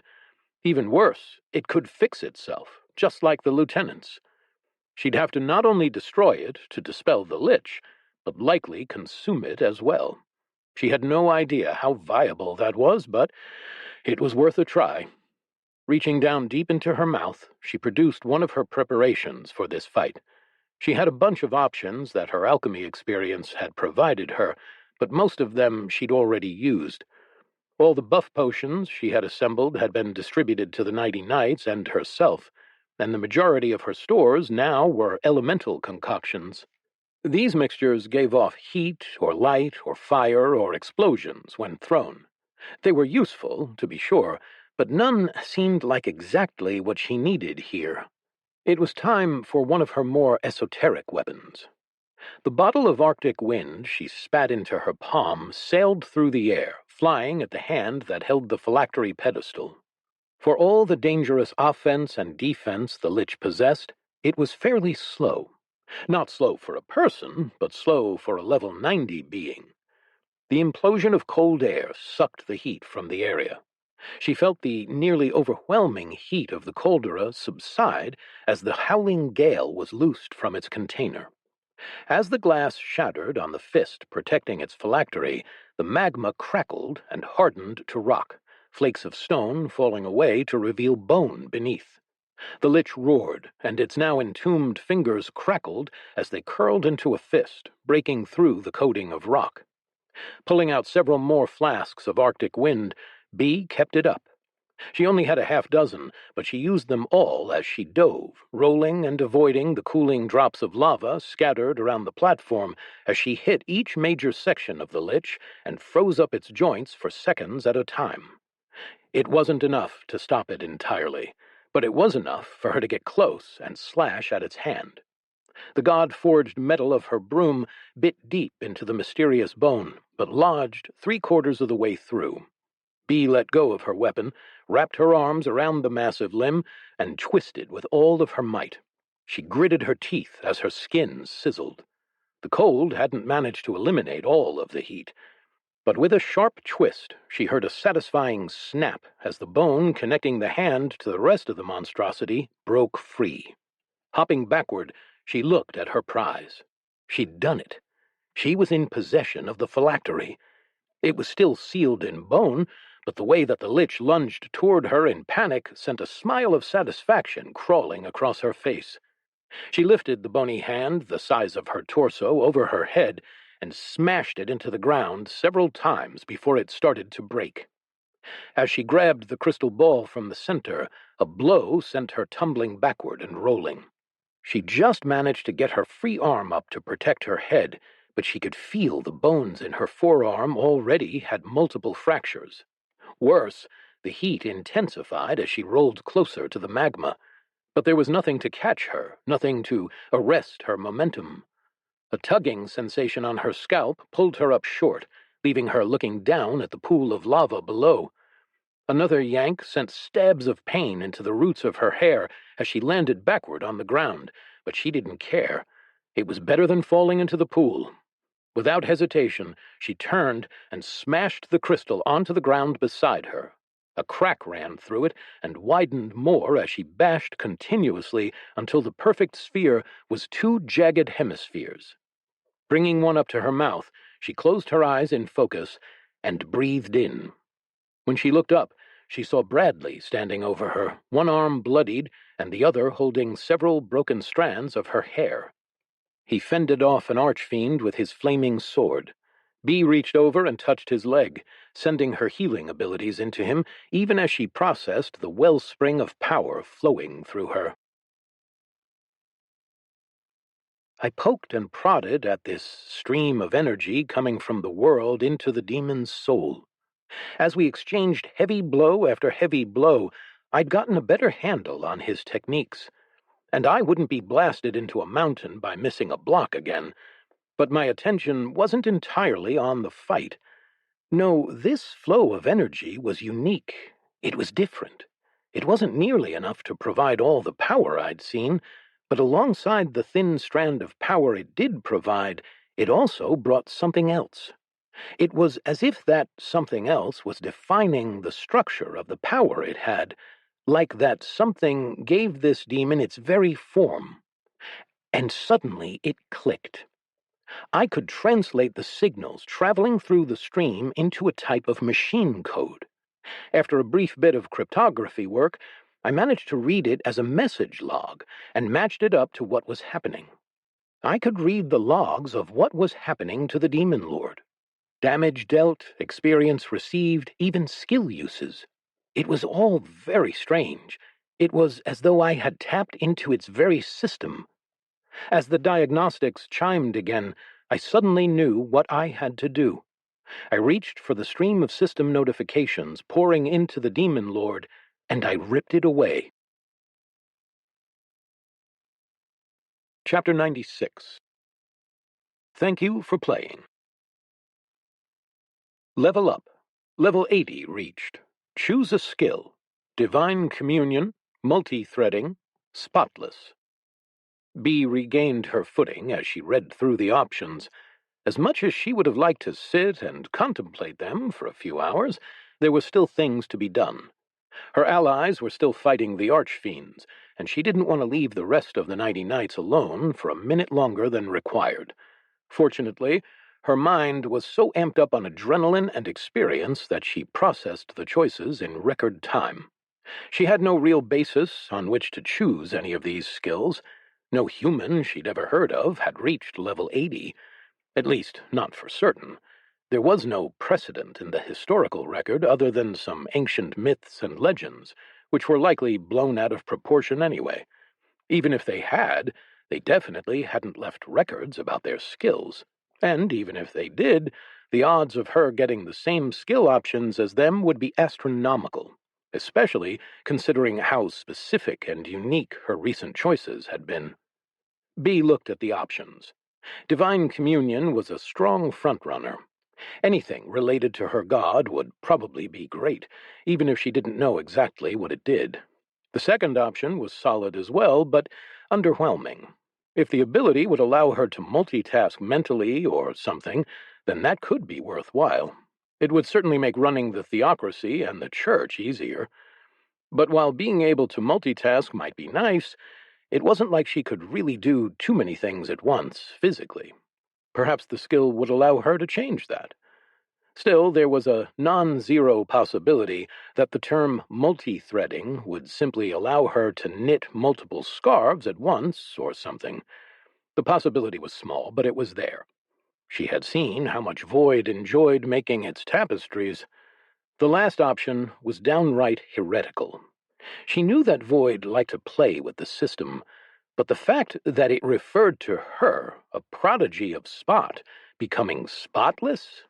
Well, that was simply unthinkable. There was no excuse. She couldn't choose that in good conscience. By the time she started moving to help Jason with his opponent, she'd already made her choice.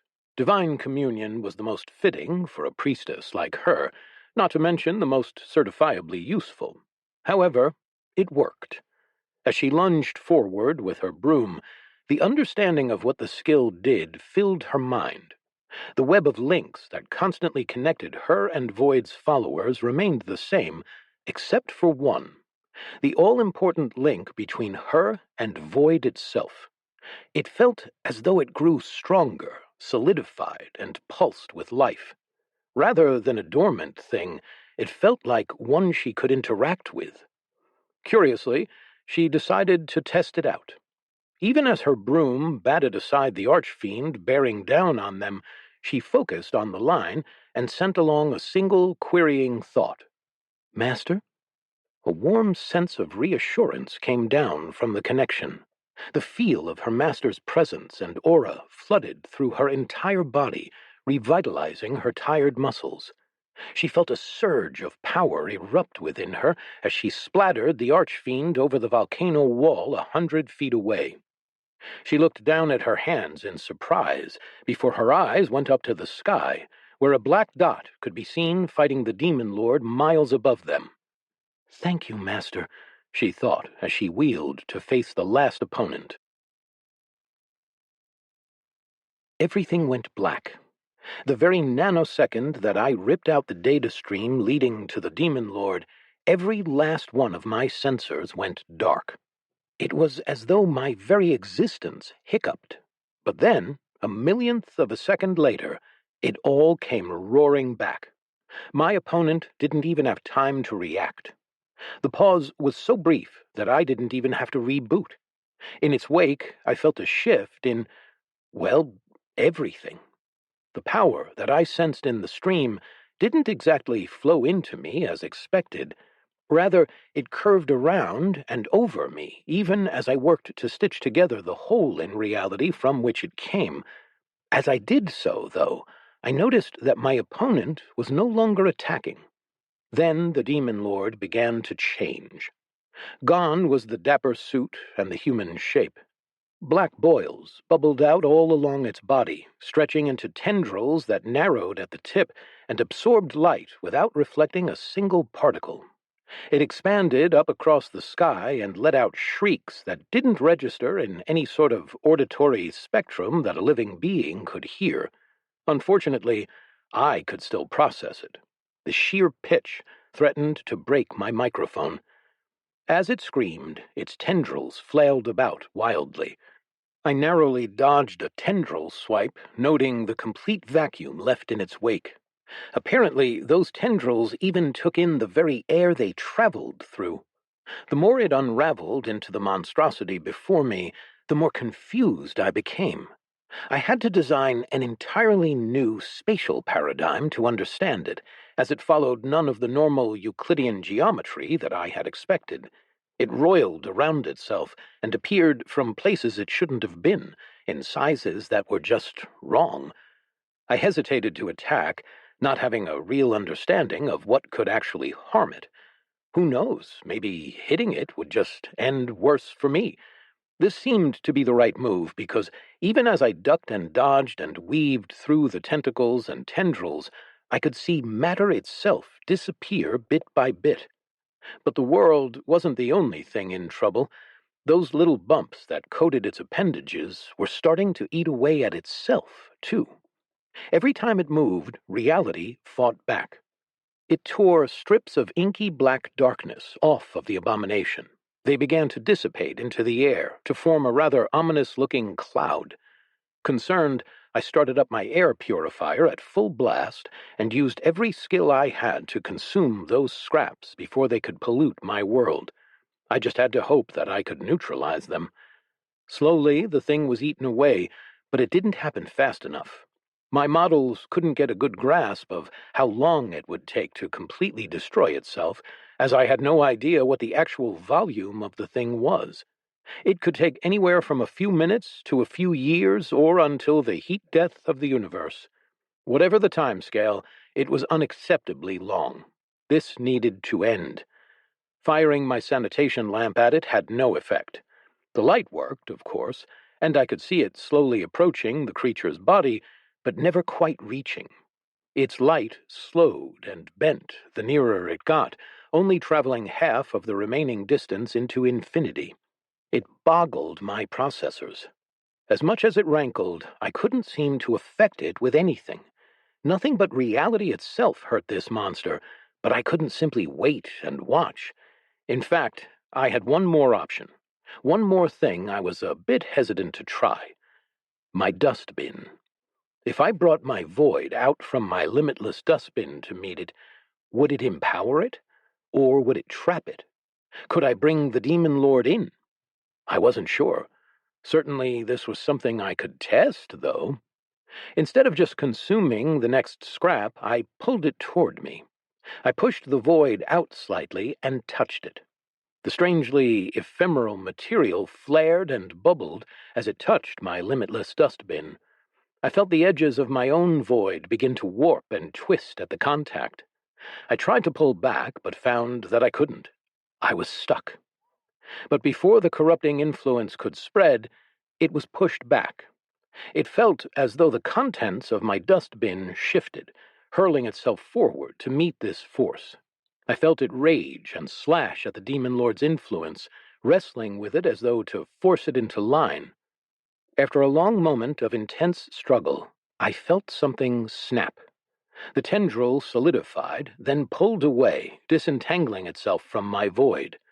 But even though it was gone, I saw that it no longer left the same kinds of reality-warping trails as the others behind. Well, that worked. Still, the whole exchange gave me pause. Was I willing to risk letting a more powerful being than myself in my dustbin? This wasn't like other times. Usually I consumed weaker enemies. Even with the stronger ones, I was able to wear them down first. Not to mention that this one seemed different. It was almost as though it was also a creature of the void itself. But I couldn't let this thing loose. More than anything else, it threatened my humans and the very world we lived in. So, yes, of course I was going to. Diving in, I followed the still-traveling light of my sanitation lamp into the nonsensical space where reality warped. I passed the light as it slowly crept toward the abomination and dove toward one of its many maws. With 100% of my processors behind it, I flashed the largest void bubble I'd ever made and pulled the being into my dustbin.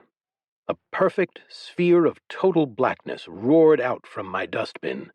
It stretched out on all sides, completely encompassing the being. Below me, I saw the world darken as our combined existences blotted out the entirety of the sun's rays.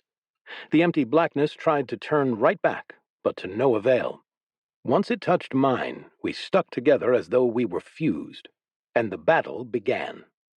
I felt a miniature war rage inside of me as the Demon Lord's influence fought against my dustbin's contents.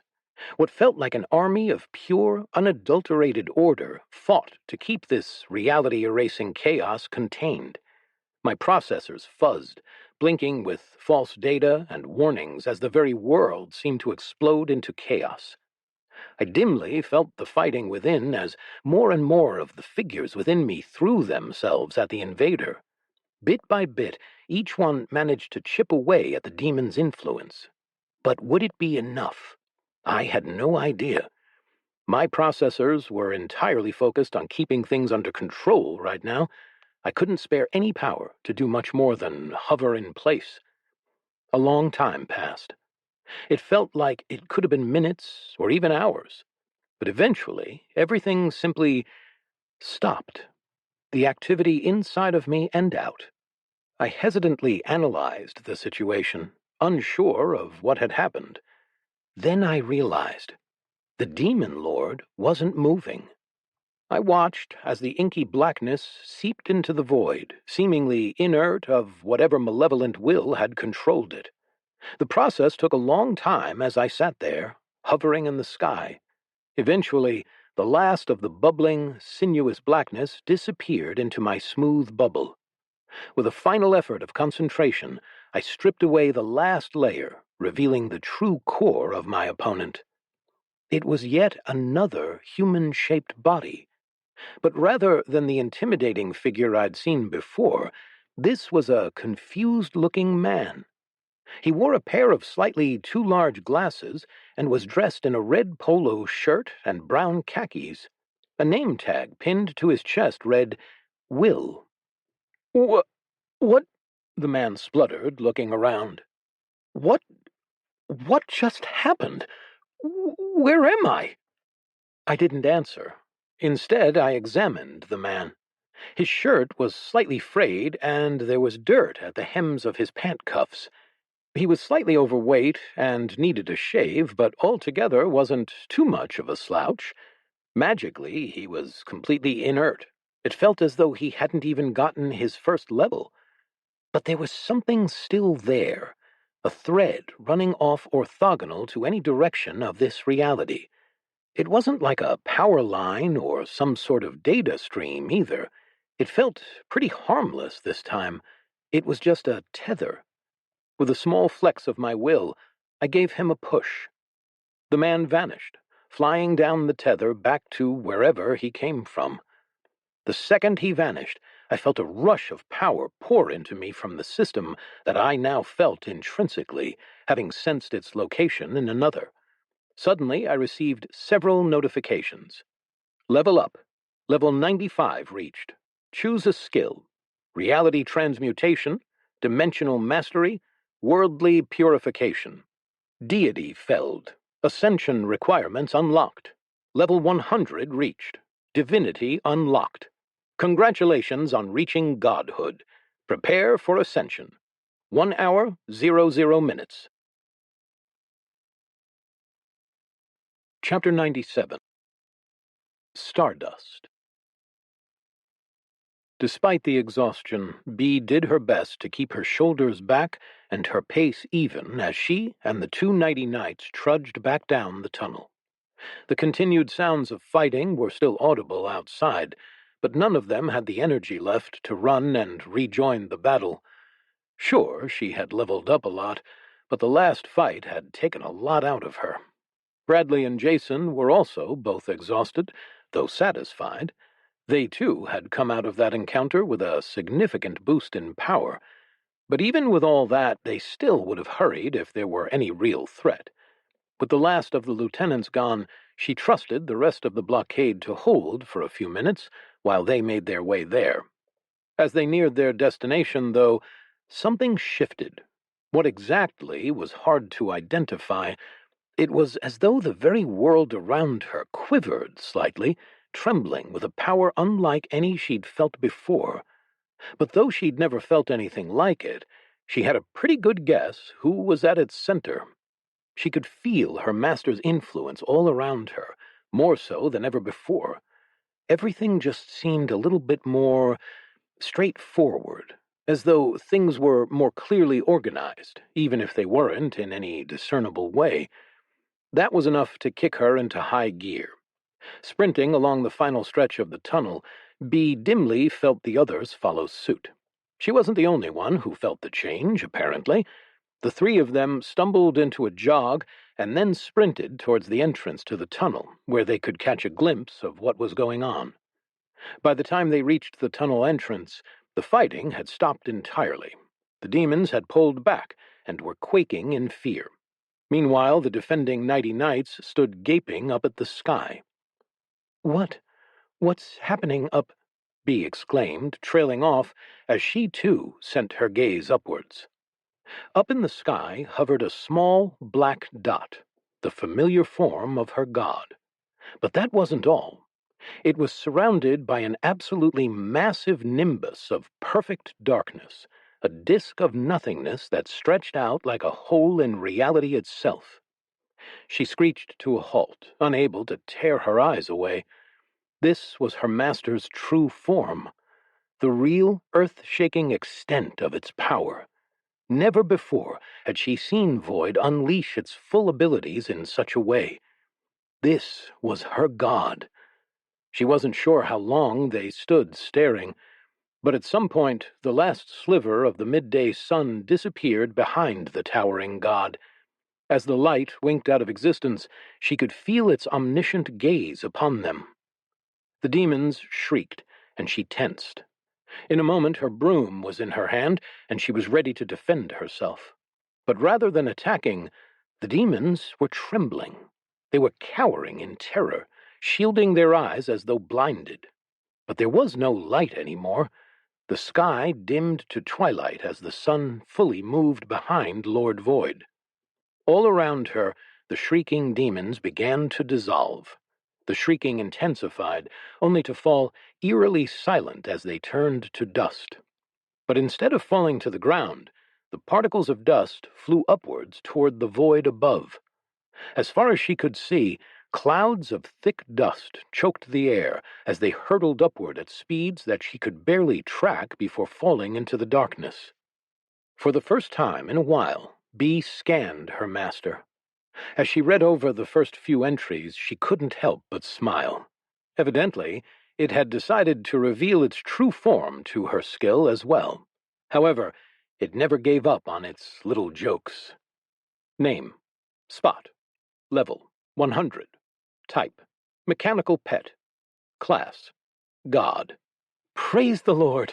Bee shouted as she and all the Nighty Knights fell to their knees in sheer awe. Archibald watched as the last lieutenant disappeared down Tony's gullet. The event coincided with a surge of energy flowing through his veins, and he smiled as he leveled up yet again. They had managed to save the army, and now they were left with a choice. Did they stay here and help clean up, or did they make sure that things back at the enemy's fortress were going smoothly? He trusted Arthur to have things in hand here without lieutenants on the table, but at the same time he trusted that Void and Bee could take care of themselves. Of the two situations, though, the latter was the more important fight. It meant they were in for another long trip. Archibald hoped that Daedalus wouldn't mind going back and forth for the third time, but thankfully he didn't seem to care much. Tony landed on his back and settled in behind the dragon companion. But just as they started to turn, Archibald felt the world change. He instantly stiffened. "Did you feel that?" he asked. Daedalus rumbled his agreement. Yes, I don't know what it was, though. I've never felt anything like that in all my years. But it's along the same lines as when I remembered the last god dying. Archibald raised his eyebrows at that. Turning around, he arched an eyebrow at Tony, who seemed at a loss for words. He stayed like that for several moments, until Archibald poked his shoulder a few times. Hey, Tony, did you feel it too? The world has been cleansed, Tony intoned. Archibald blinked in confusion, then looked down. Judging by the dirt that still coated the ground below, he wasn't entirely correct. Tony, you're not making any sense here. Tony shook his head. What do you mean? It's obvious. The world has been cleansed. And what did you mean by that? Whoa, Tony said. Now he was confused. He shook his head harder and blinked the glassy look out of his eyes. Sorry, something just came over me there. What's up? Did you not feel everything shift just strangely? I did. Everything feels clearer and less cluttered somehow. My connection to Void is stronger but distant, as if I can talk to him just fine, but it's like shouting across a field instead of having a conversation. Daedalus rumbled. I think I know what happened, he said as he began beating his wings even faster. The dragon seemed even more urgent than before. I read through the notifications as I started to descend. The corner of my display now boasted a new addition, a 1-hour timer. I wasn't completely sure about what it was for, but I had a prediction with a 99.999% probability. It appeared that I was going to be off to my next adventure. Gaining divinity was a bit of a surreal experience. I felt my power increase manyfold, my processors and sensors gaining abilities that I'd never even thought possible. But at the same time, I felt my actual abilities diminish. It was as if I had the ability to do anything, but additional limiters and boundaries were imposed on the acceptable actions I could take. It wasn't some forcible restraint, though, more of a heightened sense of responsibility. It was as if I existed in a delicate balance with the world around me. Speaking of the world, I glanced around me to find it already changing.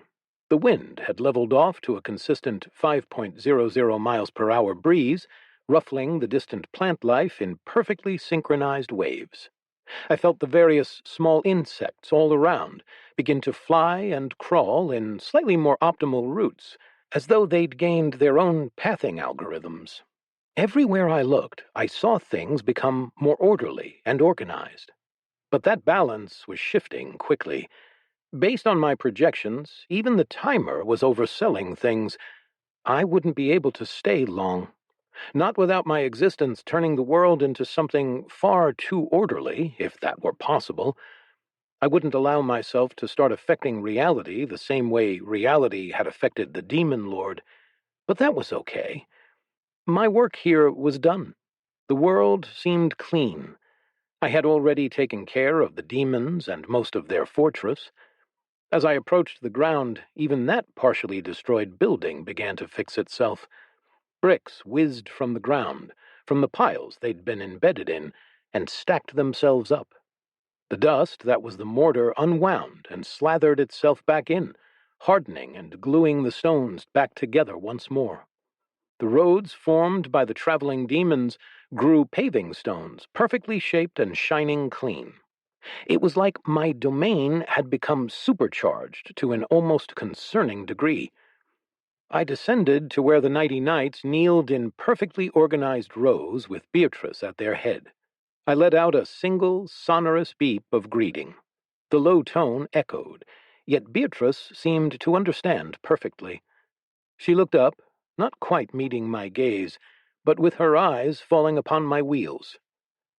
Master, do you really have to go?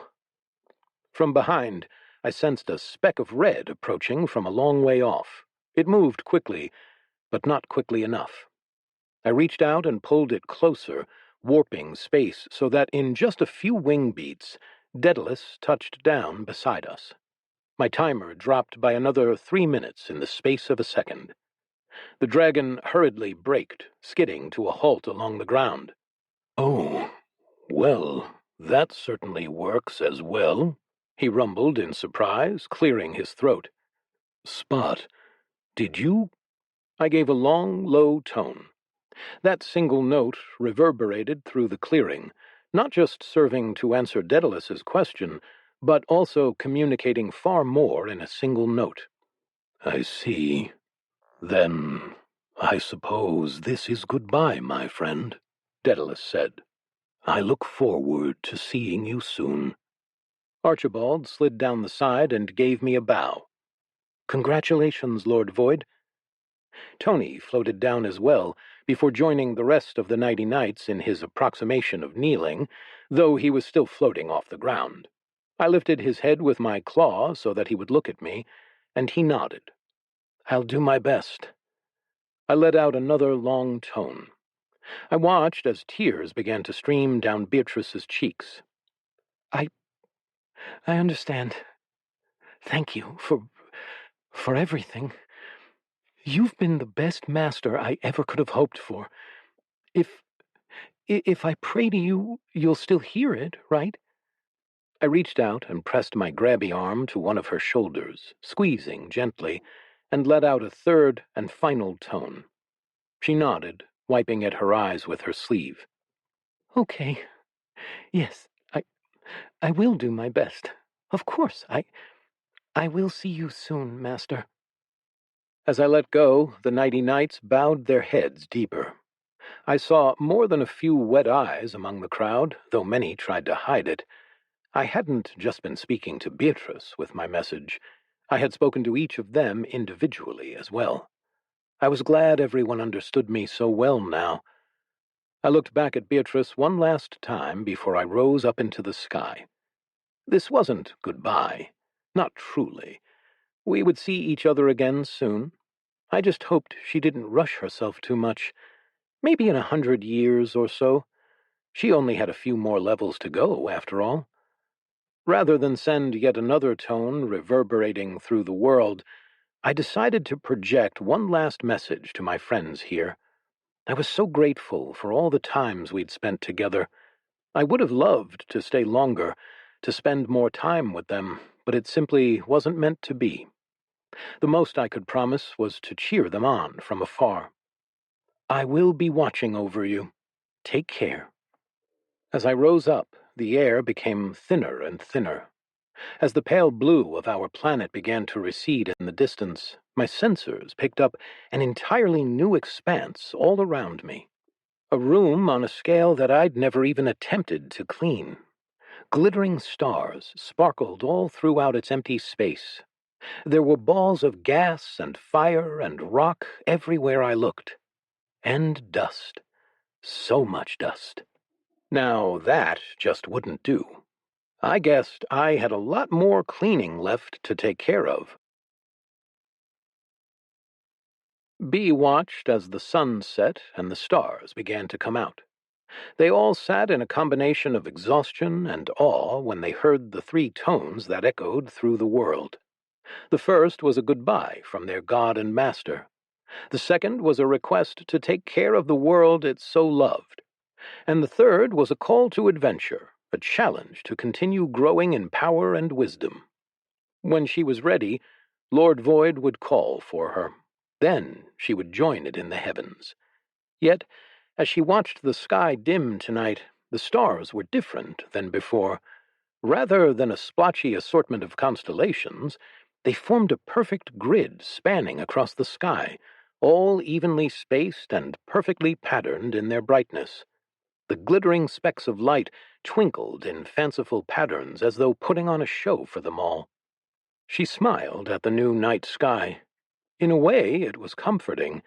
It was a constant reminder that her master was there, watching over her. Epilogue 1. What Lies Between the Stars.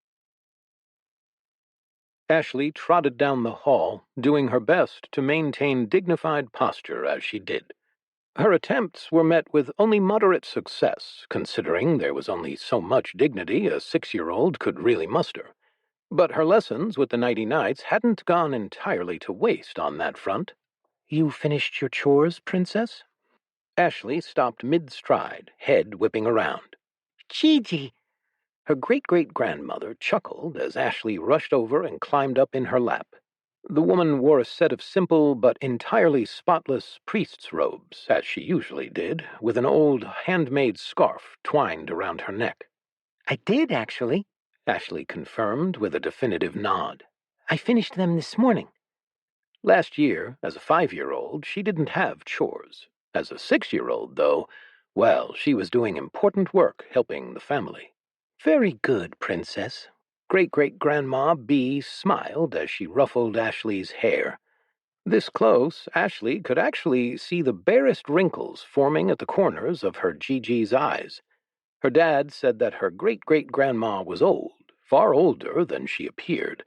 In fact, he claimed that there were a lot more greats in her name, but she wasn't sure if she believed that. She'd seen old people. Old people were all hunched over, with gray hair and quiet voices, and that plodding walk like her grandma had. Gigi, on the other hand, was the picture of health and energy. Only those wrinkles at the corners of her eyes said that she was older than, say, 25. Ashley's own mom looked older than great-great-grandma, but then again, her mom called her great-great-grandma as well. "Tell me a story," Ashley demanded. She didn't like the stories that her mom or dad told her. Those were for little kids. But Gigi always had great stories, ancient ones, stories about the founding of the theocracy and the beginning of the world. The woman told them as if she had actually been there. Maybe she actually was. After all, her portrait was the first one in the Hall of Rulers. But Ashley wasn't so sure. No one was that old. It was probably just because Gigi was the best. Her great-great-grandma smiled down in that warm way she had, brushing some hair out of the little girl's face. "Well," she started, "I think I have one you'll enjoy. It all started in an ancient castle." Ashley smiled at the beginning of her favorite tale, wriggling with delight as the woman continued to speak. "One day, some wizards, who thought they were very, very clever, decided to cast a spell. They wanted to summon something huge and powerful, a demon strong enough to fight their battles. But they were lucky. Instead of some devouring beast come to scour this world, they called something else. Something so far beyond their expectations that they ran like scared little children. And then the glorious Lord ascended on high and set the stars in their proper places. The earth shifted, the seas stilled, and the world ordered itself into the beautiful grid we now live in," the woman finished. Ashley sighed contentedly at the story's conclusion, then frowned as a thought struck her. "Gigi," she asked, "you mean the world wasn't always a grid? How did anyone find anything? How would you even draw a map?" "Well, it certainly looked a lot more haphazard," Gigi admitted. "But people made it work. In fact, the grid took them a lot of getting used to, especially how all of the lakes became square." Ashley sat up suddenly. "What? Nuh-uh. They've always been like that. Now you're just messing with me." The woman chuckled good-naturedly. "Regardless, that's the world we live in today." "But," the girl frowned again, "what happened next?" "Well, naturally, the world was ordered, but the people weren't. The people were confused and scared. Everything had suddenly changed around them. But Lord Void, in his infinite wisdom, left us here to aid and lead them." "So that's when you conquered everything?" Ashley blurted out, then slapped her hand over her mouth as Bee gave her a gentle but stern look. "That wasn't how it happened. Who told you that?" No one," Ashley lied. Great-great-grandma gave her a knowing look, but continued on. No, we did not conquer everything. The theocracy was steady and stable, with proper leadership and experience, and a great deal of high-leveled people. We were a safe haven in uncertain times. Because of that, we facilitated trade and gave aid where necessary. People flocked to our borders, and other countries asked for our protection. Those that didn't, they had their own issues. They didn't last very long. She fell quiet for a moment. Ashley waited patiently for a second or two before asking another question. It wouldn't be an interruption if she wasn't talking, right? What about the demons? Ah, the demons. Gigi came back to herself. They're nothing more than myth and legend now. It was Lord Void's final act before ascending. Never again will the world need to worry about them. But there are plenty of other monsters that our knights keep us safe from. Princess Ashley. The girl started as a maid called from the doorway. Behind her stood her mother, an amused expression on her face. Ashley leaped down from her Gigi's lap and rushed over to the pair. Her mother obligingly bent down for a hug. There you are, sweetie. Come on, it's time for bed. Already? Ashley whined. But I'm not tired. Oh, goodness. Even if you aren't, I certainly am. Gigi stood with effortless grace. I suppose those stories will have to wait until next time. Good night, Ashley. Come on, her mother straightened. Go with Matilda, and she'll get you settled with a nice warm cup of milk. I'll be there to tuck you in a minute. Okay, Ashley beamed. With a final wave to her Gigi, she took Matilda's hand and they walked off to bed. Bee smiled fondly at her youngest descendant's retreating form. As she disappeared around the corner, she turned her attention toward her heir. You've done an excellent job with her, granddaughter. Thank you, great-great-grandma, the younger woman said as she gave a respectful bow. Bee blew a raspberry and waved it off. None of that now. Seriously, I haven't been able to get people to stop bowing to me for at least half a century. Come here. Bee wrapped the young woman in a sturdy hug, squeezing oh so gently. Now, more than ever, she had to be cautious of her own strength. Is it time? The woman asked, clutching Bee a bit more tightly. Bee sighed and gave her a sad smile. It is. It's been nearly 200 years longer than Lord Void thought I would take, but my job wasn't done.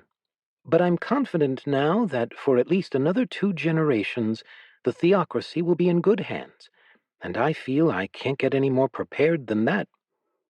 Are you certain that there shouldn't be a ceremony? She pressed. For an occasion this momentous, No. Bee shut down the suggestion. As it was with Void, so it shall be with me. I would never dare to place myself above my station with such a display. Besides, I've never been one for big events. You all are bad enough with my birthday. Can you imagine what this would turn into? Why, they'd never let me leave. Her granddaughter nodded solemnly, stepping back from the hug. Bee could see the beginnings of tears at the corners of her eyes. All right. All right. What shall I tell Mother? I've already spoken with her. She knows this is my last day. Now, go tuck Ashley away and give her a kiss for me, Bee said as she gave her great-great-granddaughter a gentle push out of the room. Alone now, she sat back down in her chair and stretched. At level 99, she didn't get stiff muscles, tiredness, aches, pains, or any such inconveniences. Regardless, stretching still felt nice. And despite the near-perfect condition of her body, the years weighed on her mind. Sometime around the end of her first century, time had started to move faster, and everything grew repetitive. While there were many new things in the world, and it was exciting for a while to explore, the new experiences weren't as new as they might have seemed at first. Between that and seeing so many other people pass her by, she was ready to see what was next. Pulling up her character sheet, she smiled at the full thing. Name: Beatrice Marie de Lestrange. Level: 99. Human. Class: Spots Prodigy.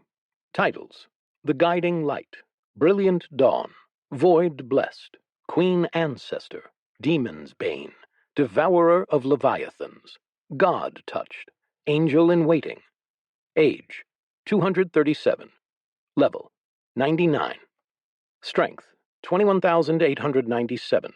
Intelligence: 319,204. Constitution: 174,839. Dexterity: 328,394. Charisma: 4,294,827. Perception: 482,953. Will: 603,958. Faith: 9,999,999,999,999,999,999. Magic defense: 100,248,596. Physical defense: 9,373,911. Regeneration: 908,732. With a deep breath, she transmuted the last of the magically dense material in her storage space. The thrill of power coursed through her as the old, familiar feeling of a level up greeted her again. Her last title changed as she released her hold on the world and followed the gentle pull she could feel coming from Void. Now it just said, Angel of Spot. It was time to serve her master directly again. Bee was pulled up into the heavens, the stars rushing past her in neatly ordered grids. In what felt like only a blink, she arrived in a new space, vast and incomprehensible, yet somehow cozy. Distance seemed to have no meaning, although she could tell that the room was perfectly square and many times the size of the world. At its center, Void sat on a rug woven of beautifully sparkling stardust. A second rug, no less in its splendor, sat in front of it. Bee folded herself into a cross-legged position and took her own seat. She felt tears begin to pour freely down her smiling face as she met the black disk's somehow warm gaze. "I'm home, Master." Epilogue 2. A Vacuum from Beyond the Stars. I projected a portion of myself down into an avatar. It was the smallest amount of power that I could possibly fit into one singular spot, the very lower limits of what I could now do. But despite that, its very existence was already shifting the world around it. The effects were nothing too crazy. The lawn subtly evened itself out to a more exact height, and the ants marched in straighter lines. The wind-blown leaves formed piles rather than spreading everywhere. That was okay. All of these small things were within tolerances. It had taken me a long, long time to find one particular planet among the entire universe. Even with all of my power, range, and processing abilities, finding something like that took a lot of effort, especially considering how little of the place I'd really known when I'd been there last. But finally I had managed to find it. A single blue and green globe hidden in the vast cosmos. My avatar rolled down the sidewalk outside a particular house that I was reasonably sure was the correct one. I had never actually seen it from the outside, but my sensors told me that the interior matched my cached maps. It was a quite well-kept home, even before my influence began to subtly address the sidewalk stains and a few minor chips in the paint. A home worth being proud of. As I trundled up the path, I was met with the most glaring flaw of them all, a set of dreaded stairs. The 3 concrete steps led up to the entryway of the home. I initially wanted to adjust them to a ramp, just out of courtesy. However, I wasn't here on business. Just this once, I wanted to leave things as close to how I found them as possible. I slowly spun around in a full 360-degree circle, making sure that no one was watching. Then I gently boosted myself up. Approaching the door, I spotted a welcome mat underneath the door that read, "Wipe your paws." I chuckled internally at the silly joke. Even if it was humorous, I chose to believe that it meant they had trained their pets to clean off their feet since I was here last. That would make my job a lot easier. Reaching up my grabby arm, I extended it a little bit longer than it really should have been able to reach, and hit the doorbell. The chime rang throughout the house, prompting a muffled sound of barking. A moment later, a cat scampered to the window, where it pushed aside some shades to peer down at me. I retracted my grabby arm and began cleaning the welcome mat. It was already in quite good condition due to my presence, but removing the small bits of filth and a couple of burrs that were embedded deep inside it was most satisfying. As I waited, the barking continued, and my microphone picked up an approaching sound of footsteps. The door opened, and a familiar face looked down at me. Its features were a little bit older than I remembered, but it was clear enough who this was. I froze, willing myself to stillness and turning off my lights. "Huh? Hey, Mom," the teenager called over his shoulder. "Did you order something?" A feminine voice answered from deeper within. "Hmm? I don't think so. Why?" "There's something at the door. It looks like a... Actually, it looks like Spot."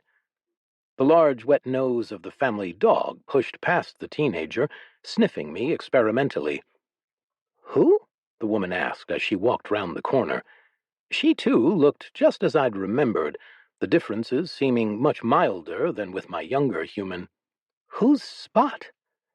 "You know, the old vacuum we had, the one that disappeared randomly." "What?" She stopped at the threshold, staring down at me. "How did that get there?" The teenager stepped forward and picked me up, fiddling with my brushes. "Seems to be relatively clean.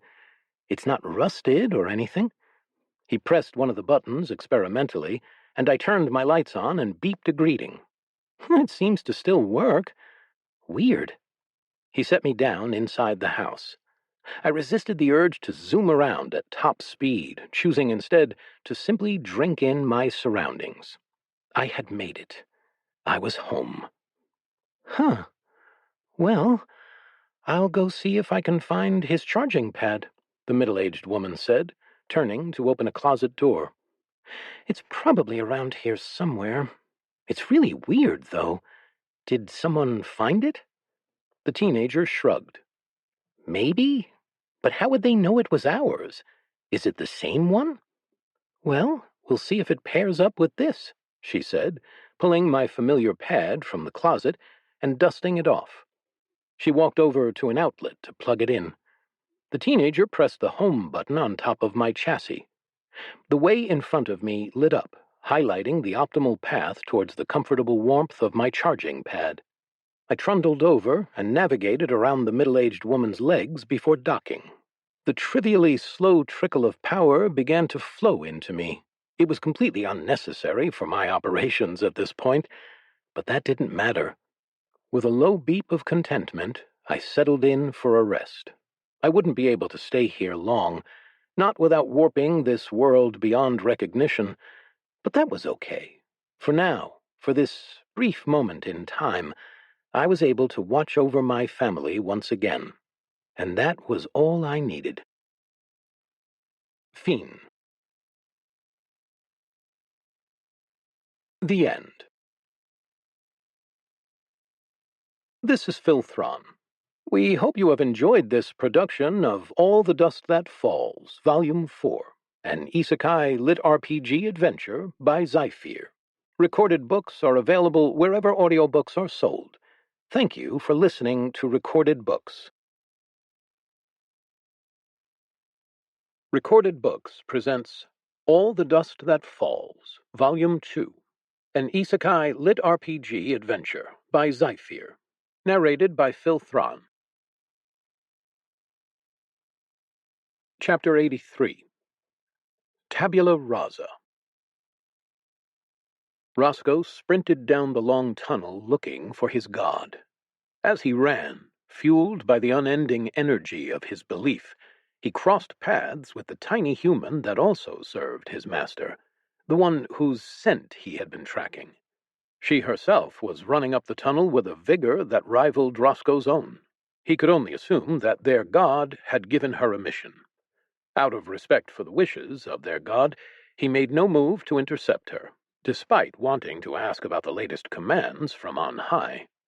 Instead, he continued to work his way down, following the trail the tiny human had left. Surely it would lead to the master.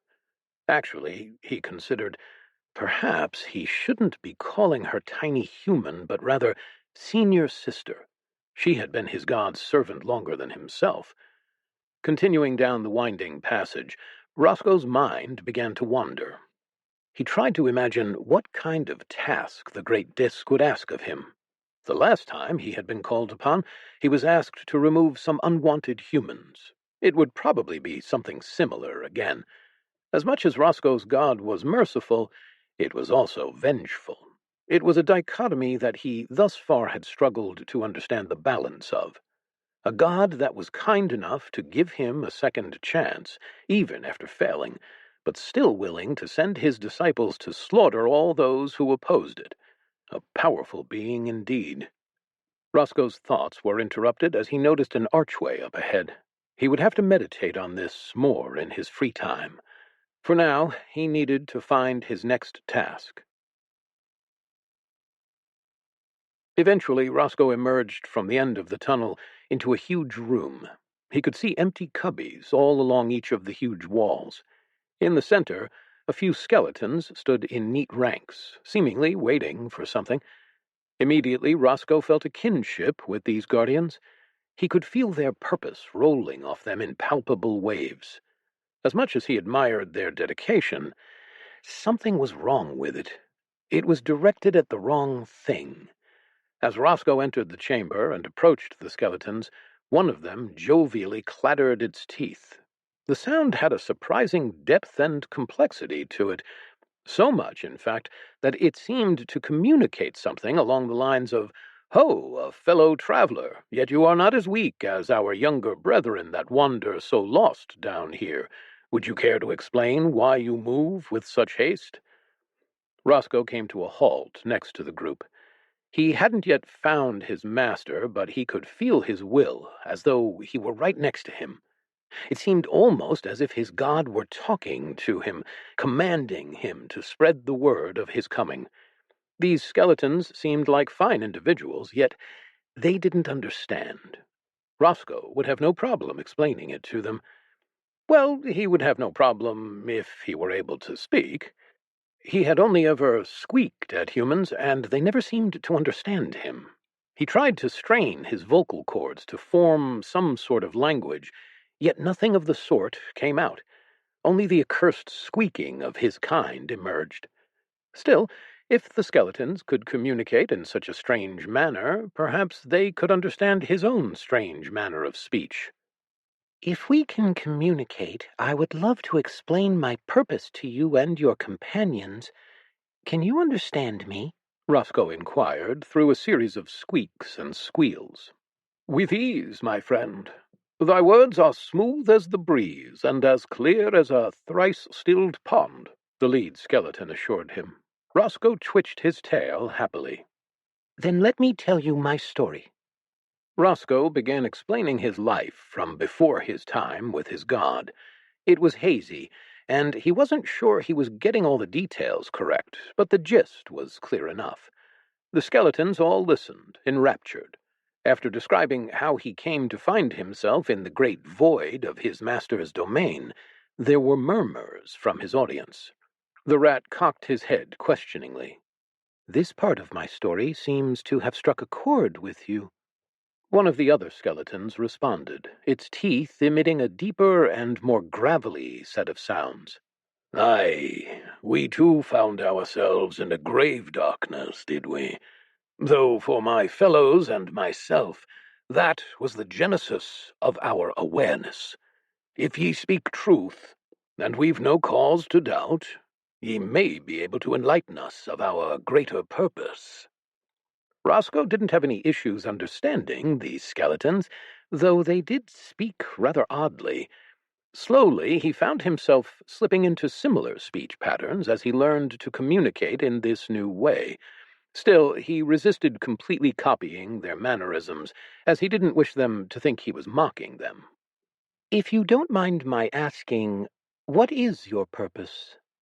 The skeletons quickly chattered amongst themselves. Eventually, a skeleton with a gold tooth spoke up.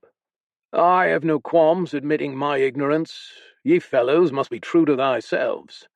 It turned to Roscoe. Our purpose is a murky thing. There is some unknown will driving us, yet little do we understand of it. We sit here to guard this place, true, yet have no understanding why. So you all just guard this? Roscoe asked, gesturing around to the room they were standing in with his tail. He received nods all around and muttered agreement. One of the other skeletons spoke up. As a whole, we also feel great distaste for demons. This pronouncement garnered a few cheers and many a raised skeletal fist. Roscoe thought of his time in the world of his god, of how he contended with the captured demons. Well, as luck would have it, I might indeed have something to share with you. My purpose might just fit with yours. I am the second servant of a god whose void I was once suspended within.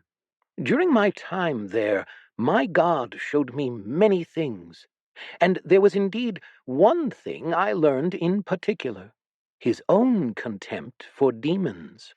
In fact, he imprisoned many, and they feared his wrath. Roscoe was really starting to get into a groove as he recounted the demons that had raged at their imprisonment. After Roscoe finished telling his tale, he looked around at the skeletons. At some point during the telling, they had taken seats in a ring around him. The gold-toothed skeleton was the first to break the silence. I find it blatantly obvious. This god of yours is clearly the god for us. Before Roscoe could celebrate bringing the word of his god to his first converts, a new skeleton spoke up. Nay, I say, must needs we cling unto a god? Are we yet so desperate for direction and an iron fist around our throats? Our bodies be possessed of enough gaps that I see no need to pursue yet another type of holiness. Why shall we not goeth down our own wandering path? Roscoe thought that this discussion was getting a little out of hand. Still, it was fascinating.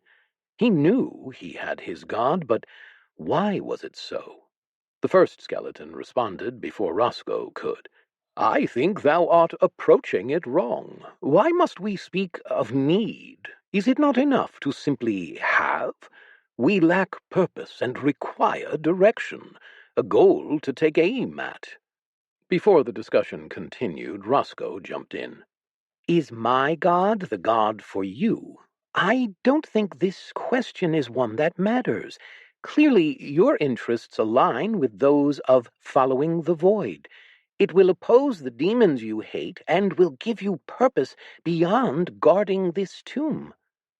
There was a moment of silence that didn't last very long before an explosion of side conversation. Roscoe had several different questions thrown at him. Exulting in the opportunity to speak at length of his god, he began to speak of what he had seen and experienced again. This time, instead of just listening to a simple recounting, they dug deep into the meaning behind the actions. They tried to decipher the hidden messages the god of the void tried to convey to him. The discussion ran long. For many days they sat in the circle and debated. Eventually, even the more skeptical skeletons came around. By the end of the first week, they had come to a basic consensus. The god of the void was worth at least the basic courtesy of some level of service out of appreciation for waking them from endless darkness. The conservative estimate on their service was a century, though Roscoe was pushing for that to be more. Of course, many would serve longer, but would be free to go their own way after the agreed-upon period. When asked, the proponents of freedom didn't really have any plans. Mostly, they felt that voluntary service was more meaningful. Roscoe had some sympathy for that argument, but worried that same position would shield ingrates from having to give proper deference. Seeing that they had reached an impasse, Roscoe moved to table the motion and discuss plans going forward. His experience with humans so far had greatly colored his opinion of them. To his surprise, the skeletons were in full support of the eradication of all humans not following their god. One of the skeletons chattered thoughtfully. I think we can all get behind the extermination project. Sounds like these humans need a lesson or two. My only question is about the exceptions. Some of them might follow our god, right? Well, how do we tell? From what you say, the believers don't have any official regalia. Roscoe needed to start naming these skeletons, who were starting to get less difficult to distinguish. As they talked, each one developed their own personality more and more. They even had different speech patterns. The last one who spoke had almost modern diction. One of the more fire and brimstone skeletons answered. I say with all surety that such individuals should make themselves plain. If such a question doeth arise, we should err on the side of fury. A true believer surely will fall on the mercy of our God for protection.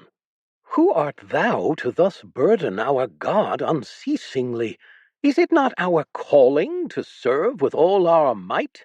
Must we so quickly abandon such a simple task? Roscoe had decided on the name of Saul for this one. The fire and brimstone one would be Peter. If the question does come up, I think we can take each case as it comes. If they attack us, Roscoe decided now was a good time to jump in. His word wasn't law. The only law was the word from the void. For now, he was more of a first among equals. His voice was listened to, but it was still questioned. The group settled into a debate. Occasionally, a new skeleton would join them from the depths. As they argued and debated, the new ideas helped them hone their reasoning. As their arguments grew stronger, so did their faith and fervor. Eventually, they could feel something stirring above them. Something tugged on their souls, and to them it was clear their God was calling them to service. Now that the majority of debate was settled, their group started to make its way to the surface. When they got there, they found that they were not needed quite yet. They retreated down the last set of stairs to wait.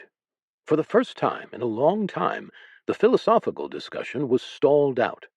Instead, they focused on trying to figure out what they were called to do. Saul thought there was some enemy that they would be facing. Peter, though, believed there would be some inciting incident that would kick off the crusade. These two had developed distinct factions, each maybe getting consistently about 25% agreement on a course of action. The rest of the group was independent. Roscoe tried to stay clear of picking sides in a debate, but rather tried to give the gray areas some attention and overall guide the discussion. Because of his neutrality, he acted as an arbiter, many times diffusing a near-shouting match. This time, though, Roscoe had to agree with Peter. I'm of the opinion that when we feel the final call, we should assess the threats and deal with whatever our God currently is not addressing, be that fighting off a specific enemy as ordered or anything else. The call came quickly. Huge waves of power rippled from above them as they felt their God engage in battle. They rushed up the tunnel and stairs. It took them a while, and Roscoe cursed them for not having camped closer to the exit. After what felt like an age, they finally reached the surface. When they finally did emerge, Roscoe smelled what was going on before he saw it. Inside the castle, he could tell that the senior sister stood alongside another human acolyte assisting their god. Outside, there was a large gathering of humans, ones that were approaching the castle. We need to check outside. There are humans coming, Roscoe announced. The group agreed, following the rat's lead into the courtyard. As they did, many of their missing brethren flew through the front door, splintering it. As the newly arrived skeletons reformed, Roscoe started conversing with the ones that were intact enough to listen. They told a story similar to that of Roscoe, though abridged due to the situation, that the god of the void swallowed them. They saw the imprisoned demons, they had been given power, and then they were set loose on an enemy of the god. This time, though, it was a massive demon that they were fighting.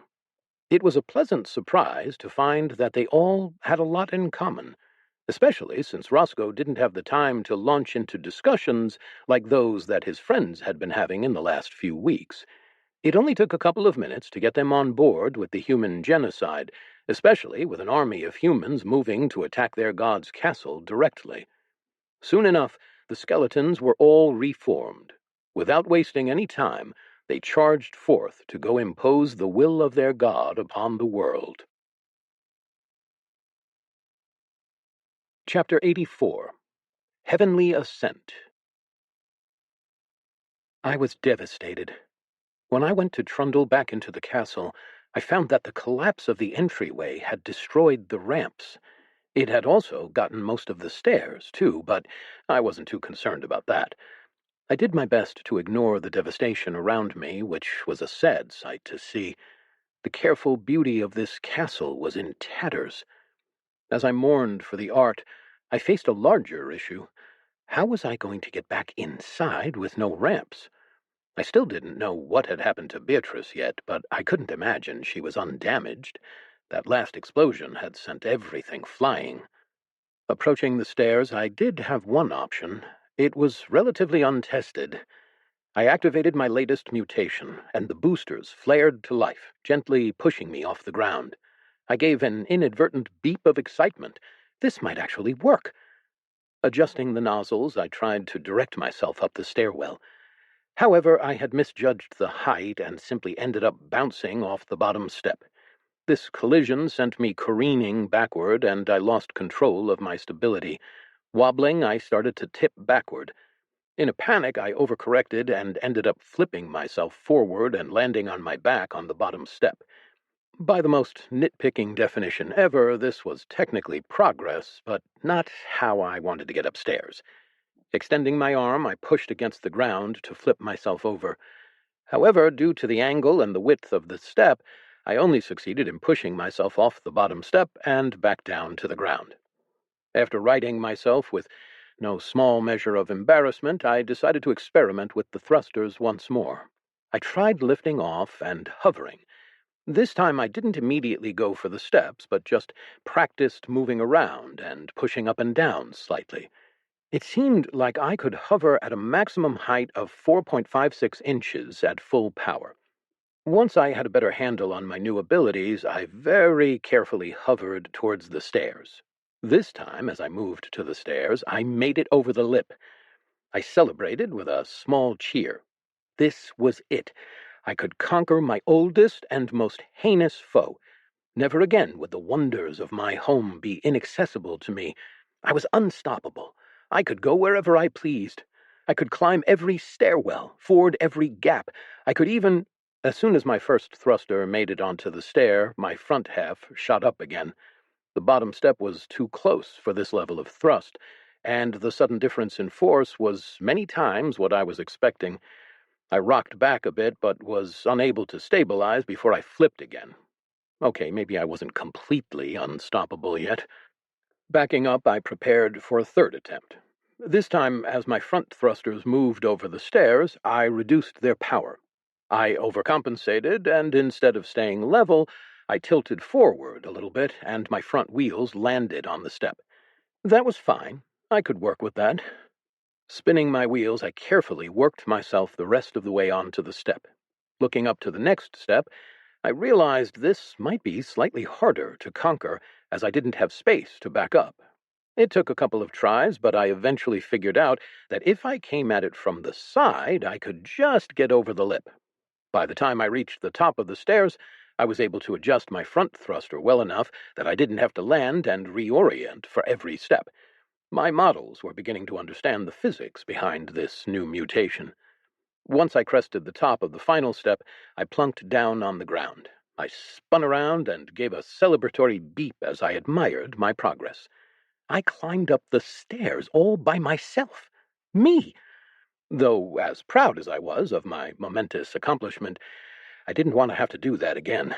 The ramps were just so much better, and I couldn't even imagine going down the stairs like that. Just the thought made my wheels shiver. Yeah, I wasn't about to try that any time soon. Now that I had conquered the stairs, I set off to go find Beatrice. It took a little searching, but I found that Beatrice had dragged Tony back to what remained of the library. One of the walls was caved in, and a lot of her glass equipment seemed to be in pieces. However, most of the books had survived, even if just barely.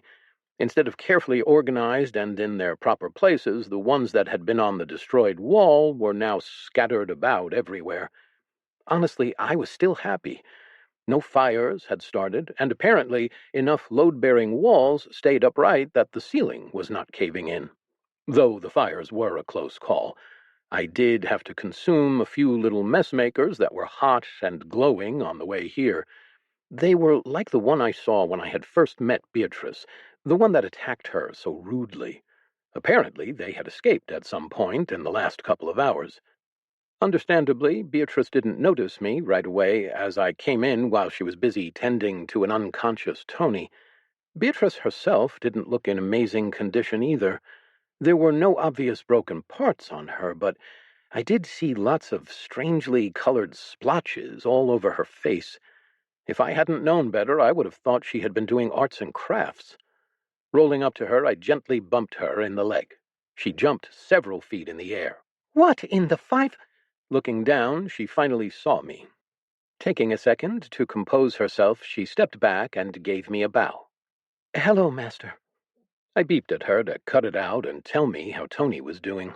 She sort of seemed to understand the message as she started telling me what had happened to her during the fight. Bee nearly jumped out of her skin when she felt something touch her ankle. Luckily, she realized it was only Void before she did anything rash. That realization only slightly decreased her alarm. As much as she trusted her master, she had just gotten a very up-close reminder of how dangerous it was. Void might act innocent and sweet most of the time, but with hardly any effort it could bring the world down around it. Watching her master go toe-to-toe, or toe-to-wheel, with one of humanity's greatest terrors had been eye-opening.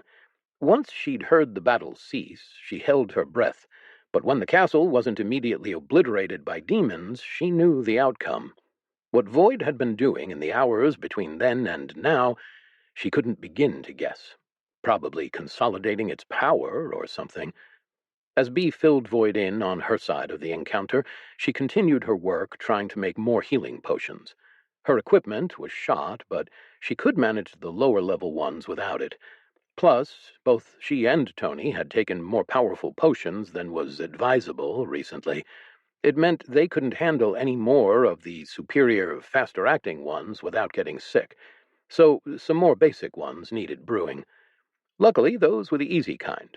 She had considered going upstairs to see if there was any glassware that had survived in the labs, but honestly was a bit hesitant to trust the floor's integrity yet. Perhaps Void would be willing to help her? She looked down at her master, but it was already gone. Scanning the floor around her, she noticed Void picking through the debris and separating items into groups. It seemed that its categorization system fell into three distinct piles. One was the books it picked out and meticulously cleaned. The other was intact and mostly intact bricks. The last bit was things that it devoured. Seeing her master engaged in its work, Bee turned back to her own. Pouring the contents of the mortar she had just finished grinding into the shattered lip of a mixing flask, she started swirling. It had taken a couple of days of working non-stop, but I finally got the library in working condition. Well, mostly. There was still a huge gap in the wall, but all the books not on the shelves were neatly stacked in alphabetical order, and the blocks that might be usable for reconstruction had been classified. I wasn't sure how I was going to go about fixing the walls yet, sadly. While I was cleaning up the books, I had looked for some related to building, but hadn't found anything relevant. Still, I held out hope. During my time trying to bring order to the library, Bee had mostly repaired herself and Tony. Well, I assumed Tony was mostly repaired. He had yet to be turned on again. Judging by Bee's attitude, though, things seemed to be getting better. Once I finished ordering the library, I made my way outside and tried to get the hall cleaned up a bit. This was in much worse condition. Rolling back to categorize the damage, I could see a swath of destruction leading from the demon's containment to the exit of the castle. All along the way, the floor was damaged. The beautiful marble had been shattered by its steps and fists. As devastating as that was, the damage was not limited to the floors alone. It was, in fact, even worse. The walls were cracked, if not outright collapsed, in many places. Each door that the big demon had charged through while chasing us had a decent amount of stone missing from each side. I was deeply distressed. Only recently I had lamented how my newfound efficiency left me without any meaningful cleaning to do, but now I was faced with yet another mess the likes of which I couldn't begin to tackle myself. It was humbling. The only thing that I could realistically do right now was clean up and salvage what I could. Eventually, I vowed, I would set this right. Before I could start cleaning the halls in earnest, Beatrice asked for my help getting new equipment from upstairs for Tony's treatment. On the trip upstairs, I found many surprises. The first thing was, the ramps here were still intact. I made it up without having to use my tedious jet method. I was quite grateful for that, as it would have been rather embarrassing to have Beatrice watch me hop my way upstairs. Having her carry me might actually have been preferable to that. Still, it was ultimately unnecessary. As we made it up the stairs, Beatrice led us to one of the closer laboratories. Inside, it looked like an earthquake had happened. I was familiar with the phenomenon. I had experienced something similar with my family before. The dishes went everywhere. This wasn't nearly as bad, though. Mostly the tables were shifted and things had fallen off the counters. The items in the cabinets that Beatrice needed were still intact. Once she had loaded up, we ran a quick check through the rest of the rooms on the upper floors. Everything was in order, despite the enormous disturbance from downstairs. After Beatrice had finished cleaning up a moderate-sized pile of guano, at my insistence, we headed back downstairs. From there, we settled into a daily routine. I cleaned where I could and stacked everything else into neat little piles. Everything was going as well as I could have expected. Well, until something odd started happening. Where I stayed near Beatrice while she slept, the castle was changing. I wasn't sure at first, but my sensors confirmed it. It was almost as if the holes in the walls were shrinking as the stone grew up around it. Chapter 85. Falling in Place. The castle regrowing around me wasn't the only weird occurrence that I noticed. I had been organizing debris and fallen items into piles for a while now, but strangely, whenever I placed something on a pile, it was always perfectly aligned. At first I assumed that was just due to my skill and increasing motor control, but at one point I was in a particular rush because I knew Beatrice needed some help in a few minutes. That time I knew I wasn't stacking the books and blocks straight at all. When I came back to that stack of blocks, though, it was all perfectly straight. When Beatrice's alchemy equipment started organizing itself, I started looking for explanations. Something odd was going on. There were several things that I was aware of that could be causing something like this. My first suspicion was that there was some sort of like-minded creature sneaking around, straightening everything up. An anti-messmaker, maybe. A kindred spirit. I spent several days carefully scanning my surroundings while pretending like I wasn't paying any attention before I finally gave up on that theory. as cool as it might have been. The other unexplained cause could be the reward I got for reaching level 50. I had been expecting another mutation, but instead, I had just been told my domain was activated, with no explanation. I supposed this castle had become my domain, even if I didn't know what that entailed exactly. After days of being in and around the castle, things were improving markedly. I had cleaned each floor thoroughly, and I had noticed that the stacks of salvaged bricks were slowly shrinking as if the domain was repurposing them. Still, at this rate, it would be a long time before the castle was back to its previous splendor. It was a couple more days before Beatrice was finally able to awaken Tony. As she kept feeding him healing potions and applying salves to his head, he kept getting better. When he finally woke up, he was very confused. His memories of me seemed a bit hazy, but he did give me a good pat before falling asleep again. The next morning, he woke up on his own. Bee was worn down to the bone. She had barely slept more than a couple hours a day since the lieutenant was defeated. All other hours of the day she was trying desperately to save Tony. Things had taken a turn for the worse that first night, and with the library in disarray, it had taken her much too long to find solutions. Organ damage, brain damage, and internal bleeding were all things that were extremely difficult to heal. Those injuries required much more complicated concoctions than she had ever needed to make before. Each one stretched her abilities, and it was only her new skill that had allowed Tony to pull through. It was the only time she had ever been grateful to the system for giving her a slew of terrible options. Repair seemed to thankfully function in a medical sense, though, as the little bit of testing she had done showed, it did work on other things as well. Repair and her divine alchemy had synergized and allowed her to muddle through recipes far beyond her skill level. All the while, they both made her actions more effective. Repair seemed to be especially effective in putting broken bones back together. It was the only reason Tony had even a chance at waking up again. The number of ribs at odd angles inside him, needing to be put back in place before healing could really begin, was astonishing. Once his bones were healed, the long process of trying to restore function began. Bee hadn't slept for the first 3 nights before she finally passed out reading a book. By that point, Tony was still not out of trouble yet. Luckily, Void had been kind enough to wake her up after a few hours. Other than that, though, her master mostly left her to her work. It cleaned up after its fight, but even she could see it would take Void a while to restore the castle. Somehow it was magically repairing the walls as well. She had yet to catch it in the act, and at first she was sure it was a hallucination, but now she was sure that the cracks in the floor were slowly melding together. Now, nearly a week after the fight, Tony had finally regained consciousness. As he lay in the bed, unfocused gaze drifting around the room, his first words came out in a strained whisper. "Oh, good. We're alive." After confirming that he was not, in fact, dead, he fell unconscious again. Still, that was enough. Bee slumped over her bench in relief, letting exhaustion overtake her. It was just good to hear him speak.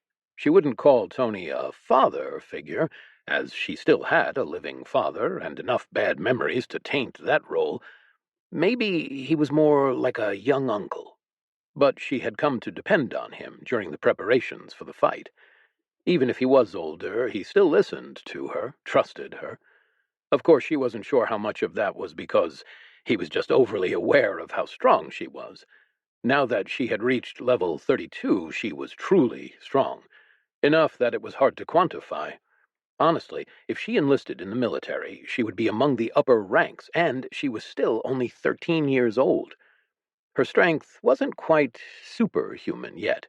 She might not be able to pull a plow as well as a draft horse, but she bet she could still pull it. The strength wasn't the biggest difference. All her skills were more powerful than before, and her mind was clearer. She remembered things with little effort, and she could read entire books in less than an hour. Soon enough, Bee blinked her eyes open to a new morning. Stretching her protesting muscles, she checked on Tony to find that he was also awake. B came over to check his wounds. Hey, Tony, how are you feeling? Not great. Honestly, I feel like a horse kicked me through a wall, Tony answered. His voice sounded raspy from disuse. That's not too far from the truth, actually. I believe you went through at least one wall. Most of your ribs were broken at one point, B said. Tony reached up to feel his sides gently. Doesn't feel broken, just bruised. You will be bruised for at least a week. I fed your body as much of every different kind of healing concoction I know about. It can't take much more for a while. There were a few times I didn't think you would make it, B started to explain. Once you couldn't handle any more of the alpha-based potions, I needed to move on to some salves. That worked well, for the most part, but unfortunately it didn't do much for your insides. After those stopped, I had to swap to using beta-based potions. Not ideal, I know. It was hard to even find much about them. They have been outdated for so long. While they are much slower than the alpha-based ones, you can handle a bit more. Once you reached your limit on those... B trailed off as she realized that Tony had fallen asleep again. Sighing, she ran her hand down her face. Covering up a yawn, she returned to her mattress and just passed out. After a lot of time, patience, and diligent effort, I was almost done restoring the entire castle. It was hard work, but I actually didn't do much directly anymore. All the mess was cleaned up, and all the reusable materials were organized. Just my presence seemed to be required as the castle stitched itself back together. The only thing I could actively do to speed it up was stay physically close to the damage. Since I didn't have anything to do, I was just keeping Tony company as he recovered. Beatrice was off somewhere else in the castle. Tony gave me an odd look, as if he was trying to remember something. Hey, you fought Nazareth Gak, right? Huh, what a question. I searched my memory banks, and I found an instance of Beatrice referring to something of that name. Putting it together, I assumed it was the big demon's name. It only took me a few moments to process that, and I let out an affirmative beep. Crazy, Tony said, his head lolling back into the pillow. You are one scary guy. I wasn't quite sure how to respond to that, so I just stayed quiet. It wasn't long before he spoke up again. You know, I want to go home. There were a few more minutes of silence while I tried to work out how to respond. I wanted to help Tony keep his spirits up, but I just wasn't sure how. Floors are simple. I like cleaning them. I know exactly how to take care of them. You vacuum, you mop, and sometimes you need to spray and wipe them. Humans are hard. Humans had always done many things that had confused me. I rarely ever understood them, and their thoughts seemed so illogical. Eventually, Tony broke into my musings as if he had never stopped talking. Not to stay there, but I want to see my ma and my pa. They should come here. There's more than enough work, and with the demon gone, this is a safe place, right? He paused for another long second. With all the stuff I've seen, I'm not really sure there is anywhere else safe. Maybe they need to go to Greg, but that's too expensive. Again, Tony paused for long seconds. As the time stretched out, I eventually gave an inquisitive beep, urging him to continue. However, when I looked over at him more closely, he had fallen deep asleep again. Roscoe led his band of skeletons after the human army. It had been too easy to chase them off, and they had not managed to kill nearly as many of them as he would have liked. As much as that was a disappointment, it was also a blessing. They simply didn't have the numbers yet. If the humans had managed to defeat them, their revolt would have ended. Of course, even now, their numbers grew. The humans they had managed to finish were turning into undead behind them. They would be a far cry from the elite skeletons, but simple zombies had their place too. As Roscoe led the march down the road, he looked at some of the small side trails leading off from it. He could smell the occasional group of humans down those paths. Each time he considered stopping the chase to pursue those humans, he figured that it wouldn't be worth it. There were only a small number of humans in those offshoot paths, after all, and he could always come back. The first one also smelled of his senior sister, so he made a note to leave that one alone. For now, Roscoe was satisfied with chasing the humans to a larger settlement before starting to gather more followers. There would be more potential recruits with a larger group of people. Still, maybe he would send a few zombies back. It would be a good idea to get the conquest rolling in multiple places. It would be harder to stop that way. Yes, that would be a good idea. On the second day, they were still not near any large groups of humans. As much as he wanted to make sure the revolution was perfect, Roscoe was getting impatient. By the end of that day, he started sending a few zombies down random paths. They weren't very smart, but could handle simple instructions. So he gave them a clear directive. Find new recruits. Chapter 86. Good Clean Fun. Bee was just getting back from collecting eggs when Tony finally seemed ready to get up and walk around. Setting aside her basket, she slipped her shoulder under his arm. She half helped and half lifted him up until he was standing unsteadily. After a few tentative steps, she lowered him into a chair as he panted to catch his breath. "Sorry, I'm a little out of shape at the moment. Need to get some exercise," Tony wheezed out with a smile. Bee wasn't really listening as she probed his side with her fingers. "Ah! 5 realms, your fingers are cold. No, stop, that tickles." "Stop complaining," Bee chastised, swatting his hands away. "It looks like a rib healed slightly wrong."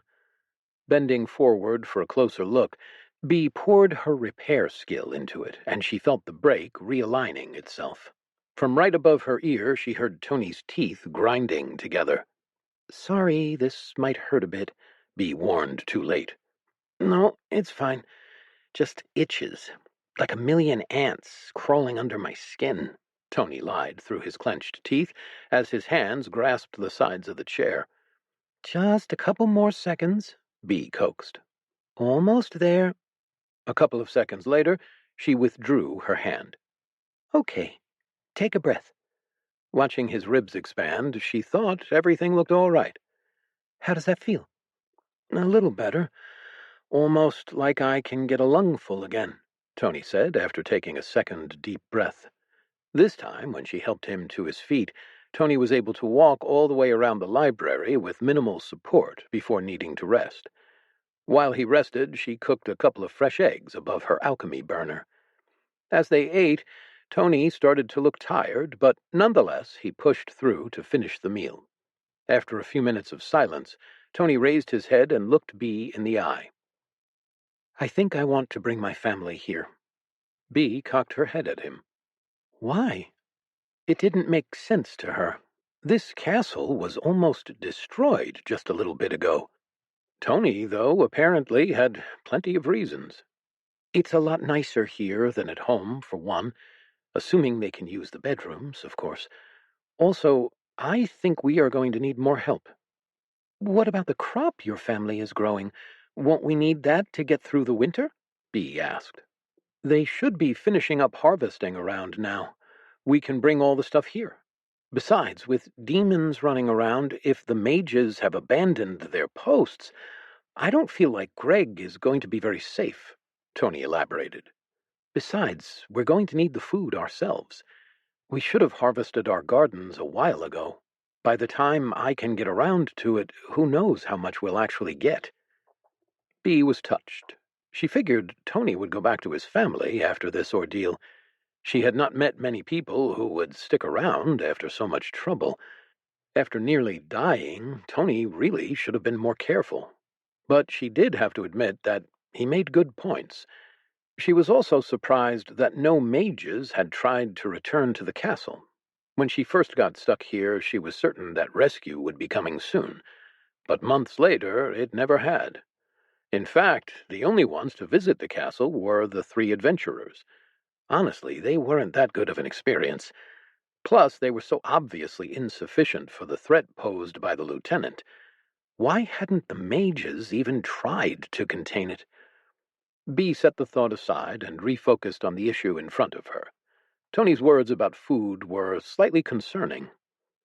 Tony, I get it, I really do, but you aren't fit to travel yet. In another few days, maybe a week, I would give you more healing aids, but much more, and they would do more harm than good. I can't wait, though. He scowled down at his clenched fists. Who knows what's going on in the world? Have you had any news in the last couple months? Tony asked, starting to get worked up. Bee shook her head. She really had no word from the outside world since the mages left. Tony's family was just as isolated. The mages let a cursed lieutenant free. A lieutenant! Without even sending an army to fight it. How bad must everything else be out there? Tony's voice was starting to rise. Bee was trying to be sympathetic. Listen, Tony, I know they're my family, Bee. We can't just leave them. I know. But I didn't spend every waking second for the past 2 weeks trying to keep you alive to have you rupture an artery and bleed out on your way home. Bee shot back. It shut Tony up. After a moment, Bee collected herself. We won't just leave them. They've survived this long. They can wait a little longer. He blinked at her for a couple of seconds before whispering an apology. I'm sorry.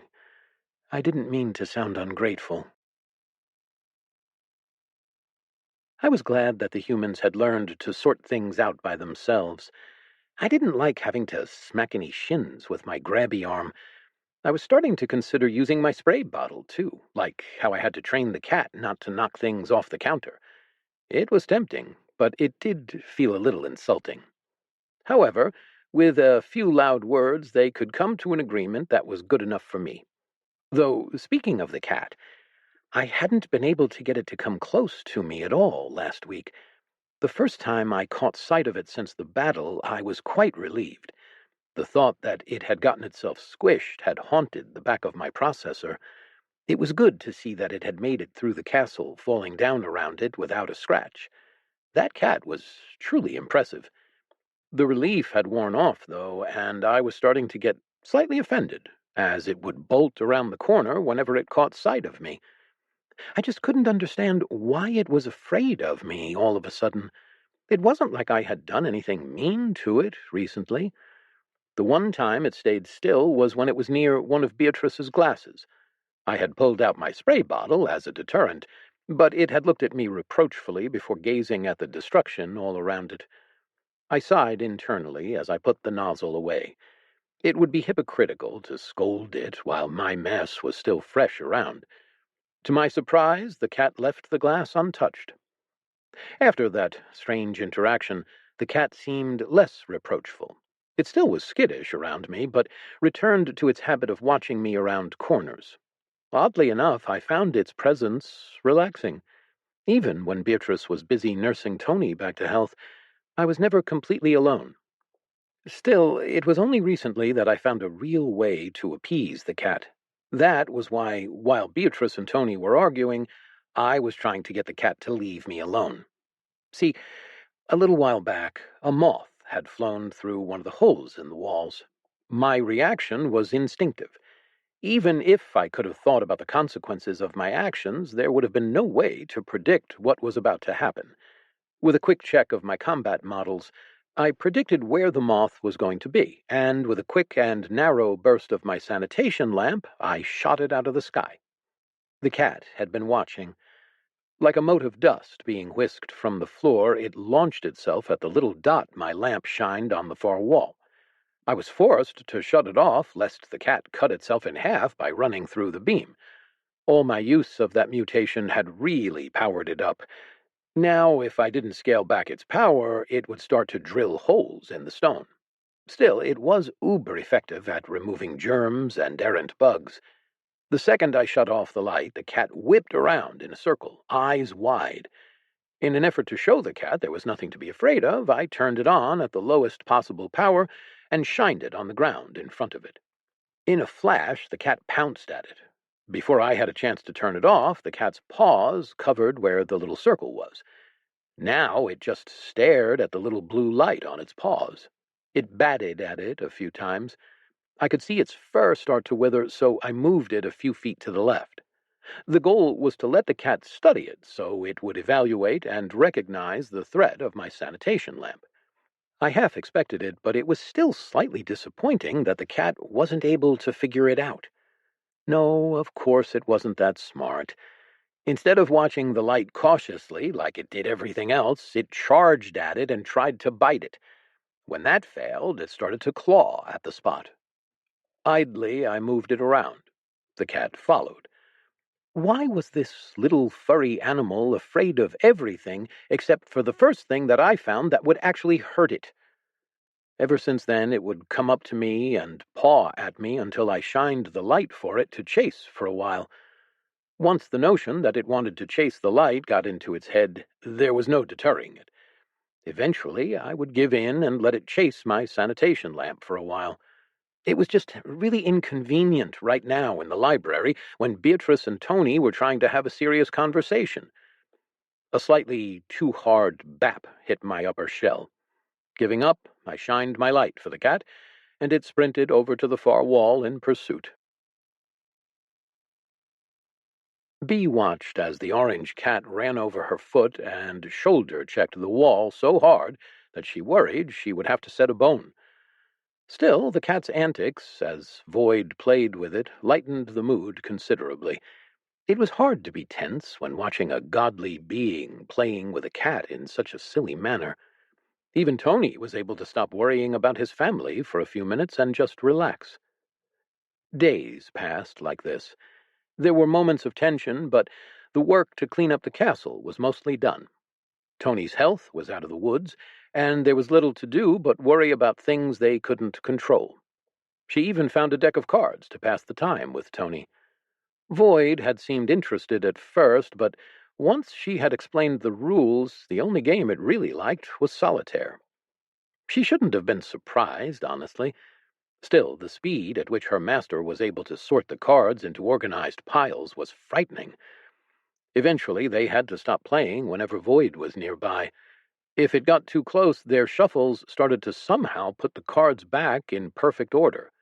That had become a game in and of itself. Shuffling a deck, placing it on the table near Void, and trying to guess how long before it was back in order. Bee felt slightly bad about playing with her master's power like this, but it didn't even seem to notice. It was during such a game that the first interesting thing happened in weeks. Tony was betting that the deck would take more than 5 minutes to sort itself. She said less. Whoever was wrong needed to make breakfast. That was when they heard screaming from the front of the castle. Chapter 87. Assisted Living. Bee cocked her head. The unfamiliar noise sounded like it was coming from outside. It sounded suspiciously like someone yelling, and it was getting louder. Glancing at Tony as he struggled to his feet, she grabbed her broom and ran out of the library toward the castle entrance. It only took her a second to run down the hall and squint in the direction of the entrance. The main doors and entryway were still not fully repaired, so she had no trouble seeing the source of the sound. In the distance, Bee spotted a small boy running at top speed toward the main doors of the castle. The whole way he was screaming at the top of his lungs. "Help! Help!" Bee ran toward the entryway. She couldn't yet see what the kid was running from, but he was already stumbling, and she wanted to reach him before he fell. Once she reached the top of the steps that led down to the entryway, she saw what was going on. Behind the boy, there were 3 shambling figures in pursuit. Even from this distance, Bee could tell that they were covered in wounds and peeling flesh. They had to be undead. It wasn't the undead that she was familiar with, but any kind of undead was bad news. Bounding down the stairs, Bee readied her broom as she charged out the doorway. A broom was an unconventional weapon, one that she had picked up due to convenience rather than consideration. When she had first learned how to use it, the broom was a perfect counter to her opponents. They were skeletons, light and easy to break apart. However, although zombies were normally considered not much more threatening than skeletons by adventurers, those assumptions were based on combatants having swords or spears, not brooms. So when her tried-and-true tactic of driving the bristled end of her weapon into the ribs of her opponent did nothing but bend the bristles, Bee realized this might not be as easy as she would have liked. Settling back, she moved between the boy and his attackers. With a shooing motion, she urged him to run inside. Taking advantage of the space, she used Scan on the lead zombie. Name: Sanjay. Race: Zombie. Class: Shambler. Age: 2 weeks. Level 20. Highest stat: Strength. It was nice to see her scan giving more information. Age wasn't really useful, but highest stat might help here. The other two were slightly weaker and slower. Still, 3 level 20 zombies were nothing to sneeze at, even if she did drastically outlevel them. This time she wielded her broom more like a quarterstaff and struck the lead zombie in the head. This was much more effective. It was sent stumbling back, trying to maintain its balance. However, it was not alone. The 2 others came up on either side of Bee. This was where the length of the broom shined. It let her engage multiple opponents at once. The handle of her broom darted into a forehead, while the bristles swept the feet of the other zombie out from under it. One went down in a heap, while the other stumbled back, but the first one wasn't dealt with yet and came back at her. Seeing that her strategy was having minimal success, Bee started to think. What she had done so far would have been more than enough to take out 3 skeletons of the same level. Apparently, she needed more combat practice. I heard a commotion out front. It was loud enough that it scared the cat away, leaving me alone. Now, free of my duty to move a dot of light around the room, I rolled over to the entry hall to check it out. As I went, I made a note to spend more time in this part of the castle. The front door really should have been a priority to fix from the start. This was an oversight I would need to correct. Once I saw what was going on, I stopped to watch. Beatrice was putting on quite a performance. She was giving 3 disgusting humans a sound thrashing for attempting to come into the castle in such a state. It was satisfying to watch her batter them around with a broom. I was slightly disappointed in how little damage the broom was doing, though. It had performed much better against the skeletons. It reminded me of a thought I had a while back about how to improve a broom. It seemed like a good idea to add a spike at the end. That would let the user stab trash and pick it up without having to bend over. I had seen humans do this with a normal stick through the window. Why not add a broom to the other end? I would have to try adding this to Beatrice's broom at some point. It would probably help her stab these mean humans just as it would help her pick up trash. Speaking of help, Beatrice looked like she needed it, as one of them managed to get behind her. As it was about to grab her, I decided I couldn't have that. I didn't really want to hurt humans, no matter how smelly and dirty the ones from the outside were. Beatrice hadn't seemed to want to hurt the human that we found in the closet, either. But I wasn't sure how to get these humans to stop grabbing at Beatrice without doing a little harm, at least. Still, I could minimize it. I sent out a quick burst of my sanitation lamp to burn the back of its hand. Despite my expectations, the human just kept on going, not even acknowledging the burn. I upped the intensity of the light and tried again. Still it ignored me. Something seemed off here. That last burst had taken a significant bit of flesh off, and I didn't think a human would be able to completely ignore that. Thinking about what to do, I decided to call out to Beatrice to warn her of the one behind her. I could also ask if she needed any help. With a couple of beeps, I conveyed my message as best I could. Bee had lost sight of one of the zombies as she battered them around. She started aiming for their heads, but they just kept coming. Even putting all her weight into the blows, the broom was just not heavy enough to deal real damage. Even an ordinary human would have taken a lot more damage than these zombies. They must have been fresh, as their rotting flesh was a bit too malleable. Just as she was about to take a step back to reevaluate the fight, she heard a call from Void. In the note, there were undertones of warning. Whirling around, Bee saw the third zombie. She ducked under its swiping hand and was facing all three again, standing between them with the little kid hiding in the corner. Over her shoulder, Bee called, Get inside. The kid was in a bit too much of a daze to listen and huddled up more into the wall. Not seeing the kid move, Bee redoubled her efforts and made a two-handed swing with all her might at the lead zombie. The end connected with its lower jaw, and it broke. Finally, some progress. "Move!" she yelled over her shoulder. Finally, the boys startled into action and scrambled on all fours into the castle and up the stairs. This allowed Bee to concentrate fully on the fight. She really shouldn't have been having this much trouble with only 3 level 20 zombies, not with how strong she was. Changing up her tactics, she poked the right zombie in the face with the handle of the broom. She aimed for its eye socket, but missed slightly. The end just skittered off the side of its face, having next to no effect. Looking around, Bee was about to drop the broom and pick up a rock when a beam of light that burned her vision shot out of the castle doors. It sailed past her and seared a hole in the head of the lead zombie, causing it to topple to the floor. Looking up, she saw that her master had come to her aid. The warning it had given her was apparently not enough. She was slightly embarrassed at needing help in such an easy encounter, so she threw herself at the remaining 2 opponents with gusto.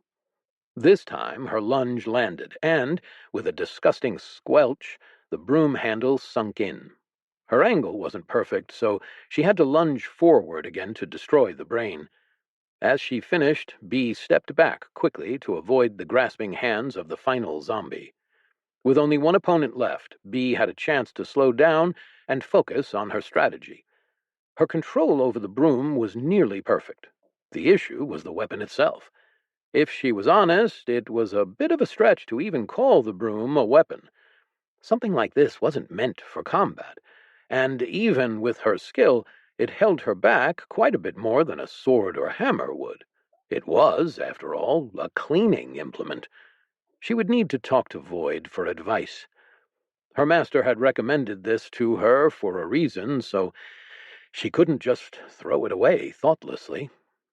Bee turned from her downed opponents and headed back inside. At the top of the stairs, she found Tony comforting the sobbing kid. Now that he was safe, the kid had broken down in tears.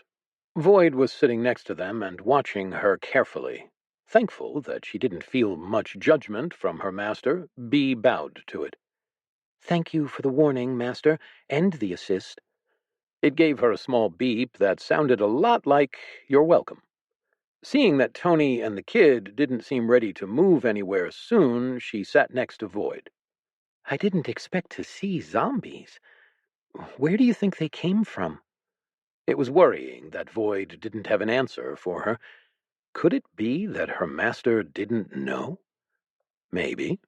It did know a lot, but nothing was omniscient except the system. I can only think of a few things that might have caused a zombie outbreak.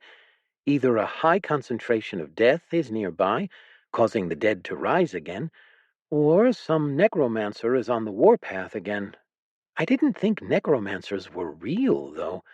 I only heard about them in old stories from the wagon handlers my father employed. Void beeped. Bee nodded. Yeah, I agree it's unlikely that it's a concentration of death. This area is demonically heavy, and we just cleared out the only source of death in the catacombs below here. I doubt there are any others nearby. Bee thought for a minute. Now that the lieutenant is gone, I imagine the demonic aura is fading, but that should take a decade at least. Void beeped again. Bee wasn't quite sure what it meant this time, but thought she had a decent guess. I hope we don't find out too late, though. We don't really have enough food if we get more refugees. Pushing herself to her feet, Bee held out her hands to help the boy and Tony to their feet. The four of them made their way to the kitchens.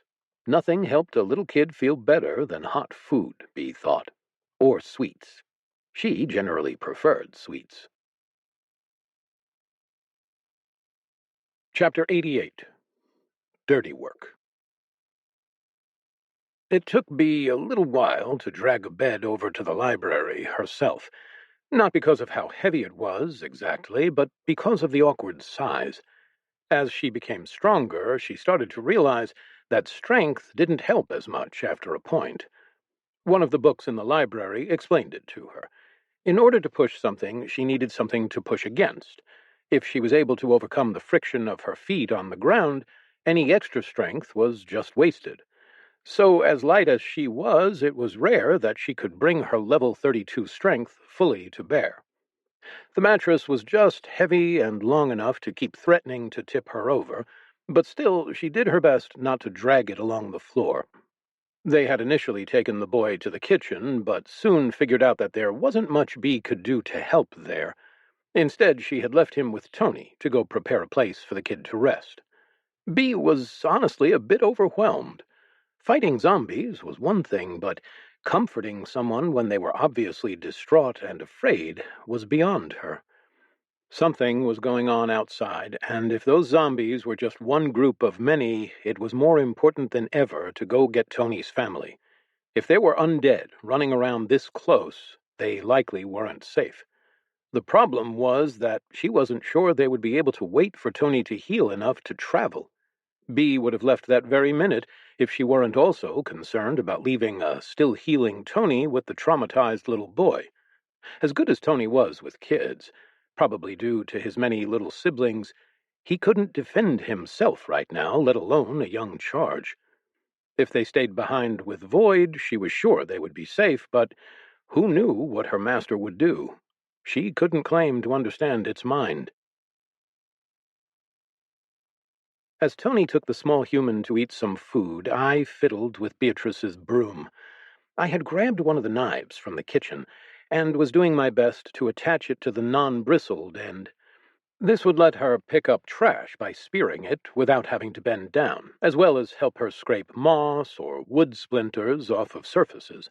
It also might have a handy side effect of helping her handle more fleshy opponents than skeletons. I used all my tools to get this to work, but the building still wasn't my strong point. First, I trimmed the handle of the knife using my sanitation lamp. It was too long to fit in the groove I was about to carve at the end of the broom. Once I had done that, I soaked the wooden broomstick in water to make it malleable. Then I slotted the knife in, squeezing the wet wood firmly around the handle. With a quick touch of my mop, I sucked all the water out of the wood to cure it. For extra security, I wrapped some butcher's twine around the ensemble tightly until I was sure that the knife wouldn't move, no matter what Beatrice did to it. Once I finished, I rolled back slightly to admire my work. I had really outdone myself here. This was the first time I had really built something, and I was proud of it. Hopefully, Beatrice would like it too. The broom was still in one piece, but now there was a 10-inch blade pointing out the top of the handle. It was only sharp on one end, which would limit its slashing capability, but I didn't really have the ability to sharpen the other side. Maybe Beatrice could if she wanted to. I wasn't about to let her out of the castle without being able to defend herself. A broom was great, but yet again the humans from the outside proved that they couldn't be trusted. The audacity they had, daring to attack Beatrice right in front of me again. This time they hadn't managed to hurt her, but that was only because I stepped in and destroyed one before they could follow through with their actions. That gave me pause. I had hurt a human. Worse, I had completely deactivated one. It was an incredibly dirty human, to be fair. My scanner was telling me that the flesh of those humans was literally starting to rot. How could they take so little care of themselves? Even still, I had crossed a line. At the time, though, I hadn't even thought about it. I was so worried about Beatrice that I simply took the actions necessary to save her without consideration for the outside humans. Even looking back on it, I wasn't sure that I regretted my actions. That worried me somewhat. I would have to dedicate my full processing power to this matter later. Each time I thought I was getting closer to understanding humans, they would prove me wrong again. For now, though, I had more pressing things to attend to. The first step in making sure my human was secure was upgrading her broom to deal with threats better. The next was to follow her if she had to leave the castle again. At this point, it was non-negotiable. I was well aware of the dirt outside. It wasn't that I relished rolling around in the mud, but when I compared that to the risk of losing my human, it just wasn't a competition. I knew she was planning on going to retrieve the rest of Tony's family. This time I would accompany her. I had considered trying to talk her out of making the trip, but decided against it.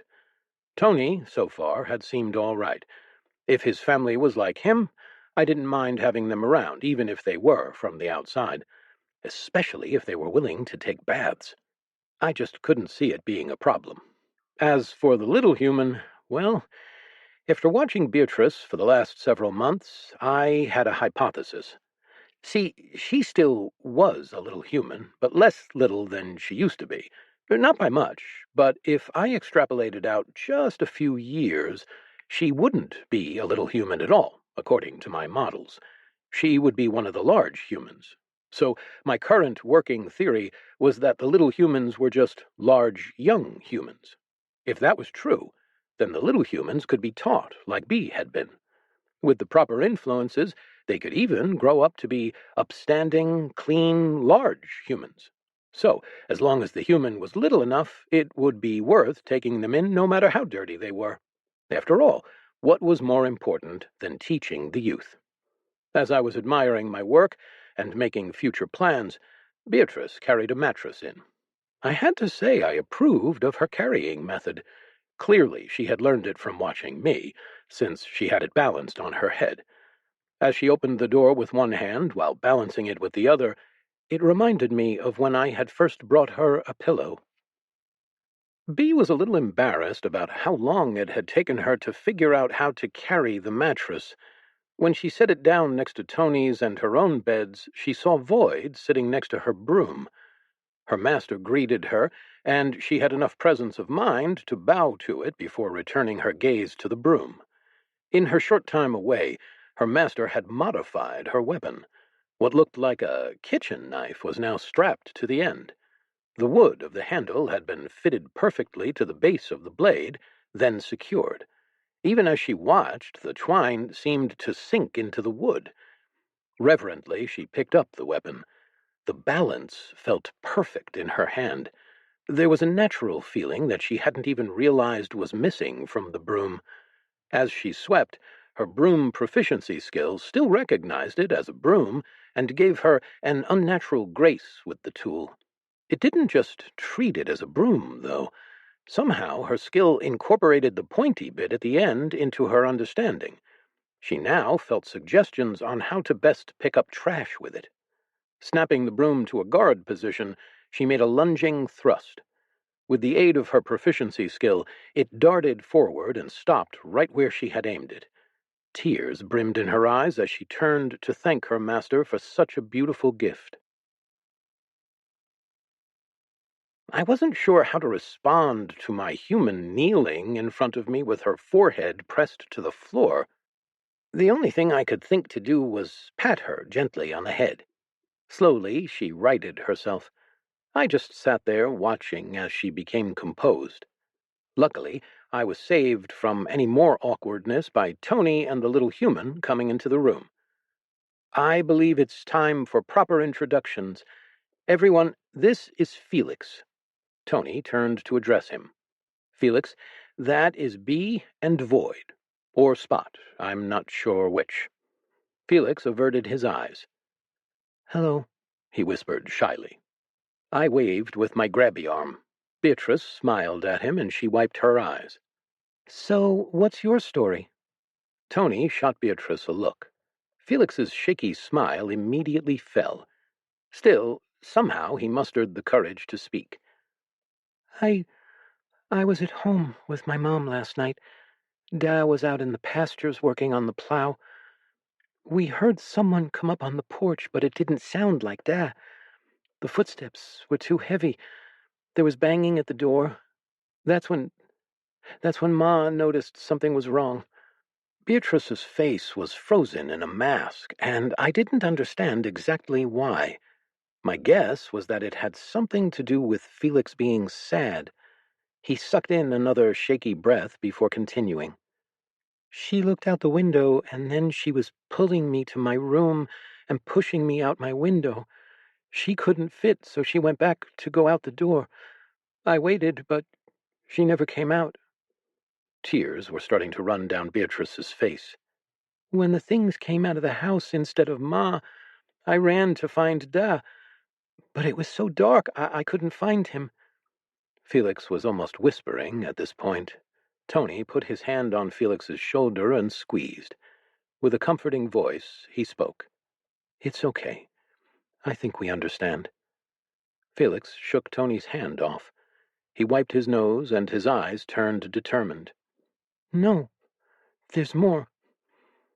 I was running around the field when I noticed they were chasing me. I ran down the trail back to the road. They followed, but they weren't very fast. By the time I got to the road, I had thought I had lost them, so I slept in the bushes, waiting for someone to come past so they could help me find my Da. But no one came. After a while, they came out of the woods, and I needed to run again. I went in this direction. Whenever I stopped for more than a couple of hours, they would catch up with me. Then I found you. Felix fell silent. Tony looked like he wanted to say something, but held his tongue. We all sat in silence for a little bit. I wasn't sure I understood the whole implications of Felix's story, but when I dissected the events, I came up with a 95% certainty that he was now an orphan. That would be like me losing all my humans. That was awful. Someone should be comforting this poor child. Seeing that no one else was willing to take action, I rolled over to Felix's side and started patting his shoulder with my arm. At first, he didn't react, but after he looked at me, I saw him crack a smile. Void is really cute. For some reason, Beatrice flinched. Chapter 89. The Pursuit of Cleanliness. Beatrice was trying to hold in tears for the second time that day. At the same time, she was trying not to put her fist through the wall. Self-control was harder than she thought. The only thing that kept the table in front of her in one piece was the thought of Void's disappointment with the mess it would make. When she saw her master start comforting Felix, her heart clenched. When Felix said that Void was cute, a cold rush washed through her. Void had put up with Tony's antics, but she never really knew how benevolent it was.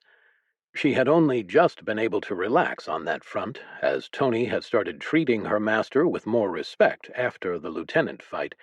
Now a new person was coming along to upset that stability. Still, Felix was a child, and a very fragile one at that. She could only hope that Void would take pity on him and continue being its benevolent self. Putting the matter aside, she started thinking about what she wanted to do next. Tony was right. They needed to get to his family as soon as possible. She just hoped it wasn't already too late. Once that thought crossed her mind, she knew she needed to act right now. There was only one thing that had kept her alive in the past 3 months. Well, two things, really. Void's mercy and her willingness to act. When she needed to, she moved, and this was no time to change that. Standing up, Bee moved over to her pack and started putting away her alchemy equipment. "What are you doing, Bee?" Tony asked. Getting ready to leave. If I head out now and run, I can reach your family's farm by morning. Stay inside the library until I get back. The front door is still broken, Bee answered over her shoulder. "You can't go by yourself," Tony exclaimed. "What if there are a lot more zombies out there?" I can deal with them.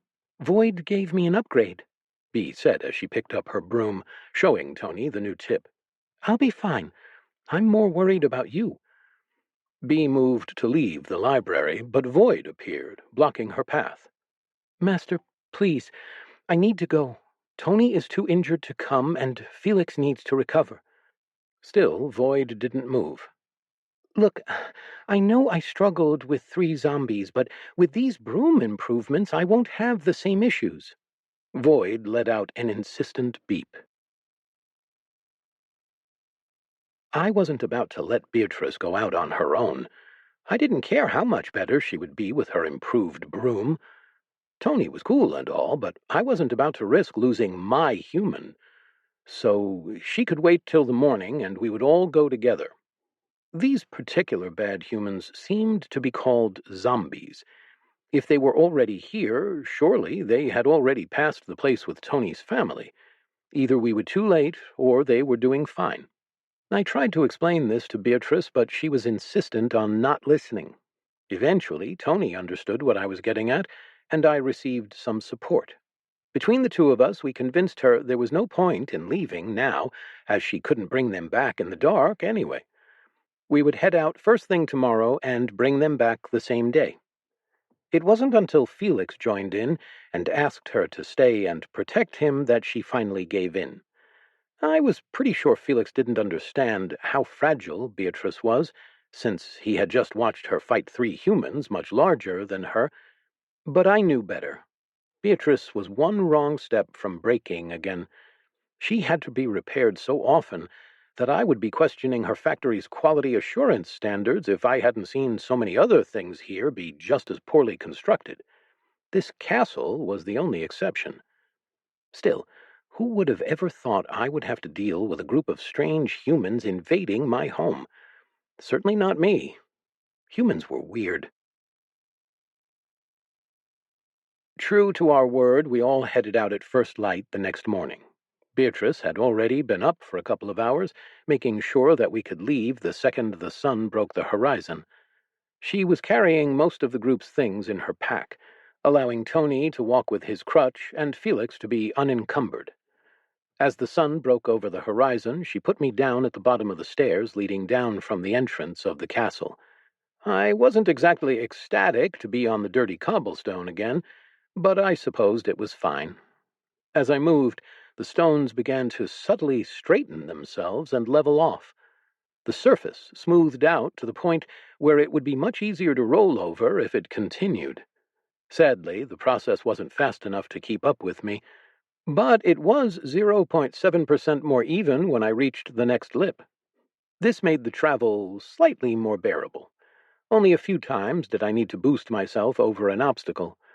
I was so focused on the path in front of me that I wasn't paying attention to the others, but I was sure that they would be fine. Bee was still fuming about being made to wait a day. The one thing she hadn't seemed to make Tony understand was that it would take them most of the day to get there, and then they still wouldn't be able to come back that day. No matter what, they would need to spend a night at the farm. Waiting till morning only cost them a day. As worried as Tony was, he was still pragmatic about the situation. He pointed out that if they were going to stay at the castle, they needed to finish their harvest to avoid everyone starving. Plus, they probably would have to make a couple of trips to transport all of the farm's stuff anyways. Since they wouldn't have the pack animal trains to bring everything in one go, someone would have to go back and forth. Having additional hands helping with that would save more time than leaving Tony and Felix behind. She didn't want to admit that he had a point. She had 1,000 arguments about why that was unnecessary, but in the end, her master's insistence won her over. She couldn't go against Void's wishes. Felix asking for her to stay with him certainly didn't play a role. As they stepped through the arch of the outer wall's gate, Bee turned around to look back at the castle that had been her home for the past 5 months. This was only the second time she had left it, and she was going to the same place. Yet somehow she was a completely different person. There had been so many horrible things that had happened to her here, yet she couldn't imagine wanting it any different. Stepping out this time, she knew so much more. That the old legends were real. That her master could kill what even the ancients or gods or whatever had failed to. that she had learned real magic, and that there was magic just below her feet that the mages of today deemed impossible. When she had a chance, she needed to go and examine the spell work down in the catacombs again. That reminded her she still needed to look into the book with odd script that she had found down there, along with the pendant. After they had gotten back to the surface, fighting the earth demons and preparing for the lieutenant's awakening had taken all her focus. She would take the time to research those properly as soon as they were all safe. There were still so many things she needed to learn. Seeing Void roll between her legs and somehow hop over the 8-inch gap left for the portcullis brought her back to the present. As far as she knew, this was the furthest that her master had gone from the castle as well. She was by no means certain that the world was ready for it. Looking back along the path from the main entrance, she could see exactly where Void had gone, as those stones had leveled out a bit to make a more even path. Yeah, the world was not ready. After I hopped over the little moat, I landed on the dirt. Not dirty stones, just bare dirt. I shuddered. This trip might be harder than I thought. I crept along as slowly as I could, letting the dirt firm up underneath me. Watching the others pull away, I realized I wasn't moving nearly quickly enough to satisfy Beatrice's quick pace. If the others hadn't been completely unburdened, I didn't think they would be able to keep up either.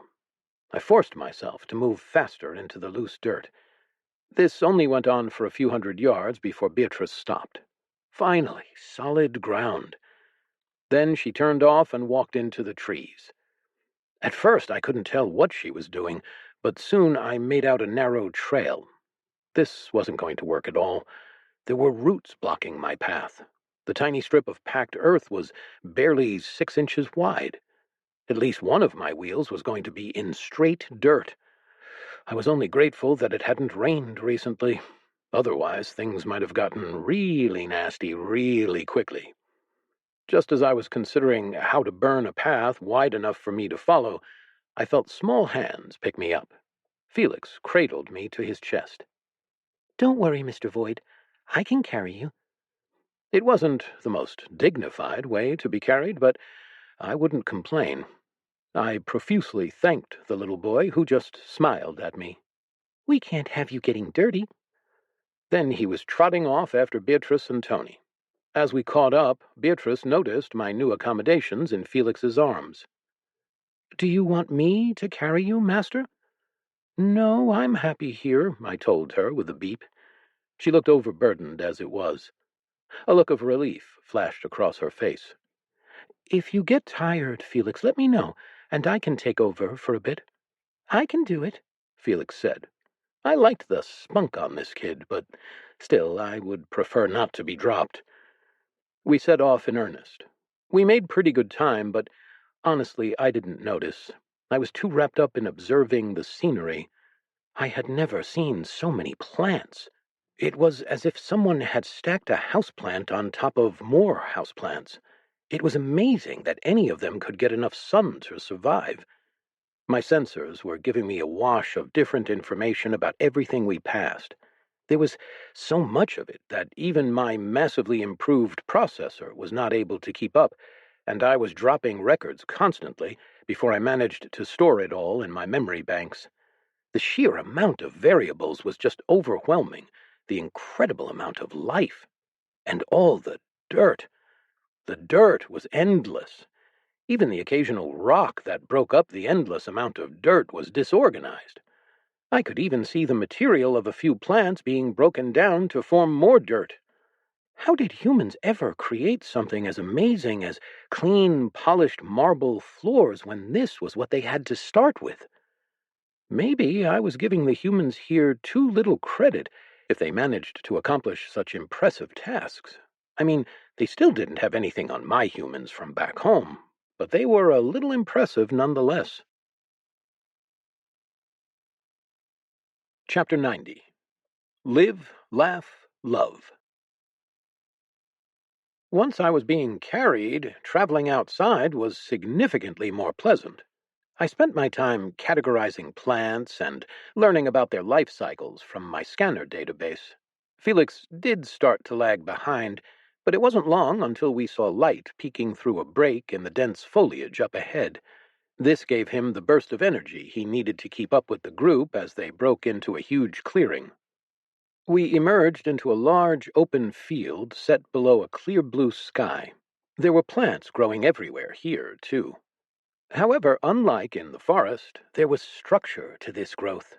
Nearly perfect straight rows of wheat swayed in the breeze, and I saw in the distance other fields with other plants arrayed in straight lines. Each field was a pleasing geometric shape that had clearly been intentionally chosen and well maintained. I found the humongous nature of the plant life in each section satisfying as well. Clearly, this place was well kept.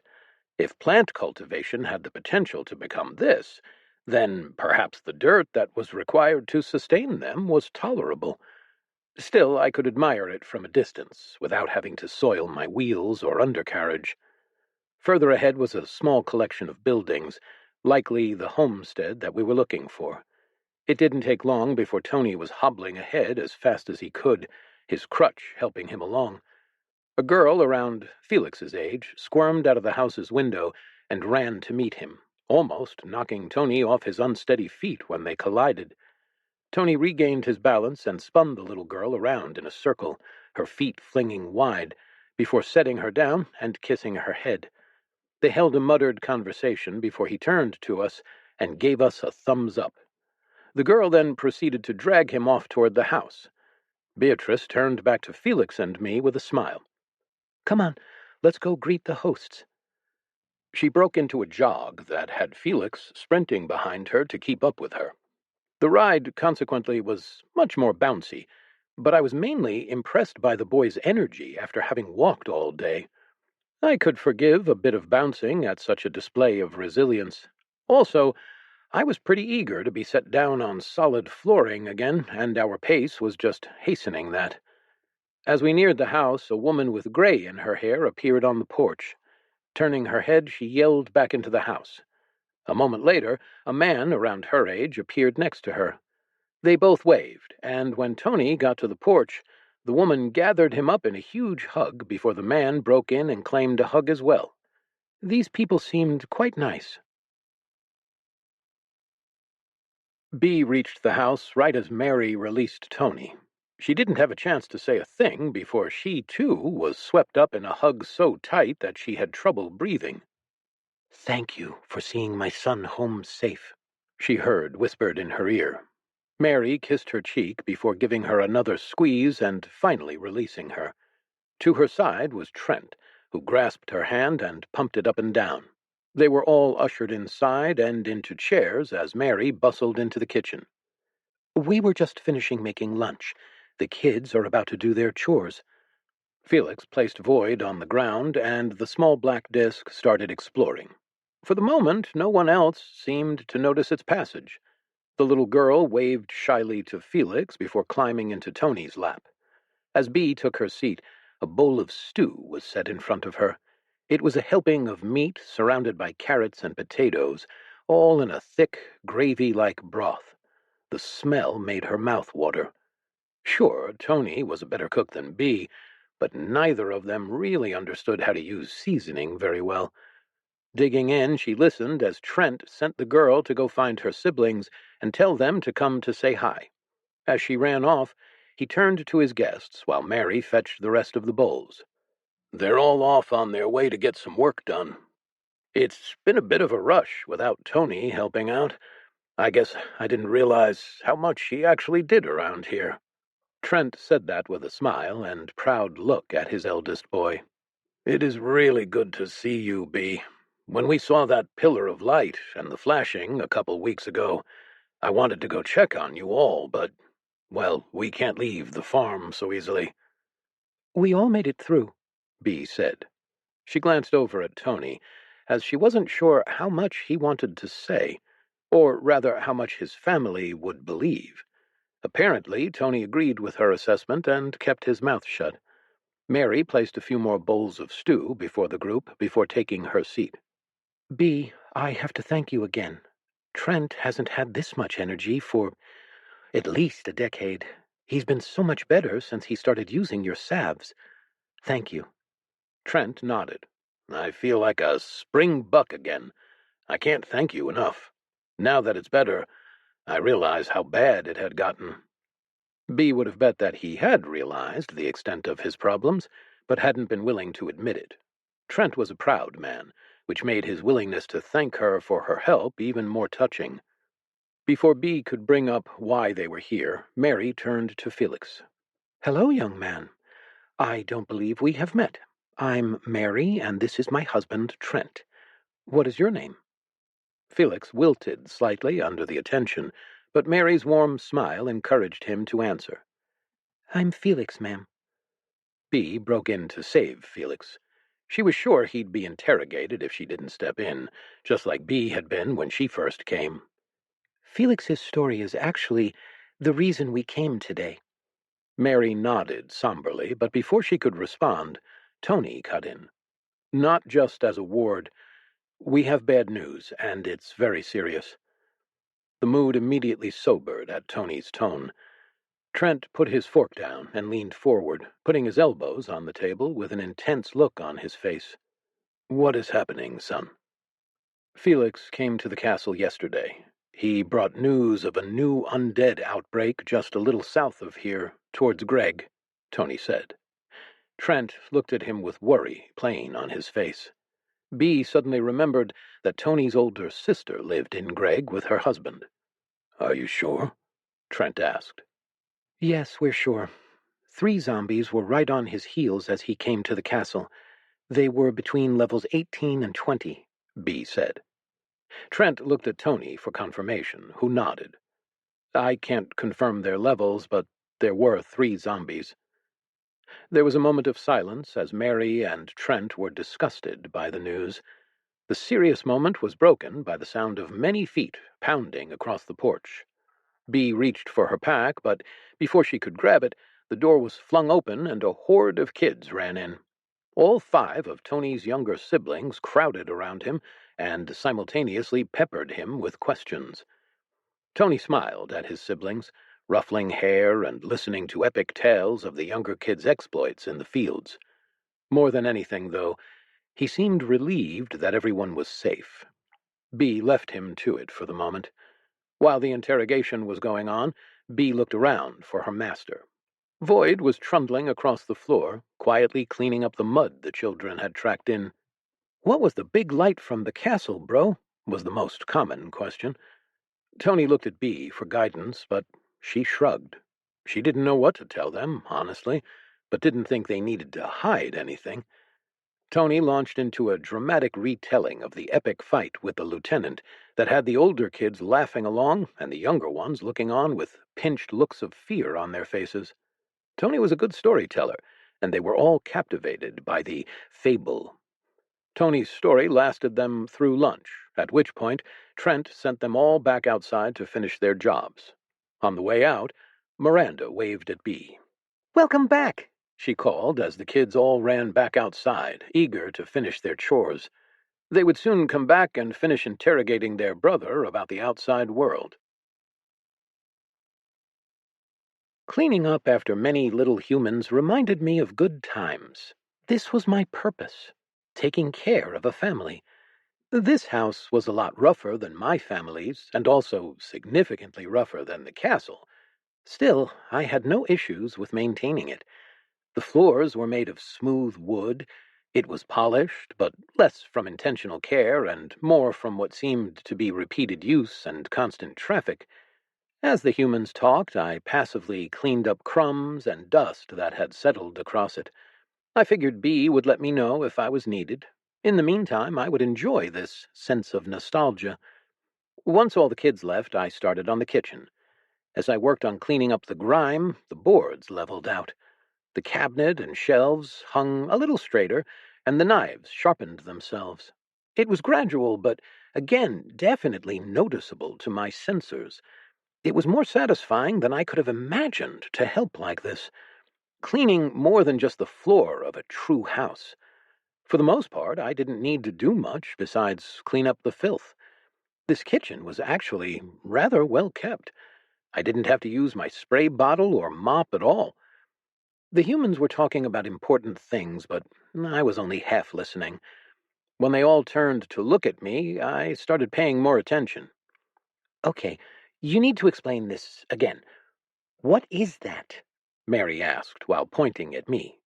Beatrice looked over at Tony for support.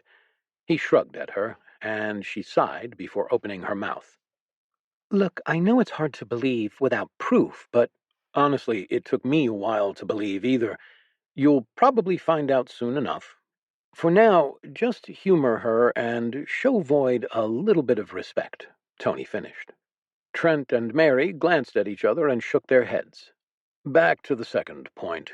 Ideally, we would wait another couple of days to harvest the wheat, or otherwise we'll need to dry it before milling, Trent said, trailing off thoughtfully. But we can harvest now, though, can't we? Tony confirmed. Trent nodded. I thought so. We are going to have to move fast. Bee and I will help, but we need to get it done in 2 days at most. Then we leave with whatever we have, Tony laid out. It's just too much of a risk to wait longer. Besides, the castle won't be buying like usual, and it's too dangerous to head over to Greg right now. So anything past what we'll use ourselves will go to waste. Even working all day, we would still leave half the harvest in the ground, Trent exclaimed. Tony just smiled at that. I don't think we will. I'll bet you 5 coppers we finish the whole harvest before midday on the second day. Trent looked at his son doubtfully before a grin spread across his face. I'm going to lose some money, aren't I? He said as he reached over to shake. as long as it stays in the family, I don't mind a little gambling, Mary whispered over to Beatrice in a way I was sure the men couldn't hear. Beatrice smiled at her. It was very interesting how humans could express so many emotions in a simple look. For example, even without the words, Mary's look seemed to indicate that she and Bee were conspiring about this, but only in a joking and somewhat pleased way. It was fascinating. Tony smacked the table and stood up. Well, we better get going then. It's harvest time. Everyone stood up. Even Mary and Beatrice followed Tony and Trent outside. With a sharp whistle, Mary brought the kids running from all over. They gathered in front of the house, with only slight complaints about having just been let loose for chores, and Trent assigned teams to each field. Then, with a cheer, they all ran to get to work. I stayed on the porch for now, just watching. This all seemed quite exciting. Chapter 91. Reaper's Scythe. Bee followed Tony's family out to the barn. They swung the doors wide and quickly got to work handing out scythes. Even the youngest had one sized for her. Tony pulled Bee aside and found one that had the correct length for her. Since she didn't know much in the way of farming, he briefly went over how to use it with her. He also showed her how to sharpen it. His hands moved so fast with the file, she had to ask him to do it again a few times. It took her a couple tries to get the hang of it, but before long she was able to skate the file over the edge and bring the scythe back to razor sharpness in a few strokes. You will want to sharpen real quick after at least every row. It only takes a couple seconds, but it will save you so much more time. Also, if you notice the grain stalks tearing instead of making a clean cut, just stop and run the file over a couple times, Tony explained. If it ever gets to the point where the stalks are bending, it's too late, and we'll need to get out the wheel and fix the edge. Best to avoid that. While we're harvesting, time is precious. Bee nodded. She thought that she understood. For now, she would just do the row next to Tony and hope that he could help her out. Still, there was one more thing Bee needed to say. I'm sorry you don't still have your farmer class.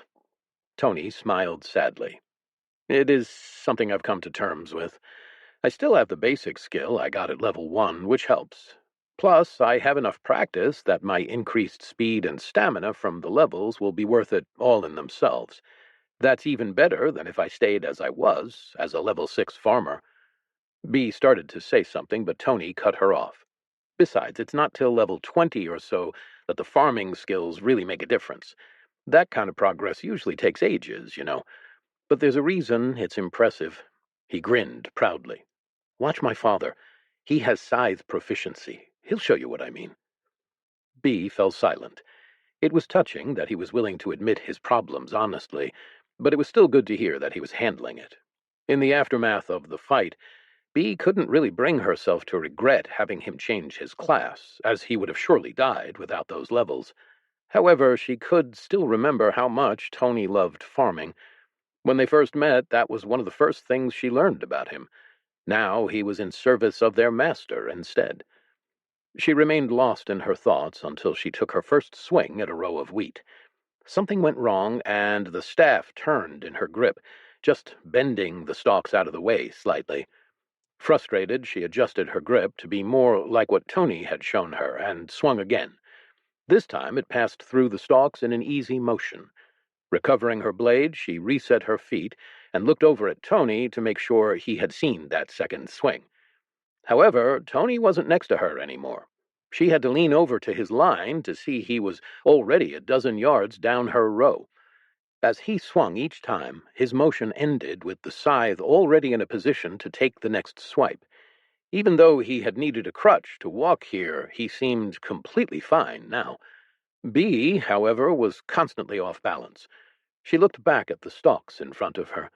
This time, when she swung, she tried to put the minimal amount of force needed behind her blow, focusing more on speed than power. It still took a little bit to set up her next swing, but at least she wasn't stumbling afterward this time.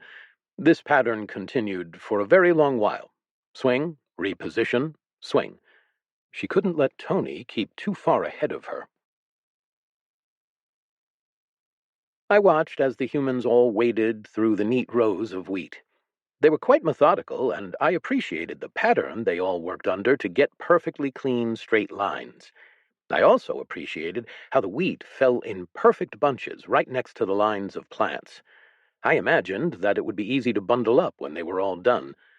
As much fun as cleaning the plants out in the field looked, I didn't think there was much I could do to help. The ground just wasn't suitable for my wheels, and my thrusters didn't have enough staying power yet to hover for long. Besides, they would send dirt everywhere if I ran them over the loose soil. Well, there was already dirt everywhere, but I didn't have to make it worse. Since I wasn't about to join them, I looked around for other things I could be useful with. The first thing I could do was obvious. There were several buildings around that needed cleaning. I would start with the house. It was smaller, but there were a lot of rooms that evidently belonged to very messy children. This left a lot of work for me to do. I carefully organized all the clothes and toys left out before completely sanitizing each room and making their beds. The living rooms were mostly tidy, but I still gave them a nice once-over. The entire house measured 1,352.4 square feet, but with 7 people living in it, every inch was used. After taking care of this, I used my thrusters to boost myself over to the next building and avoid rolling in the dirt. This one was mostly empty. The only things of note were the layer of straw covering the floor and one sad, slightly melted ice block. Using air affinity, I gathered all the straw and then sucked the water out of them with my mop. Then I carefully packed them around the last ice block to provide a better insulation layer. If they were trying to keep this ice around, then my actions should extend its lifespan by 2.3 times. I then moved to the next building and the next. Things were going swimmingly until I arrived at one with a cow in it. Now this would require some work. I refused to leave until my job was done. Even when Beatrice came to check on me, I only briefly reassured her that everything was all right before going back to my work. By the time I had finished with the unenviable task, the moon was high in the night sky, and everyone had long ago gone to bed. I wheeled out of the barn and looked around. I didn't need to charge like all the humans did, but I also had finished doing all the cleaning I could without going out into the dark. Regretting not asking Beatrice to bring some books, I hovered over to the porch. Without anything more to do, I just sat by the steps and watched the stars. I had never looked at stars before, and now I was getting dizzy staring. As far as I could tell, there was no system or organization for them. It wasn't too distressing, but if I ever got to chat with whatever had put them there, I would have opinions. Still, they were quite nice individually. B was exhausted. Yesterday had been rough, but as dawn crept in through the window, she figured that Tony would probably win the bet with his father. They were almost completely done with the scythe work. In fact, only Trent and Tony had even grabbed scythes this morning. The rest of the family started off bundling the wheat with twine and placing it off to the side. She was wondering how they would get the harvest out of there. Normally, someone from the castle brought a train of pack animals to take it through the path, but the family didn't have many of those themselves. A couple of mules for the plow and a cow could maybe carry a quarter of all this. That wasn't even including all the other things they might want to bring to the castle. Doing some math in her head, Bee figured that they would need at least 5 trips, maybe 6 if everyone didn't want to carry a huge pack. Eventually, Tony received 5 copper coins from Trent, and they finished tying up the last bundle right as the sun neared its zenith.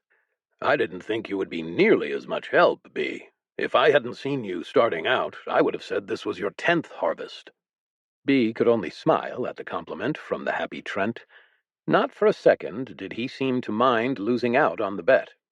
Genuinely, he was just ecstatic to have finished the harvest so fast.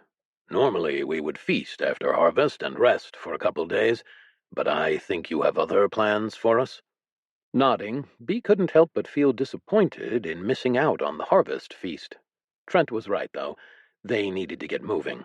Who knew how long this place would be safe? She didn't want to leave the castle empty for much longer. I think we should prioritize half food and half everything else you want to bring. That includes the animals.